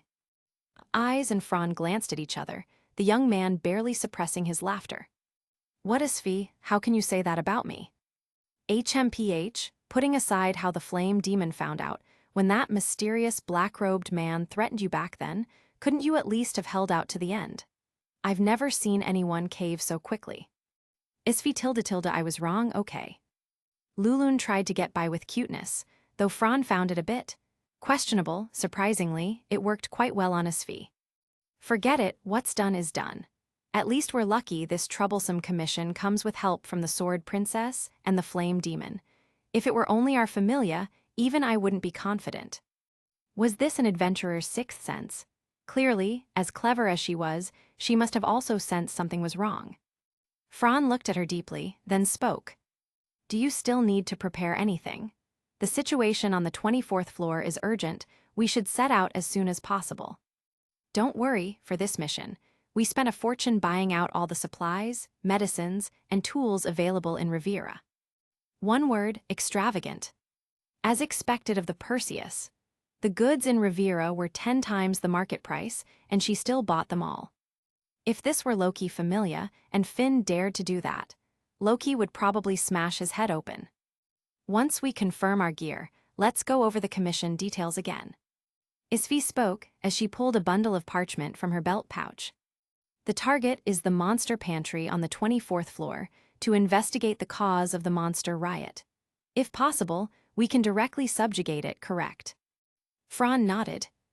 That's right, that's the task. Then, no need to go over your side in detail. Sword Princess Eyes Wallenstein, level 6. Flame Demon Fran Argon, level 4. As for us, including myself, the Hermes Familia is deploying 15 members in total. Most are level 3, with a few at level 2. 15 members, all high-level adventurers. Though not quite on par with Loki Familia, within Orario, they were definitely considered an upper-ranking Familia. At minimum, their Familia rank was B, possibly even A. Then, for this cooperation, I hope both sides will give it their all. After all, I have a rather bad feeling about this. No problem. The two sides made their final confirmations, then exchanged glances. Then let's set out. Chapter 145, Lefia Gokal Bite. The two sides made their final confirmations, then exchanged glances. Then let's set out. The order was given, and everyone put back on the hooded cloaks used to conceal their identities, then left the chamber in groups. This was to ensure the secrecy of the mission, avoiding the attention of other adventurers. As for Fran and Eyes, they had no such problem, since they had already been seen by many people. Both sides had already agreed to regroup at the passage, leading to the 19th floor. Since their objective was confirmed and there had been no real losses, the two of them bypassed the town entirely, heading straight for their destination through the outskirts. They were all upper-class adventurers, so their pace was swift. By the time they regrouped, barely 30 minutes had passed. Don't you need to put on the spirit cloths? It was only then that Isfi and the others noticed. Fran, leaving him aside for the moment, Eyes was still in light armor, carrying only a slender sword. Fran, however, was dressed in a mysterious black cloak. You mean the firebirds of the Great Tree Labyrinth? If I were still LV3, I'd definitely wear it. But now. Fran shook his head. The monsters of the middle floors no longer posed any troublesome threat. Not to mention, by his side was Eyes, a LV6 swordswoman. I understand. Isfi grasped the hidden meaning in his words, and inwardly sighed in admiration, as expected of Loki Familia. Once all of Hermes Familia had donned their spirit cloths, the group set out quickly. The Great Tree Labyrinth unfolded before them. The entire floor resembled the inside of a twisted giant tree. The ground, the walls, even the ceiling were all composed of bark. Winding paths stretched like modern overpasses, suspended midair, weaving through one another via countless bridges and openings, dazzling to the eye. But even such an environment could not hinder upper-class adventurers in their advance. Lulun, the thief, held the map and walked at the front to guide the party, while Fran lowered his presence, silently observing the group. After several floors of battle coordination, it was clear that Hermes Familia's cooperation and class distribution were well balanced. Their vigilance, scouting rotations, and intelligence-gathering methods all revealed it. They were a strong team. Even in Orario, they ranked among the higher tier. Though compared to the exquisite group battle tactics of Loki Familia under Finn's command, they still fell short. But if one excluded the 3 leaders, Eyes, and other first-tier adventurers, Hermes Familia's overall strength was comparable to Loki Familia's second party, even surpassing them in some aspects. And all of this was thanks to their captain, Isfi Al-Andromeda. Unlike Finn, who preferred mixed squads of different classes to cover all situations, Isfi's style of command was to separate the roles clearly and assign responsibilities with absolute order. Fran observed for a while and understood her intent. Yes, her command centered around the iron triangle. Vanguard, center guard, and rear guard occupied the 3 positions of the formation. Unlike Loki Familia, where the vanguard and rearguard were extraordinarily strong, Hermes Familia's greatest strength lay in the center guard, led by Isfi herself. In battles against monsters, the center acted as the connecting axis, providing support, coordination, and defense. In simple terms, it linked the front and the rear. Whether in decisive strikes or in emergencies, the center guard executed the right action at the fastest speed. With their strong support and protection, both the vanguard and rearguard could act freely and boldly, making the entire battle smooth and exhilarating, without stiffness. Moreover, the members consciously minimized resource consumption while fighting with utmost efficiency. Their team's style was clear.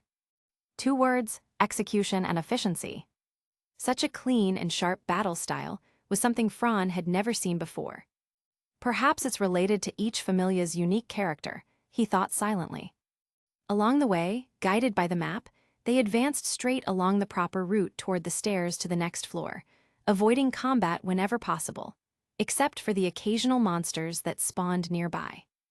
With eyes casually lending her strength from time to time, their speed increased even further.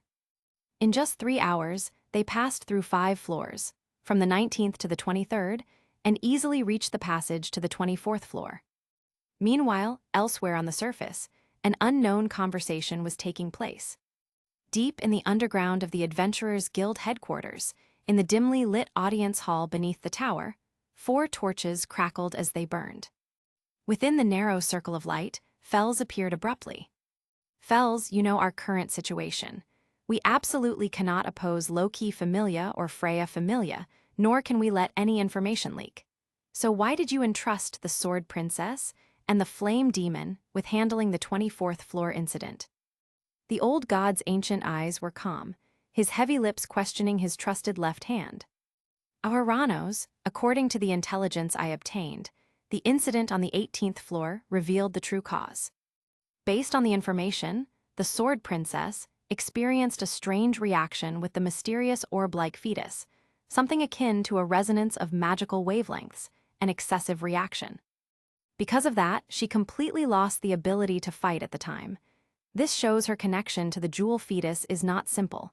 Therefore, I judged that she cannot be uninvolved. In fact, she is a key figure. So entrusting her with this mission is most appropriate. In addition, my companions passed along information. The red-haired female beast tamer may not have died. The beast tamer slain by the flame demon. Yes, the reason we managed to handle the incident on the 30th floor was because there was no guardian. Even so, it placed a heavy burden on us. But this time is different. Many of my companions sacrificed themselves to discover that the 24th floor's pantry was abnormal.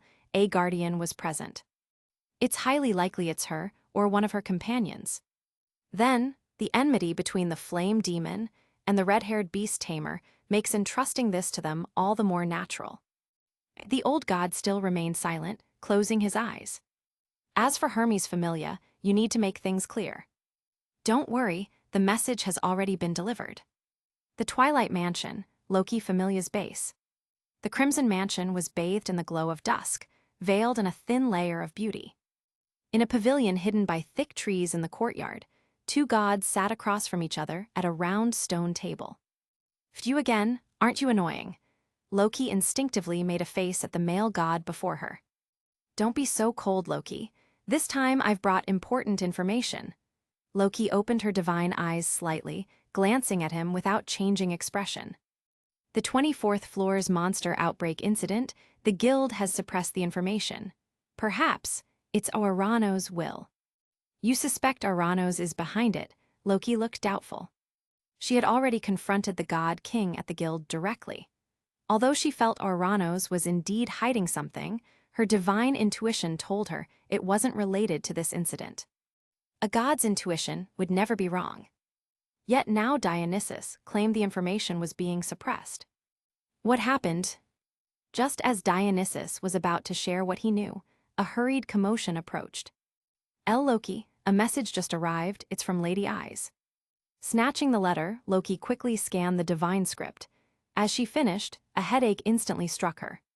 "Really? just leveled up and already causing trouble, and that brat Fran doesn't even know to look after her. What happened, Loki? Ah, it's the intel you mentioned. Eyes and Fran went to handle it. Lefia, go call Beta. Why yes. Dionysus watched her actions carefully, then spoke. Since we've formed an alliance for a common goal, it wouldn't be fair to leave all the effort to your side.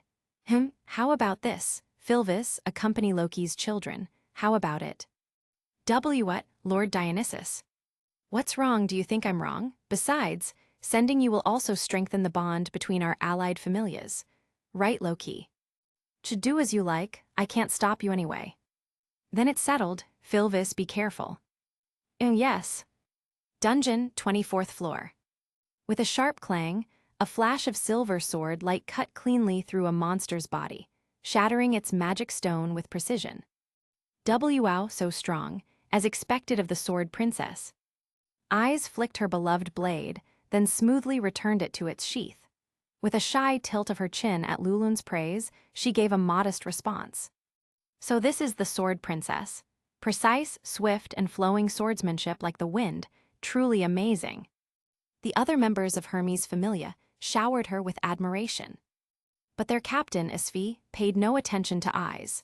Instead, her gaze turned toward Fran, who, like her, stood in the middle ranks of the formation. Watching another rapid cast spell tearing through the enemy and blasting it apart, the elegant girl pushed her glasses up in surprise. Could it be chantless magic? Chapter 146, White Tree and Treasure Tree Tilda. Watching another rapid cast spell tearing through the enemy and blasting it apart, the elegant girl pushed her glasses up in surprise. Could it be chantless magic? Fran withdrew the staff he had been pointing with and smiled, nodding at Isfi. The name is Rapid Cast Firebolt, just a little trick, nothing worth mentioning. Isfi felt as if some inexplicable force had struck her forehead. She instinctively leaned back, and even her glasses slipped off the bridge of her nose. Fran's words gave her a suffocating feeling. Listen, what kind of twisted words are these? How can you say such pretentious things with such calm modesty? I want to learn too. Completely unaware that his casual words had plunged Isfi into an existential crisis, Fran calmly picked up the fallen magic stone from the ground and then walked over to Eyes. How is it? Are you getting used to it? Eyes silently nodded, then tried clenching her fist. Very strong, but still feels unfamiliar. After a sudden level up, Eyes, who had made no major breakthroughs in 3 years, naturally faced the troubles of her body and mind not aligning. But for a top adventurer tempered by countless battles like her, the speed of adaptation would be fast. Fran was the same now. Just recalling the embarrassing scenes from when he had first become an adventurer was enough to make him cringe with shame. But on the other hand, it also indirectly proved his tremendous growth. Perhaps in the eyes of others, Flame Demon Fran Argon was nothing more than an adventurer barely at the level of a standard LV4. But aside from those familiar with him, who could know his true depths?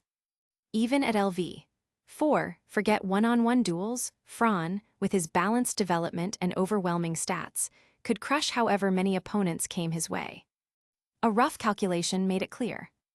In terms of attributes, a hexagonal warrior, stats comparable to LV5 and possessing the additional magic surtur, which enhances all abilities. In terms of experience, he wielded rapid cast magic and in battles with his companions had honed exquisite close combat essentials. His combat style was gradually taking shape, growing stronger with accumulated time. In terms of skills, he possessed the team battle-deciding skills, an ultra-powerful wide-area annihilation spell, a cheat-like mass healing magic, and a desperate burst skill. In terms of equipment, magic swords of exceptional power, numerous and unpredictable magical tools as support, plus a set of special adventurer armaments perfectly suited to himself. Comprehensive evaluation. The exhaustive effort and time invested early on into building versatility had now borne fruit as he grew. The only slight shortcoming was endurance. But for Fran, that was hardly an issue. As a rearguard mage, he carried all the consumables and supplies. As long as he had enough potions, he could effectively extend his combat time. At this point, Fran could be said to have almost no obvious weaknesses. As long as he continued to grow step by step, he would soon be able to stand at the top of this city called Orario. Seeing that Eyes had begun gradually adapting to her new-level combat strength, Fran relaxed. For you, it won't take long to adjust. After comforting the girl, Fran took out a water skin, drank a sip, and handed it to Eyes. The girl didn't shy away, taking it and drinking in small sips. This scene happened to be witnessed by Esfi and the others. They exchanged looks, silently communicating with their eyes, each seeing curiosity reflected in the others. No way could that rumor be true. The healing mage and Miss Eyes, our Lulun's gossiping habit had flared up again. Lulun, Esfi silenced her with a stern glare. Fine, I won't say it.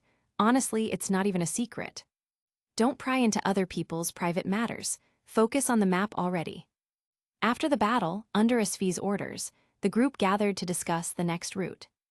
Fran and Eyes took the role of silent bystanders, quietly waiting for their decision. Lulun spread out the map and said to everyone, "Here, here, and here, these 3 locations are the pantry areas on the 24th floor. Which one should we head to first?" Esfi rubbed her chin, carefully analyzing the map for the most efficient route. "If there's no better way, we'll just use the clumsy method. Check them one by one, we'll find it eventually." The Tiger Man Falger Batros, serving as vice captain, offered that suggestion. "Do you all agree?" The others couldn't decide either, and in the end, they all turned their eyes toward the silent Fran and Eyes. "Fran, Miss Eyes, we'd like to hear your opinion as well." Fran and Eyes exchanged a glance. In the end, it was Fran who stepped forward. Lifting his head, he met Esfi's gaze, paused for a moment, and then spoke slowly. "It doesn't really matter which place we scout first. What matters is what we do once we find the target." He already knew exactly who their opponent was this time. A cruel, ruthless, utterly amoral madman, the remnant of the Evelis, Oliva's act. Judging from his character alone, the man was already dangerous enough. And now, after turning into a creature. The flower bed, the site of the giant Viola's nursery. If it were ordinary Violas, the threat would only be mid to high level. As long as one refrained from chanting magic carelessly and used close combat techniques to subjugate them, it would be fine. These new strains of Violas were highly sensitive to magical fluctuations and would instinctively prioritize attacking mages. Of course, if one could skillfully use concurrent chanting, that would be a different matter. If it's like the above, scattered, uncoordinated Violas are fine, so long as one has reached LV3, they can be dealt with easily. But this time, the enemy is different. These monsters are completely under the control of a beast tamer. Although their individual strength hasn't increased, if monsters, who already hold an overwhelming advantage in numbers, become organized and targeted enemies, then the threat level will increase geometrically. With Fran, Eyes, Esfi, and the others, those 2 points could be easily dealt with. However, the environment of the flower pot itself is the greatest difficulty. Flower pot, that's what the monsters call it. Inside the flower pot, those green, viscous, moss-like sludge plant liquids endlessly regenerate and multiply, amplifying the abilities of the Violas. On top of that, the battlefield can be freely divided, making it easy for adventurers to fall into the enemy's control and face the danger of being picked off one by one. Once that situation arises, the mission becomes difficult, and even an entire familia might be annihilated. So much flashed through Fran's mind, but in reality it was only an instant. With a slightly solemn tone, he warned Esfi and the other adventurers in the squad. "If I'm not mistaken, this incident is the work of those things. You must give it the highest level of caution. In fact, even that might not be enough." At his warning, the entire Hermes familia instantly became alert, their expressions cold and sharp.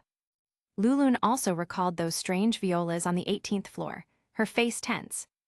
"You mean the possibility that it's those Violas this time is high?" Fran shook his head. "Not a possibility, certainty." Lulun and Esfi exchanged glances, both drawing in a sharp breath. Damn it, so our luck really ran out. Esfi's mood was obvious. She and her familia companions had originally planned to return to Orario after completing a cargo delivery request and finally take a proper vacation. After such a long journey, they were bound to be exhausted. But instead of getting the chance to enjoy a hot spring, they were being forced into such a dangerous mission. Of course, her mood was terrible, especially since their unreliable god had even dragged them directly into it. Since that's the case, let's investigate one by one. In the end, Esfi agreed to the vice captain's decision. Luland. Got it.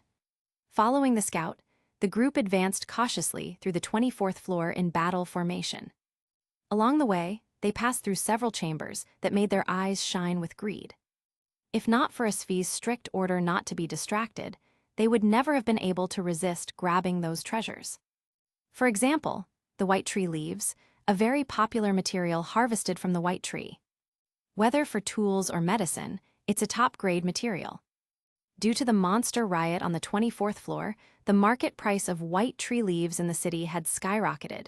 Every shop was desperate for them. If they could gather some, even without the commission's reward, this trip alone would bring them huge profits. But because of Fran's warning, Esfi forced herself, though it pained her greatly, to abandon the collection.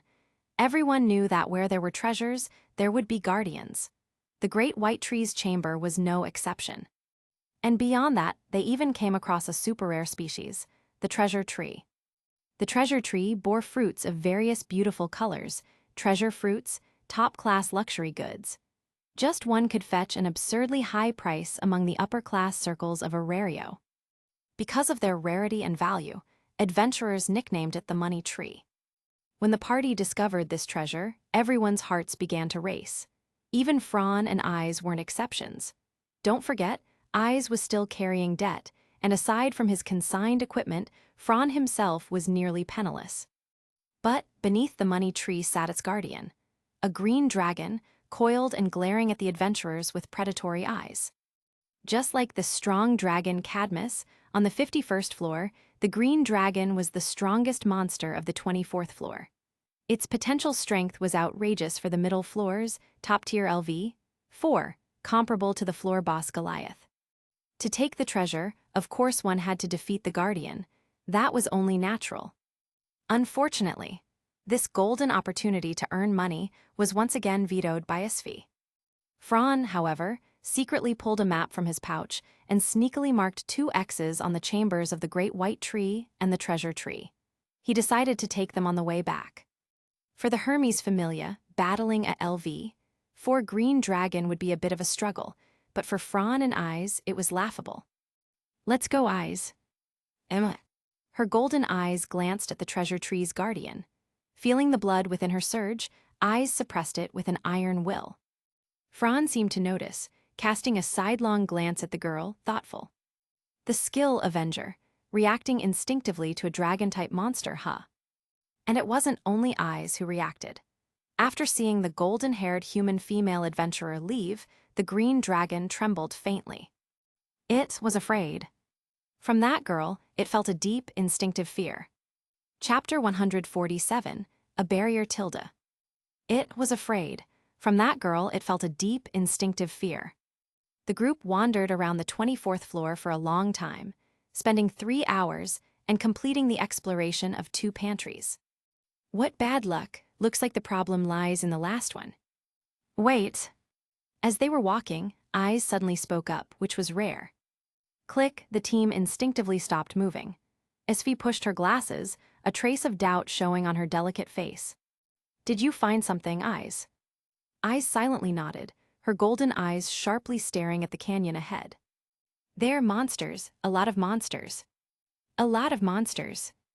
Esfi whispered softly, then signaled Lulun with her eyes. Immediately, Lulun's nimble figure disappeared from everyone's sight. Looks like this canine girl, as a thief and scout, should have corresponding detection skills, something similar to Makoto's. Fran, with his vast knowledge and experience, saw through her essence at a glance. Without keeping them waiting long, Lulun returned with a blank expression. What's the situation, Lulun? Why, you'd better see for yourselves, I can't even. The group exchanged glances and hurriedly ran forward. Standing above the canyon, they all gaped in shock at the sight below, utterly stunned. It was an endless army of monsters, stretching from one end of their vision to the other. The entire canyon looked like a hot dog bun about to burst from being stuffed with too many ingredients. What the hell is going on here? The Palom mage trembled, muttering aloud. Leave it to me. But in the face of this endless horde of monsters, the golden-haired swordswoman spoke in a calm, unwavering tone. Sword Princess, W8 hey. Isfi reached out to stop Eyes from acting recklessly, but Fran immediately chuckled. Relax, a bunch of monsters no stronger than LV3, even in such numbers, they can't threaten her. Awaken, Tempest. Ariel. Whoosh whoosh whoosh whoosh. Under everyone's stunned gaze, the girl called Sword Princess fell straight into the canyon. Next, she seemed to lose all weight. Her blue boots lightly tapped the ground, and like a leaf, she silently descended among the monsters. Then, wind coiled around her body and silver rapier. Eyes Wallenstein began slaughtering monsters. She barely used any technique, only charging straight ahead. The raging wind magic became an executioner, mercilessly cutting down every monster in her path. Their bodies turned to ashes instantly, the magic stones shattered as well. A series of whoosh sounds filled their ears. Silver flashes scattered, golden hair fluttered wildly, her heroic figure deeply carved into the memories of Hermes' familia at that moment. This is the War Princess. War Princess, a fearsome name born from Ai's merciless slaughter of monsters and tireless battles. As she grew older, the title only became more fitting. But today, her movements, a little uncoordinated, could it be? Isfi looked toward Fran. Body and mind being out of sync after leveling up is normal. The Tiger Man Falger's jaw dropped. Why you mean? Fran squinted, eyes locked on her graceful form, lips curling upward. Yeah, she's just practicing and warming up. That's it, warm up, are you kidding? Hermes' familia screamed in their hearts. Killing dozens in an instant, hundreds in just a minute, you call this warm-up. LV6 truly terrifyingly strong. So Isfi, do we even need to step in? Veins bulged on Isfi's forehead, her lips twitching. Inwardly she screamed, do I even matter anymore? She glared fiercely at Lulun. No way we're leaving everything to the Sword Princess. Everyone, move out. Oitachach. With spirits ablaze, the adventurers drew their weapons and leapt down into the canyon. Isfi, aren't you going to help her? Me, I'll stay right here. Franz smiled, then under everyone's eyes, pulled out his staff and pointed downward. A massive orange-red magic circle rose beneath his feet, 5 meters wide. Countless motes of mana surrounded him, fluttering like fairies. His black cloak flapped in the magic-charged wind, his hood lifting to reveal golden hair. In his golden eyes, twin azure rings glowed brilliantly. Though dazzling, it lasted only a moment. With the chanting of his spell, all the magic gathered into his staff. The purple crystal at its tip burst into light, and then a blazing beam of fire shot forth. Firebolt. Wait. Firebolt. Boom. Firebolt. Booms, booms, boom. He stood there, magic circle flashing non-stop. Firing one spell after another at such speed, it became a continuous beam of light. A wild magical bombardment, his heart racing, exhilarated and unrestrained. So good, so damn good, this is what it means to be a mage, this is the romance of a mage. Ha ha ha ha ha ha. TN, Bro forgot his love for chanting in 147 chapters. Boom, boom, boom, boom. The blazing orange flames lit up Isfi's stunned face. Looking at Fran, laughing manically, her body and soul collapsed. What kind of monster is this? Quick cast magic is one thing, but you're calling this destructive power quick cast magic. As Fran's bombardment rained down, the canyon roared. Craters opened in the ground, cliffs shattered into rubble. One person had turned the battlefield upside down. For the first time, everyone realized the terrifying power of Flame Demon. This wasn't a mage, this was a walking cannon. With just himself, he could overturn the entire battle. And they were not sure if this was his full power or not. With Eyes and Fran joining forces, the monster horde was quickly wiped out. Lulun, move opposite the monster's direction. Ah yes. The group moved against the current, following the canyon path to the northernmost part of the 24th floor, the location of the last pantry. What is this? A strange sight stopped them in their tracks. Lulun, are you sure this is the pantry? Isfi's stern gaze bore into the canine girl. She didn't want her team embarrassed in front of outsiders. Isfi, my skill doesn't lie, I can't be wrong. B, but what's going on here? Normally, every floor's pantry should have the most monsters, but here, there isn't a single one. Isn't that strange? Not only were there no monsters, in the vast open area at the canyon's end, a green viscous barrier blocked their way. A wall, the 24th floor has something like this. If you don't remember it, how would I know? As a mid to upper ranked familia that had explored down to the 37th floor, Hermes' familia was no less familiar with the 24th floor than low-key familia. But now, this abnormal terrain appeared. Since the dungeon repairs itself, permanent structural changes should be impossible. So then, Sv pinched her chin, thinking. Falger Gomez, you two split up with the others. Investigate the unexplored paths and check for abnormalities. But don't go too deep, bring the intel back immediately. No problem, leave it to us. Eyes and Franz stayed silent. They were only helpers, outsiders. Interfering in another familia's command would only breed resentment. Sword Princess, Flame Demon, let's wait here. They'll return soon. Eyes nodded quietly, but instinctively rested her hand on her sword. Her intuition told her the enemy had already noticed them. Franz stepped up to the green barrier, craning his neck to observe it, trying to glean something. Because of the massive green barrier, their expedition was forced to halt. They could only wait patiently for the scouting parties. Meanwhile, the second team dispatched by Loki Familia also entered the dungeon. Chapter 148. Today's weather is really nice, isn't it? So warm. Meanwhile, the second team dispatched by Loki Familia also entered the dungeon. It's just that the atmosphere of this small party feels a little strange. The werewolf Bite, the fairy girl Lefia, and the black-haired elf from the Dionysus Familia, Filvis Chalia.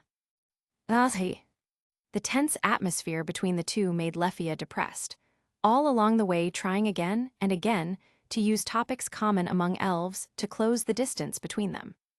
But clearly, all of the girls' plans failed. Filvis, with her cold demeanor, couldn't even be bothered to glance at her fellow elf, only trailing alone at the back of the group. Even now, she still couldn't figure out what exactly Dionysus meant, why he wanted her to team up with members of the Loki Familia to head for the 24th floor. Clearly, today's weather is really nice, isn't it? So warm. Are you brain dead? What kind of weather would there be in the dungeon? All along the way, Bite's mood was made worse and worse by Lefia's chatter. Of course, part of the reason was that black-haired elf.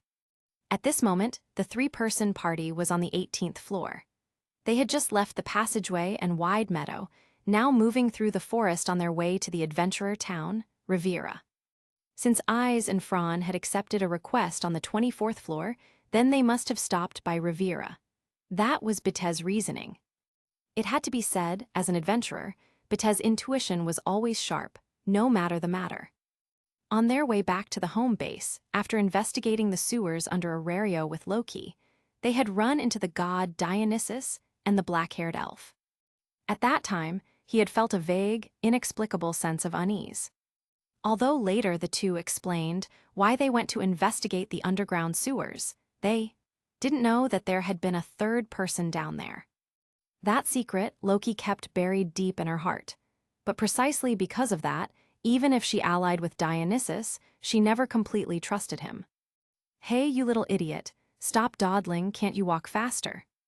Bite hunched forward, his stylish jacket, hands shoved in his pockets, looking back with a face full of irritation as he shouted. But Mr. Bite, shouldn't we wait for Miss Filvis? Gee, who cares about her? Bite said that and pressed on without looking back.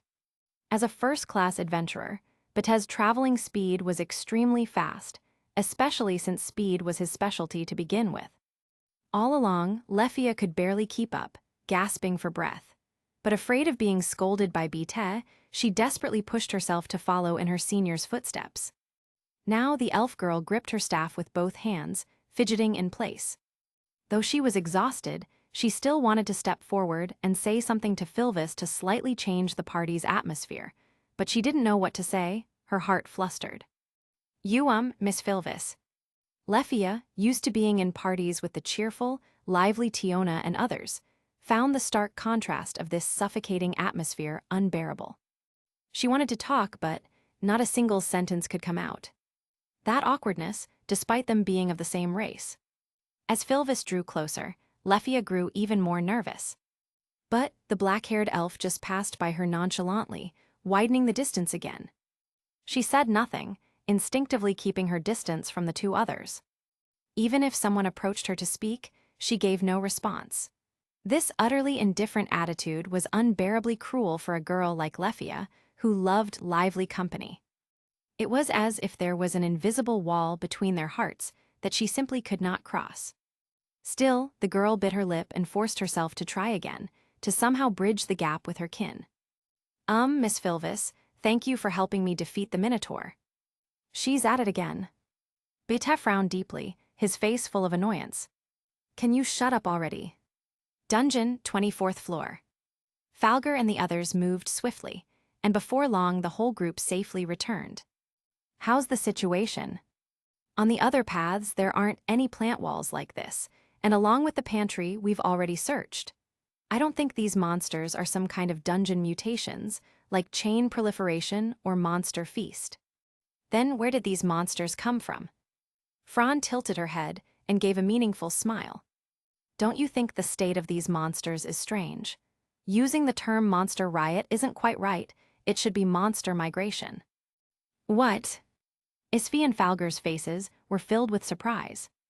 Now that you mention it, I remember too, the monster groups we encountered on the way, they all came from the north. In other words. Suddenly turning to the disgusting wall, Isfi understood. This wall is blocking the exit of the pantry. Because they lost access to food, the monsters were forced, with no other choice, to migrate en masse toward the other two pantries, right? That's exactly it. So that's how it is.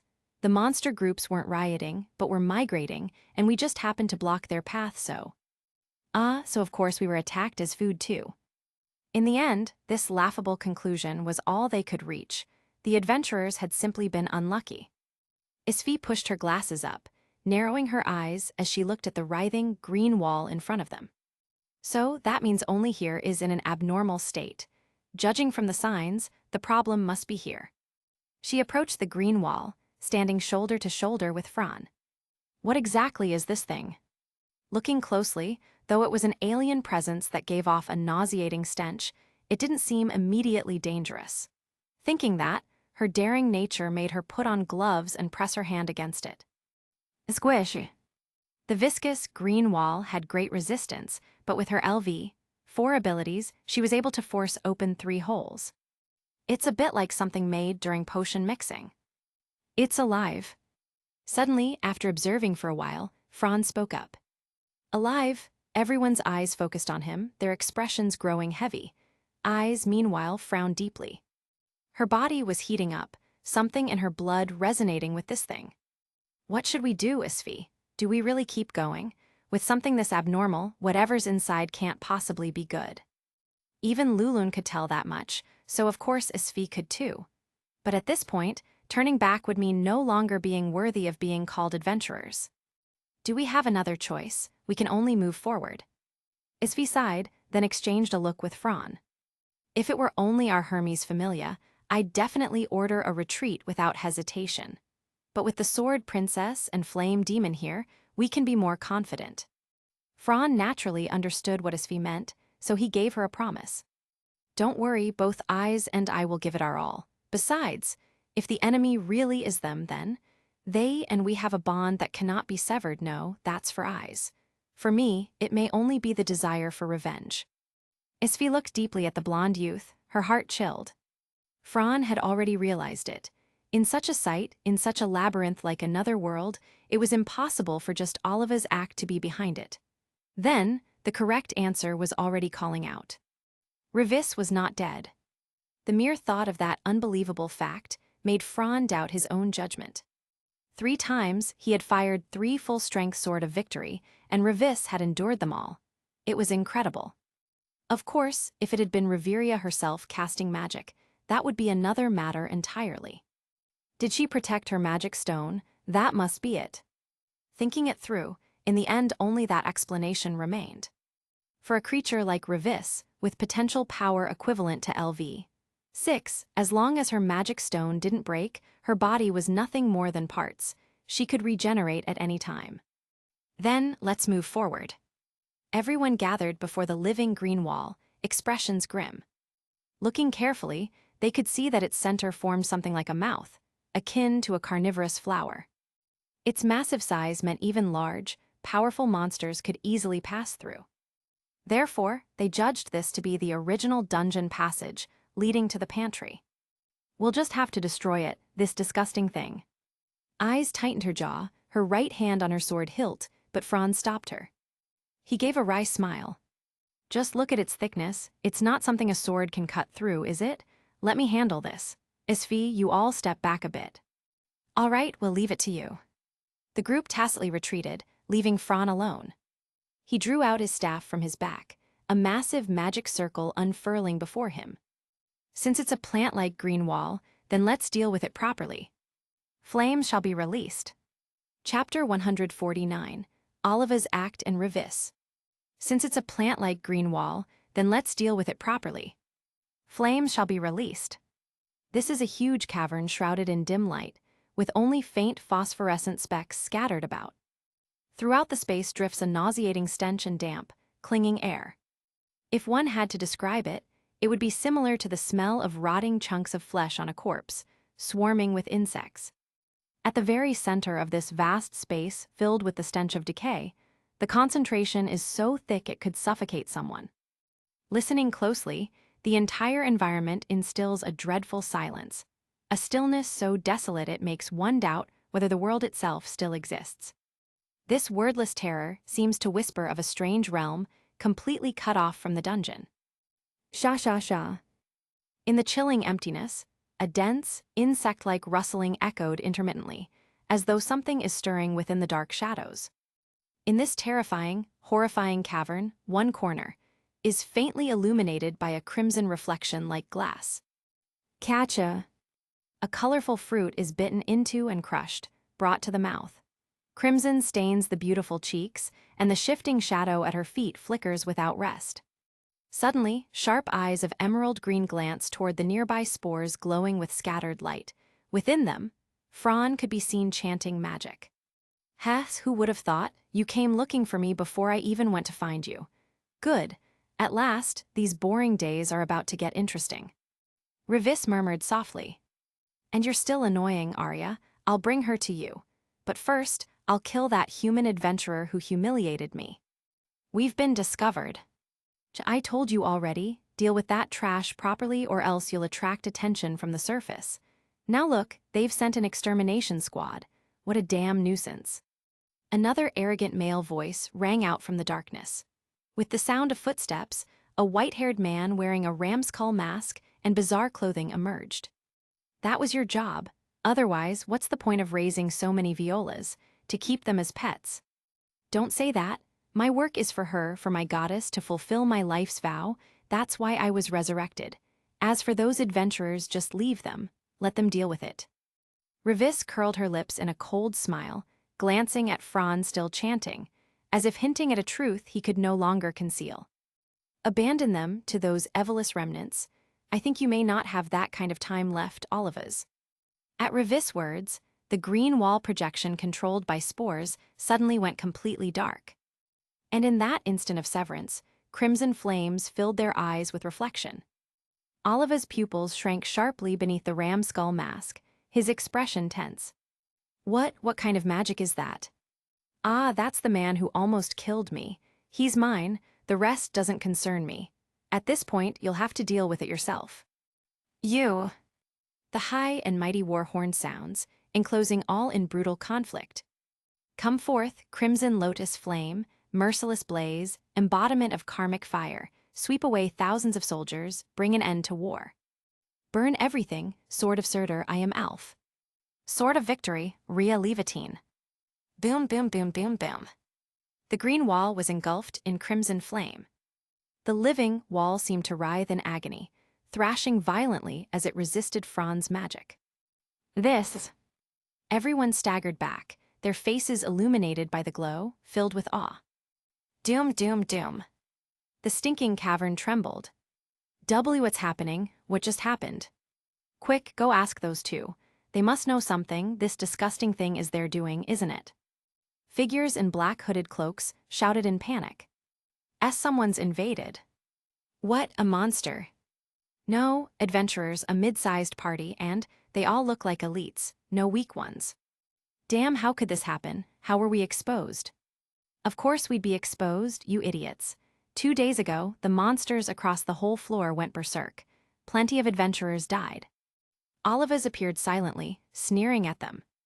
Yes, to him, these evilous remnants were all fools.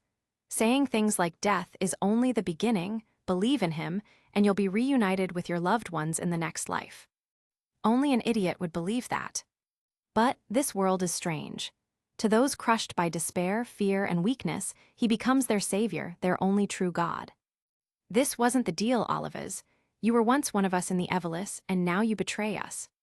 Heh, who cares about your lives? I am no longer the same as you. For my goddess, everything is worth it, even if it means burning down that wretched city. Madman. Retreat, retreat. We can't let the adventurers get hold of us, or it's all over.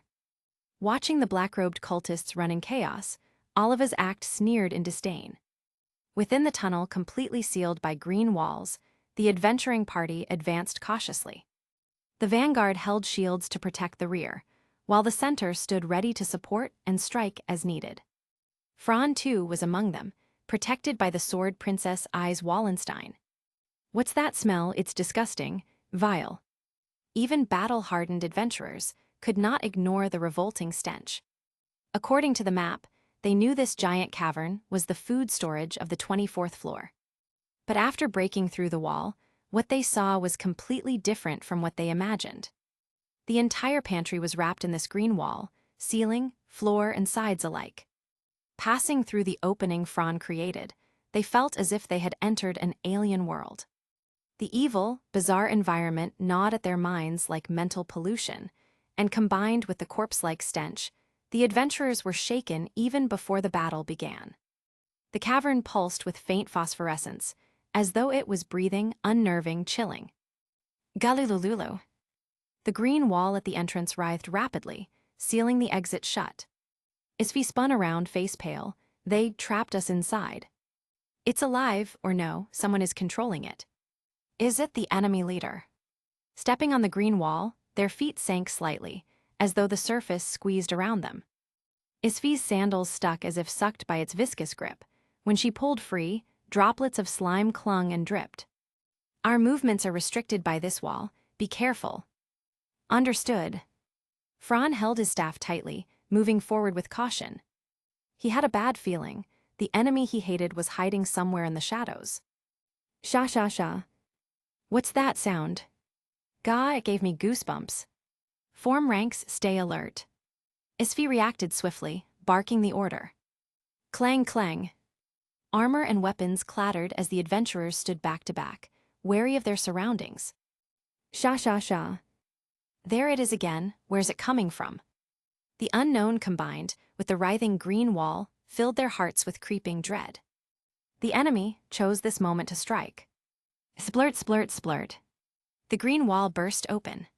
From the ceiling, from the floor, from the walls. Green slime splattered everywhere as countless violas poured out. The dim phosphorescence stretched their shadows into long shapes, tentacles writhing like a demonic dance. Vice Captain Falger quickly raised his great shield, standing at the very front.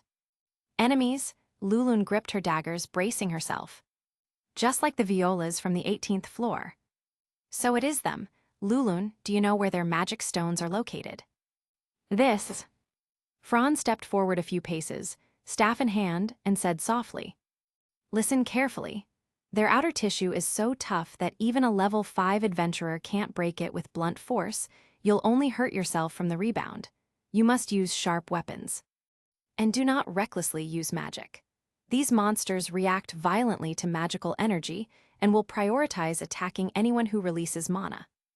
Lastly, their magic stone is located in the center of their mouths, deep inside the head. Fran decisively shared the intel, earning Isfi's grateful glance. Thank you, I owe you one. Haven't even said anything yet, and she's already throwing favors around. Everyone hold formation, don't be reckless. Understood. Fran, Sword Princess, you two guard the flanks. No problem. Hiss. Chapter 150, Eyes Going Berserk Tilda. No problem. Hiss. The moment the violas appeared, aside from its main trunk, countless enormous tentacles swung about and then, in an instant, it discovered the intruders within its territory. Its blurry consciousness was controlled by the sound waves of the leaf flute, mercilessly kill everyone. Puh. Boom. Countless tentacles lashed out, whipping and striking.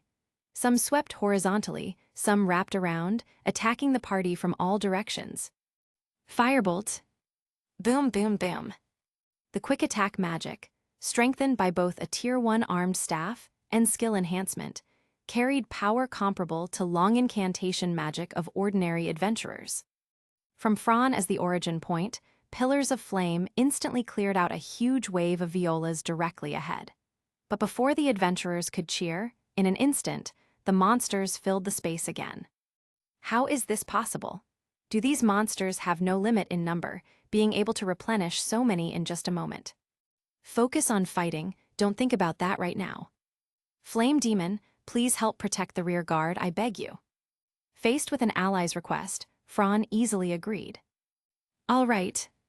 But at that moment, while everyone was exchanging words, they noticed the surrounding violas seemed provoked, suddenly uniting their behavior, aiming straight at Fran's direction, attacking him in a dense wave. The young man pulled down his hood, revealing dazzling golden hair and eyes of the same color glowing with brilliance. Because when I used magic, the fluctuation of magical energy during refinement triggered their instincts to react. Eyes. I understand, Fran played a small trick. The monster's attacks came not only from every direction, but also from above and below. Combined with the restricting green walls, this environment prevented the group from bringing out their full combat strength. Since they were at a disadvantage, they just needed to find a way to take the initiative. Step 1 was to draw all the monster's attention onto himself. Sure enough, the moment he cast a spell, he succeeded. The violas, which had been scattered, attacking the whole party, all turned their focus onto him. Awaken, Tempest. Avenger. A gentle breeze wrapped around Ai's body and weapon. As if sensing its master's will, the wind grew violent. Swish, a flash of blue light. The next moment Ai's was already at the opposite end of the formation. Thud, thud, thud. The strung-together violas stiffened for a moment, then disintegrated neatly into black powder. Isfi witnessed the coordination between Flame Demon and the Sword Princess, while nimbly dodging tentacle strikes amidst the monster swarm. The two of them actually reversed their roles completely. Flame Demon attracts fire, and the Sword Princess finishes them off. What exquisite coordination. But isn't the Sword Princess afraid that Flame Demon, being just a mage, will be taken down? Yet in the next second, Fran showed her through action that she had worried too much. Face your end, Ragnarok. Surtur.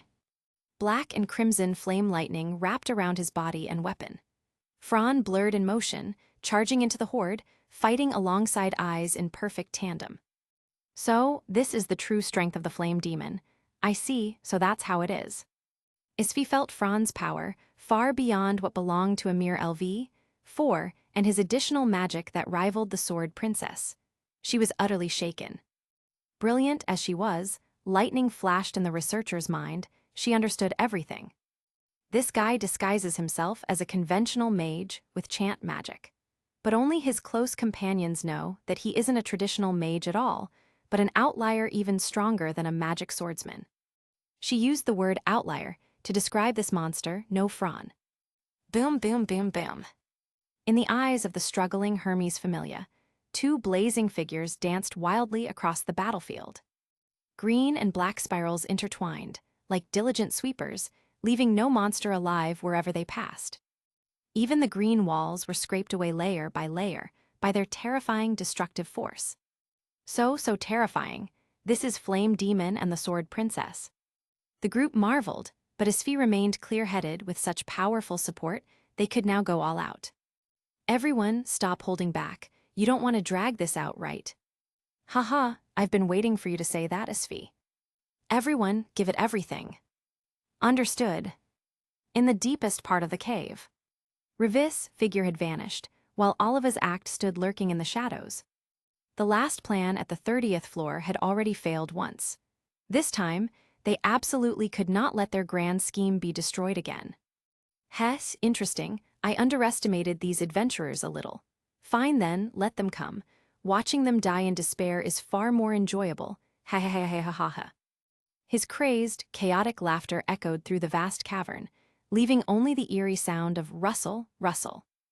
Shhhk. A short sword pierced easily into a viola's stem, killing it instantly. Fran's robe fluttered as he slowly landed on the ground. Isfi didn't expect Flame Demon's swordsmanship to be this skilled as well. Most of the monsters had been exterminated, though Fran found it strange why no more violas came to replenish them. Just a little that I know, it's better to say eyes taught me well. That kind of swordsmanship, just a little that you know. She didn't want to retort anymore, feeling that this person's heart was truly pitch black. But just as Isfi was about to speak again, an abnormal change occurred. Gurgle, gurgle, gurgle. The green wall rised. In just an instant, before anyone could react, the entire battlefield was divided. Damn it, Sword Princess, Flame Demon, they want to split us apart. For the first time, Isfi showed panic.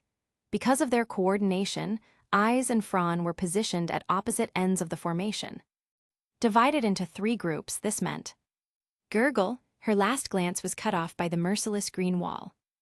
Fran, Eyes uncharacteristically, shouted loudly, rushing as fast as she could toward where Fran was trapped. But she was a step too late, she too was isolated. Fran was left alone, confined in a narrow chamber. For an ordinary mage, such terrain would be extremely disadvantageous. We meet again, adventurer. A cold, emotionless female voice came from the depths of the dark green-walled corridor, reaching Fran's ears. That familiar tone and voice, his golden eyes narrowed. So, you really didn't die. Boom, boom, boom, boom. Eyes nearly went berserk. Wild storms swept from her body, cutting down every enemy in sight. Fierce winds shaved flat the green carpet beneath her feet. Fran, I'll save you soon. Thinking of the young man, Eyes' blurred figure cut straight toward the direction he was trapped, her sword swinging faster and faster. Damn it, the team's formation is broken. What do we do, Isfi? No time to worry about them, keep fighting, kill the rest of the monsters. Instead of worrying about them, we should worry about ourselves. Don't forget, they're the Sword Princess and Flame Demon. With that, she brought out her trump card. She quickly reached into her pouch, pulling out a small vial filled with red liquid. Her eyes narrowed. Using her agility and Falgur as cover, she slipped close to a viola's, then threw the vial straight inside. Boom! A deafening explosion roared to the ceiling, flames blotting out the monster's forms. Explosive oil, crafted by herself, also a wielder of the mystery, DA, using materials from plants called volcano flowers that grew near northern volcanic craters. A liquid explosive whose destructive power, as seen, rivaled even magic swords. Just a vial as small as a healing potion was enough to instantly obliterate a viola's of that caliber into dust. And she carried enough of these to sustain an entire dungeon expedition. With the Perseus finally showing her might, their counterattack began in earnest. Unlike the initial clash, as time passed, and thanks to Fran's observations of the monster's traits, these elite adventurers quickly grasped their movements. Then, with exquisite coordination, they picked off the enemies bit by bit. One by one, the monsters were wiped out, until soon, no trace of violas remained in the corridor. Gurgle, gurgle. Standing on the green carpet, feeling its breath and writhing, Isfi's face darkened. Chapter 151, The Fierce Battle Tilda. Standing on the green carpet, feeling its breath and writhing, Esfi's face darkened. Narrow and dim, inside the passage wrapped in disgusting green walls, Fran furrowed his brow because of the stench of rot. I didn't expect that. Even after I calculated against you like that, you survived such an attack without dying. Fran held his staff, taking a battle-ready stance, his expression wary and solemn as he looked at Revis, whose body was completely unscathed, and his heart sank. Even if you didn't die, to recover completely in just a few days, even magic couldn't achieve that to this extent, and the defensive power of your body is abnormal. I even suspect whether you're human at all. The woman slowly emerged from the darkness, her figure revealed. As Bors had said, purely in terms of appearance and figure, Revis was an exceptional woman, the highest grade. Unfortunately, that was only the outer shell. Once she donned the green armor, she became a complete monster. That contrast alone was enough to drive people to despair. And from the very beginning, the two of them had been standing on opposite sides. Fran was an adventurer, the labyrinth and Orario were his home. And this enemy actually declared she would tear the city apart, return the monsters of the dungeon to the surface, and bring chaos. How was that any different from destroying his home? Revis stopped 10 meters away from Fran. In response to his question, she stared at him with cold emerald eyes, silent for a moment before speaking calmly. That's why I said I hate you adventurers. Narrowing her emerald eyes, her lips curved into a cold arc as she continued. Just from crossing blades once, you managed to gather so much information. Your perception is impressive. But, setting aside the hatred between us, the reason you must die, it was decided from the very beginning. Fran understood. Your goal from the start has been Eyes, hasn't it? I remember you called her Arya. As far as I know, that was the name of Eyes' mother. Heh, stop lying. Spirits can't bear children, don't try to deceive me. Revis didn't seem to know what era she was from. After she died in the dungeon and was reborn as a monster, it must have been hundreds of years since she last had contact with the surface. Otherwise, she wouldn't be so ignorant of adventurers-level information and the Great Spirit's affairs. Enough nonsense. First I'll kill you, then I'll take Arya away. As she spoke, she knelt on one knee on the green carpet and reached into the disgusting wall. She pulled out a great sword born from intertwined crimson-purple vines. Its shape was bizarre, evil, and carried a cursed feeling. Adventurer's instinct warned Fran. If that thing cut him even once, it would be bad. A natural weapon. Fran narrowed his golden eyes, instantly seeing through the weapon's nature. Not one of those common natural weapons born of the dungeon, but an irregular weapon of unknown origin. He could faintly feel fluctuations from it similar to magic, yet entirely different. I've never heard Revis' weapon was anything special. A situation outside the intel, huh? Fran wavered slightly, but under the pressure of such a powerful enemy, he forced himself to focus. I'll finish you. With that same unreasonable burst of instantaneous speed, Revis' crimson sword tore through the air, producing buzzing shockwaves as it came crashing down. Clang! His staff raised overhead, Fran caught the first strike with both hands. Revis' gaze flickered slightly at the magic circle rings, suddenly appearing along the staff's shaft. A special armament, but before absolute difference in strength, your fate is already sealed. Face your end, Ragnarok. Surtur. Flame and lightning turned into a magic armor, wrapping around his body and weapon. The sudden boost in ability caught Revis off guard. Seizing the moment, Fran unleashed a full-force whip kick into her waist. Boom! The violent force sent Revis flying, slamming her body against the wall. Taking advantage of her midair state, unable to regain footing, Fran raised his free hand and aimed at her trajectory. The magic circles beneath his feet and in his palm resonated, a flash of light disappearing with the spell's activation. Firebolt! Firebolt! Firebolt! Boom, boom, boom, boom, boom. The narrow space shook violently. The green carpet beneath and the green walls wrapping the cavern writhed madly at the immense danger, like a living creature twisting in agony, terrifying to behold. After the barrage, Fran panted slightly, standing his ground and exhaling. Squish! A grotesque throbbing sound came, and then, from the scorched green wall before his eyes, Revis was slowly squeezed out, her entire body intact, except for a faint pain in her waist where Fran had kicked her. The young man's face darkened. This cave not only restricts my movements, it boosts the enemy's power as well. And that kick just now didn't feel right. I updated my status before coming here, this woman. But in truth, Revis herself was also shocked. After being tricked once, she had constantly kept a portion of her focus defending against Fran's skills during their battle. In that time, she had also advanced, hunting monsters madly, strengthening her magic stone reserves. Since their last fight, she had become a true level 6, and yet, he had grown stronger too. She was a creature with the traits of a strengthened species, but he was just an adventurer. Since when did the gods' blessings grow so powerful? What kind of joke was this? Don't underestimate me, adventurer. Her exquisite face darkened with fury. Revis swung her great sword and launched another assault. The clash erupted again, the cavern becoming their battlefield. The air resounded with the blades' howling strikes and heavy thuds like hammers against giant trees. Revis' fierce, wave after wave combat techniques overwhelmed Fran, who could only defend passively with his staff. Her brutal consecutive strikes grew faster and heavier, the terrifying blade sharpness making even the air wail.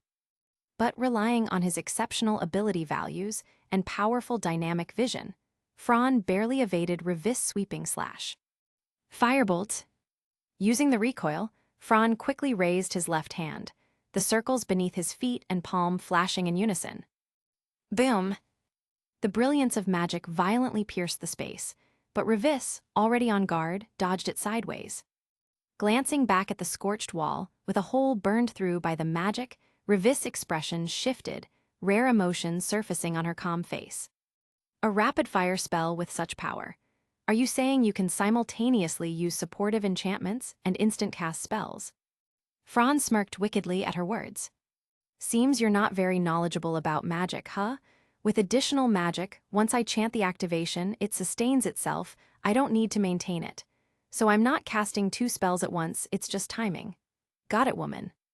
Revis gripped the grotesque weapon, like an evil thing born of flesh and blood, so tightly that the hilt began to crack under the force. You bastard! If I let you live, you'll become a huge problem in the future. Today, you stay here. Firebolt! Boom! Another blast cut off Revis' straight charge. I have to say, woman, you're even more desperate than last time. Calm down a little, will you? Your tactics are all being seen through. Fran narrowed his eyes, keeping his spell-casting stance, sneering as he mocked her. Chapter 152. As long as we think carefully, every difficulty has its solution. Fran narrowed his eyes, keeping his spell-casting stance, sneering as he mocked her. Have I been seen through? Revis cursed inwardly. From the very beginning, she knew this guy was completely different from ordinary adventurers. Countless means, extremely high combat ability, and the most dangerous thing was, his information about her. The type she least wanted to face, someone even more troublesome than Arya. But Fran's existence was like a guardian blocking the treasure. If she wanted to take eyes away, then this man was the abnormality that had to be eliminated. As if sensing something, Fran no longer took the initiative to attack, but instead wore a faint smile. Looks like your little plot has failed. Pew pew pew pew pew. With a sound like a bubble bursting echoing in their ears, a slender figure with shining golden hair appeared before their eyes. The sword princess, Eyes Wallenstein. She landed lightly on the ground. With a flick of her beloved sword, the sticky green fluid scattered away, and the silver rapier regained its brilliance. Her appearance froze Revis for 3 heartbeats. Golden eyes immediately locked onto Fran first, seeing that he was only slightly disheveled, not injured. She then turned toward the blood-haired woman. So it really is you. Seeing the golden-haired girl appear ahead of time and overturn her scheme of a swift resolution, Revis furrowed her brow, her expression full of disdain. Ah, how troublesome. Why can't you adventurers just obediently die? Why do you have to make everything so complicated? Eyes had no idea what the other woman was saying, but Fran faintly grasped the true essence of the matter. As a reincarnated monster, after hundreds of years, Revis had long since been stripped of emotion. Reborn as a guardian by her, she no longer needed her original ideology. In her mind, if she wished to return to the surface, then simply destroying that city was enough. But she never expected things to go awry again and again, becoming increasingly troublesome. That irritation now boiled into violence. Fran, can you leave her to me? You go help Asfi's side, it feels very dangerous. Fran was self-aware. Fighting head-on against an opponent he couldn't beat was meaningless. Last time, forced into a corner, he had to use his trump card to deceive the enemy. He thought it succeeded, but now it seemed. His mindset was, play it safe, hold the line, don't take risks. Encounter a strong enemy, retreat first. Wait until the day he could crush them outright, that was the proper path. I understand, be careful. The young man smiled, then turned toward the green barrier behind him. I will avenge Fran. The girl's determination came through clear. Her expression was dead serious. Clang, the silver rapier's tip pointed directly at the red-haired woman. A sharp aura spread from eyes, her battle spirit blazing. Arya, is it? Fine. If it's you, that's acceptable. With a click, Revis shifted the great sword in her hand, gripping the hilt firmly again. Unlike when she faced Fran, this time her stance fully committed to dual-handed power. Fran naturally noticed one detail. The great sword's advantage lay in wide range and heavy strikes. Using it two-handed was obviously stronger, which meant, all this time fighting him, Revis hadn't even been going all out. He shook his head with a wry smile. He wasn't angered by being underestimated, that was a childish reaction. He placed his palm on the green wall, eyes narrowing as he carefully discerned the pulsating surface, searching for the weakest point. Here it is, the passage's junction. Firebolt. Boom. Point blank, the green wall swelled like a water balloon before. Pop, being pierced effortlessly by the column of fire magic. The barrier dividing the battlefield was broken. Fran didn't look back. As for worrying about eyes, no, he'd rather save his concern for the Hermes Familia. After all, she was the sword princess. On the other side of the battlefield, cut off by the green wall. As the Hermes Familia pressed forward, the dwindling violas suddenly surged in number again. No one knew why, just moments ago, the enemy's counterattacks had been fading. But the keen Asfi sensed something was wrong within the enemy ranks. Lacking enough clues, she couldn't piece it together. Just as she was about to give up, the green wall at the corridor suddenly erupted with an orange column of fire. Boom! The explosion was followed by a figure with golden hair bursting through. Flame Demon. Seeing Fran appear, everyone felt a surge of relief. After all, in this dungeon, the omnipresent fear of the unknown weighed heavily. Now that strong reinforcements had returned, morale rising was only natural. Are you all right? Fran quickly moved beside Asfi, blending into their formation and lending his shield. Asfi touched the pouch at her waist, a bitter smile curling her lips. Still fine, just. Too many enemies, my items are being consumed too quickly. Fran immediately understood. In other words, they could barely hold on, but not for long. Got it, but our priority is to break through here and reach the pantry. You all know the monster's traits. If we scatter magic stone powder on one side of the passage, lure them to cluster there, then unleash area attacks, it'll both thin their numbers and let us break through quickly.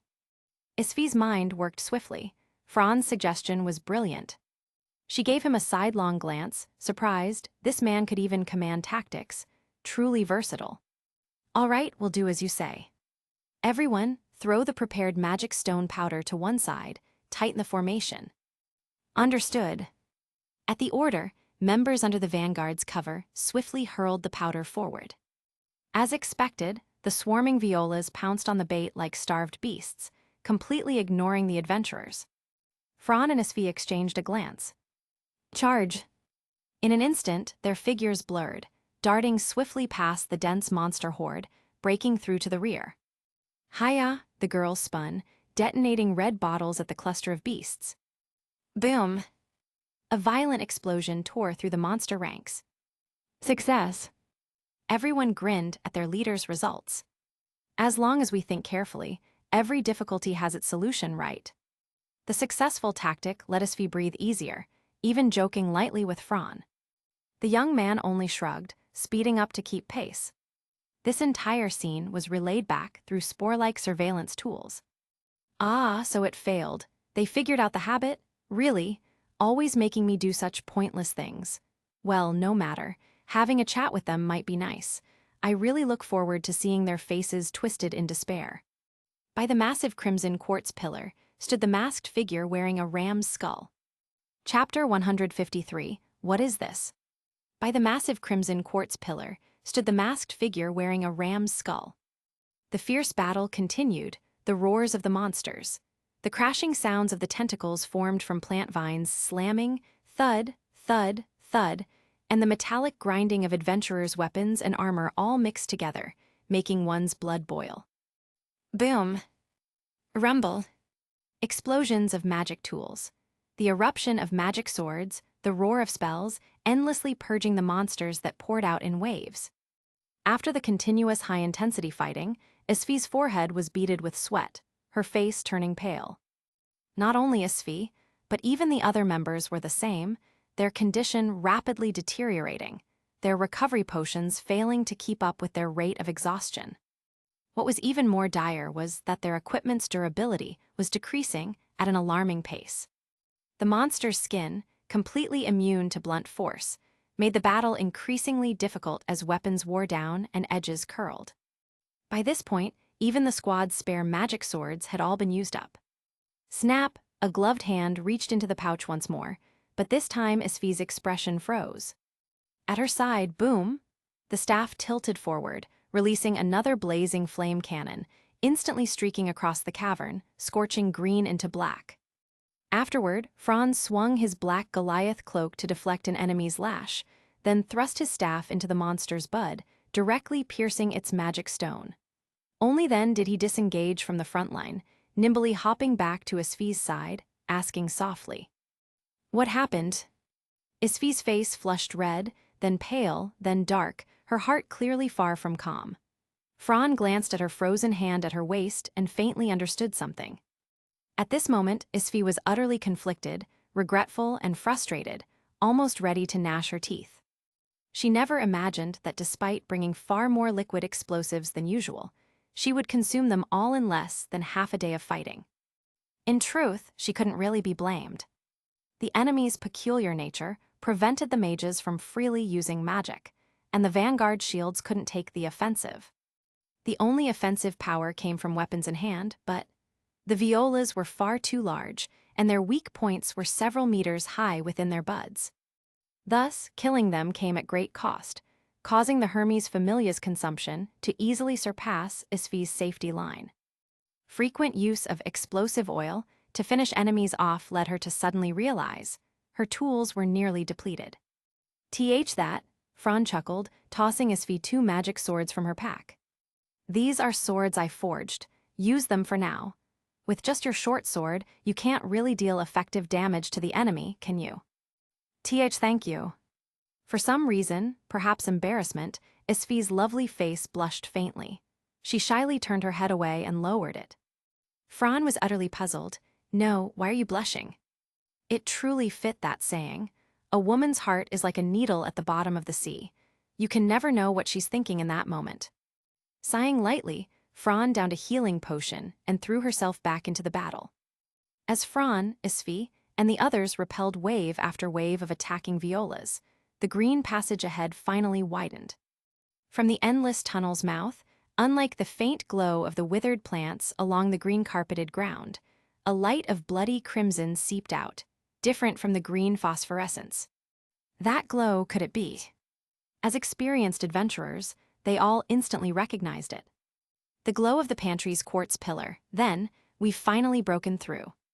Lulun, battered all over, stared ahead warily along with her companions. Svi. At this point, what was there to hesitate about? With a sweep of the arm beneath her pure white cloak, Her Highness gave the command. "Everyone raise your guard, forward." "Yes." Taking a deep breath, Fran drank 2 more potions, slowly recovering his condition. He had long since lost count of how many times he'd cast spells along the way. Adding to the fierce fighting, both his stamina and spirit were far from peak, but still better off than the Hermes Familia. We don't know what unexpected events may occur. Must stay vigilant. Who knows what irrational things those lunatics of the dark faction might do? What he truly feared were those madmen. Never playing by the rules, always committing horrific acts beyond the bottom line of morality. Such lunatics were simply too troublesome to deal with. Thinking this, the group formed up and slowly advanced into the vast chamber glowing blood red. The pantry, at the outer edge of every dungeon floor, there were always large cavities. At the center of such a cavern stood an enormous quartz pillar. This giant crystal pillar, constantly radiating blood-red light, continuously supplied the nutrients necessary for that floor's monsters. Because of this mysterious property, and because it permanently illuminated the cavern, adventurers called it the cafeteria, the monsters' pantry. The bloody light was visible to the naked eye, and before long, the party passed through the opening, stepping into the cavern. This is. Emerging from the tunnel, their field of vision widened. But the pantry was not as they remembered. Its appearance had been altered. First, the floor, walls, and dome of the cavern, just as they had seen before, they were completely eroded and covered by green fungal carpets. The entire space flickered between green and crimson, enough to make the scalp tingle. But unlike the carpets in the tunnels, these infested surfaces of the cavern bore countless things resembling swollen flower buds about to burst. They hung throughout the cavern, everywhere, densely packed. So disgusting. Are these parasitic monsters? Like a hive of some sort. But why do they look so familiar? Could it be? One by one, the adventurers grew suspicious, then shocked, then horrified. Could they be the larvae of violas? Hisses. Gasps echoed through the group as the terrifying suspicion sank in. The sheer number of buds was impossible to count. If all these viola's larvae matured, who knew what would happen? But another question arose. Who had done this? Who had changed everything? Who was raising these plants? Was it artificial or the dungeon itself? If artificial, what was the enemy's purpose? If the dungeon, then why had the dungeon changed this way? These doubts piled up in Asfi's heart. Beneath her glasses, her pupils were full of confusion. She felt they weren't merely dragged into troublesome currents. The relentless questions before her made it seem as though nothing ahead was clear at all. Chapter 154, The Mastermind, a Third Group, the Evelis. She felt they weren't merely dragged into troublesome currents. The relentless questions before her made it seem as though nothing ahead was clear at all. 18th floor, Riviera Town. Beta, Lefia, and Filvis, this strange trio, were walking down the main street. The town, still under reconstruction, looked somewhat busy. Mr. Beta, may I ask where we're going? Beta clicked his tongue. Though he seemed impatient, he still answered Lefia. Eyes and Fran, those two. Since the request they accepted was to investigate the monster outbreak, they'll definitely show up on the 18th floor. Even if they don't need to restock or repair equipment, they still need to buy food, right, and water. As long as we find the local boss here, it'll be easy to get information. As adventurers of the low-key Familia, there was no need to say how eye-catching they were. Besides, neither Fran nor Eyes had bothered to hide their presence. Many people in the tavern had already seen them. Local boss. HMPH, that's right, over here. Boers ran a weapon and equipment shop in Riviera. Although the items weren't anything great, they were more than enough for LV2 and LV3 adventurers. The most eye-catching was the armor displayed in front, newly added after the monster invasion. That armor, Boers had picked it up after the invasion. At the time, Rivis had stripped off her disguise and thrown the armor on the ground. Fran had collapsed, Eyes had all her attention on him, Lulun had been scared witless, and naturally no one bothered to pick up the set scattered there. Another item bore the Loki Familia's crest on white cloth, clearly belonging to one of its adventurers.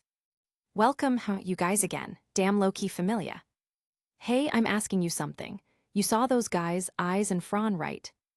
Beta leaned an arm on the counter, his tone unfriendly as he questioned Bors. Huh? The sword princess and flame demon. Remembering the glimpse he had caught of the two earlier that morning in the tavern, Bors rubbed his fingers together. I know, sure, but you know how it is, information like that doesn't come free. We're all adventurers, right? Seeing Bors's greedy look, Lefia gave an awkward smile. As for BT, correct. He grabbed Bors by the neck and lifted him up. Cough, cough, I'll talk. Put me down, I'm gonna die, gonna die. If there was ever an example of bullying the weak but fearing the strong, Bors was showing it vividly. Cough, they went down. Cut the crap and say it. No need to rush. Look, you noticed on your way here, right? Injured adventurers everywhere. What happened? Clearly, Loki hadn't had the time to explain to them why Fran and Eyes had gone to investigate the 24th floor. Yesterday, a monster riot broke out on the 24th floor. Those people you saw are adventurers who escaped with their lives. The 24th floor, the pantry. Let's go, you idiot. Truth be told, as Rivera's ringleader, Bors' information network was sharper than even the guilds. After all, whatever happened, Rivera on the 18th floor was always the first to know, often the very center of the storm. The state of the adventurers in town said it all. Damn it, Loki familiar again, always Loki familiar. Finn, that damned royal elf, the sword princess, the flame demon, all the same, so arrogant. Hey, I'll pay you. Help me get back at that damn werewolf, won't you? Lefia's little face was full of confusion. What the heck is even happening? Heth, no way. Right, this thing, it belongs to our familia. Lefia's eyes were drawn to the familia crest nearby. The sword princess left it here for safekeeping. Of course, safekeeping, wait, hold on. Hey elf, you're not teamed up with her, are you? Do you mean Miss Filvis? Bors, who had been fuming, suddenly calmed down. He rubbed the counter with his palm and looked at Lefia seriously. As someone who's been around, let me give you advice. You'd better not team up with her, otherwise. Outside the shop, Filvis stood alone on the street. Her hollow eyes gazed at the cavern's ceiling, and no one knew what she was thinking. Not far from Rivera, in the forest of the 19th floor, a figure wearing a purple hooded cloak and a patterned mask suddenly appeared. It did nothing, only stood silently, as if waiting for something. In a narrow passage separated by green walls, red hair and silver hair clashed violently. A thin silver rapier and a strange great sword clashed nonstop, each strike filled with technique and experience, powerful enough to tear the air and cause serious wounds instantly. The clear ringing of steel echoed through the chamber. With her unusual body, Rivis always managed to surprise Eyes with unexpected tactics, mixing punches and kicks into her swordplay. At first, Eyes had suffered some small losses, but she quickly adjusted, using her agility and finesse to stay on her opponent, and then striking back with her beloved sword. With a sharp clang, Eyes once again deflected the great sword. Taking advantage of the brief gap, she counterthrust with her rapier, forcing the enemy back in an instant. LV5 no, LV6 is it?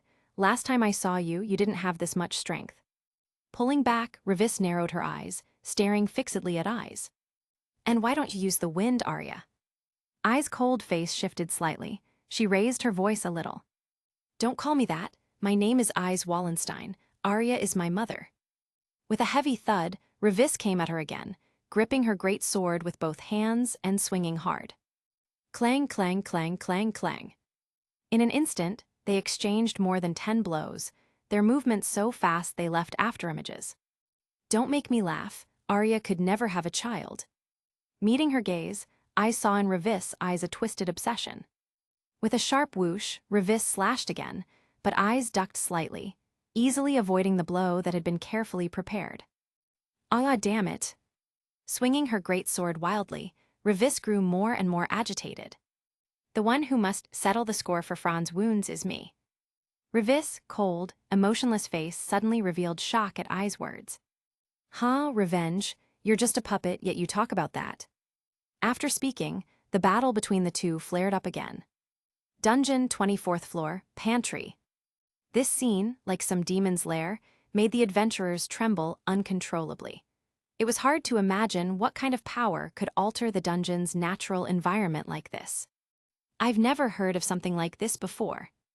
Isfi pushed up her glasses, forcing herself to calm down. Flame demon, do you know something? Truthfully, he always wanted to complain. Could she please stop calling him by such a chunny nickname? But in this atmosphere, he just couldn't say it. Looking around, the green walls squirmed, the green carpet on the ground clung to their feet. The stench that assaulted them was already overwhelming their senses, and on top of that were those densely packed flower buds. I don't know much, but I do know this might all be connected to that thing. He raised his chin, gesturing toward the most eye-catching creature within sight. There, in the center of the massive cavity, atop a crystal quartz pillar, radiating a mysterious blood-red glow, an enormous, grotesque vine monster lay dormant. If one compared it to the violas, whose bodies already spanned over a dozen meters, then these three monsters were easily more than 10 times larger. Their heads were even more vividly colored than the violas, resembling the grotesque bloom of evil, twisted plants.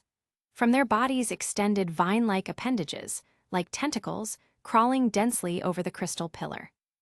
Bathed in the blood-red light, those vines expanded and contracted, throbbing like human organs and blood vessels, nauseating to behold. Under everyone's gaze, with each pulse of those vine-like tentacles, something was absorbed, circulated, and repeated. Stretching further along the monsters' bodies, those nutrient-fed tendrils spread across the ceiling, the walls, the ground, carpeting everything until they formed that suffocating green blanket the adventurers had stepped into. In other words, the true culprits behind this demon's lair were these three giant flowers.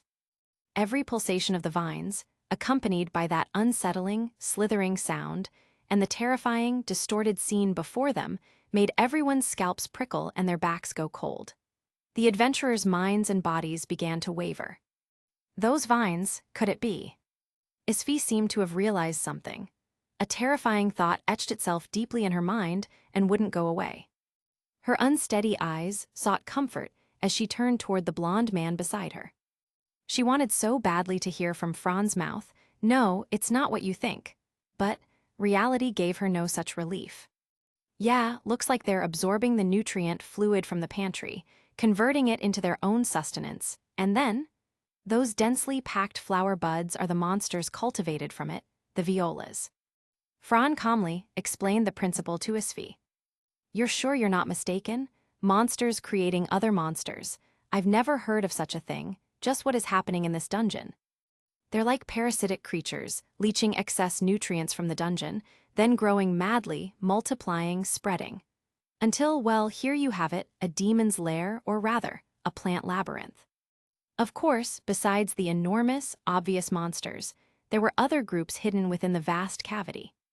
When Franz saw them, at first he thought his eyes were deceiving him. But on closer look, what the hell, don't tell me members of the Evelis are here too. Again and again, things spiraled beyond expectations. From the moment he arrived in this labyrinth city of Orario, Fran never placed all his hopes in what he remembered. The world was real. Even if he didn't act, changes would happen anyway, and his own presence only accelerated it. He had wanted to bide his time, grow slowly, quietly become the strongest before emerging, but the plan kept being disrupted. Low-profile growth, unnoticed survival, but exposure followed again and again. Now, a third force had appeared, completely shattering his understanding. The way those people are dressed, could it be? Because of her familia's nature, Isfi knew many secrets, like Orario's underworld, like the Evelis. This third force was a group entirely clad in hooded cloaks and head coverings, concealing most of their bodies. Clearly, they had secrets they couldn't allow to be seen. When they saw Hermes' Familia and Fran's party suddenly enter the great cavity, the cloaked group stirred with unrest. Was it fear, shock, or something else? And so, beneath the pulsing breath of the monsters, the two sides faced off. The air grew thick with murderous tension. Just then, Fran quietly reminded Isfi. See that thing atop the crystal pillar? That's the jewel fetus. Lulun's face froze too. Having seen it before alongside Fran, she recalled the twisted abomination once again. Damn it, how did they get this far already? What the hell is Oliva's doing? Wasn't the violas supposed to hold them off? And this is all we've got. Maybe it's because you lot didn't pull your weight. How could violas alone stop elite adventurers? The one who retorted wore a ramskull mask, clad in elaborate white robes, his hair white. Unlike the others, his outfit was completely different, radiating authority. Clearly, his rank was much higher. But since they've made it here, then it's your turn to act. Protect it until the great work is complete. What awaits us is a brand new world. Isn't that our goal? Ha, you talk big, but fine, our goals align. In killing adventurers, we are united. Meanwhile, everyone's eyes fixed upon the jewel fetus embedded in the crystal pillar. That thing is. Isfi's spirit trembled. Such a twisted existence should not be allowed in this world. The jewel fetus pulsed in rhythm with the giant flowers breathing, madly absorbing nutrients. The crystal around it was even beginning to crack. Clearly, the pantry could no longer bear the strain. It was selfish and greedy, devouring recklessly without concern for consequences. It wanted to grow. Listen, comrades, not a single adventurer must leave here alive. This place shall be their grave. The mysterious group declared their resolve to fight to the death. Chapter 155, Full Power. Listen, comrades, not a single adventurer must leave here alive. This place shall be their grave. The mysterious group declared their resolve to fight to the death. Out of the corner of his eye, he saw the mysterious group, namely the remnants of the Evelis, all picking up weapons, their eyes filled with murderous intent as they looked at him and the others. Fran reached out and pressed down on the trembling shoulder of Isfi, gently reminding her. Isfi, what we need to focus on right now isn't that orb fetus, nor the giant flower seedbed, but those guys. Humans are countless times harder to deal with than monsters. What's more, their attire, surely the gods or your seniors must have mentioned them to some extent, the Evelis. Awakened by Fran's warning, Isfi was instantly stunned. She suddenly turned her face, eyes widening. You're saying those guys are remnants of the Evelis? How is that possible? Weren't they all destroyed 5 years ago in the Western District? Ha, what are you talking about, Isfi? How could the Evelis be completely wiped out? They just hid themselves deep in the darkness, waiting for the right opportunity to strike again. What made you think those sewer rats were exterminated? Even if Gale alone destroyed 26 factions of the Evelis and sent their gods to heaven, that was only the Evelis groups who had grudges with Estria Familia. Damn it. With her exceptional big-picture awareness, Isfi instantly grasped the seriousness of the situation. Leaving aside the troublesome commission they had already been dragged into and this bizarre, nauseating foreign dungeon, now remnants of the Evelis had appeared. This was utterly disastrous. She knew very well, with just the Hermes Familia's party, there was no way they could match both the monsters and those lunatics. Hopefully, at least, there were still 3 healing mages alive. No time to think, they're here. From beneath his cloak, Fran pulled out a dual-attribute recovery potion, bit off the cork, and downed it in one gulp. What lay ahead was going to be a bitter battle, and he had to be ready. Feeling his stamina gradually return, he gripped his staff tightly. Phew, there's no retreat left. Everyone prepare for battle. Perfect, I've got plenty of questions for them, like why the remnants of the Evelis are hiding here in this dungeon. With that, she surveyed the surroundings. Inside the huge cavern of the pantry, there were, as expected, multiple passages leading in unknown directions, not just a single exit. Beside those passages stood enormous iron cages made from some unknown material, stacked together like cargo in a logistics station. To her shock, those cages weren't empty, they were filled with violas. Fran narrowed his eyes, beginning to understand. That earlier ambush in the sewers had simply been him stumbling into their operation of transporting monsters to the surface, which he had cut off. The destination, since they were using the sewers, must not be within the city, but outside of it.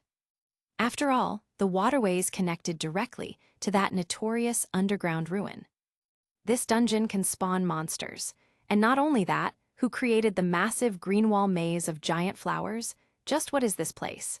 And in the end, where are they planning to ship all these violas? One question after another formed a chain in Isfi's mind, leaving her trembling and unsettled. Comrades, it is time to prove your faith. Draw your weapons, kill them. Die, die, die, die, die. Kill them all. The frenzied enemy raised their weapons and charged like a swarm. Facing their aggressive onslaught, Isfi ran while shouting commands. Frontline, intercept the enemy, but stay alert for ambushes from the violas. When the enemy closes distance, the center takes over and you fall back to protect the mages. Rear guard mages, before we shift formation, keep your eyes on your allies and don't carelessly waste your Wideria magic or healing. Bring out every last recovery potion we've got. Isfi, you can't rush forward directly. As the commander and core, it's better for you to stay with the rear guard. With our flame mage there too, it's safer. As for the frontline and center's orders, can you leave that to me?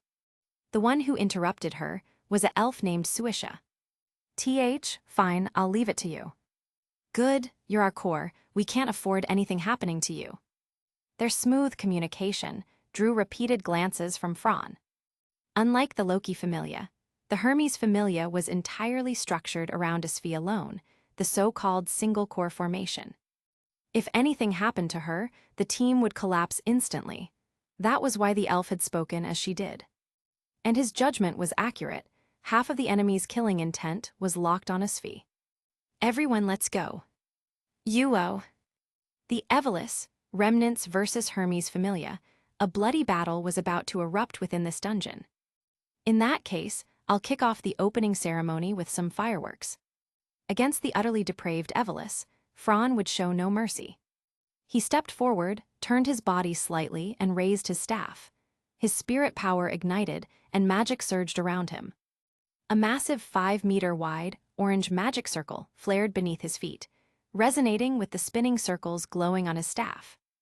Reader skill, spirit power doubled at night, immune to mental corruption, activate. Scholar skill, range, area, and power doubled, activate. Infinite super magic skill, spirit and mana accumulation, amplify by 27%, activate. Ragnarok. Surtur. Additional magic, full attribute enhancement, activate. Black and crimson thunderfire wrapped around him, whipping his cloak violently. His handsome face, blurred by the distortion of the flames, curved into a cold smile.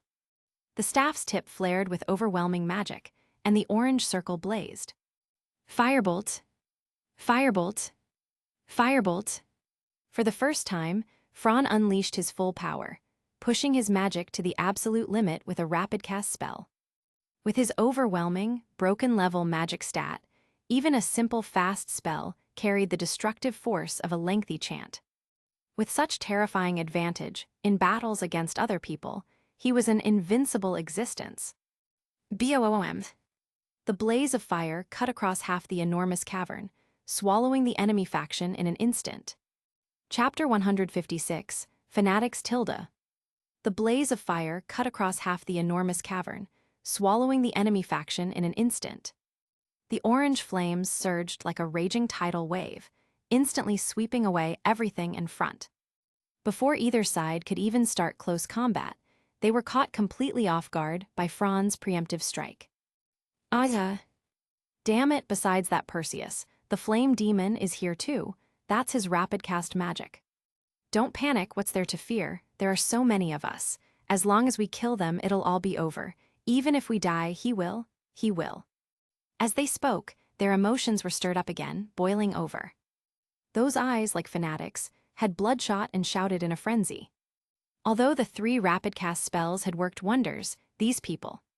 Fran frowned deeply, a faint sense of dread rising within him. These guys, could it be? That look in their eyes, he had never seen it before, even when going through those secret documents kept in the Loki Familia's library. Clang, clang, clang. The clash of weapons and screech of metal rang in his ears. In just the blink of an eye, the 2 sides were already locked in close combat. I'm going too. Fran nodded to Isfi, then charged forward with his staff.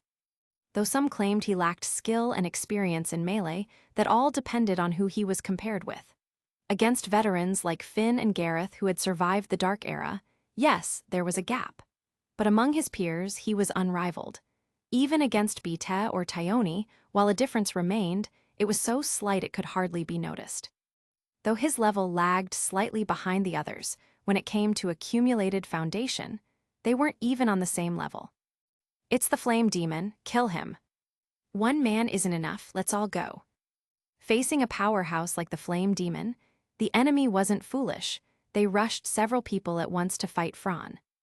But these weaklings, averaging just LV2, what could they possibly do against him? Bangs, bangs, bangs, bang. His form blurred as Fran weaved through the encirclement, his movements like an elegant dance, each strike deadly. A punch, a kick, a swing of his staff, all carried overwhelming force, instantly making enemies spew blood. Around him, the enemies in white hooded cloaks were flung aside like discarded trash, their bodies smashed brutally. Die! At that moment, one crazed enemy, eyes wide with madness, lunged from behind and grabbed Fran, while the others piled on to press him down. Boom!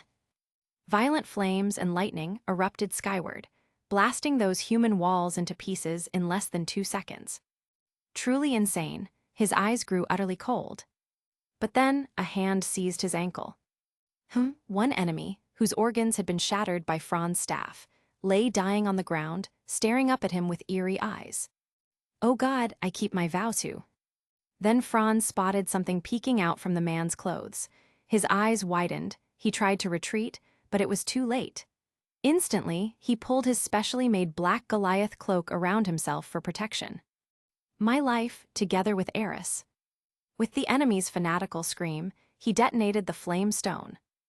Boom! The explosion erupted sky-high, instantly drawing the attention of both adventurers and the Evelys. Isfi's face turned pale, she cried out and rushed forward. Flame demon! Everyone was stunned by the sudden blast. They had all seen clearly, the one at the very center was the flame demon himself. Gradually, the towering flames dimmed, revealing a figure inside. Isfi froze mid-step. The cloaked figure, wrapped tightly in his pitch-black hooded cloak, aside from being dirtied and slightly battered, was mostly unharmed. Pay! Pulling off his hood, Franz spat out the familiar sulfurous taste, his face grim and stormy. These bastards actually stuffed themselves full of flame stones. Then he shouted, Everyone be careful. The enemy is a suicide squad, fanatics. Their attacks are suicide strikes, don't let them drag you down. Damn it! But Fran was already too late. Right after the first fanatic blew himself up, a chain of explosions erupted across the battlefield. The shockwaves rattled their eardrums, flames blazed in their eyes, and Isfi's beautiful face turned ghostly pale. Lulun, Suisha, Falger.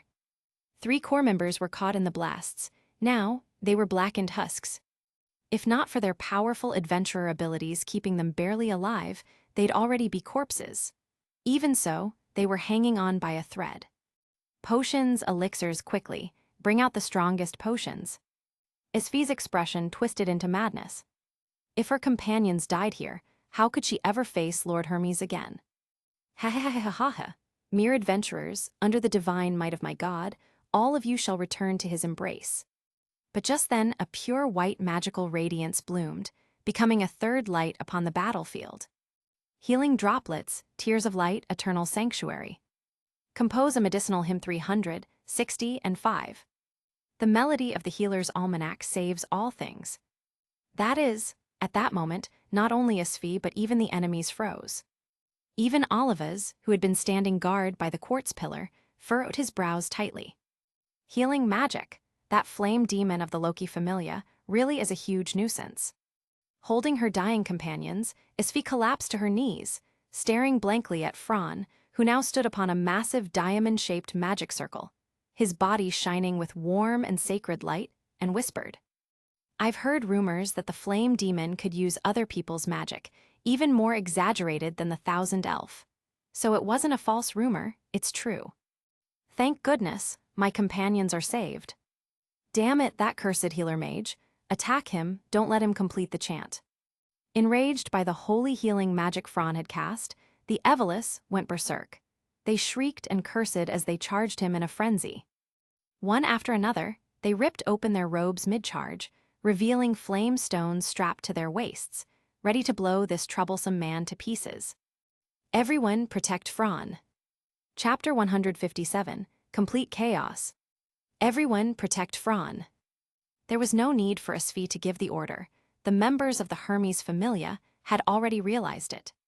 Several vanguards raised their enormous tower shields, firmly protecting Fran behind them. Even if we die, we won't let you suffer the slightest harm. Please, we beg you to save our comrades.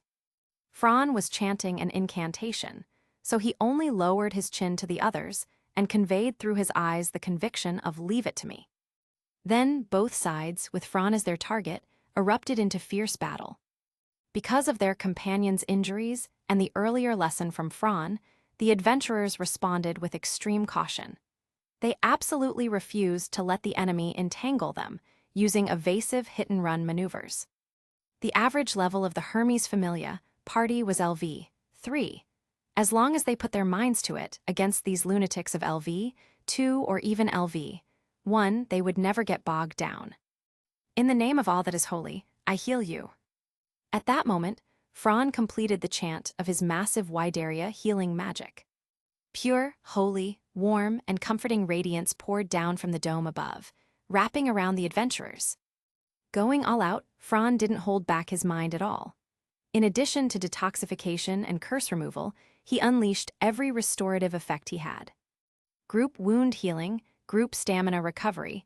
The overwhelming effects produced by his surging mana even surpassed those of the Saintess herself. Recovered, we've recovered. This effect is stronger than an elixir. Their wounds rapidly closed, especially those core members on the brink of death from enemy self-destructs. The burns on Lulun, Suisha, and Falger from the explosions visibly healed, leaving not even a scar. Their stamina returned as well, letting them rejoin the fight. But in stark contrast to the elated adventurers were the members of the Eveless faction. Seeing adventurers who had lost all combat ability and become burdens suddenly stand up lively again under that hateful man's magic, rejoining the battle against them, every last one of them gnashed their teeth in hatred, their eyes bloodshot with fury. They wished they could tear that man to pieces and feed him to the violas. Damn it, he actually used it. Don't forget our vow. Death is nothing to fear. That one promised us, as long as we offer our loyalty, then our deaths are nothing but the beginning of rebirth. Come, comrades, we will return to his embrace. Do not pity your lives forward. Aya, kill them. The crazed leader knew that dragging it out meant certain death, so he chose something even more extreme. Please bless your foolish children. Only after death comes our true wish. To our divine God, we offer our loyalty. Boom. Forgive the mistakes I've made before, my beloved Nenny. Boom, boom. My darling Fosray, with my death, with my sacrifice, I will atone for my sins. I wish you happiness. Boom, boom, boom. Ah, Lord Julius. Boom, boom, boom, boom, boom, boom, boom, boom. As he ignited his own flame stone, the rest of the Eveless faction followed his lead. With fanatical, devout eyes, they shouted words of confession or farewell as they stepped into his footsteps. Explosions and blazing flames lit up everyone's faces. All the adventurers were struck dumb. Isfi, looking at these fanatics, was dumbstruck for a second. Julius, does that name carry some meaning? These lunatics. Death is but a new beginning. A god related to death, it must be him. Standing in place, feet planted on a massive white magic circle, staff in hand and arms spread wide as he continued healing adventurers, Fran golden eyes flickered faintly. He seemed to understand what deity these Eveless faction members belonged to. Madmen, madmen, all of them are madmen, to sacrifice themselves like this just to. The adventurers were driven nearly to despair by these fanatics. Their fighting spirit waned. Thankfully, that man behind them was steadying the battle. Isfi even thought, if instead of the flame demon it had been the sword princess here, how would things have turned out? The thought was chilling, sending shivers down her spine. Fools deceived by a false god, this play is utterly pathetic. At the deepest part of the cavern, beside a gigantic crystal quartz pillar guarding the great flower seedbed, stood Olivas, wearing a special refined white robe and a ram's skull mask. He sneered at his former comrades, making clowns of themselves. It was too hilarious, he could barely contain himself. Since you're all finished, it's my turn. I knew you useless trash couldn't be relied on. With that, he raised his arm and pointed at the adventurers. My dear violas. The violas entrenched in the cavern at his command suddenly broke their long silence. In unison they stirred, blooming. Then, as if directed by a commander, they violently smashed apart their massive cages and charged madly forth. Not good, the violas have awakened. The beast-human Falger shouted, warning the others. As the monsters surged like a green flood, Isfi's mind jolted like struck by lightning. She snapped her gaze toward the white-robed man in the distance, and seeing his actions, her eyes widened as she cried out instinctively. That guy, he's a tamer. He's controlling them. Damn it, don't tell me the violas that ambushed us in the tunnels before were also. The elf Suisha, having nearly recovered, forced herself up with a twisted expression. Damn it all, this never ends. At this point, Fran had finished his magic and rejoined them, his eyes heavy as he studied the monsters before them. He seemed to notice. These violas were different from before. A misfortune, but also a blessing. If that guy had attacked us together with the remaining Evelys faction earlier then. Hiss. At that terrifying thought, everyone shivered. But then, the next scene shattered their understanding of the world. Splurt, splurt, splurt. Before the Evelys faction, remnants could even carry out their self-sacrifice, right before everyone's eyes. They were crushed and devoured by the violas.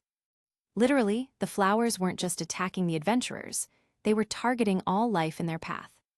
Their horrifying vine-like tentacles lashed out at anyone they saw, even binding people and shoving them into their buds, leaving only legs kicking outside as screams echoed. Scarlet human blood sprayed through the air. The scene was utter chaos. But the Evelys faction themselves hadn't expected that bastard to be so dishonorable, killing them along with the adventurers. Then madness consumed them once more. The moment they were bound by the flowers, those lunatics detonated the flame stones on their bodies, taking the monsters with them into ashes. The battlefield was thrown into further chaos, leaving many adventurers with strange expressions. There was no chance to intervene. On one side were violas attacking indiscriminately, on the other were fanatics blowing themselves up. If they stepped in, they'd be caught in the blasts. All they could do was stand and watch helplessly. Chapter 158, The Tamer Tilda. If they stepped in, they'd be caught in the blasts. All they could do was stand and watch helplessly. But obviously, those lunatics who had long since lost their reason and were left with nothing but fanatical faith had no intention of standing idly by. Even if they were obstructed or even killed by the violas, they still charged desperately in this direction, trying to drag the adventurers down to die with them.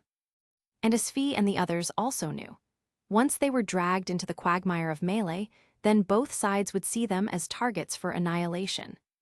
They absolutely could not let them get close. That was Isfi's resolve. But what should she do to stop the enemy's assault without getting close? Magic impossible, too slow. Magic swords, limited in number. Explosive oil, there was only a tiny bit left, and besides that, it was her last trump card. Thinking back and forth, sweat beaded on Isfi's forehead in anxiety. But at that moment, Fran awkwardly rubbed his nose and coughed twice. In close combat, you all can't help much, right? Flame demon. Isfi seemed to recall something, her eyes widening slightly with a flash of realization, and for the first time her fair face revealed a smile. Fran Argon, rear guard, exceptional rank mage, skilled in ultra-short chants, long chants, ultra-long chants, and rapid cast magic. Also proficient in parallel chanting, consecutive chanting, standby chanting, and other advanced techniques, the number 2 mage of the Loki Familia. Firebolt. Boom. Staff in hand, Fran stood in place, transforming into a magic artillery battery, firing rapid cast spells one after another at the enemy. No matter if it was a violas or a self-destructing fanatic, all of them were engulfed and mercilessly destroyed in the raging flames of magic. At that moment, Fran seemed like a completely different person. No longer the humorous, cautious, and timid mage, he had become a cold and ruthless executioner. The overlapping wails, curses, shrieks, the monster's howls and screams, all mixed together, struggling and suffering under the searing flames, until they were finally reduced to dust. The blazing fire lit up the entire space, pushing everything into stark relief. With just one person, taking advantage of the chaos, he nearly wiped out both sides. When did magic get used like this? That's not the main point, is it? Rapid cast magic is already outrageous, but why is the flame demon's rapid cast magic so terrifyingly powerful? Nellie, do you know? Asked by the black-haired catgirl Tabitha, Nellie stared blankly at Fran, who was stepping on a magic circle and firing rapid cast spells nonstop, her little face dumbstruck. I don't know either. I've never heard of such a thing. Not even Lady Riveria, the strongest mage in the city, is this ridiculous. Everyone fell silent. Isfi, having calmed down slightly, saw Fran's exaggerated power and was left speechless. So this is the flame demon of the low-key familia. No wonder there are rumors outside that his power is unmatched among peers, even capable of fighting above his level. Looks like it's true. Just with this overpowered rapid cast magic, few could ever hope to surpass him. Damn bastard. While Fran rained down fire on the battlefield, deep within the cavern, Olivas coldly watched, seething with rage. The new breed of violas he had painstakingly cultivated with massive manpower and resources were being wiped out in droves before they even had a chance. He hadn't refrained from sending them to attack Fran, but the man not only had masterful parallel chanting, more importantly, he was using rapid cast magic. Even if the area of effect wasn't as wide as large-scale annihilation magic, rapid casting once every few seconds was bad enough, wasn't it? And the power, this wasn't rapid cast at all. Each blast annihilated several giant violas. Who would believe this was rapid cast magic? Ever since being transformed into a creature, Olivas thought nothing in the world could stand against him, yet here appeared this outrageous flame demon, crushing his plans. And as he was thinking this, he didn't realize Fran had already fixed his sights on him. But the chaotic battlefield didn't allow Fran to close the distance. No matter how strong he was, if he stepped into the ground he had just scorched clean, the violas and lunatics would instantly turn on him. He was cautious about death, so... Isfi, this will never end like this. Do you see that guy? The white-haired fellow in those tasteless clothes. That beast Tamer. Yeah, he hasn't entered the fight at all, not because he doesn't want to, but because he can't. Look at his positioning, always guarding the jewel fetus and giant flower behind him. He should be the tamer. Fran's reasoning was clear, backed by plenty of evidence, so his deduction was highly convincing. I see, so it's him. Right, if we take him down, these violas will collapse on their own. Without unified command, the monsters won't pose a threat to our Hermes familia. You stay here and keep covering everyone. I'll find a way to break through. Once that white-haired freak is down, this battle ends. Isfi understood just how dangerous the situation was. Don't be fooled by Fran stylishly forcing back enemies with rapid cast magic. His mental strength wasn't limitless. I understand. Hearing Fran's words, Isfi was reassured. Then, flicking her pure white cloak, the girl rushed out. Her route was carefully chosen, not straight through the battlefield center, but skirting the edge in a wide arc. At the same time, Fran, intentionally or not, used magic to cover her, blasting aside any enemies who noticed and tried to attack her. Oh, so the troublesome flame demon didn't come personally. She did. Makes sense. If the flame demon moved, the entire front would collapse instantly. I didn't expect them to think of sending the Perseus to deal with me. Behind the mask, his eyes gleamed with feral cruelty, devoid of human emotion. He stared coldly at the rapidly approaching Isfi, lips curling into a sneer beneath the mask. It's the Perseus. Stop her. A white-robed figure spotted Isfi darting along the edge, ignoring the violas and adventurers, and shouted a command. Firebolt. Boom. The commander had just issued the order when he was greeted by a blazing column of fire that nearly spanned half the battlefield. Seizing the opportunity, the girl leapt over the crowd and rushed straight toward the man standing in the deepest part of the domain. Between them, nothing remained, just a wide stretch of green carpet. In that moment, their eyes met. The opponent was only an arm's length away. Chapter 159, Overwhelming Strength. In that moment, their eyes met. The opponent was only an arm's length away. Go down. The short sword was drawn, and Isfi's speed rose another notch, slashing forward in one swift strike.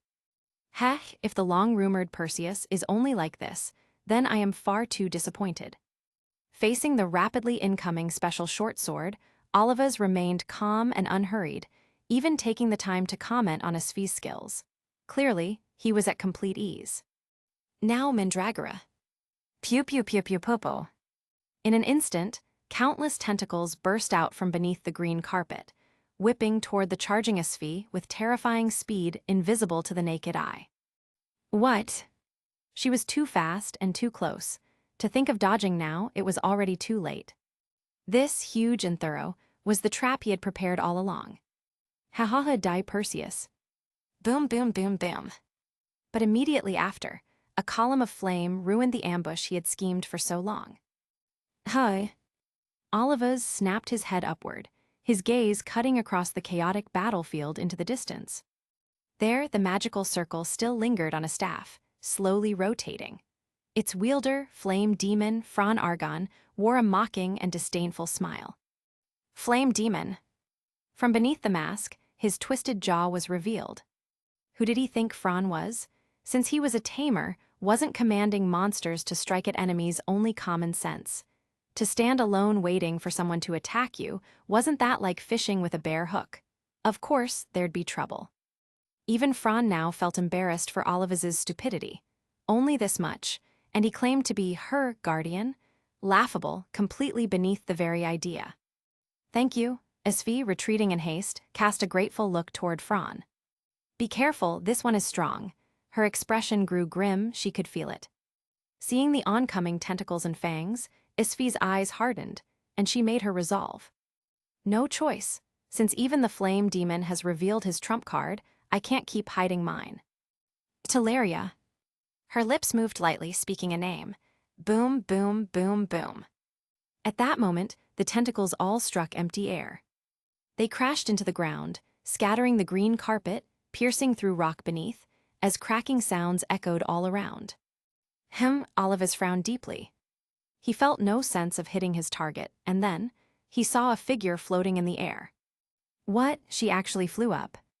As bearer of mystery, Isfi possessed the ability to craft wondrous magic tools, and her proudest masterpiece was the pair of sandal-like boots on her feet. Now, from either side of the boots, 2 shining wings of light spread, 4 in total. Teleria, their name, a pair of flight shoes, granting their wearer the ability of flight just as the name implied. This is your fault, I hadn't wanted to use them, but now that it's exposed, I'll make you pay for it. With that, Isfi dove down, her form blurring with unparalleled acceleration, streaking toward the unguarded masked man before he could react. Die. Elsewhere, when Fron saw Isfi use her trump card, his eyes widened. Then he unleashed 3 rapid-fire spells, Flame Bolt, blasting through monsters and remnants of the Evelus, before sprinting forward at full speed. No, you fool. Cold sweat dripped from his forehead. He had only intended for Isfi to stall Olivas, not like this. Didn't she still have liquid bombs stored? She could have attacked from range, why rush into melee? But clearly, his warning came too late. A special forged short sword, combined with Teleria's diving acceleration and her high ability stats, this strike was absolutely unstoppable within level 4. It was Isfi's strongest blow. The gleaming blade, flashing like a hunting eagle, blurred through light and shadow, piercing straight toward the masked man's chest. But... clang! Isfi's delicate face froze with shock and confusion.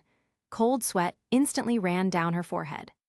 Before her eyes, a single hand, so naturally, yet so impossibly, had caught the sword's blade, stopping her ultimate strike dead in its tracks. The sudden stop tore at her body from sheer inertia. Staring in horror, she locked eyes with the masked man's brutal gaze. This man, those eyes, who is he? The scene was also witnessed by the Hermes Familia, members watching. Impossible, someone caught the captain's strike bare-handed and wasn't even moved. You've got to be kidding. No way, even with Teleria. Bang, a tiger beast human Falger smashed an enemy attacker away with his shield, scolding harshly. Hey Lulun, don't lose focus, do you want to die? Sorry. Take this seriously, the flame demon is watching. You don't want our Hermes Familia to be made into a joke, do you? My reputation would be ruined. Don't forget, he's a Loki Familia member. The name Loki Familia still weighed heavily on their hearts. After all, that was Orario's strongest Familia. Wait, where's the flame demon going? As they hesitated, they saw Franz suddenly break into a sprint, charging toward the depths of the cavern, straight toward where Svi was fighting. Now's our chance, the damn demon left. Kill them. Everyone stay sharp. Without Franz's support, crushing pressure fell upon them immediately. Meanwhile, Svi, her strike having failed, tried instantly to pull back her short sword, but the mysterious man's grip was like a vice, locking it firmly in place. Svi, get away from him. Rushing closer, Franz shouted in desperation. Olivas, facing her, also noticed the man approaching fast. His lips curved into a cold smile as he arrogantly declared, "Too late." With one hand gripping the short sword, he lashed out with the other, seizing Svi's shoulder.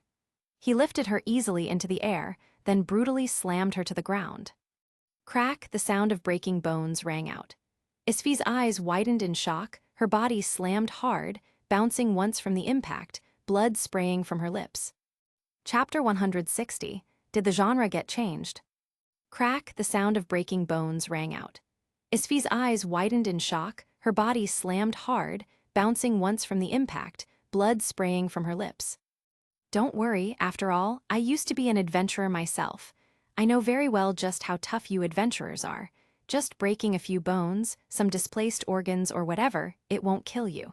But I'm not one of those idiots, villains who don't finish people off. I'll send you to meet your god now. He cruelly pinched the girl's slender neck, directly lifting Svi's frail body into the air. Cough, cough, cough. The girl's legs struggled and kicked wildly, both hands desperately prying at the enemy's grip on her neck, trying to break free of his restraint. But clearly, when faced with such a monster who defied common standards, Svi's level wasn't nearly enough. Everything she did was useless against someone whose stats completely crushed hers. In just a few breaths, Svi's strength drained rapidly, her consciousness becoming blurred. Stop.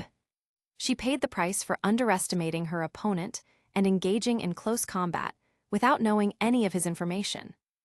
Courting death. Forcing the words through his teeth, Olivas had no idea he had already stepped on a landmine. No matter what, a beautiful girl should never be treated this way. Although Fran was, admittedly, slightly intrigued by Svi's current state. At this moment, the young man's expression suddenly darkened, his eyes as cold as the winter of the far north. Welcome the end, Ragnarok. Surtur. His figure blurred to the naked eye, and the activation of additional magic boosted all his stats again, even leaving afterimages behind him. His speed surged once more, and Fran shot across the void like a black streak of light. At the same time, he made a new move. Pulling his left arm back as though preparing to throw a spear, he gave a sharp shout and hurled his staff. The staff spun with circular arrays of complex runes, and yet used in this way, it seemed unbelievable that this space-rending, air-screaming weapon was still a staff at all. As for why he didn't use magic, it was because Olivas was clutching Svi's neck. At such close range, any magic would definitely hurt the girl as well. Whiz, the staff, crafted from the branches of the sacred tree, was as hard as a first-class weapon. More than sufficient for striking, let alone throwing like a spear. The tip of the staff, along with Fran's overwhelming stat-fueled throw, wasn't something anyone could simply endure. The top-grade amethyst on the staff head gleamed brilliantly, slicing through the air like a purple ray of light. As it closed in, the buzzing of torn air made Olivas's pupils shrink to the size of pinpoints. Again, you ruin my plans. Furious and humiliated, Olivas had no other choice. Desperate, he viciously threw the suffocating, wide-eyed Svi toward Fran, both to block his advance and to buy himself time. And it worked, because Fran's only goal was to save her. As for Olivas, after dealing with the violas, a 1v1 fight with him was nothing more than a free experience bundle. A pseudo LV6 creature with hidden potential, slaying him, combined with the experience already gained from battling Revis, would be enough for Fran to almost reach the advanced experience required for level up. Bang! Fran spread his arms wide, securely catching the girl who had been thrown at him. Without hesitation, his hands lit up with the glow of a magic circle once more. This time, it was Fel's healing magic, not the pure white magic of Diaphragm, but equally powerful. A cyan magic circle spun slowly, gentle energy, wrapping around Isfi's entire body. Pious staff Pioni's light. Intersect with the authority of healing and heal everything. Diapanikeia. A super short chant single target healing spell, rivaling an elixir, capable of fully restoring the target's injuries, the strongest single target healing magic. Cough coughs. Cradled in Fran's arms, Isfi gasped for air, her injuries gradually fading as the healing magic took effect. Thank you. Being held in a man's arms, for the first time her cheeks flushed bright red.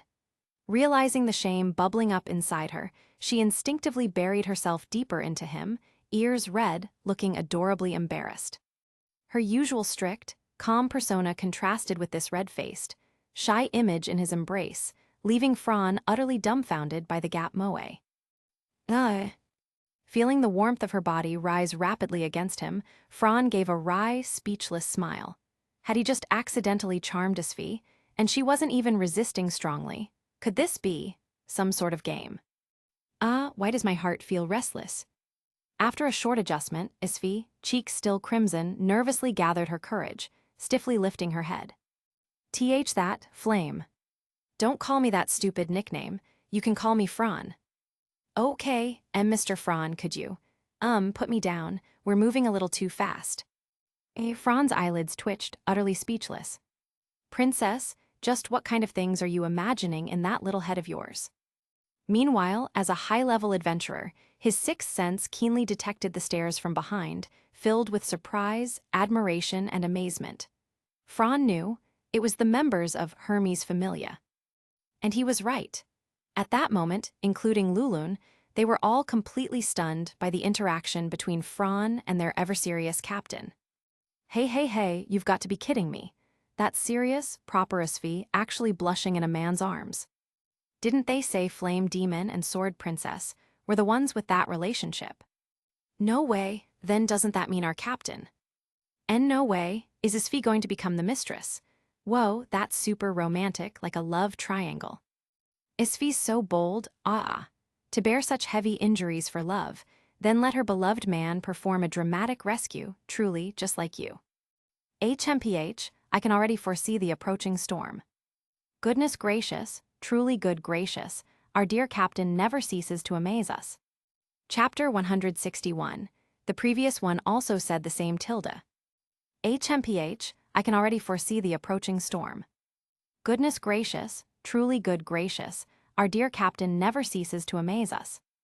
Isfi also noticed the gaze of her companions, and her whole body shrank back in shame, once again hiding in Fran's arms. The unfamiliar emotions she was experiencing made her head spin, completely stopping her from thinking.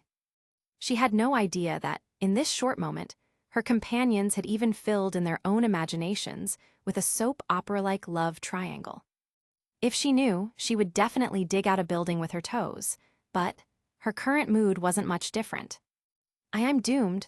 I'll never be able to show my face again, this is too embarrassing. And especially since it's Fran, how am I supposed to face him from now on? And the Sword Princess too. What do I do? What should I do, In that instant, countless chaotic thoughts flashed through her delicate mind. Leaving aside the adventurers, Olivas, the mastermind behind it all, already had a face dark as iron. He, former remnant of the Evelis, current guardian of her, executor of its will and orchestrator of a series of events. A big shot with such overwhelming presence was being blatantly ignored by the other side. Not only that, but right in front of his face as their enemy, they had the gall to put on a cliché like hero saves the beauty, and capturing the princess's heart, a nauseating farce even bards would sneer at. Did they really think he didn't exist? Anyone else would have exploded in rage by now. The physical harm was minor, but the insult was unbearable. Enough, you filthy pair, daring to ignore me, you're courting death. Go, giant flower violas. Boom, boom, boom, boom. The massive flower entwined around the quartz pillar let out a piercing shriek, and from the ground, countless dense vines lashed out toward Fran and Isfi. How boring! Fran carried Isfi and retreated swiftly, weaving through the rain of attacks with nimble movements. Not a single strike managed to land on his body. Even when his landing spots were predicted, he simply flicked his cloak, deflecting the attacks away at an angle. The defensive power of the Black Knight Fai equipment finally revealed itself at this moment. Oh, that cloak, is it a special artifact? I see, so this guy, just like the Perseus, is also a holder of mystery. Olivas snorted coldly and waved his hand again. In that case, let's see how you handle this. Boom, boom, boom. All of a sudden, from beneath the green carpet around them, dense groups of violas surged out once more, enclosing the two in a tight circle. Flame bolt. A blazing torrent of magical fire carved open a passage through the monster formation. The flames and lightning radiating from Fran flared wildly, his figure blurring for a moment before he slipped free of the encirclement. Isfi is yours to protect. That guy, I'll handle him. Come to think of it, it's been a while since I've faced a worthy opponent. Handing the girl in his arms to the companions of her familia, Fran spoke with a faintly excited smile. Fran, be careful. That guy is definitely not some LV5. Yeah, I know. Of course he knew.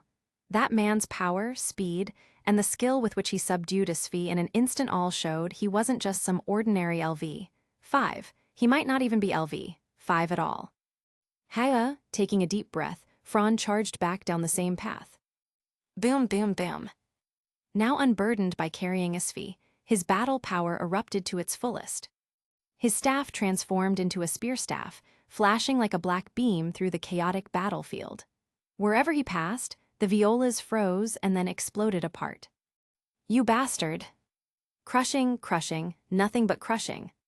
With overwhelming stats and refined battle skills, Fran rampaged through the monsters as if no one could stop him, cutting them down like a reaper.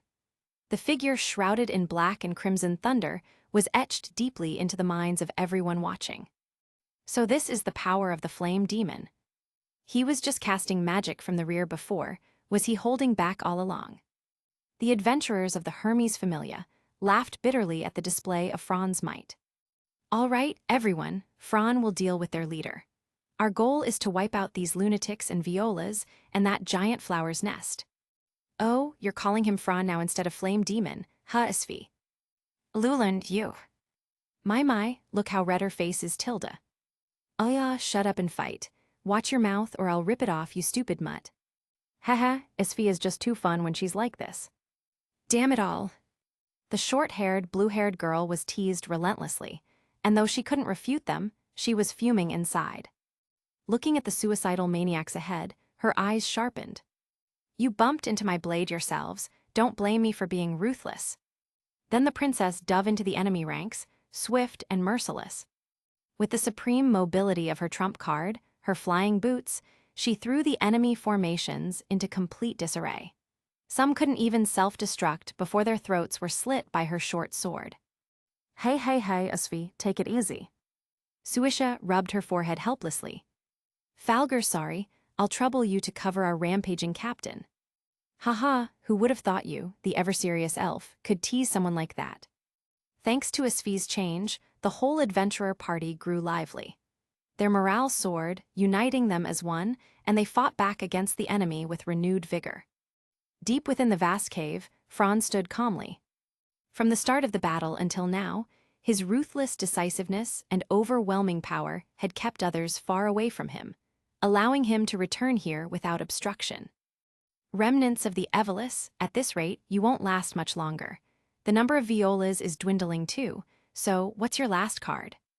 Facing Olivas, the two stared each other down, the air between them thick with gunpowder tension, ready to ignite at any moment. Just a bunch of cannon fodder deceived by the gods. As long as I live with the blessing her bestowed upon me, victory will be mine, don't tell me. You think you are my opponent? A mere LV4. The last guy who said that almost didn't live to regret it. Chapter 162, Ah the Banshee. The last person who said that almost didn't live to regret it. Looking at the brimming confidence of Oliva's, Fran's face was full of amusement. If Revis were here to hear these words, what would she think? He really wanted to see the expression on that emotionless monster of a woman. It would surely be interesting. But would that woman share intelligence with Oliva's? Would she reveal his true strength and hidden cards? If word got out then, in a situation of complete isolation, using magic dominator would basically be the same as suicide and less. As he thought this, an image of a beautiful girl swordswoman with dazzling golden hair flashed across Fran's mind. Since you're so confident, I guess I have nothing more to say. With a boom, the blazing thunder around Fran erupted violently, then instantly converged onto his body and weapon. Treating the staff completely like a spear, Fran spun it with a flourish, his body stretching slightly. I'm coming, so be ready. After all, this is my first time using a staff like a spear. Pa, his foot stomped on the green carpet, shattering the thin membrane beneath it. With explosive speed, his figure blurred. His movements were nothing like a mage calmly casting from the rear, but rather like a warrior, brimming with fighting spirit and sharp-eyed resolve. Clang, clang, clang, clang. The clash of weapons erupted instantly between them. The sharp, pointed tip of the staff split into countless afterimages, stabbing endlessly at the enemy's weak points. The terrifying speed tore the air, producing shrill cries. HMPH, just a mere mage, daring to fight me at close range, what gave you such confidence? Even now, this guy instinctively thought Fran was just a mage with a little bit of melee training. Your mouse. Just as Olivas thought he could casually tilt his head to dodge, a sudden slash cut open his cheek, drawing blood. Fighting me and still running your mouth. I swear, you people really underestimate me, don't you? With those words, he shifted his grip on the staff, twisted his wrist into a side hold, and cleaved downward, striking his enemy directly. Olivas staggered back from the blow, jerking his head up to glare at him with venomous eyes. Damn you! Pressing the advantage, Fran blurred forward again, his spear leaving afterimages that cornered Olivas's movements, cutting off his dodges. As Finn once said, the spear's natural advantage wasn't just its range, but also speed, faster still, beyond what the enemy could react to. And that's exactly what he did. More than that, having absorbed the essence of Revis combat techniques, Fran interwove punches and kicks into his own system. Forcing an opening with his staff, his left fist suddenly swung toward Olivas's chin. Too late to react, Olivas could only lean back slightly to avoid the gale force punch, but the golden-haired youth grinned. SKRRCH. In an instant, he closed the distance, brushing past Olivas's cheek, and whispered mockingly. Did you know, in Orario's adventurer circles, I have a nickname everyone acknowledges, unbeatable among the same level. Bang! With a flick of his grip, the staff whipped across Olivas's face. As his feet left the ground, powerless to resist, Fran tossed the spear up lightly, then pummeled his fists into Olivas's face in rapid succession. Bam, bam, bam, bam, bam. 5 strikes, both fists swinging, pounding mercilessly. You bastard. Huh?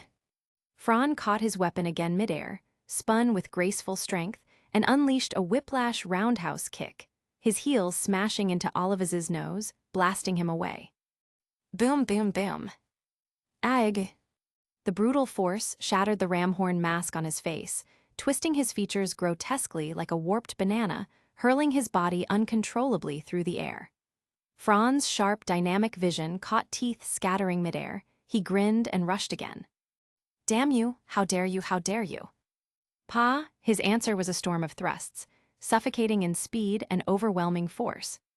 Having completely deconstructed and rebuilt Revis techniques, Fran spent these past days absorbing them into his own. Every strike carried firm battle intent, combined with martial arts finesse, now displayed to perfection. Olivas, wielding Esfi's specially made short sword, was already at a disadvantage weapon-wise. Fran's relentless technique suppressed him harder and harder, driving him into rage. Bang, Oliva's counterattacked. Barehanded, he caught Fran's downward spear lash, sneering coldly. By adventurer-level classifications, that makes you around. Level 6. LV6. His words distracted Fran for a moment, just enough for Oliva's to seize the chance, swinging a fist at him. Fran barely managed to block with his forearm, but the sheer force reverberated through his body, unstoppable. His legs skidded back across the ground for a long distance before finally dispersing the impact. GH.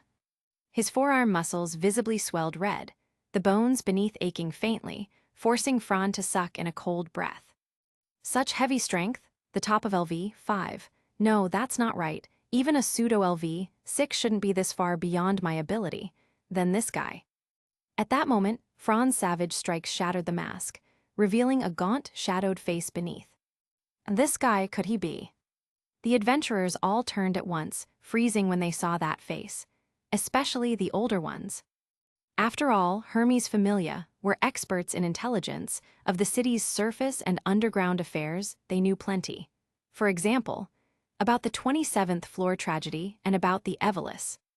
Esfi's face went pale in an instant. White-haired ghost, Oliva's act? No.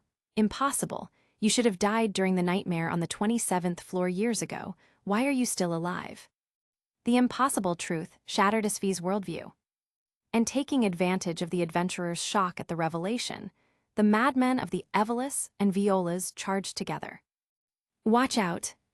Volley fire javelin. Flaming orange arrows turned into a barrage of magical projectiles, raining from the sky. Boom, boom, boom, boom, boom, boom. In an instant, the wide-range annihilation magic cleared the battlefield of chaos. Its scope far exceeded Fran's quick-cast magic. Esfi and Fran too. Everyone turned in astonishment. From the passage came 3 figures. Tgthegood, Lephia Virides, and, you must be Filvis Chalia. Filvis isn't that. Ah, Banshee. What kind of team is this?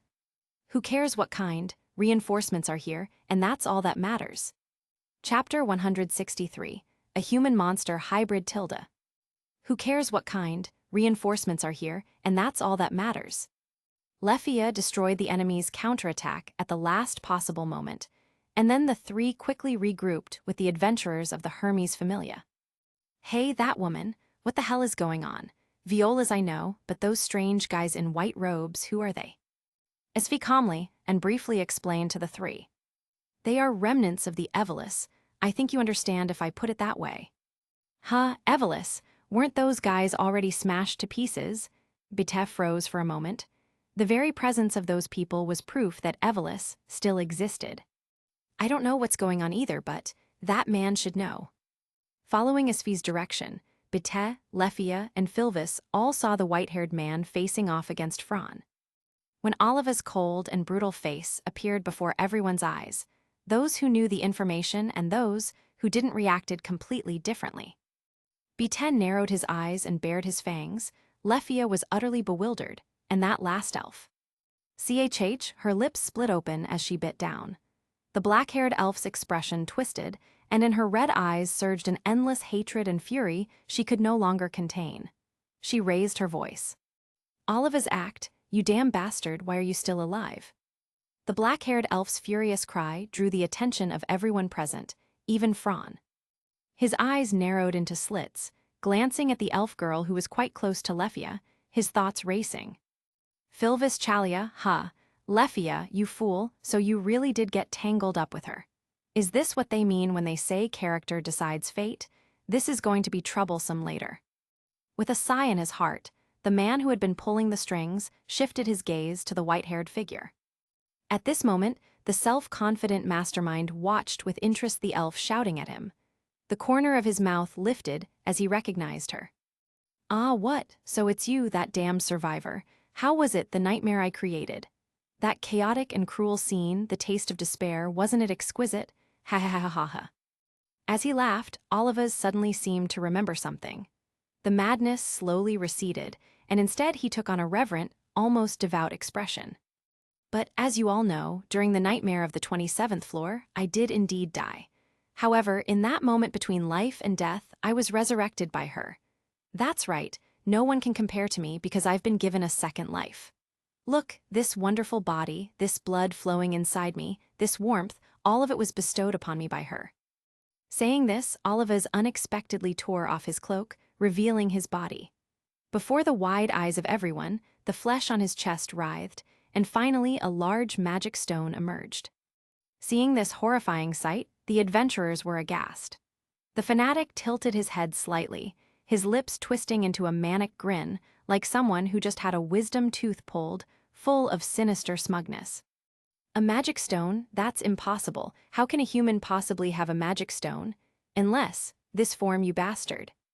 Isfi, Lefia, and the others were completely stunned. A magic stone inside a human body. Could it be, you're a hybrid of human and monster? At last, Isfi voiced the only possible answer, one that overturned all of their worldviews and was nearly impossible to believe. Glancing at the short-haired, blue-haired girl, Oliva sneered. Perseus, is it? HMPH, sharp mind. That's right, I am the supreme existence that has fused human and monster powers, a being beyond your reach.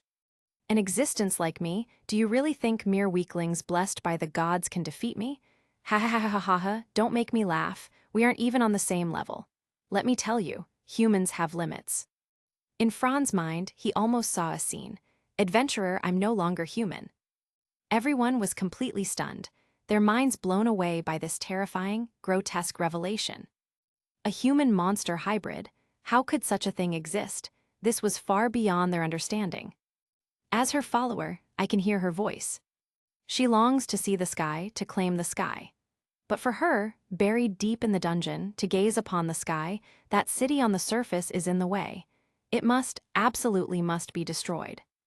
The foolish gods and humans on the surface. She is far more suited to rule above ground than you inferior beings. Now you understand, don't you? I am the chosen one. Only I can fulfill her will, that is, the destruction of Orario. Everyone was shocked by his revealed goal. The ultimate purpose of transporting monsters and jewel fetuses to the surface, was it really to destroy Orario? The thought was so shocking, it was almost impossible to accept. You've got some nerve, die you lunatic. Sweep away the enemy, holy staff of exorcism. Divine staff of Dionysus. Boom! Philvis invoked a shortened spell through her sword staff. A silver magic circle spun and released silver lightning, striking Olivas in an instant. What a boring trick, huh? Then, under everyone's gaze, that man actually stretched out his palm and caught Philvis's magic out of thin air, and then reflected it back. Boom! Miss Philvis. The elf girl who was blown away by her own magic was helped up by Lefia, glaring with hatred at the enemy. Fran knew that all the emotions she was showing right now were real. The only exception was just now, that magic was. Bite, Lefia, you two help the Hermes Familia deal with those Evelus remnants and the violas. This guy is mine. Ah, you bastard, don't order me around, and where's eyes? Although unhappy with Fran's command, Bite still subconsciously corrected his stance. Eyes, don't worry about her. Don't forget she's no longer the same as before. Annoying. Bang bang bang bang bang. Bite's arrival was like a hungry wolf diving into a flock of sheep. Dealing with these enemies, it really was one kick for each. And just like Fran, Bite had no mercy at all, every move was aimed to kill. Phew, that makes things a bit easier. Where the hell did so many of these guys come from? For this number of Evelus remnants, there wasn't a single report. Where have they been hiding? How did they avoid the guild's pursuit? There must be several hundred of them, and on top of that, the violas. Bitesan. What? Arrows of liberated light, bow of sacred wood by name of bow, obstruct all, spirits. Hathi. Bite instantly understood Lefia's tactic. Use her unique armament to absorb magic and amplify her attack. After once again using healing magic to roughly treat his arm, Fran cautiously stared at his opponent. Potential ability comparable to a lower LV6, with overall stats even higher than Fran at full power. This was a strong enemy, or rather, an evenly matched one. You couldn't have had LV6 potential before. Could it be because of Revis intel? Ha ha ha ha ha, I told you I'm not one of those Evelys idiots. Knowing you and the Sword Princess exist, how could I stay stagnant? After all, I've already surpassed the limits. The worst-case scenario had become reality. This guy had once again strengthened himself. Fran narrowed his eyes, faint azure rings swirling in his pupils. The reader had activated. This guy knows intel about me and eyes, but that was before I updated my stats. And eyes should also be giving Revis quite a surprise right about now. No choice, I'll have to use Magic Dominator and end this quickly. But before the battle is fully over, I can't risk exhausting myself completely. After some quick calculations on his skill's duration, Fran had his estimate. 10 seconds after activating Magic Dominator, he would have only 10 seconds of equal footing. Beyond that, he would lose his advantage. Within that span, he had to settle it. Understanding his condition, Fran gripped his staff scholar Argon tightly. A faint stream of magic flowed from his palm into the specialized staff. Rings of magic encircled the staff, shining brilliantly. Scholar Argon. Special effect. Massively amplifies magic power, greatly increases magic conductivity, and carries the power of a first-class weapon. This guy's body is as hard as refined metal. Stabbing or striking with the staff won't do. Then, I'll have to aim for his weak point, smash his magic stone. His magic stone is located at the chest. With tactics running through his head, Fran had his plan. Let's make this our final banquet, decide the winner, and shatter it. Quit spouting big words, adventurer. Boom! The clash between them began once more. The second round of battle erupted. Clang, clang, clang, clang. Wielding his staff spear, Fran changed his previous tactics, mixing in punches and kicks with his strikes and weaving in rapid-fire spells. In just a few exchanges, he had forced the giant back. You bastard! A trace of shock flashed in Oliviz's brutal eyes. This kind of fighting technique. What feels familiar, doesn't it? Staff and short sword clashed in close quarters, sparks bursting from their strikes. Chapter 164, Regeneroke Enhanced. What feels familiar, doesn't it? Staff and short sword clashed in close quarters, sparks bursting from their strikes. HMPH, such an attack has no effect on me at all besides. If I use this kind of speed, can you still keep up with me? The opponent's lips curled into a cruel smile, and his figure instantly blurred. Dang, dang, dang, dang, dang. However, even if he increased his speed, even if he turned into an afterimage in Fran's eyes by relying on powerful mental perception, the muscle memory honed with his companions, and the subconscious danger-sensing instinct, he still managed to defend against the counterattack. The figures of the two had already blurred. The staff turned into a phantom, the short sword slashed down, whips and fists tore through the gusts of wind. They fought from the depths of the great cavern into the chaotic battlefield, the shockwaves killing countless unlucky beings and monsters, then from the chaotic battlefield to the passageway, and then once more to the vicinity of the giant quartz pillar, destroying the altar built upon the giant flower bed along the way, even causing the green walls of the cavern to tremble nonstop. Only a few minutes passed, yet the intensity of the clash escalated steeply. Each of their blows blasted apart the green carpet of the ground, while the swaying flames and thunder constantly eroded the environment. Their figures twisted and turned endlessly. The sound of weapons clashing and air being torn apart echoed through the cavern. The increasingly fierce confrontation pushed their bodies beyond their limits, and the blessings behind them began to boil hot. Ding ding dang dang, the speed of their weapon swings grew faster and faster, almost clashing several times every second, their figures crisscrossing constantly in the eyes of onlookers, the shock waves of their strikes scattering outward, shattering exposed rocks. Dang, a resounding impact, Fran's body was blown away. His body slammed 3 times against the wall with a loud boom. PFT, spitting blood, Fran kicked against a wall with both feet, using the rebound to vault forward once again, holding his spear vertically. Fran roared, his wrapped in flame and thunder, his figure forming a rapid linear charge, stabbing forward in an instant with the aid of acceleration and momentum. Useless. The difference in our attributes is like heaven and earth. The difference in level determines combat power. Die for me.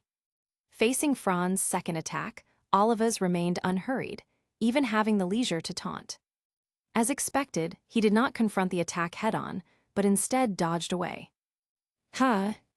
Fran once again shot out from the smoke and dust, reaching him, using his staff like a hammer, swinging it down with full force. Ding! The enemy's body didn't move at all, as if completely immune to such a heavy blow carrying acceleration, but, with his extraordinary dynamic vision, Fran caught that the opponent's knee bent slightly. After I used Surtur, his stats are at most one tier above mine, not absolute. Then, I just need the right opening surround him. Get lost.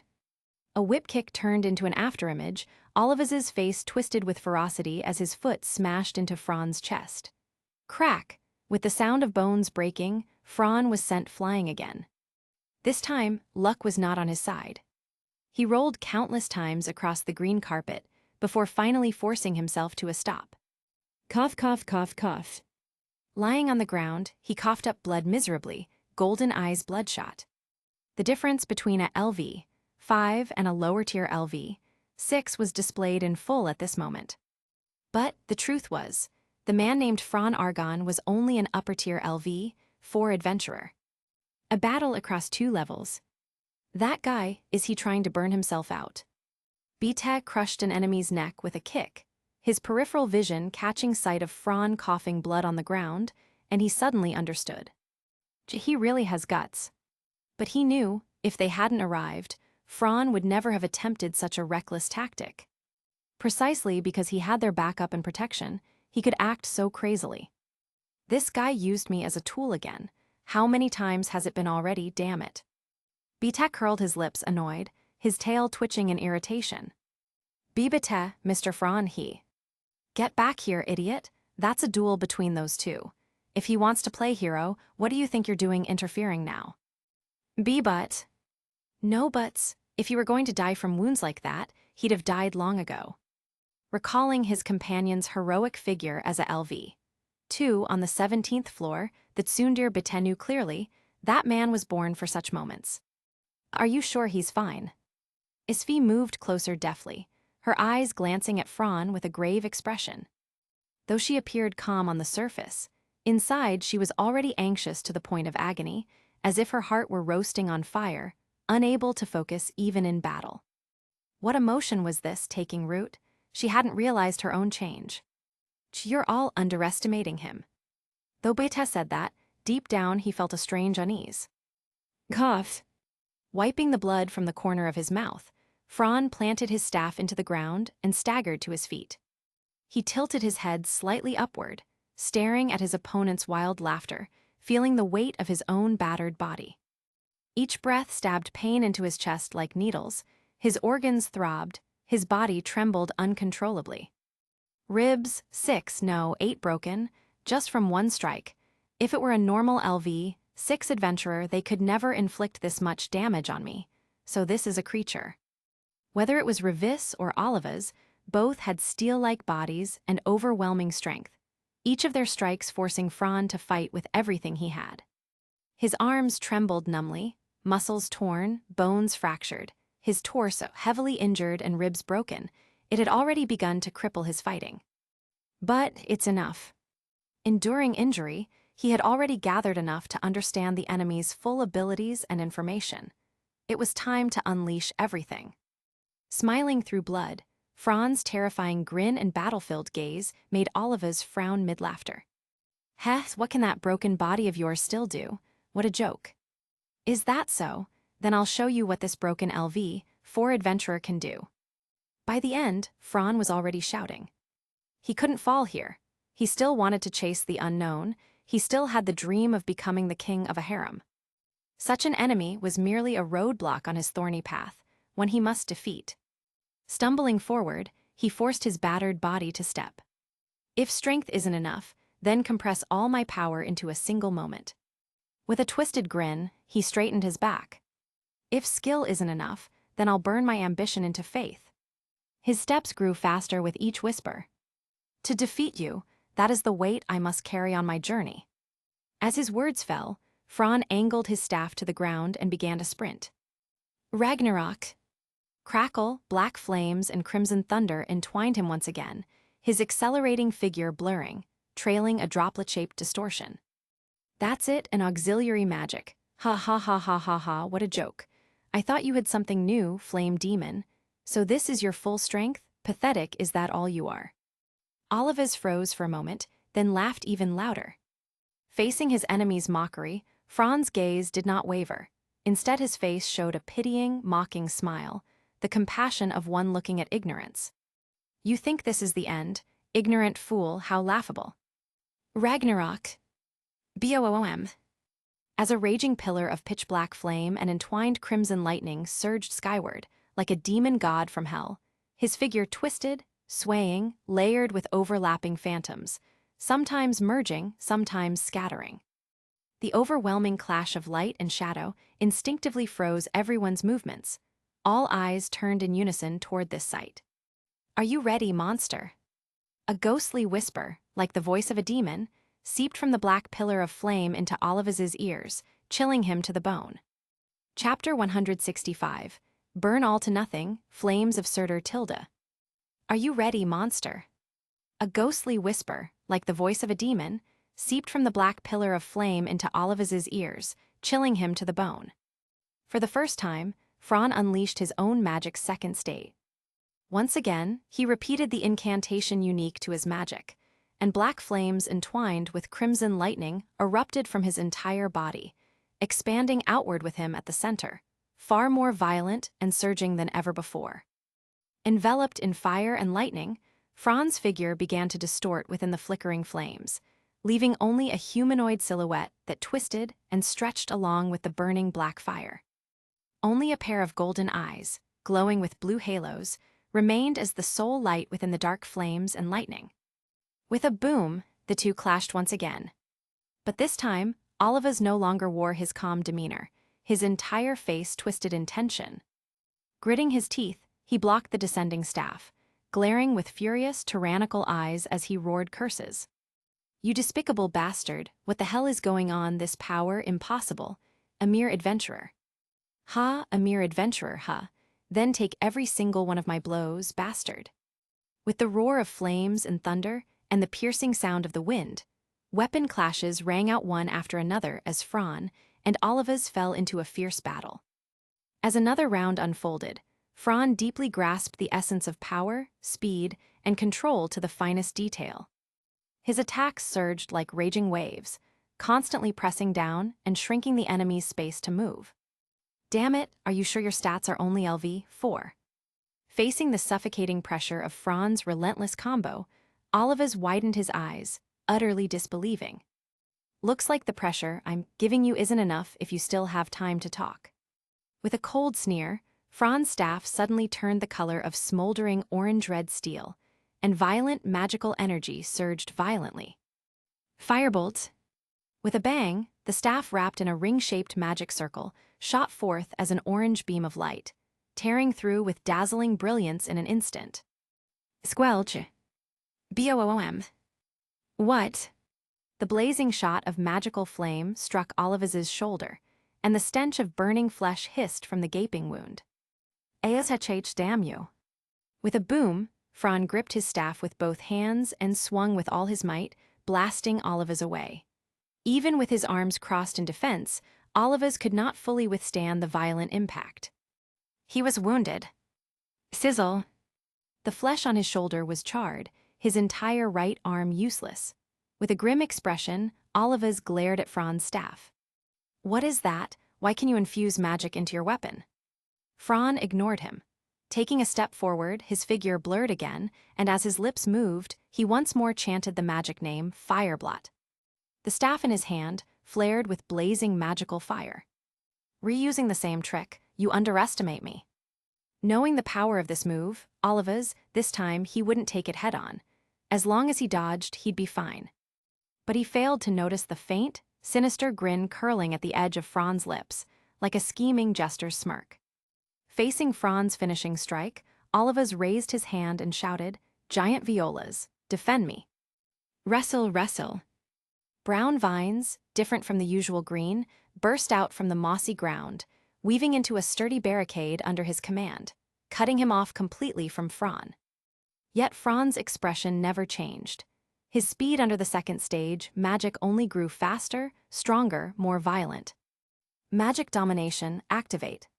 Silently reciting the formula, Fran unleashed his miracle. Boom!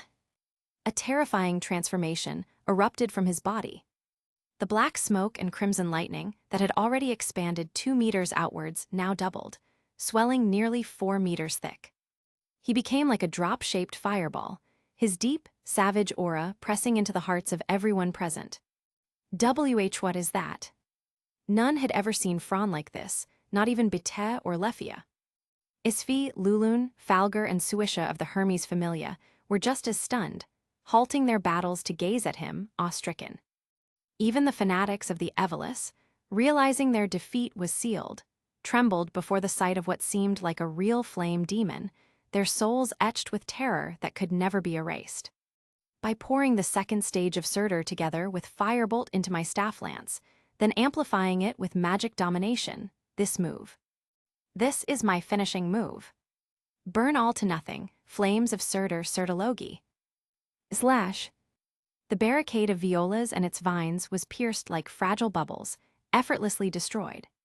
Looking up at the descending staff, wreathed in dark crimson flames and orange magic circles like solid matter, Olivas finally understood despair. The overwhelming aura wrapped him in hopelessness and terror, his once violent eyes replaced with fear, his mouth agape without a sound. Squelch, his body was pierced through. Crack, his magic stone shattered. Oliva's locked eyes with Fran's cold, merciless golden gaze. That look, what kind of wool is that, so this is an adventurer? Horror and trembling eroded his consciousness. Thus, the ringleader behind these events, the remnant of the former Evelis, initiator of the 27th floor's nightmare, the creature Oliva's act, ceased thinking. Boom! With his magic stone shattered, Oliva's axe body crumbled into dust, scattering away. Within the vast hollow of the pantry, silence fell instantly. Neither Bete, Isfi, Lefia, nor the surviving Evelis remnants could speak. All were frozen in silence. In the crimson eyes of the black-haired elf, Fran's figure was reflected, her gaze flickering. Cracks! With the sound of crystal shattering, 2 figures burst forth from the crushing pressure, the sword princess, eyes Wallenstein, and the completely suppressed red-haired woman, Revis. Chapter 166, I actually became a tool manved. Look forward to it, Arya. With the sound of crystal shattering, 2 figures burst forth from the crushing pressure, the sword princess, eyes Wallenstein, and the completely suppressed red-haired woman, Revis. It's Miss Eyes. Finally coming back to their senses, the crowd saw the clash between the blonde swordswoman and the mysterious red-haired woman, and all showed expressions of astonishment. Clang, clang, clang. The silver rapier and the strange black and red greatsword collided. The clear ringing of steel against steel was so melodious. Hiss, hiss, hiss. At this moment, with the death of Oliva's act, the controlled fetus jewels and violas instantly went berserk, and the entire great cavern shook violently. Harbinger of the end, the white snow. Blow with the wind before the twilight. Closing light, the freezing land. Blizzard, the 3 severe winters, my name is Alf. Wind Fimbulvetter. Like the cold winter of the northern lands, the chill swept across the entire ground. Before this icy wind, the monsters that were raging in chaos just a second ago, whether violas or the fetus jewels, all turned into lifelike ice sculptures. Bang, bang, bang. The adventurers seized the opportunity, stepping forward to shatter the ice sculptures one by one, and at this time, the entire pantry finally fell quiet. The rampaging monsters and enemies had indeed fallen silent, but rumble, rumble, rumble. The entire great cavern of the pantry was trembling. With the destruction of the fetus jewels and the violas, the green walls and green carpet lost their vitality, beginning to fade, wither, and ultimately scatter as dead petals. The exposed rock, walls, and ground began to crack, especially the enormous crystal quartz pillar at the center that emitted a blood-red glow. Dense cracks spread from its core, and in the blink of an eye covered its entire surface. Damn, this place is going to collapse. Everyone, retreat quickly. Isfi's expression changed, and she hurriedly commanded the group. Yes. They had barely escaped the brink of death. No one wanted to linger here and accompany corpses. Hey, werewolf, aren't you leaving yet? Before leaving, Isfi shouted to Bete, Lefia, Filvis, and the others.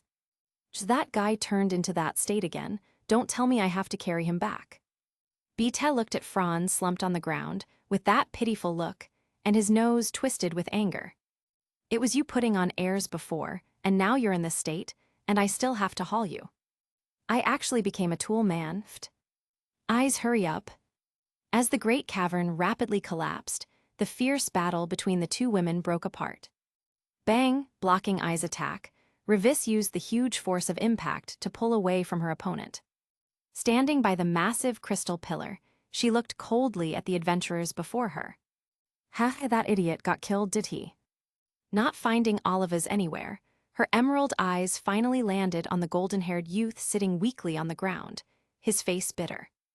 Her gaze sharpened, the corners of her eyes raised, lips curving into a cold and merciless smile. So you killed Oliva's. No, only you could have. Sheeing, the dazzling golden hair reflected in golden eyes instantly appeared before the heavily injured Fran, the tip of her silver rapier gleaming with chilling light, firmly pointed at him. Your opponent is me. Looking at the girl's back, Fran tugged at the corner of his lips, forcing a bitter smile. Eyes. Glancing at the badly wounded and weakened youth, Eyes' small face instantly tightened, and for some reason her heart and body were thrown into panic. Especially upon seeing Fran's injuries, her consciousness grew so chaotic she could no longer think clearly. Fran, are you all right? This is an elixir, hurry and drink it. Speaking anxiously, Eyes fumbled to pull out the potion, uncorked it, and with her LV.6 monstrous strength, forced open Fran's mouth to pour it down. Oog, cough, cough, cough, I'm dying. Her nervous appearance bore no trace of the gallant warrior from just now. She was clearly like a maiden in love, frantic over her wounded beloved. Hassi boring.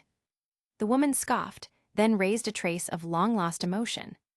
Always wearing that doll-like expression, and now you've turned into this, boring, just like before, searching for heroes for love. Seeing your curious look, I've nothing else to say. Go to the 59th floor, Arya. On the 59th floor, everything you want to know is there. With that, Revis plucked a jewel-like embryo from the collapsing quartz pillar and coldly looked at the adventurers. The 59th floor, what do you mean? But clearly, Revis no longer cared to answer, and moreover. Eyes, Fran, Hermes Familia, we need to retreat now. Look forward to it, Arya. The group fled at the fastest speed, finally escaping the great cavern. When they returned to the 24th floor, looking at the environment here, the adventurers felt immense relief. Because that green labyrinth had placed such immense pressure on them. This time, truly thank you all. If not for your Loki Familia, we of Hermes Familia might have been wiped out. Isfi spoke gratefully, bowing deeply. Hey, Isfi. That's no good, you know, we all saw it between you and Flame Demon, that MMMPH. Isfi's pretty face turned scarlet as she lightning quickly covered Lulun's mouth, then turned away in embarrassment, stammering. Thank you. To express my gratitude, I'll buy you a drink later, how about it? A slightly puzzled gaze landed on him, and Fran only felt a strange atmosphere around him. Sure, sounds good. He actually agreed right in front of the Sword Princess. And not bad, Flame Demon. That Flame Demon guy really dares. Good man, I truly call you good man, a model for us all. One Sword Princess, one Perseus. This is defying the heavens. Everyone looked at Franz strangely, then glanced at Eyes, and finally turned playful eyes on their own captain. Countless scenarios were running in their minds. It hadn't even started, and they were already looking forward to what kind of disaster this triangle would become. Ahahaha, the biggest drama of the year, Flame Demon, Sword Princess, Perseus's love triangle, this is delightful. Eyes tilted her head blankly, not understanding the situation. If this girl were to understand, now that would be strange. That wouldn't be eyes anymore. Besides, Fran had every confidence Eyes would become a great woman. Ahem, let's hurry back to the guild. We need to report this at once. Chapter 167, Reach Level 5 tilde. Ahem, let's hurry back to the guild. We need to report this at once. The labyrinth city Orario was as bustling and beautiful as ever. By the time the party returned to the surface from the 24th floor, it was already late at night. It's worth mentioning that, due to someone's little scheme, while passing through the Great Tree Labyrinth, they secretly pulled Eyes, Bete, Lefia, and the others along to scoop up all the super rare treasures recorded in the notes. Don't forget, the low-key Familia's finances are currently in deficit. If they didn't take such obvious free money, wouldn't that make them idiots? Isfi and the others naturally knew what they were up to, but with their overwhelming strength, all they could do was watch enviously. The black curtain of night was studded with starlight, blending with the glow of the city's magic stone lamps.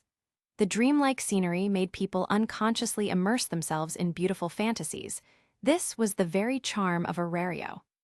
Because of the incident on the 24th floor, which not only involved remnants of the Evelys faction, but also the appearance of human-monster hybrids called creatures, combined with the jewel fetus, the situation had become extremely urgent and important.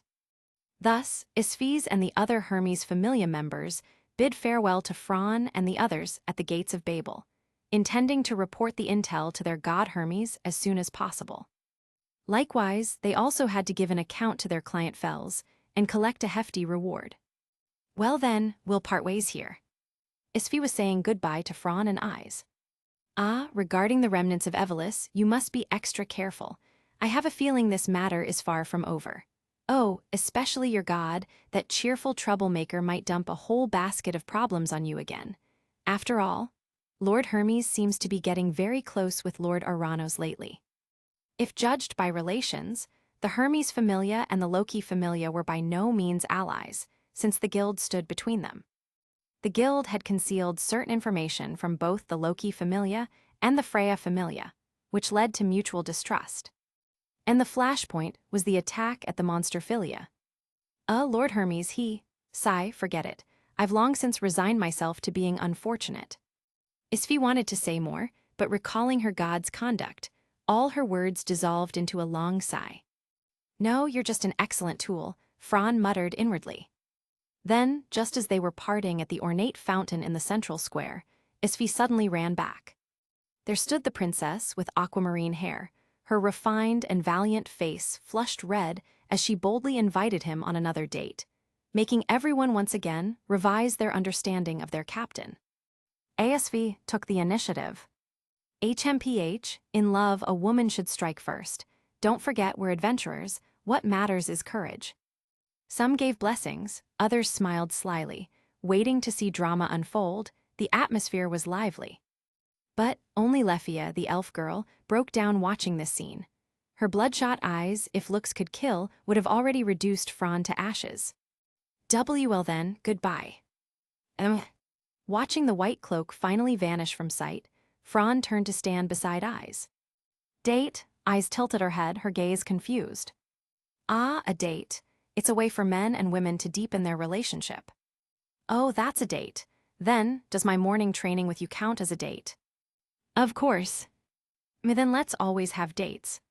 After saying goodbye to their temporary allies, Fran and Eyes didn't loiter outside, but went straight back to their Familia's base. Twilight Manor, top room of the northernmost tower. In Finn's office, Fran and Eyes carefully relayed the details of the commission to the three leaders and Loki. That's the gist of what happened. The two stood by the wall, reporting their intel. I see, such a huge incident. If you hadn't taken the commission, our whole Familia wouldn't have heard a single whisper. As expected of Aranos, keeping such tight control over information. Loki, sitting on Finn's desk, narrowed her eyes with a cold smile. Whether she was speaking of the incident, the guild's old god, or both, was unclear. The fanatic, Oliva's act, damn, even he's shown up. That guy, even after so many years, his name is still a nightmare to many in the city. The Banshee.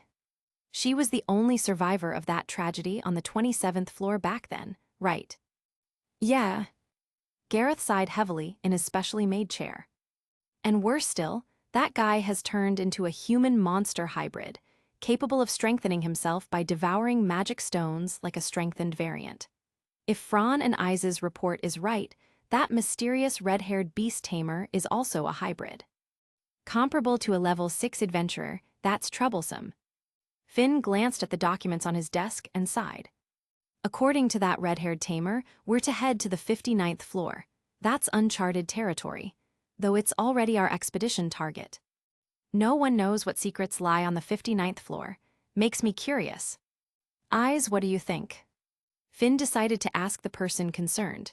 After all, that woman had called Eyes by the name Arya. Eyes didn't answer. She just nodded firmly, then turned her gaze toward Fran. Caught off guard by her look, Fran coughed awkwardly. Cough, don't look at me, Eyes, I just follow along. Besides, the expedition's target is already the 59th floor. Even without this, we'd be going. Riveria closed one eye and took over. That's right. Even without this incident, our goal has always been the 59th floor. Everyone's morale seems high. In that case, let's prepare for the expedition. When? 8 days from now, how's that? For supplies and gathering magic swords, that's just right. Then it's decided. At last, Loki confirmed the proposal of the meeting. Leaving Finn's office, Fran, Eyes, and Loki headed toward Loki's chamber. Kid, you're definitely leveling up this time, huh? Though she expected it, Loki still marveled slightly. Well, you know, meeting a foe worthy of being called a great achievement, it's lucky. You, don't be so reckless next time. At least have everyone watching so I can worry less. If you keep this up, you'll give me a headache. Didn't I see Bite and Lefia coming to help? Otherwise, I wouldn't have done that. Loki rubbed her forehead and sighed. Don't know why, but I feel like you're getting as reckless as Eyes. Eyes tilted her head adorably, staring blankly at Loki. Eyes, you're coming in too. Can I? Loki looked at Fran, he shrugged. Of course, she's family to me. Besides, everyone already knows my stats, nothing to hide. In the chamber with his back to Loki, Fran revealed his Falna. Unlike before, this time Eyes was also watching. All right, I'm starting. Pricking her finger, Loki dropped divine blood and sublimated his Falna. Just as I thought, your stats are maxed out. Excelia. Hehe, no problem, you can level up. Then do it now. Fufufu, sure thing. In the courtyard, Tyone, Tiona, Lefia, Anakitty, and Alicia were chatting. Man, it's been so boring these past few days. Wonder what Eyes and Fran are up to. Didn't they take some weird commission? I heard they came back late last night. Really? Didn't Lefia and Bite go too? Isn't that right? Why yes, Miss Tyone. Come on, Lefia, tell us about it. Okay, but Bite and I only know the latter half. As for the beginning, Fran reached level 5. Like an announcement, the voice resounded through all of Twilight Manor. Chapter 168, Level 5 Status, Make a New Staff Tilda. Like an announcement, the voice resounded through all of Twilight Manor. Name, Fran Argon. Level, LV5. Ability values. Strength, SSS 1999, I0 Endurance. SSS 1999, I0 Dexterity. SSS 1999, I0 Agility. SSS 1999, Right Arrow 10 Magic. SSS 1999, Right Arrow 10. Development abilities. Mystery G, Smithing E, Magic Conduction F, Healing G, Escape H, Abnormal Resistance G, Spearman I, Shattering I. Magic, Surtur. Skills, Reader, Scholar, Infinite Super Magic, Magic Dominator. Finisher, Flames of Surtur Surtologi.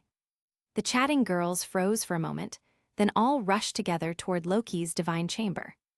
Meanwhile, Bite, who was lying on a big tree basking in the sun, just twitched his ears, opened one eye with a tusk, and continued pretending to sleep. In the office, the three leaders glanced at one another and revealed faint smiles. Raoul, Cruz, and other LV, 4 members also all showed expressions of great shock. Thus, because of Fran's level up, the entire familia once again became lively. Damn it, Fran has already reached LV5. Where am I supposed to put my face as his senior?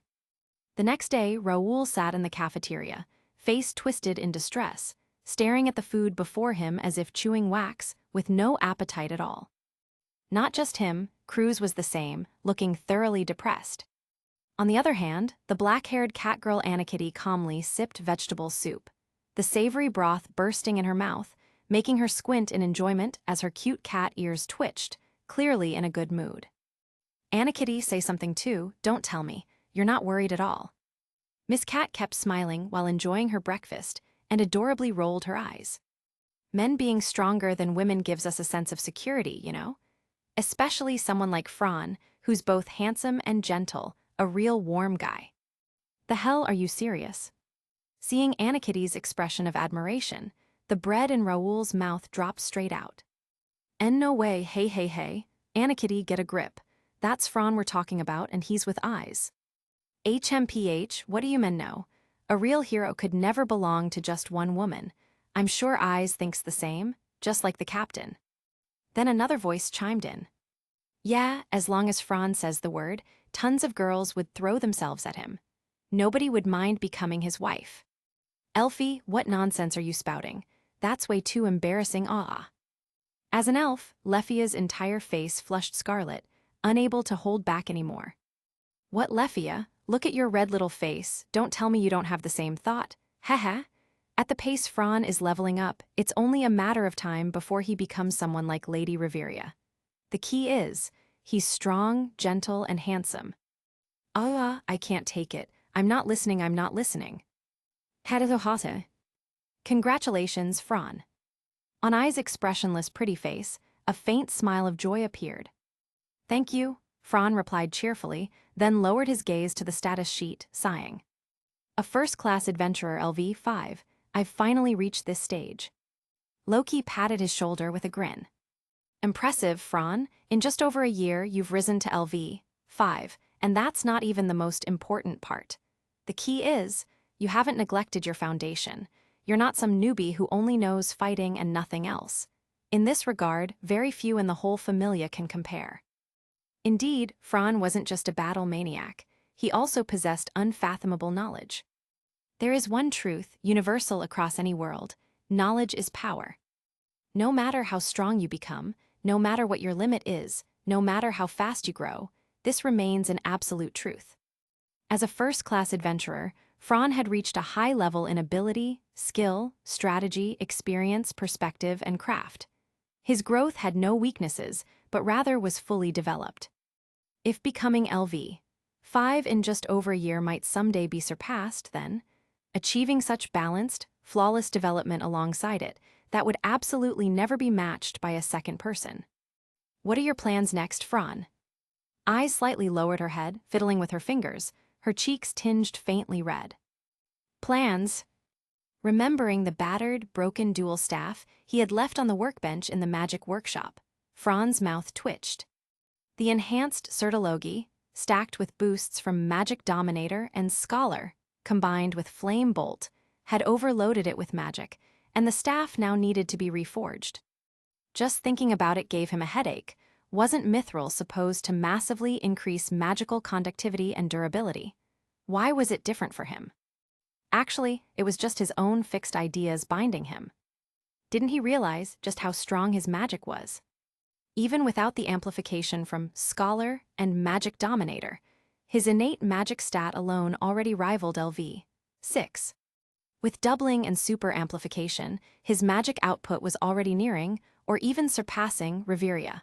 Why? He foolishly poured that power into Scholar Argon's staff, then added physical damage to unleash a finisher. Frankly, the fact that Scholar Argon, his custom weapon, hadn't crumbled to dust on the spot was already incredible. "Ah, my staff's ruined. Guess I'll just reforge it with new techniques." Loki, ever sensitive to finances, widened her eyes at once upon hearing the staff was done for. "The 220 million won." "Yeah, the 220 million won." Loki was on the verge of collapse. Hey, quit joking around, brat. There's only 8 days until the expedition. What will you do without a weapon? You're LV5 now, the familia's pillar. Fran shrugged, took I's soft little hand in front of Loki, and walked out. Relax, I'm not forging from scratch, just reforging. A few days is plenty. Loki, W8, am I getting a green hat in front of me? Let go of my ice, Dan. Ola. No. Oza. The three leaders and I's looked at Fran being chased around by Loki all over the room. No matter what, some things never change. The entire manor bustled with excitement over Fran's level up. And with the expedition only 8 days away, the familia members had already begun to stir restlessly. Chapter 169, New Weapons Tilda. The entire manor bustled with excitement over Fran's level up. And with the expedition only 8 days away, the familia members had already begun to stir restlessly. Leaving the floor where Loki's divine chamber was located, Fran casually pulled I's along by the hand toward his own room. Before the expedition, not only did he need to re-refine the equipment with new techniques, but he also had to forge some magic swords. Where are we going? I's, shyly being pulled along by Fran, felt conflicted inside about whether she should really keep letting this happen. If their companions saw them like this, it would be so embarrassing. But she really liked being pulled along by Fran. What should she do? Ah, my magic workshop. You must be curious about it, right? Thankfully, Fran didn't notice her inner turmoil. Realizing this, I's secretly let out a small breath of relief. What in the world am I even thinking? Though she thought that to herself, outwardly she pretended to stay calm. Gulp. Fran, I's. The more you don't want to run into someone, the more you always do.